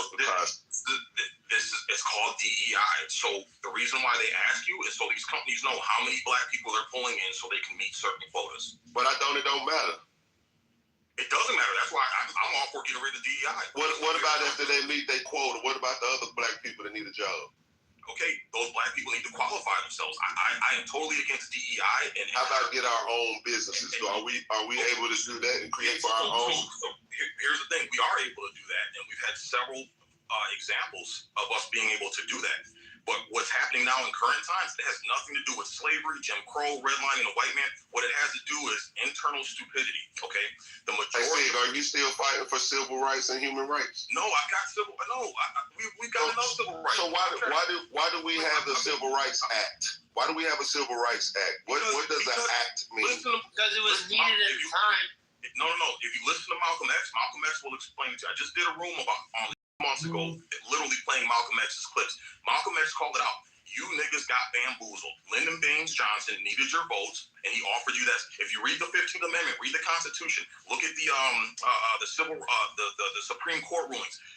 The Civil Rights Act was a farce. We didn't need it. All we had to do was enforce the Constitution and the Supreme Court rulings, and we would have been fine. But what they did was they understood how stupid and emotional Negroes are, and they needed your fucking votes because they were losing power. So they hold on. They dangled that civil rights carrot in front of you guys, and you guys ran after that motherfucker, and you're still running after it. They're still dangling it. But remember when they said we, the people of the United States, black people weren't even considered human. When did we get those human, and why are they doing a civil rights act for black people instead of for white people? Go listen to Malcolm X and read what Malcolm X told. What he said. I'm a Malcolm X fanatic, but I'm asking you because you don't sound like Malcolm X. You're pumping Malcolm X's. Moscow, did you listen to the interview when Malcolm X was asked the Supreme Court rulings? We just need to enforce those. But he's like, he said the same exact thing. It was a fucking carrot that was dangled in front of black people's faces. And if you look at this too, look this up. Look who benefits most from the Civil Rights Act. And this is what Charlie Kirk was trying to bring up and explain to black people. But we're so goddamn stupid and emotional, we weren't actually listening to the message. If you look at the Civil Rights Act, look at it when it was signed. Who's standing next to LBJ when it was signed? A bunch of black people. Martin Luther King and a bunch of black people. Who benefits most? Who's benefited most from that Civil Rights Act? It's white women, it's handicapped people, it's gay people, it's everybody else. And if you look at the list who benefits the most, it's black people all the way at the fucking bottom, bro. Come on, man. Absolutely. So when you speak about the 3/5 clause, do you think that still sticks today? Dude, are you going back to Dred Scott for real? We're dealing with history and law, all of it. Why not? If that's what we're dealing with. We're speaking about what deals with people today. Yeah, if in history we, the people of the United States, didn't pertain to black people, when did we become a part of the Constitution and how? Sir, black people aren't counted as 3/5 anymore. What changed, brother?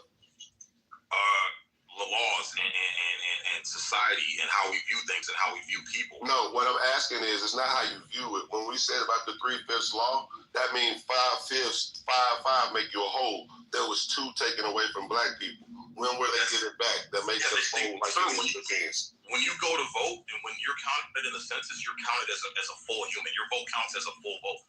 Or is it still like it was back in the like a percentage? Because there's but the only thing I wanted to know is, hold on 1 second. What was given back to black people that made us that what was taken away that gave us the 3/5 and what was given back that makes us the whole again? The fact that when you're counted as an American citizen, you're counted as one whole human. When you go to vote, your vote counts as one entire vote. That tells you right there. I think Moscow is misunderstanding the 3/5 rule. What happened was the legislature didn't want to have a sudden influx of voters. So instead of saying every freed slave gets 1 vote, they didn't want all of those people to all of a sudden appear in these locations and then vote a certain way. So what they did, they didn't say that you're 3/5 of a human. What they said was, in order to balance that sudden influx of freed slaves who were now eligible to vote, we're going to count only 3 out of 5 freed slaves as voters. So yeah, they were trying to protect America. Why do you interrupt me every time? Stereo. But go ahead, brother. It wasn't that they were 3/5 of a human. It was that they were looking for ways to not suddenly flood the market with new voters. Yeah, and that doesn't exist now. It doesn't exist in the state. Otherwise, you wouldn't have Ilhan Omar. Ilhan Omar has a nationality. But when you look at the 3/5 clause, what it was, in order to be a full man, you had to have a mind, body, and soul, nationality, and a divine creed, which was your religion. All those things, 2 of those things was taken away from the so-called black man when he was denationalized. And again, we're still going by the title of black. What was given back? And they're still making gerrymandering things, using these things to say that certain all certain laws and different things to bring black people together. When did they switch that in history as well as in law? Hey, hold on. That was not 3/5 of 3 out of 5 black people. Why would they even use that number to use that? They were counting that to tally up 3/5 of a person, so they had to add them up to make one person to count that vote. No, it's 3/5 of a vote. 3/5. All right, but the thing that y'all are not recognizing about this, the thing you're not recognizing about this is the 3/5 rule started in 1787. Black people didn't get the right to vote until 1965. So you're talking about the 3/5 rule didn't really apply to voting because you had to be a landowner at the beginning, even if you were white, in order to be able to vote. So if you were a landowner and you were white and you were a man, you could vote for the country. Now the 3/5 rule also became like really important because like when a man that owned a slave in like Missouri would go to like Ohio with his slave to do some business. Well, Ohio was a free state. And like the slave is asking people, why am I not allowed? If I'm a black man in the state of Ohio, why should I not be free? Well, you became 3/5 of a human being and you were owned as property. That's not all the way true. Black men gained the right to vote in 1870, y'all. We gotta stop goddamn fucking up our here. This is what's exactly. These are straight lies, bro. Well, when you look at it, Abraham Lincoln said anything. When you guys look at history, you need to have the receipts. So much gets thrown around. Just pull it. We can Google it. We got the phone right here. That's a good point. When you look at it, Abraham Lincoln said in 1865, anything pertaining to chattel slavery is illegal. That's also meaning the slave titles that was used. He also said it's up to you to correct your status. Correcting your status is a thing today, and there's a reason why they do that. If black people have not corrected their status from what was used in 1865 as chattel slavery, they're still actually going against law and still being under that law that was used then. You have the right to correct your status. Only the so-called black people had to correct their status because their nationality was taken away from them, which still affects them today. If you do not have a nationality, you do not get national rights or indigenous rights or any kind of rights, not even rights. So that's what's still Black doing it today.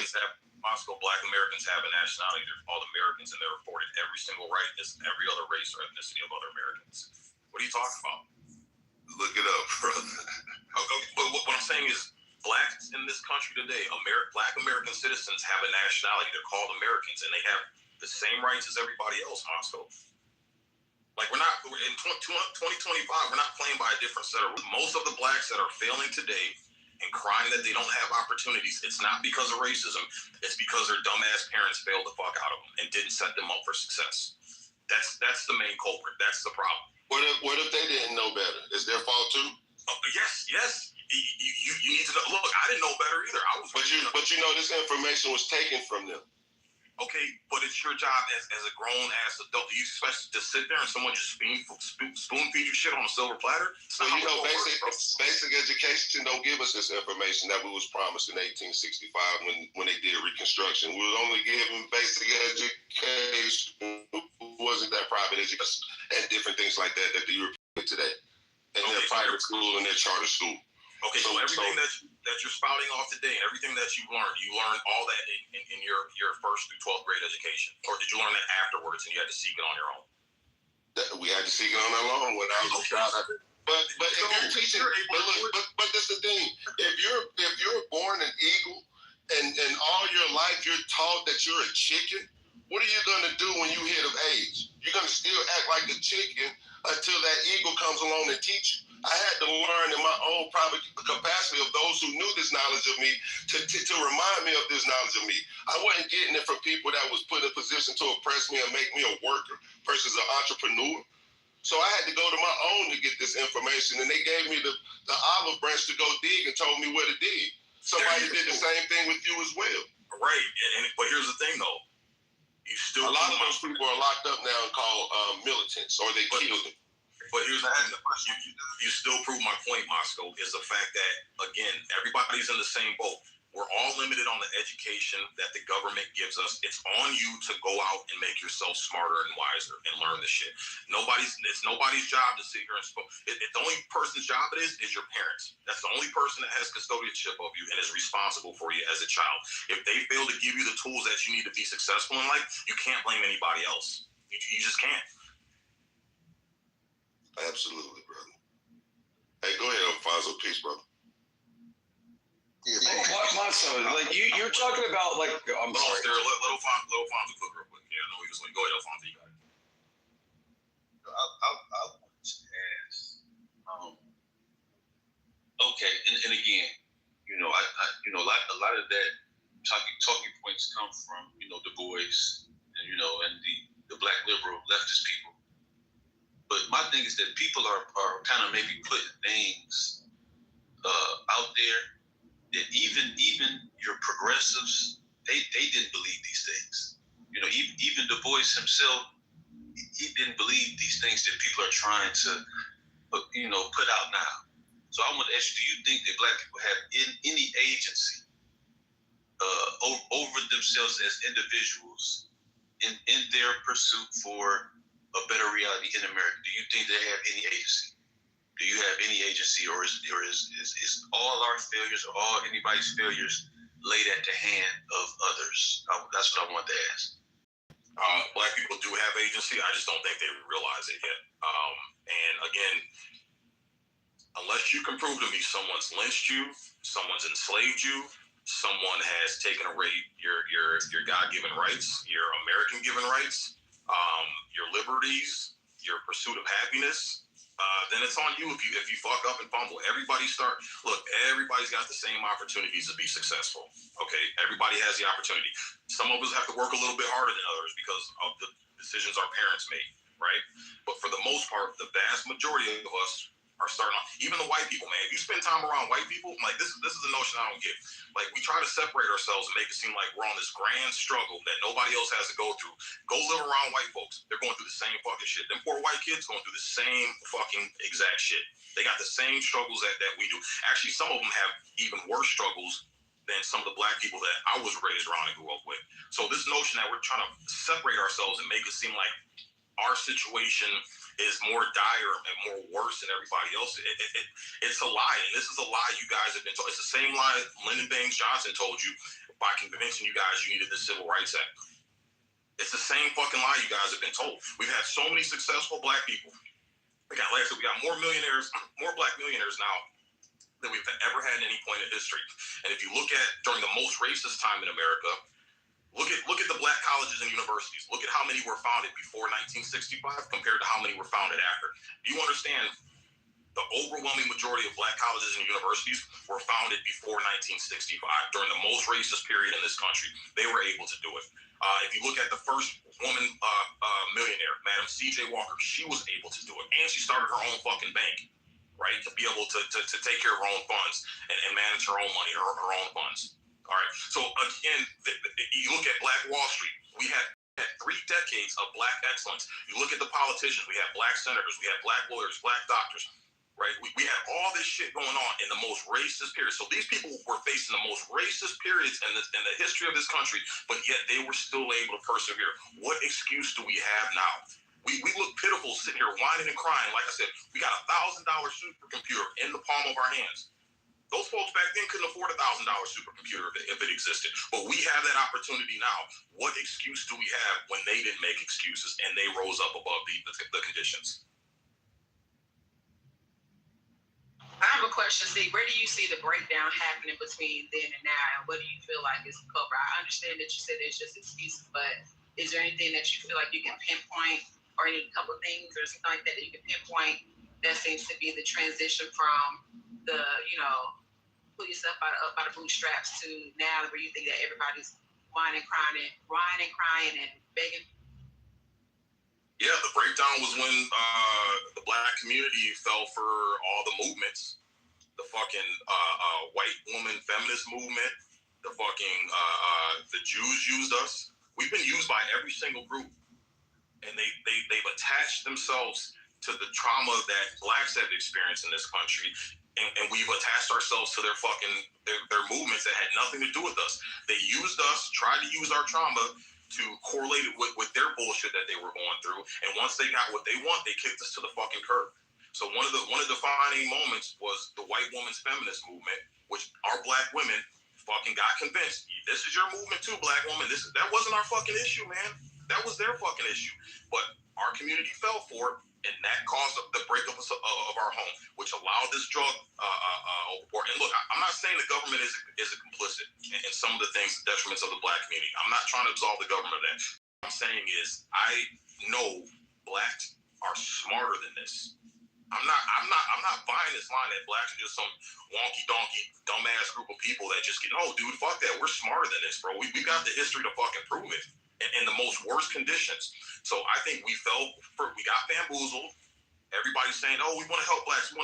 Really, they were using us to help their own fucking causes and kicked us to the curb. And that's what broke up our communities. And now you started, because look, I encourage you to do this. Look through your grandmother's photo album and your great-grandmother's photo album. Nothing but black excellence in those photo albums. These people were educated. They prioritized going to school. Look at them. The women had on skirts and pantyhose. They were well manicured, well kempt. Those black people, that's the Negro generation. I'm very proud of that Negro class of blacks. That Negro generation is nothing like this generation of blacks today. They didn't whine and cry and make excuses. And I think that brings a little bit of clarity behind your rhetoric. No problem. I just wanted to let him know that it makes a little bit more sense behind some of your rhetoric. And I'm with you when you're right, Sig. Some of the stuff, of course, I'm going to push back like, what are you talking about? Yeah, that's no problem. I appreciate being able to do that. Iron sharpens iron. But I agree with you in the sense of that, looking at what they went through and looking at the state of the stuff today. I just, one day we're going to have a come to Jesus moment about the fact that these atrocities that you acknowledge are a thing still need redress and addressing and accountability on that part. So that's all. But do you understand that backwards trend of thinking?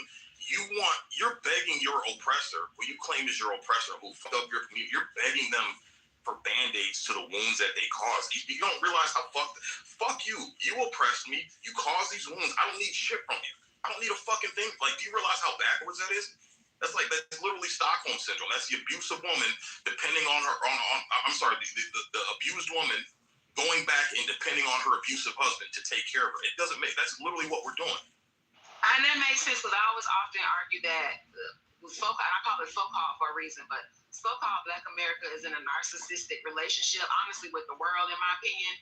But in that scenario with the abused woman, she still should be able to adjudicate the harms that were done to her on behalf of her abuser, if she can prove it. And right, but she doesn't go to her abuser.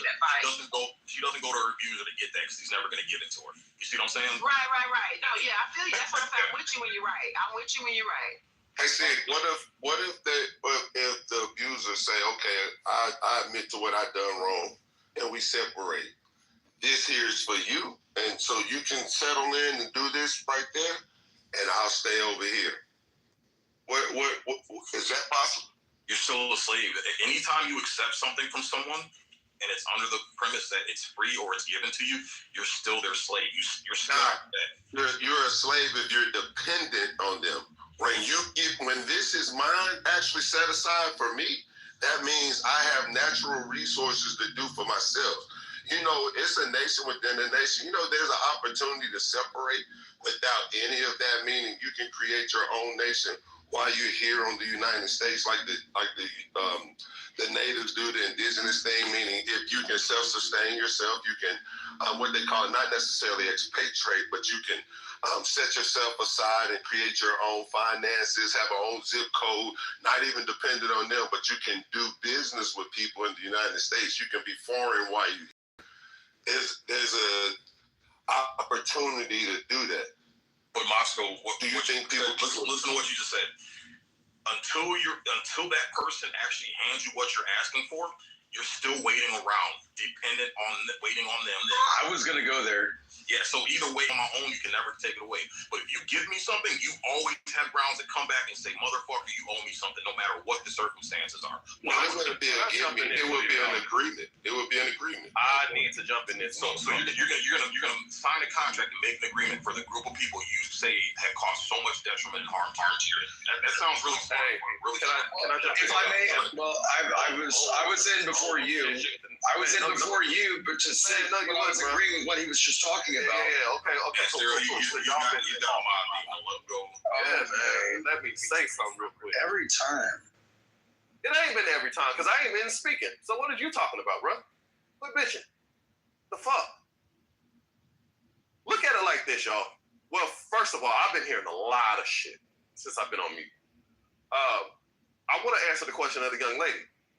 How did black people get goddamn muffin nails to black people politically in this fucking country? Every fucking advancement that was given to black people, it came at the cost of intersectionality. That's how we got here, right? When we talk about the feminist movement, intersectionality, black women, guess what, ladies? Black man was never in a position to goddamn oppress your ass in this fucking country, so what the fuck did you need it liberating from? We, black men, never oppressed our black women. If anything, hell, we was right beside your ass. Black women have always worked, right? Black men never kept black women out of the workforce. We never did. We never had the ability to do so. We never kept you from being educated. So what the fuck did black women need it liberating from? The marriage rates was high and shit, right? Danny Glover, purple. Let me finish. It was white women that came along and convinced black women that they were fucking oppressed in this country, when really that was the white woman's fight. She was just fighting with her white man, but she didn't have the numbers to do so, so she needed goddamn dumb, gullible black women to get on her fucking side and say, hey, ladies, this is your fight too, right? When black women finally woke up to the bamboozlement, what happened, y'all? They created the womanist movement. The womanist movement is a black woman-led movement that finally woke up to white women's grip when white women gave black women their asses to kiss once white women gained some motion in their movement. And so black women said, oh, fuck no, I'm out of here. And they started their own shit. If you compare the womanist movement to the feminist movement, there are stark differences, okay? This shit about the Civil Rights Act. It is literally why we're in the goddamn trick bag that we're in now with this immigrant population that is coming over here practicing this blackness shit. Trying to fly under the guise of being black when we know damn well they're not like us. It is because black Americans laid the groundwork that did the footwork for them to even have the ability to come over here. And when they come over here, they still practice black Americans' resources and their inheritance and their birthright. They goddamn delineate like a motherfucker. BLM. Anytime that black people have a movement, other marginalized and oppressed groups always want to attach themselves to black people. It's like black people are the car, and they hop in the goddamn car, and once they get to their destination, they say, you know what? I don't fucking need this shit no more. I'm at my destination. You better figure it out on here in fucking America. I'm sorry to be the bearer of bad news on this shit. Because when you look at the hierarchical structure of the LGBT movement, it is still racist white men at the top of that goddamn structure. Black gays get treated vastly different than white gays in America. That trick bag over there in Russia, you didn't see white gays coming to goddamn her rescue.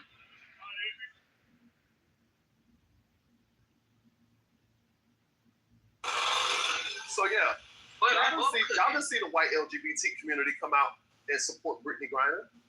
You saw black gays do that. You saw black lesbians do that shit. It was the black LGBT community that led the charge of trying to goddamn free Brittany Griner. White people said, oh fucking well, she shouldn't have been over there doing that bullshit. But I thought she was supposed to be a community of one, right? All colors, right?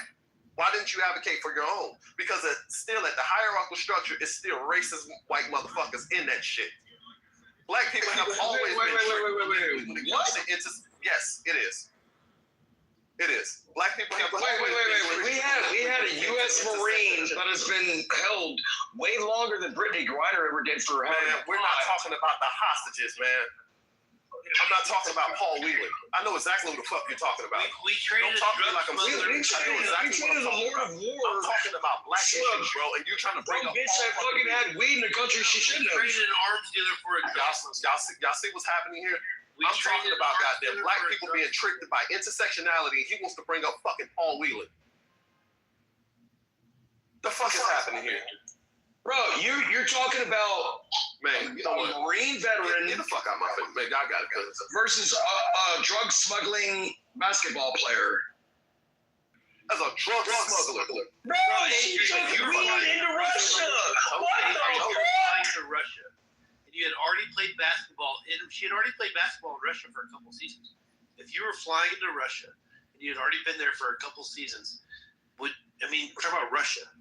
Would you put an illegal substance into your luggage when you're flying into Russia? I mean, I don't think you'd do that. Brittany Griner, I didn't. Y'all see that? I just came back. But Adrian, if you did smuggle THC oil into Russia, would you expect that's the not United the States point. to get you out? That is not the point. Adrian, keep with what you were saying. Like the rest of us understand. You're right. I don't know what I'm doing here. My bad. Go ahead. My bad. You're right. Y'all see how I'm talking about black issues and all these white people keep jumping in the fucking mix and hey, their I'm own only talking white points? from the waist up. Y'all see that? This is fucking amazing. I should be a politician because I see how goddamn stupid the American. Yeah, you sound like you'd be very. That black issues cause and effect to white issues. Intersectionality, bro. The words not mean anything to y'all. I'm so sorry. You don't believe that affects white people? Adrian, you might have to explain what. Okay. All right. Cool. I can answer that question. You're literally talking to a motherfucker that came out of the Ferguson movie, right? Frontline Ferguson, Mike Brown, right? Here, right? When all of those white fragile liberals came out supporting Black Lives Matter, you know what the one question that I asked them that till this day, 11 years later, not a single white person can answer this fucking question. What does my black liberation do for you? You're out here, goddamn, on this front line. You're screaming Black Lives Matter. You're saying the chants, wearing the t-shirts, and got the slogans, all of that shit. But what the fuck does my black liberation do for you, white person, white liberal? Well, you know. The way you talk, you sound like Kamala Harris trying to be like, I love Venn diagrams. Y'all see this? Y'all see this? No, Adrian, you make a good point, actually. Do you remember what Malcolm X said? The most dangerous person in the world is the white. And who was the main demographic that's out here trying to push intersectionality? White liberals. Do you remember Holy fucking shit. Am I speaking Chinese here? Do you remember the one video during the Black Lives Matter parade or marches or whatever, protests, whatever? And the one old head black dude, he's like, "Look, man, we appreciate all of our white allies, but we all quit breaking shit. We all stop fucking breaking shit, yo. Like, just fucking walk around. Like, calm the fuck down." And so I had a good friend that was a Black Lives Matter. I actually sat in the room with Patrice Concolors, Opal Tometi, Alicia Garza. All of these motherfuckers are intersectionality, that shit with the LGBT community and the black community. And these were the biggest fucking grifters. They didn't do shit for the black community, but they made millions. They made fucking millions. Since Black Lives Matter's inception, how has the black community improved? It hasn't. They ain't built they haven't built a playground. They haven't built a car. No sustainable housing, no parenting programs, none of this shit for the black community. But they made off with fucking millions because they peddled the intersectionality grip. Black people fell for it. Do you know why a lot of black people stopped going to the BLM rallies? It's because over time they started seeing a filtering of white people, of white faces. It started being more white faces than goddamn black people out there. It stopped being red, black, and green and the black and white shit to the rainbow shit. That's why black people stopped supporting that shit. It's because of the intersectionality, because with intersectionality, you bring everybody to the fucking table and they bring their own agendas. This is why we need to gatekeep some shit for the black community, right? When we say, yo, quit inviting everybody to the cookout. You know why that's a bad idea? Inviting everybody to the cookout. This is how you get your food poisoned, and this is how you get your recipes stolen. Quit inviting everybody to the fucking table because everybody don't have the same agenda as you. They bring their own shit. And when they bring their own shit, the original message, which was mass incarceration, police brutality, and all of that shit that affected the black community gets drowned out. It is intersectionality that will always be the coffin nails to the black community. But then, Adrian, what'd you say? I mean, that's a double-edged sword there, buddy. I mean, I guess I get what you're saying. And look, I think you're a good dude, bro. You know, we're just sitting here talking just, you know, for the shits and gigs for the international audience, right? It's a worldwide show here. But double-edged sword here, like if there was white people and we had a cookout and we were like, nah, black people aren't allowed at our cookout, we'd be called racist. But then if we allow black people to cook out, that's not the point. That's not the point. What he's saying, he's not saying you have to keep everybody out. What he says is you have to be cognizant of who you invite and what they're fucking. That's fair. That's what he's saying. You have to be aware. It's the same message. That's what I'm saying. People need to really do a deep dive into Malcolm X and his message, because Malcolm X even changed his stance on this. Again. And this goes the same. Even what's the saying? All skin folk, ain't kinfolk. You got people that look like you that will come to your cookout and try to destroy what your original intention is in your cookout. And these are your Al Sharptons. These are your Jesse Jacksons. These are your the ladies that Adrian named from BLM. These are the motherfuckers who will call everybody else a coon, yet they're robbing the black community blind. They're using the black community to enrich themselves. And we fall for it every fucking time. Now, so, yeah, go ahead. What's going on, Rudolph? Well, here's the thing. And there's a reason why maybe like Adrian's point is kind of falling on deaf ears is because it maybe just not to the black people, but to the white people of the room, is because this really does just sound like the exact opposite end of just not willing to take any form of accountability. You go, well, it's the white liberals who are pushing these agenda. Well, the Black Lives Matter, not movement, but organization, was founded by 3 black women. Like, and you say that like this is being pushed by white people. I didn't give any money to BLM. Maybe white people gave the money, but they gave all that money to 3 black women. What did the 3 black women do with billions of dollars pushed for by Jews? So it's not white liberals. It's actually just Jews. I'm sorry, but those 3 black women that made off with those millions, all of them had in common the LGBT community because they came in pushing LGBT causes. But the LGBT no, they're Marxists. Only exist. They were Marxists. Exactly. All you're saying is that the core foundation of this all is the 1940s movement of Jewish Marxism. That's all you're saying. And instead of saying white liberals, I would say that hey, we have a Marxist problem that has infected our country since the 1940s. But other than that, I don't really like. You're like the white liberals. It's like nah, like yeah, sure, like white people are involved in all sorts of movements just like black people. But the idea that like this is the reason why you can't, it's like, it's just, I think it just lacks the willing of being like, hey, my community have swallowed this pill of Marxism, and white women, the same idea of how, white people gave us crack cocaine, and that's the reason why our hood's like this. Like, no, that's not, white liberals are the worst. Yeah, you totally missed his message. He's not blaming it. The way this conversation ruled was because Sue asked us, when was the turning point? Right? When was the pinnacle of when the black community started turning left? And so what we were doing was listing the fact that we as black people, we fall for everything. We take the bait every single time. And there's been several groups. It's been the Jews, it's been the LGBTQ, it's been the white liberal feminist movement, it's been the Democratic Party. We have been used and abused because we keep biting onto bait that isn't meant for us. So the conversation was about accountability, that certain types of black people we refuse to sit here and look at black people as this podunk fucking, whining, crying, begging, sorrowful, helpless race of people that can't get themselves out of this fucking current situation without the help of other people. So that the conversation revolved 100% around accountability. You might have just came in a little bit late. Yeah, my bad, Adrian, for not understanding that one example. My fault there. Yeah, this is about talking to black people to say, hey, all the whining and crying and blaming white men and blaming slavery, like that's not the source of our problems. The sources of our problems is because we're so focused on that shit, people throw that shit out to us as bait and we fucking bite it every time because we're not focused in the right place. And that's why we keep on getting bamboozled. So it's about 100% accountability, that we need to take accountability for our actions. and get our mind focused on the right place and stop falling for the fucking bullshit from all these other groups that try to use black folks for their causes. Like Adrian said, they'll hop in our car, use us for a ride, but as soon as we get to their destination, they're like, fuck you, get the fuck out of here. Scram, I used you for what I needed you for. They always use black movements to propel themselves to destinations, whereas they would not have gone or been able to go by themselves.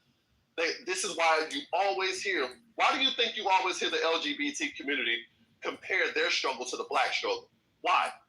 Why, y'all? Why? Because they use the language of the left or Marxist, intersectionality, the marginalization, the oppressed, all of that shit to try to compare themselves. I'm sorry, but I was born with an immutable characteristic, which is my black skin. I can't do anything about that. But guess what? Your ass in the goddamn LGBT community, you can hop in and out of goddamn different circles depending on how the fuck you feel on that particular day. Black people can't do that. But they always try to goddamn cross-section, intersect with black people's struggle to make black people feel, hey, maybe you should goddamn embrace us because we're alike. Black people are too forgiving and too open to other motherfuckers, and this is how we always get fucked in the end. Always. And get left for fucking dead when everyone else get their tangibles. That's always been the fucking case. American story, bro, from the very inception of this country. People being playing nice, okay, you know, and then you get judged just like that. Do you feel that it's really going on today, girl? Who you talking to? Sis? Yeah, he's asking Sue, yeah. I mean, I'm serious. Like, do you think that I have any power over you at all? Address me properly, that's all. You can just refer me by my name, please. I said miss. I was being southern and hospitable. I apologize if you took offense. No, you said girl, baby. Pretty sure you said girl. And see, I'm mad you don't have these replays on, bro. This conversation, I have so girl, miss, love to come back. my lady. Are you just gonna pick apart the words and like make me a victim? Be respectful, mother. I am a boy. You're not gonna take kindly to that. I'm a boy. Just accept. Okay, well then I'll call you boy if that's what you want, but just call me by my name. That's all. In all Never fairness, mind. you talked to her, called her Sis before. The girl thing was kind of strange. Like you call her bra. Yeah, just call her name, Pepperwood. Y'all just find a way to be a victim any chance you get, don't you? You guys are dealing with doctor. Yeah, man. My bad. Don't let him gaslight It you. was a little weird to use the word girl, but the question still stands. Do you believe that Stereo has any power over you? Nah, Stereo ain't got no power over nothing but that damn phone in his hand, period. Exactly. And this 12 ounces of Miller Lite. Yeah. If I drink. I'm not drinking it. One time today I will. Did you say Miller Lite? He doesn't like the GH. He doesn't like the GH. Because Miller Lite spelled L-I-T-E. No, but we've been running around about the history. but when it comes down to what we have now in America in 2025, do you feel that they're like, other than the weird politics we've got going on with Ilhan Omar and like, you know, Republicans, Democrats, Libertarians, whatever, regardless of the politics of it, do you think that we in this room, any one of us has a more of a right to be an American more than any other person trying to be an American? Hell yes. In what way to say her? Yeah, make sure you enunciate my shit, motherfucker. No, in what way? Because there is a hierarchy to this. You know, there's literally an original people group that still exists on these lands today. I'm not going to say this country because this country was created on top of people that were already existing and thriving with their own governments and ways of life and everything they had going on. Society. Again, 2025, not then, now. Today, as a descendant of some of those people, yes, the fuck I do feel like there's a hierarchy to this thing. There's no way that somebody like Ilhan Omar or and you know what I have a problem with the Ilhan Omar? That does not mean you cannot come because in these lands, people have always been welcoming of others, you know, to their detriment, like Adrian said. right? But if we're gonna call a thing, bro. Come on now. There's no way you can think that shit is cool. And to the Ilhan Omar point about the Somalians and how they've been grifting and scamming and shit, do you think any of that money went towards the black community? No, it didn't. It went towards the Somali community to benefit the Somali community. But when they get targeted politically, now all of a sudden they want to goddamn claim the flag of blackness, right? Now when they're facing deportation, they want to goddamn fearmonger black people and say, well, when they're done with us, what do you think they're going to do to you, black people? They're going to come for you. No, the fuck they're not. No, this is your fucking issue that you got to deal with. Right? Hold on. No. Stop. My point is, everybody want to goddamn fly up under the banner of fucking black, but when they do some shit that benefits themselves, black people get left the fuck out. That has been my whole entire point. And this is why black people always get caught up in the trick bag, because black people, why the fuck are you out here goddamn trying to advocate for Somalis not to be deported when they never benefited you in their scamming of billions of dollars? Intersectionality. You get what I'm saying here? Stop doing that shit, black people. And what they say they scamming on, or how they scamming? By EBT fraud, welfare fraud. Food programs. All types of shit. They have a whole. It's the whole entire Minnesota state governance that set up to benefit them, bro. Doing that. You think they're the only ones doing that? That's a weird argument, but the autism one's a crazy one. The autism shit's nuts. Like, there's a program in Minnesota where kids that were that they said were autistic were getting these grants or whatever, and in 2021. It was $3 million. This program was getting $3 million in 2021. $3 million. By 2024, early 2024, that program was getting $300 million in 3 years. They were from $3 million to $300 million. And what they were doing is that the Somalian immigrants, they were saying that their kids had autism. And so they get this program, and then bam, all this money would go to them, and they were shut. I mean, we're talking like $2 or $3 billion. Man, you know the school system do that today. They get a kid and they call them, deem them bad, or they put them on medication, and then they get grant money for it in the school system and do stuff like that. It's wrong too. It makes but you know what? Right. Who's to say that they don't? Because there's Somalian doctors that do that and say that the children may need it, and they're taking care of their community with the money. The Asians do it with their community, with their money that they get, as well as the money that they don't get for the government. White people do it for them. Shit, black people are the only one that don't do it for us. That's what they call that is nation building. They call that nation building. When you do for your nation of people first, Malcolm X said that wasn't racism. When somebody do for theirs first and do for the next, that's no. But they're taking the United States tax dollars and sending it to Somalia. But they're playing by the same rules. Europeans do it too, but they spend theirs in luxury things. You know they sent more money to Al Shabaab than Somalia did. You know that? Yeah, we do. No, hell, you don't. Yeah, but Moscow, you're missing the point. It's not. Well, they doing it too, and they know the point is what Adrian said. Everybody benefits, and they don't share with the black community. But when they're in some deep doo and need to be pulled out, that's when they call on the black community, and we come running every single time. Kamala Harris, prime example. This bitch has never claimed to be black at any point in her life until she ran for president and needed you niggas. Right? The bomb. So here's, and again, we fell for it. And again, this is a woman who's now claiming to be black, and she did Obama. What's that? Did Obama claim he was black?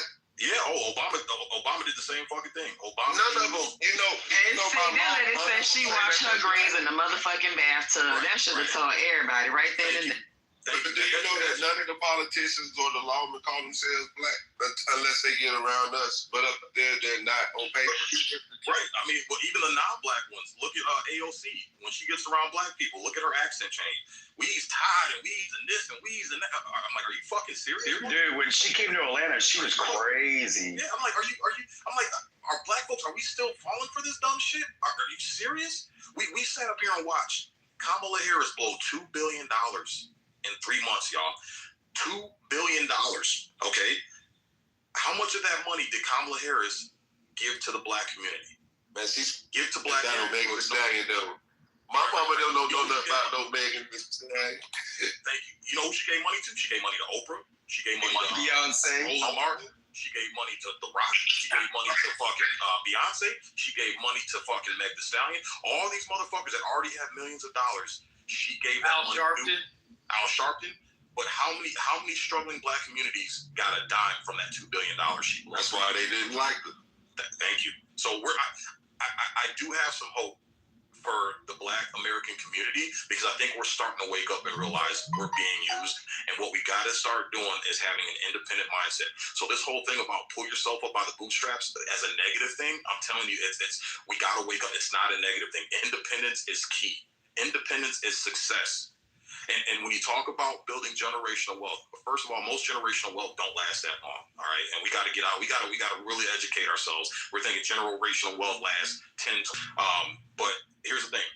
We have a more simpler way of building generational wealth for the black community. And when I talk like this, I'm not talking to separate ourselves from the chain, the American chain. What I want us to do, because I love this country. I love this country. I love white people. I love Hispanic people, Americans. I love Asian Americans. I love Americans, period. This is the best country on earth. It's the fucking shit. Right. So when I talk like this, I'm talking about this because right now we are the weakest link in the chain. And a country is only as strong as its weakest link. Instead of focusing our energy on whining and crying and begging who we call our oppressor to give us a fair shake, like I said, how silly does that sound? The simplest thing we can do, instead of investing our money, and this is going to sound cliche as fuck, you probably don't think I'm a coon for saying this, but again, I've been around black people my entire life. I witnessed what black people spend their money on. Right, I have family members. I go back to Detroit, it's my old neighborhood. We spend our money on bullshit, depreciating stuff. Right, Jordans, cosmetic industry for our women, where we're renting instead of owning homes, and then taking that equity and rolling it into an LLC or an incorporation to start a business. That way, we don't have to pay taxes on that fucking loan. Everybody else is playing the game. What we can do is, instead of buying the depreciating items, put that money into life insurance. And then when we die, our kids got $250,000 fucking dollars right there, ready to go, cash money, ready for them to get started. And have you taught that to anybody in the community, bro? Have you put back? You said you've been around black people your whole life, so I'm gonna be honest with you. The way that it comes off, I don't think people would be receptive to, even though you got gold and jewels in terms of information to share. You're gonna be hard pressed to find somebody that's gonna be willing to listen to you if your approach is gonna be that, well, y'all gotta stop crying, whining, and begging. You know what I mean? Yeah. Because I think a lot of people don't look at it as that. They look at it as something happened to my ancestors that there's never been any redress for it.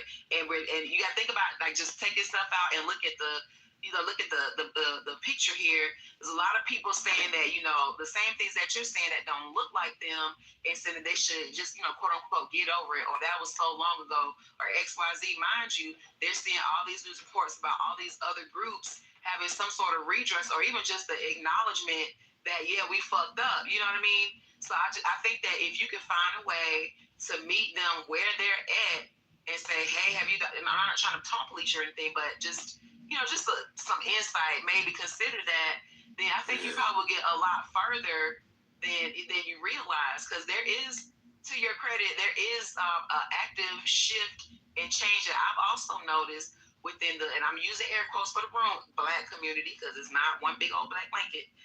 There is a shift and change in mindset that is occurring, and I think part of it is deeply rooted in the fact that people are starting to realize the very things that you said, like, damn, we keep getting judged every time it's, you know what I mean? So a way to appeal, and I'm in a cultural without ostracizing their viewpoints and where but here's the thing. Sis, I'm like you said that. It just seemed like you separated yourself from us. Bring the community up so differently if you came in meeting us eye to eye instead of talking down.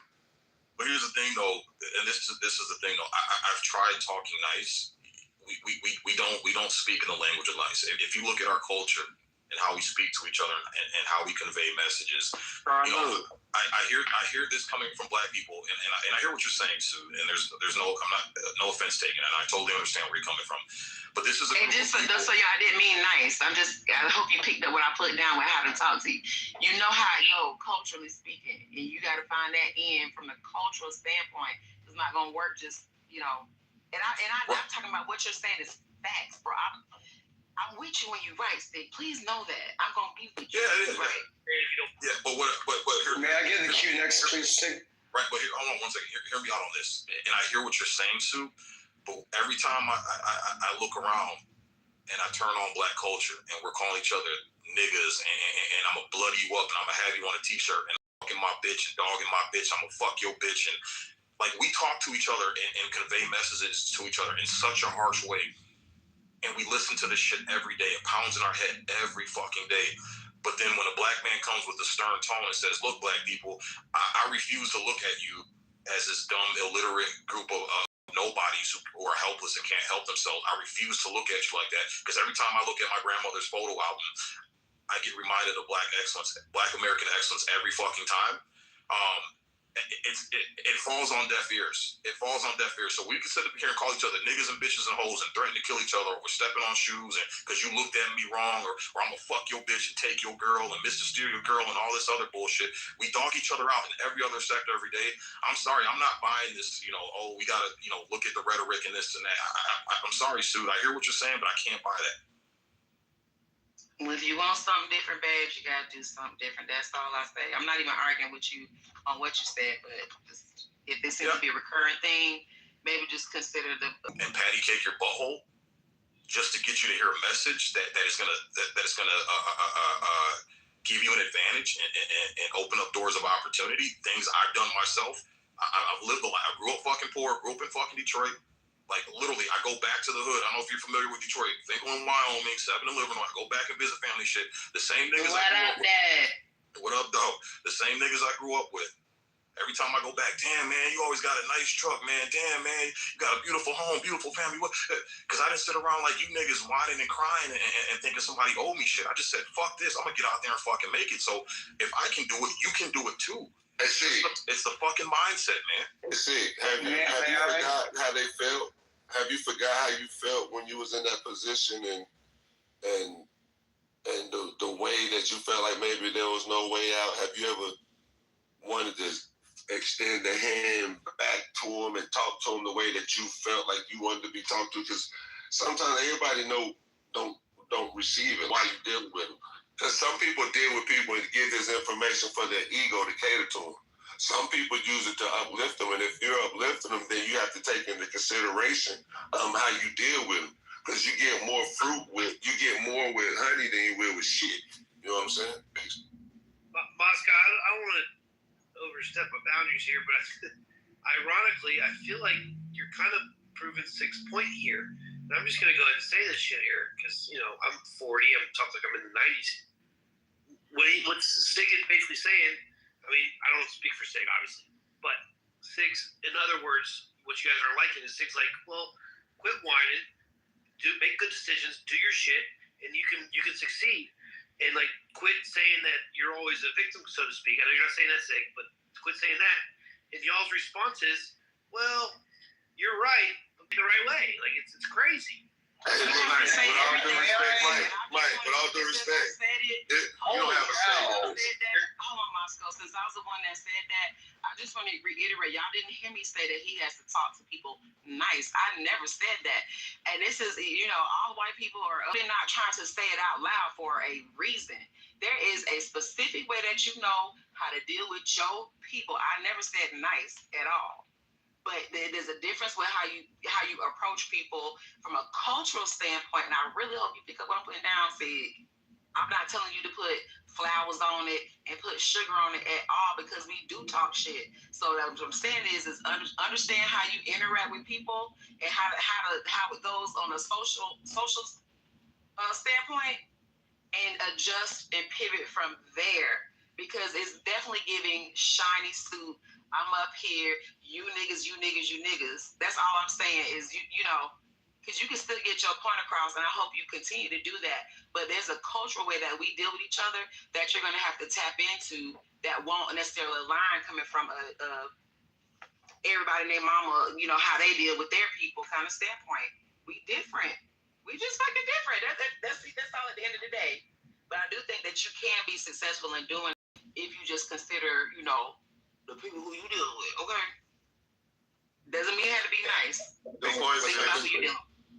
Can I jump in for a second, please, Spam? Yeah, Cannoli. Dude, what? After stereo, yeah, man. I think Brian's one to go. That's stereo. Well, I mean, I've been trying to get in for 20 minutes about just say what you gotta say, bro. About what Moscow was saying earlier, because he was literally talking about until he gets reparations, he will not be able to be independent away from shit like that. Are you telling me that once you get reparations, you'll be independent from the people that give you the reparations? No, you don't have to get reparations from them to be independent. And they start with the people first. But that was the statement you made. See, y'all move the goalposts 200 times without me being able to put it in 2 sentences. That's how you took the theory. Don't misunderstand. You're asking for reparations from whom? I ain't asking for what? Shit. Bro, I ain't asking for shit. You double talking. No, you. Hey, I gotta say something real quick that I've been noticing. I got a conversation about black issues. This shit is crazy. We understand. Look, we understand what the ills of our community is, and we also understand what the cure is to our damn community and shit, right? And when we call out this shit that we see that black people are doing in our community, it just astounds me and blows my mind how I see more white people that are just so eager to jump into the conversation. You're just black people, not Americans, huh? Look, you see what I mean? I hate when you start drinking. I do. I haven't even started yet. Yes, you I'm have. thinking about it. Yeah, but anyway. Hold on. This black woman asked the black man, how did black people get trick bagged? And when the black people was telling her how they got trick bagged, white people kept trying to jump in the conversation and say, but it's not that. It's this. It's this. She didn't ask y'all. She asked another brother of her community how the fuck we get fucked up. And y'all literally tried to goddamn white-splain it. That, yo, this is how it. Oh, my fucking God. I'm just over here just observing the conversation. And I really do need y'all to get out the way. Some conversations don't need to include y'all, right? Sometimes. What is white-splaining? All right, look, sometimes it's better. There's more value in listening than it is to get your goddamn point across, even in a conversation that does not involve you. You will learn a whole lot. Your black fragility is showing. I know it, right? Since black fragility, let's speak about that. Since Sig said what he said, right? And black people say, well, maybe it's the tone and the delivery. Black people, I have a question. When the fuck did we ever get into respectability politics? Everything about our culture has always been directed in your face and raunchy, unfiltered, right? Unadulterated. Back to when our grannies used to tell us the unadulterated fucking truth, even if it hurt our feelings, but it's the truth. And we know that granny said that shit in love. She didn't say that shit out of maliciousness.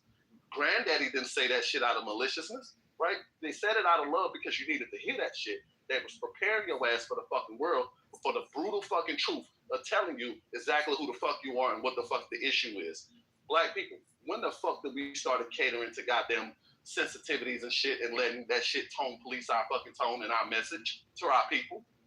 When did that start? When did that start?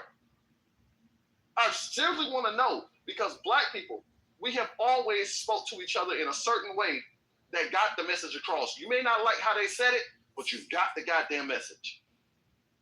This respectability politics shit needs to stop, because it's only going to goddamn breed people with paper skin and glass bones, motherfuckers who need a safe space because they don't want to hear the brutal truth. This shit needs to stop, black people. I know Bam wanted to go. Bam, welcome to the stage. Merry Christmas, everybody. Merry Christmas. Welcome. Hey, welcome. Sig, it is 48 minutes after the hour on the West Coast, 6 a.m. Sig, I want to build with you for a couple of minutes, if you would allow me to. First of all, Yes, sir. I appreciate you, brother. First of all, I am extremely transparent. If you click my IG, you can see who I am. It's really easy to do. There's no fake stuff on my IG. And if you get to know me, if you know me, you know the works that I'm doing in the city of Los Angeles, specifically working to eradicate houselessness, which is directly related to economics, and people of African descent are very adversely affected. So, in conclusion, Sid, are you still in Detroit? I'm in the Detroit metropolitan area, yes, sir. Okay, cool. Is there a reason why there's no data where I can kind of get their careers destroyed, their livelihoods destroyed? So I do keep some level of anonymity, but I do, as far as people that I actually have met on this app, known for years, they know who I am. They've been to my home. They've broken bread with me. They've met my family, wife, kids, all that stuff. Yeah. Cool. Just know that he's a veteran like myself, and he's somebody that I would live, eat, shit, breathe, and die for, because he is a true American in my eyes. Thank you, Stereo. I appreciate that. So what I'm going to do, Sig, I'm going to put my mobile direct in chat. I would love for you to reach out to me, and I'm going to close with this, because I heard you talk about the number of millionaires. I've been listening for over an hour, probably about 2 hours or so. But I want to close with this. I'm a data guy. So about 3 months ago, I asked a chat bot a very interesting question about Black people.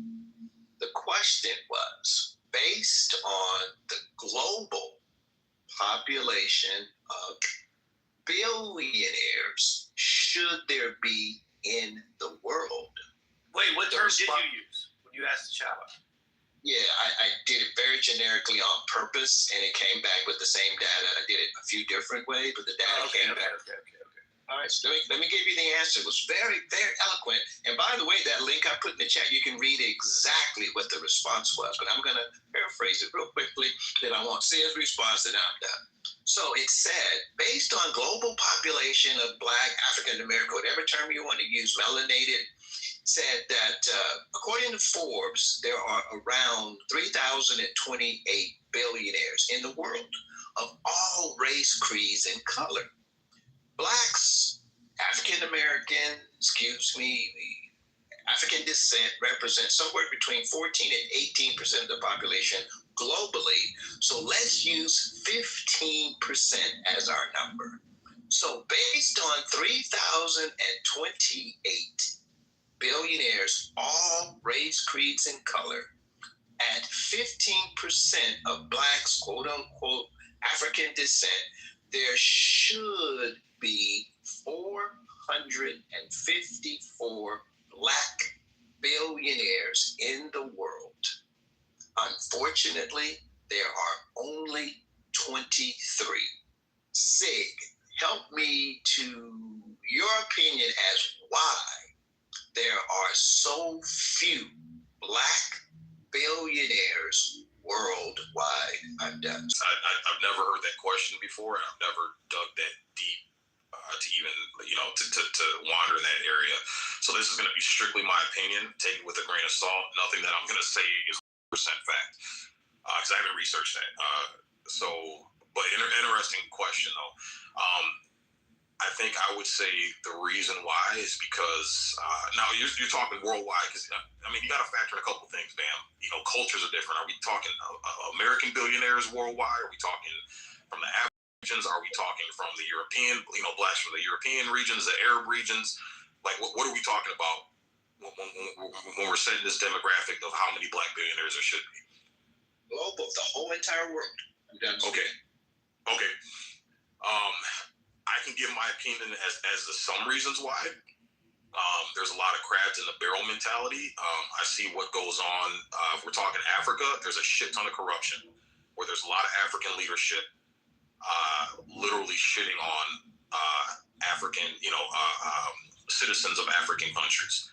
So you have your own African leadership dominating and not giving an opportunity to those African citizens, I would say, in that region. in the United States, I would say the reason why is because of broken families. We don't have enough unified families, nuclear families, where there's, like we had back, you know, in the 1800s and the early 1900s. We don't have a father leading the home, where there's a mother who's in the nurturing, caring role, and together they are unified in raising their children, educating their children, and prioritizing things that actually matter in life. I think we could have been on that path to more Black billionaires if we kept the same ethos we had. I'd say prioritizing financial literacy and education, right, and overall livelihood. I would say, in my opinion, those are the top two reasons. If we fix those things and we prioritize financial literacy, kind of like the example I gave, if we got life insurance and then we educated our kids about financial literacy as hey, when I die, this is what you're going to get, this is the wisest way to spend it, and this is how you navigate the system and use it to your benefit, I think we would see more Black billionaires. But at this point, I think it's our lack of education, our lack of drive to educate ourselves, because we're focused on a bunch of other stuff that has no relevance and depreciates our values as Black Americans. I think that's the number one cause. But I mean, I could be wrong. Like I said, it's 100% my opinion. That's it. Again, based on your data, based on my data, and again, there's very little time regarding you, regarding me. It's easy. If you'd like, please text me. Let's talk offline. One of my business partners grew up in Detroit. He wants to do a lot of work that we're doing here in LA, in Detroit. So if you have interest, reach out. I appreciate you. Well, hey, do me a favor, Bam. I'd like to ask if you could just DM me your number. Send me a private message with your number. I'd be more than happy to reach out with you. I'm looking at your profiles. Looks like you're a stand-up guy. You do some great community work. Secondly, I would like to know what your reasons are, what you think the reasons are we don't have that 454 Black billionaires. I'll give a quick answer to that. I'm in agreement with you on the insurance piece, as we actually have an insurance partner. Our whole entire family of 300 people nucleus are all getting insurance policies. It's a process, but that's in process. So I totally agree with you on that. And then holistically, from a global perspective, if you look at the top 10 billionaires according to Forbes in the world, and let's start with Elon, and then let's go, ironically, Larry Ellison, which most people don't even know who Larry is.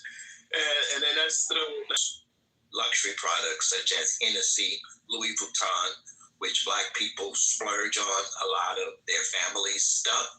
The top four are all very collectively involved in, quote unquote, the digital realm. And that is the thing, unfortunately, so few of us are collectively participating in the digital realm. And so that's like my bottom line response is we're not collectively participating in the digital realm. And I'll close with this. Our company is BAM.eco. We are actually an investor in that extension of .eco. And the inventor of the domain name service is a Black man by the name of Emmett McHenry. He invented .com as we know it. And he couldn't get our brothers and sisters to back him. There's a book about that's called, what's it called? Oh, When African Americans Control the Internet and What Next? I'll put the link in the chat. Things I talk about, I always do receipts so that people can actually read some of this stuff. That's like, really? Yeah, so there's the book, When African Americans Control the Internet and What Happens Now. So we controlled from a commerce perspective early, and then others, Elon Musk and some of the others, Mark Zuckerberg, they took over, but we were in control, and then we lost it because of not working together in a way to understand what's next. But there you have it. I'm done speaking. DM is on its way. Bam. Bam, can I ask you a question before you go, please? Before you go, brother, appreciate you for your wisdom too. I will check that book out because I think to me, this in terms of like a historical standpoint, it's almost like reminds me of a lot of things that took place earlier on with the changes on this side of the world. But I wanted to ask you a question. out of the 454, that number regarding Black billionaires, would it make a difference on what type of Black, or are you saying that just in general we need 454? Are you saying like in terms of United States and American-born so-called Black people? Is that, I just wanted to clarify if you were coming from that standpoint, or was it like a global Black ideology behind billionaires? Yes, the statement was, and by the way, I put the link in the chat so you can actually read the question as well as the response. But the question was, yeah, but I'll restate it very quickly for the audience. The question that I asked the chatbot was based on global Black, African American, African descent, all people that would refer to themselves as quote unquote Black, melanated, whatever phrase you want to use. I did it a lot of different ways on purpose.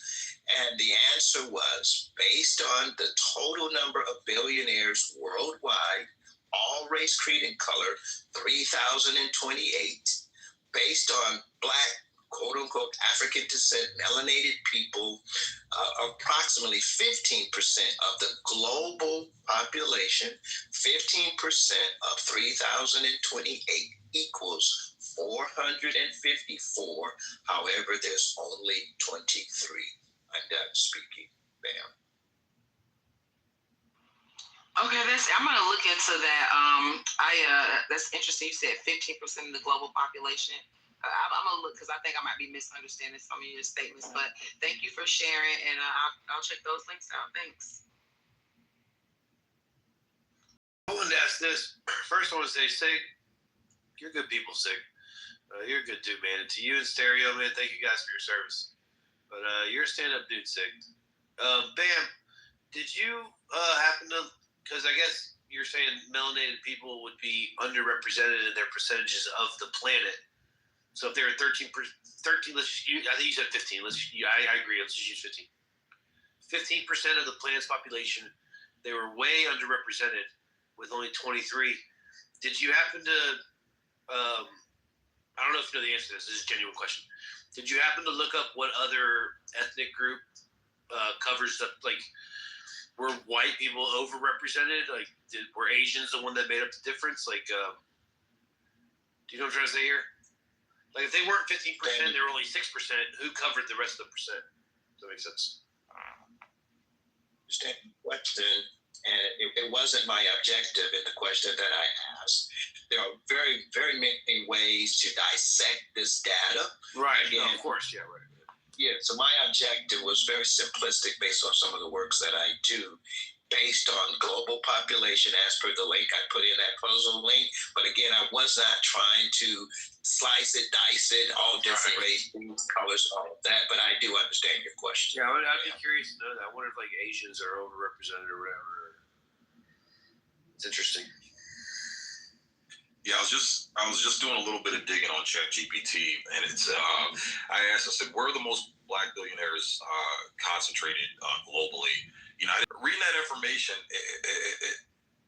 it's like that big ass continent of Africa with all those African countries, yet the United States, who pales in comparison, has the overwhelming majority of Black billionaires.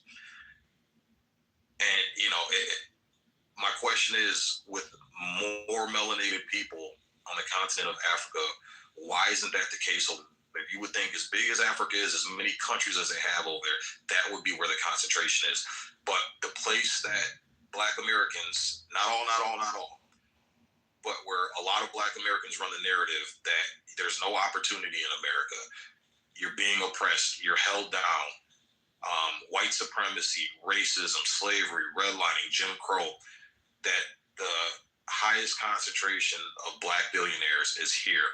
And ChatGPT says many of them built their wealth in technology, finance, entertainment, and sports sectors. So Oprah Winfrey, Jay-Z, Michael Jordan, David Stewart, Robert F. Smith. Reading that just kind of really seals the deal that you have more opportunity here than you do in the place where we're more concentrated in numbers. It's an interesting topic, man. I'm glad you brought it up because that's something I never even thought of looking into. And thank you for sharing that. But Sig, can I ask I'm sorry, Sig, okay, you're not still up here. I was going to ask, remember earlier in the conversation where you guys were talking about how, I think it was Adrian, some of the communities will, only when they're in positions of trouble or needing some assistance, they will align under the Black banner, but outside of that, they're very much disaggregated and delineated into their actual cultures from the countries they originate from. Do you think that would, like, let's say that Africa did end up getting the proportion of Black, so-called Black billionaires to fit the numbers, would that even really have any bearing or make a difference on the so-called Black community in America, given that understanding? Oh wait, repeat that last part. I think she was saying that. The number of Black billionaires in Africa rises to meet the standards. Right, that's what I was asking. You're saying what kind of impact would it have if there were more Black billionaires on the African continent versus the North American continent? Yeah, because I'm assuming, and again, that's why I said I have to read what he put there, because it's clear out of my ignorance with the information that he's researched and everything. But I took it to understand that would have some sort of positive impact on the Black community. And again, in my mind, I see the quote unquote Black community as more in American, from American terms, just based off historical stuff. But what kind of difference would that make? Because it was just, if he was insinuating that if there was a proportionate amount of Black billionaires, that would make some sort of, I'm assuming, positive impact on Blackness just in general. So I was asking, given the context that was laid out before about the ideology behind Blackness, and thank you, ma'am, and the fact that some of these communities are only Black for when it benefits them. Thank you, ma'am. Would that have any bearing if Africa got all of their billionaires to fit the quota that he's purporting there? I hope I said that right. Sorry, I'm trying to multitask. Thank you. Merry Christmas. I hope I said that right, y'all. I can't multitask for shit. You get where I'm coming from? What I want to address is regards to the economic disparity. Let's talk now America, and then let's go back all the way down to Los Angeles. Most of you know that the unhoused capital of the United States of America is right here in my hometown, Los Angeles.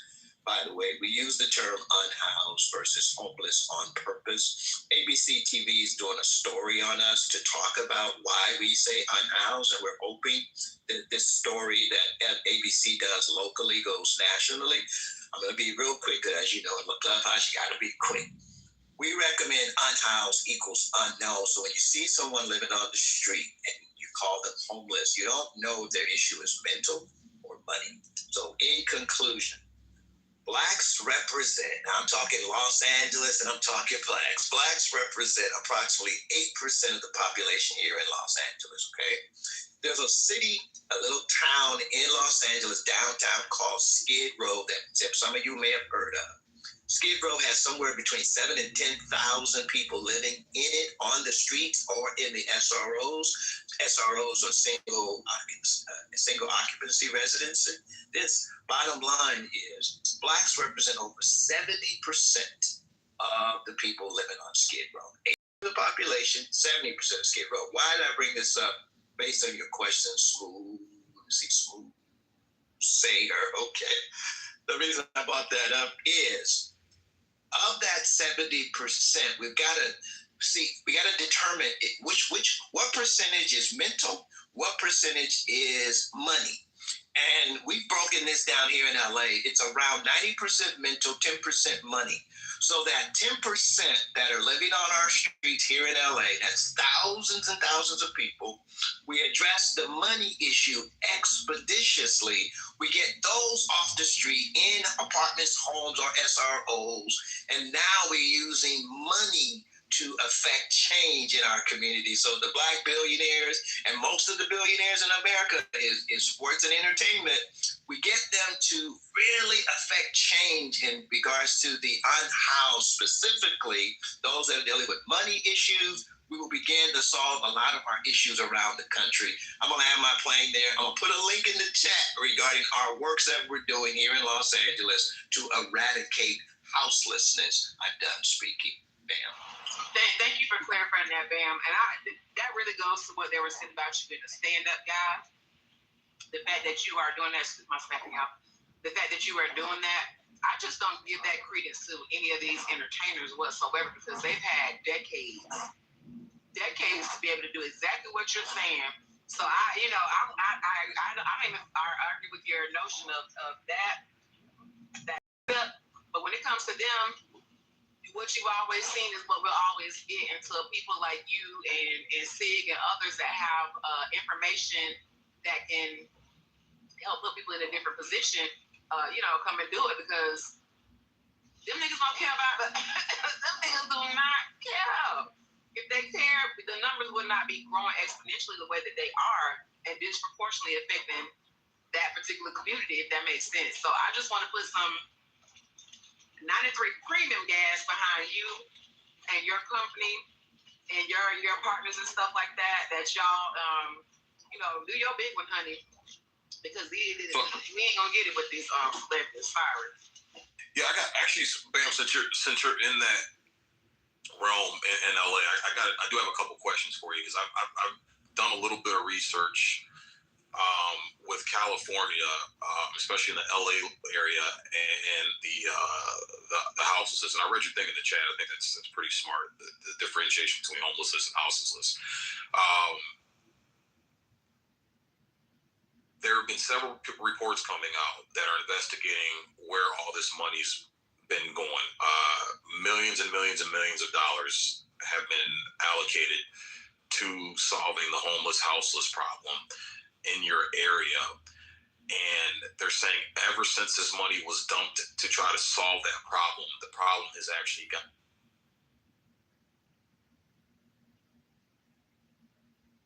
you're in that industry.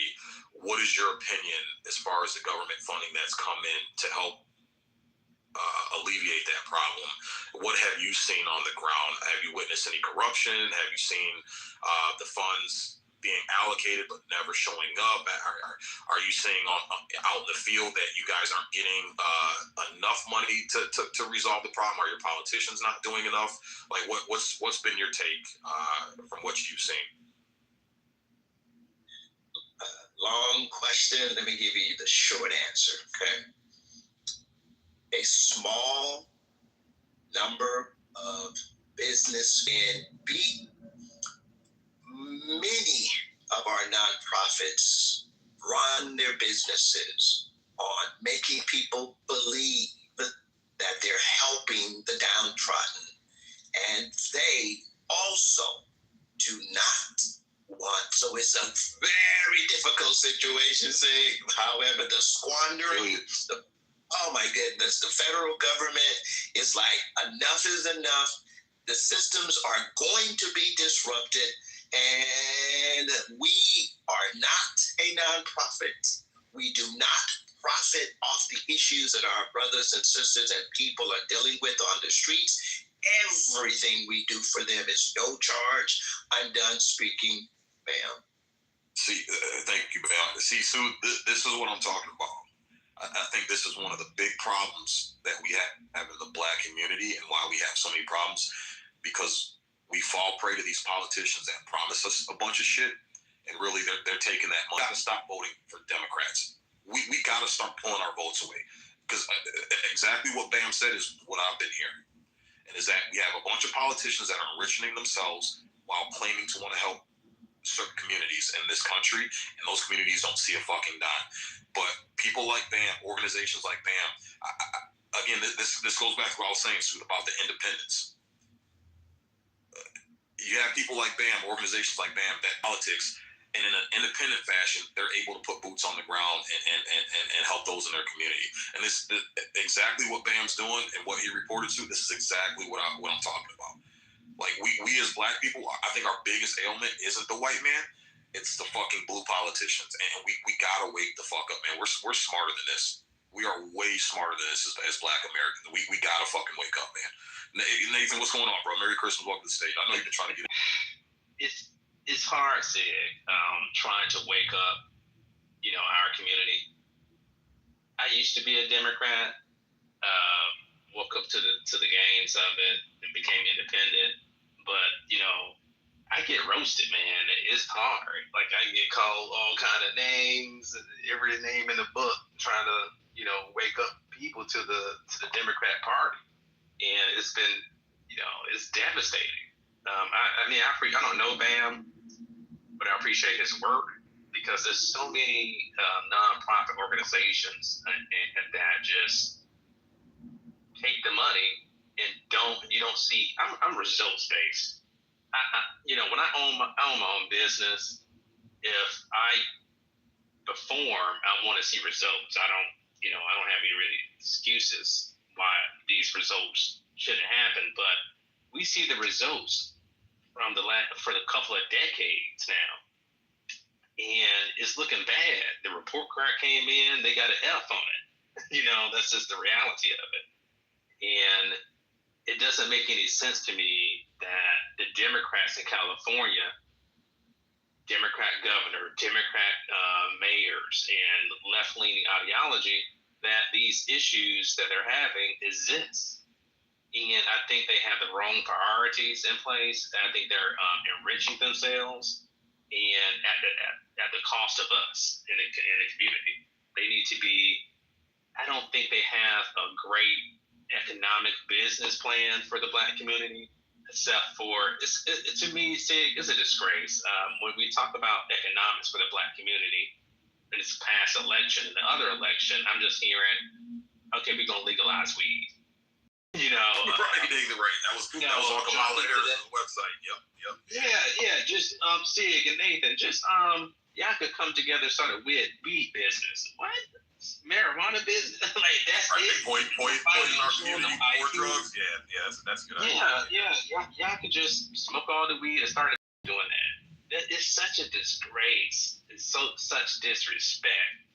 And to me, I find them racist. To me, these certain type of comments that Joe Biden said, if you're not a Democrat, if you don't vote Democrat, you're not Black.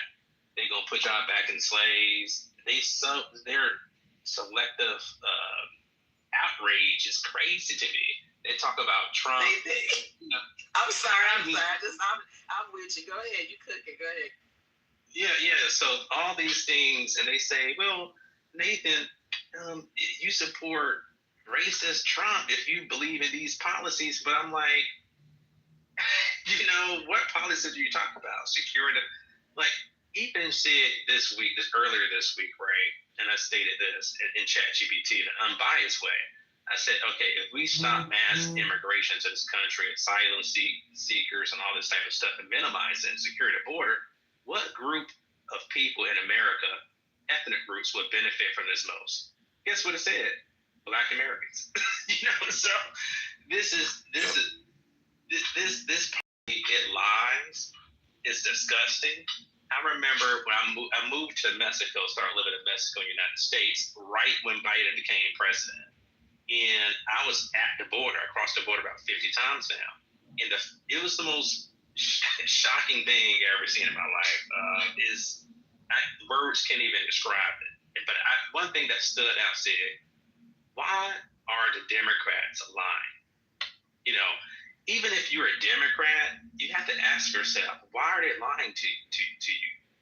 Why all these lies and manipulation? It's because they don't have your best interests at heart. And I'm leaving that, bro. 100%, bro. And again, and what's going on, Monica? Good morning. Merry Christmas. Yeah, I mean, and this is the thing, Nathan. Republicans are full of shit too, right? All politics are full of shit. We have to be honest. There's a lot of bullshit in the Republican Party, but I think we have more to gain with Republican and conservative policies than we do with liberal Democratic policies, right? And I saw someone in the chat. They said, let's see, they said, where is that? Oh, you abandoned. Wait, what? Which one was it? Let's go there. Oh, they said, what if black folks? Okay, Danny said, what if black folks take over the Democratic Party? Detroit, Baltimore, D.C., Shreveport is all black Democratic politicians. The blacks own these parties in these major cities. Danny, and the education systems are abysmal. The financial literacy rate is abysmal. The nuclear family rates are abysmal, right? So we've had blacks that have owned these Democratic parties in these major cities, Danny, and they still run these cities into the ground. I'll give you one prime example. Everybody knows Kwame Kilpatrick, right? Fucking mayor of Detroit, raped the fuck out of that city, left nothing but ruins with that city, and fucked over so many blue collar, hardworking black American taxpayers, right? While he shoveled millions into his fucking pockets. So we've had Coleman Young was the mayor before Kwame Kilpatrick, right? He did the same fucking thing. He brought some good shit to Detroit, but overall his corruptness didn't allow the city of Detroit to grow to its full potential. And it's sad what we see now is that once that leadership left and we got some other colors that came into the city, Detroit's fucking thriving and booming right now. Right? We haven't seen Detroit thriving like this in fucking decades. So, yeah, we have taken over, and this is what I'm saying. Like, we kind of got to get out of this mindset of just because it's black, we think it's in our best interest because clearly we see it's not. All kinfolk ain't fucking skinfolk. And we got to start uniting not just on race, but on cultural identity and love for the country. Because you have I'm telling you, man, you got a lot of black people that love this country. And again, our great-grandparents and grandparents, they loved this country. They were proud to be Americans. They assimilated. They wanted to work. The majority of blacks that are in the North migrated up because of the Industrial Revolution from the South to gain an opportunity for employment. They live very great middle-class lives, right? So I think we need to get back in that same mindset. We need to stop looking at other Americans as our enemies and out to get us, because it's just not true. I have learned, I'm sure Nathan can attest to this. I'm sure Bam can attest to this. I'm sure Sue, you can attest to this. I've learned a lot of great shit from white Americans. White Americans have taken time out of their schedules to teach me some really valuable shit. And if I had the mindset, because you white and you oppressor and your people enslaved my people, I would have lost out on some fucking great opportunities in life. Lost out on some amazing opportunities on life. So I think overall, we got to change our mindset. Stop looking at the white man as evil. There's really good, solid white Americans who don't give a fuck about our skin color. They just look at us as brothers and sisters because we're under the same flag. We got to start identifying those people, because we got a lot of people that look like us, that hold up that black fist, but they're literally digging our fucking graves for us. You know, so oh man, we gotta seriously wake up, man. We more brothers like Nathan, more brothers like you, Bam, like Isaac. Isaac's a good one too. You know, we gotta start giving black men a voice. Stop calling them coon just because they step on the scene with a difference of opinion. Like, we really got to knock that shit out, man, because the real coons are the Kwame Kilpatrick. The real coons are the goddamn, what's-her-face from Texas, who's just making black people look horrible. The loud Jasmine Crockett? Jasmine Crockett, yes. Horrible representation of black women, right? When you look at people like, there was a black congressman, I forgot her name. She just got indicted. She got caught funneling millions of dollars of COVID money to all her friends and family. She's being indicted right now. Over $5 million she scammed off of the United States government. You think she gave a dime of that to the black community? No, all that went in her and her family's pockets, her friends' pockets.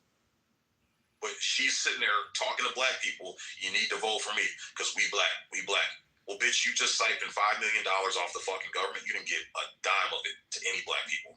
Any of those people that got you into your office where you're making $100,000+ a year salary, where you're getting great fucking Blue Cross Blue Shield fucking top platinum fucking benefits, where you get vacations fucking paid for it. You get travel expenses fucking paid for on a taxpayer dime. You didn't give not one dime of that $5 million to any of those people that voted you into that position where you're living in the lap of luxury while the people you fucking represent are living in fucking squalor and struggling every goddamn day. We gotta start waking the fuck up, man. We gotta start waking the fuck up, man. What's going on, Monica? Good morning. Well, what's up, Isaac? Good morning, man. Merry Christmas. How many times and how many years have I been on this app telling all black men that black shit got to go? It's over. It's done. We are American.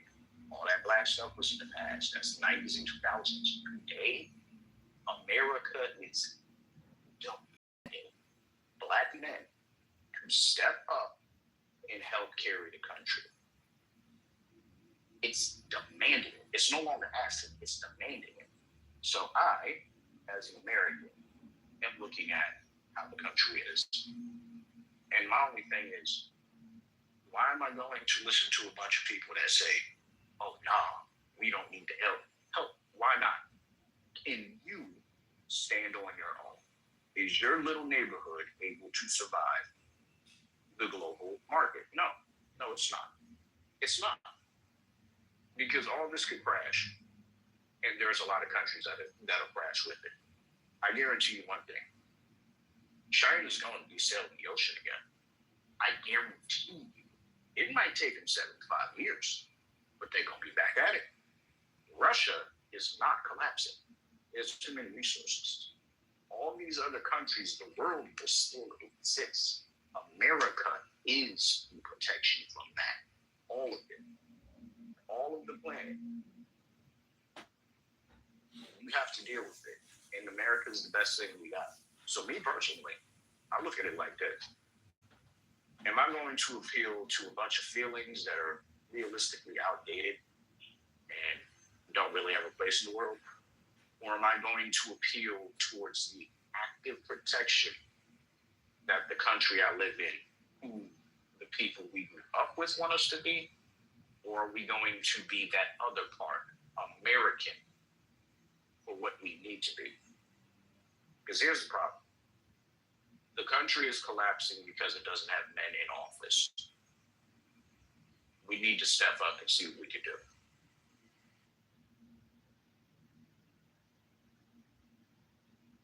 By man, do you mean like a certain type of man or like actual men? Actual men. Yeah, stand-up men who aren't going to kowtow and back down from the bullshit. So we need more men with spines in this country. Like, this is a reason why this shit's falling apart, man. We got too many spineless men just who owns his own business. Nathan is a shining fucking example of black excellence and what we can be and what we should be. And what we should be. Yet if he steps into the neighborhood to try to pass some of this knowledge off, he's going to be ridiculed and called a coon. And you talk like you a white boy. What the fuck? You hate your black skin. You hate your... Like, this is the bullshit that's keeping us down, Sue. It's just pure ignorance. Sheer fucking ignorance, man. And there's a wealth of fucking information out there to get black Americans in a better situation. We got to stop killing ourselves, man. Prime example, Sue, I'm going to tell you. When we talk about the issue of black on black crime, like, we need to stop dismissing that. It's a valid... We can't...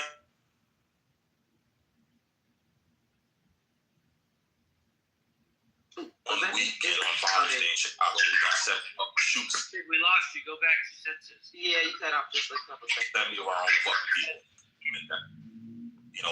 We got to stop promoting this king. And this is why, I got to tell you, man, props to Charleston White for calling out this fucking gang culture. And there's murder rap culture. Yeah, because all we do is praise the King Bonds and the Chief Keefs and the Lil Durks, and all these niggas rap about is killing each other, man. Killing each other and impregnating our fucking women and leaving them out in the fucking streets for themselves. Not marrying these women, not taking care of these women. It's fuck hoes, get money. Yeah, and you're impregnating 5 or 6 of these women, black women, and you leave them out in the fucking streets to fend for them fucking selves. That's a coon. I'm sorry, man. I don't give a fuck what you say to me. That's a fucking coon. You leave black women and black kids out there to fend for themselves, and you don't take your responsibility as a man to take care of them. That's a fucking coon, man. That's who we need to start chastising this shit. Brothers like Nathan, like Isaac, like Bam and shit. We need to stop giving them shit. That's the first thing we need to start doing. We need to start correcting that fucking mindset. Pumping drugs out. Yeah, you're right, Nathan. And using drugs. Yep, the whole weed thing. Like I said, look at Kamala here. I guarantee you the majority of black people that voted for Kamala didn't even click on her website to read what her policies are. You know what the slap in the face was for me when she said, like, and people took the clip out of context, which I hate.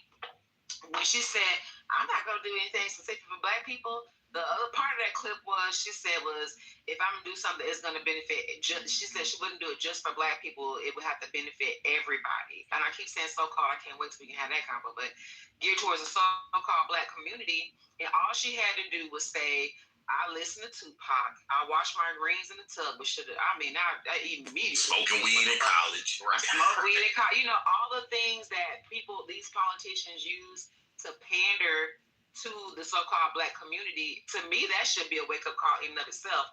You're not gonna electric slide your way into getting my motherfucking. Oh, excuse me, it made me mad. You're not gonna electric slide your way into getting the vote for me. You're not gonna put on a dashiki stole and put a kneel down on your arthritic ass knees and think that I'm gonna stand with you in some sort of solidarity. You're not doing that. And until people start looking at it for what it is and start getting sensationalized by like feel-good politics and feel-good speech, because that's another thing, you know, you talking about earlier speaking to the community, niggas like to feel good, tell it to me good, you know what I mean? You know, that seems to be a thing that, for whatever reason, just really binds up the so-called black community when it comes to politics, and then everybody's sitting here looking stupid in the face years down the line after these policies benefit everybody except for them. So again, I'm gonna tell you, Sig, and everybody else on stage, I'm with you when you're right, honey. Y'all been right on the money with that one. So here's the tough part. During the last presidential election, there was a change. That change was, out of the entire black population, I think only 23% actually voted this time. The other times, it was always close to 46%. Always close to 46%, and it was always Democrat. There was a change. Because I've never seen that before. Out of all the presidential elections, most of the time black people vote Democrat, and it's not all, but it's usually more than 23, less than 23% of black people voted this last election. And out of that 23%, the vast entirety were women. Most men didn't vote. So there was a change. And I do think there was a wake up. It's just, it was silent. So no one noticed. Well, what do you think impacted them to stay? Ideas, and I would like to introduce one to you, but what do you think was, what do you think it was that kind of, what kind of things would you pinpoint as things that caused the percentage to go down like that? Well, I know one thing that caused it, and black men are no longer beholden towards the community anymore. There's not a lot of them in these places. Like, if you go to the hood, you're going to see a lot of women. You're probably going to see some children, too. You ain't going to see a lot of black men. I don't care where you go now. I was just... You think so? Honestly, I think so. I was in Virginia last Christmas, and I saw it. It was insane to see. And I was in the hood. Virginia, Southern Virginia is very black. Everyone knows this. I saw almost no black men. Literally. Maybe one, two, couple here, couple there. I mostly saw women. The only time I saw a black man is when he was with a wife or a kid. But single black man, not too many of them left in the hood. I see what you okay. Not too many. Most men don't have families. So that was kind of what I noticed. And the reason I bring that up, it was about 2 years ago. It was O'Shea Duke Jackson. That was kind of, it was one of his videos. And he was basically alluding to the vast amount of black men are no longer in these kind of hooded or derelict areas. The vast amount of black men are in higher income cities like New York, LA, Dallas. They're in the high income, high employment areas in large amounts. Like, we're talking at least over 40 to 50% of black men are in these areas made it, and more are coming. So when I heard that, I was like, oh, that's an interesting stat. They're taking all the white women. Yeah, probably. But yeah, that was funny. But I'm like, that's an interesting stat. And I just paid it no mind. I go back to my home state and I see it. I see it. It was one thing to hear it. It was another thing to see it. And then I was like, okay, I really got to do my own research. So I'm asking younger men, you know, black dudes, young black boys, they play video games. I'm like, yo, is there any like men around you guys or any age group, like teenage or anything? I'm like, oh no, there's like maybe a rapper or a trapper or anything, but nah, it's not. Where did they go? I said, I don't know, bro. Only time I meet guys like that is when I come online. And yeah, y'all be online, but I ain't never seen none of y'all like where I'm from. And that's almost, I would say, 90% of the time, no matter where in the country. Oklahoma, almost no one square doing anything like that. You go to these hoods in LA, same thing. You go to Atlanta, same thing. You go to Louisiana, Florida. Bro, you can't say Atlanta. Come on, bro. Now, come on, man. I live in Atlanta. Come on, man. Not having a large amount of black men in the hoods anymore. I'm like, Atlanta. Bro, I'm gonna chalk it up to experience, and I'm not gonna take away from that. But I just wholeheartedly disagree because I live in Atlanta, so I wholeheartedly disagree. But I'm not saying that. I live in Atlanta too. I think but to your point, I do think that there are, I'm not trying to take away because obviously if I'm not saying your experience matters, but I'm saying in the hoods, there are in the real hood. That's what I'm talking about. There aren't a large amount of single, non-married, non-family, or non-children having black men. That's what I'm saying. And that's where I think I get you. When it came to the voting, that's where I think the split was. Because before, when Trump got first elected, there was a lot of black men still around. So it kind of made sense that the voting still went with who these people were around. But now, you're going to be hard pressed. That's where I think the split happened. I think going forward. Go ahead, Nathan. Yeah, I think going forward, it's going to be a bigger swing from black men to other parties. Because if you're a black man, maybe a young man, right? You're looking for opportunities. You're not looking for, no offense, single mothers. You're not looking for Section 8. You're not looking for these type of programs. So that young man is probably thinking like, hey, I'm trying to start a career. He has a lot of options, right? I think he's more business oriented, more family nucleus oriented, starting a family and things like that. Some men.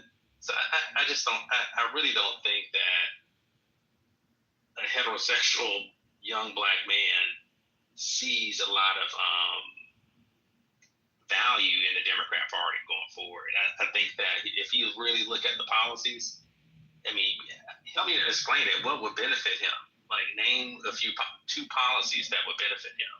And then you look at the other party, say Republican Party, you look at some of the benefits that might benefit him. I think he will kind of swing more to the right. I think that the cultural norms has prevented a lot of black men from swinging in the other direction. They feel like, hey, my mom, my wife, my sisters and stuff is telling me like this, and we get tongue lashed, and if we don't go along with the norms. And I think that the Democrats, this recent election, kind of amplified that and said, hey, if you have somebody that disagree and might be voting for Trump, don't even invite that person to Thanksgiving dinner. Don't invite that person to the get-togethers and stuff. That was crazy. That was a crazy time. Yeah, so they was giving like pushing that type of thing to just, and we see it here actually on Clubhouse too. The amount of foul hatred slurs that comes from a black man who don't swing that way with the Kamala Democrat way. I think I seen more hatred versus like a just outright racist person. The stuff they say is just beyond comprehension. You know, it's wild. Like I can't believe it. It's crazy. And here's the part of why I brought up the population of black men that I think don't have they don't have the whole black family, black culture thing anymore.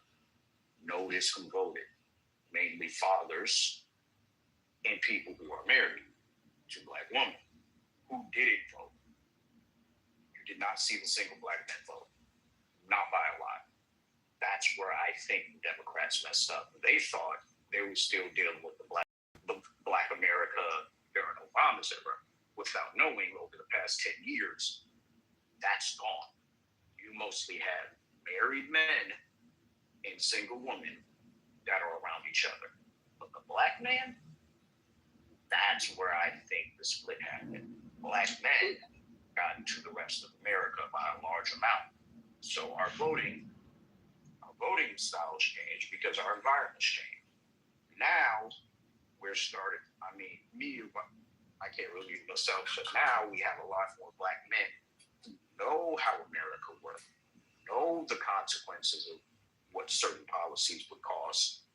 Why would they go against their own interests? Isaac, are you aware of please don't take these words verbatim, but like a sort of an online movement of sorts, like a political movement of sorts of people in the so-called black community, kind of commenting on exactly the type of rhetoric that you're speaking on and kind of encouraging people to switch. Doing it. It's so many. You don't worry. You ain't got to remember. It's a whole heap of them. But good. And the one I'm thinking of in particular is out of Chicago. Chicago Flips Red. And I don't know that this young lady is like the leader per se, but I see her a lot on social media at the different hearings and committee meetings and things like that, and calling out, especially the Chicago mayor. She's calling out, basically she's like a female Sig of sorts in terms of her rhetoric behind the politics.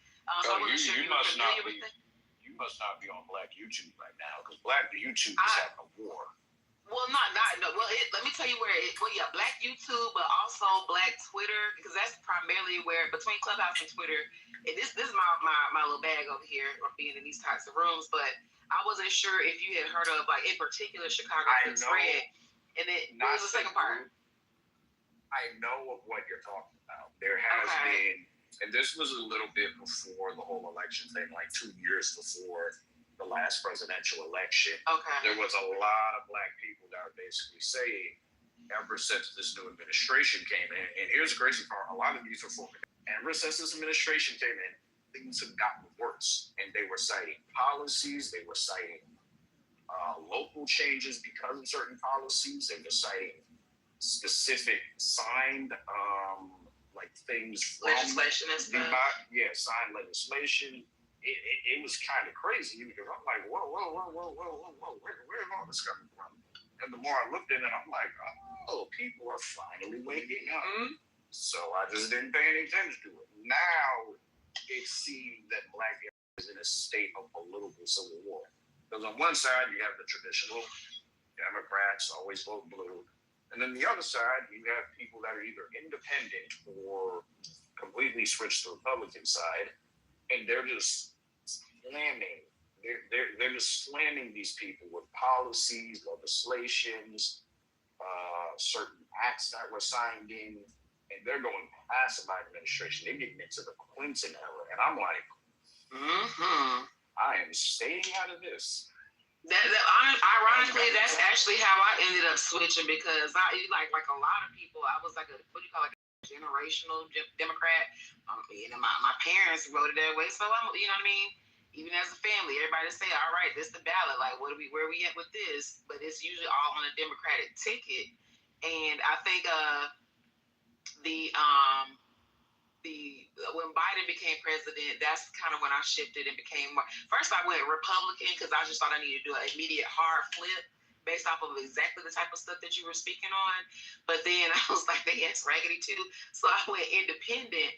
But I think in terms of, and this is the last thing I'm going to say, I'm going to hush, when you were talking about the percentage of people that got out and actually voted, I wonder, and I'm curious to see what you think as well, how much of that was impacted by those, like the YouTube movements and the Twitter, the online rhetoric that was, for example, I remember specifically Tariq Nasheed telling people to, vote for the couch, stay home, they all raggedy, don't vote for nobody. We're sitting out until we have these demands met, which, I was critical of, because it's like, you sit out, you might as well just allow people to, I'm not leaving.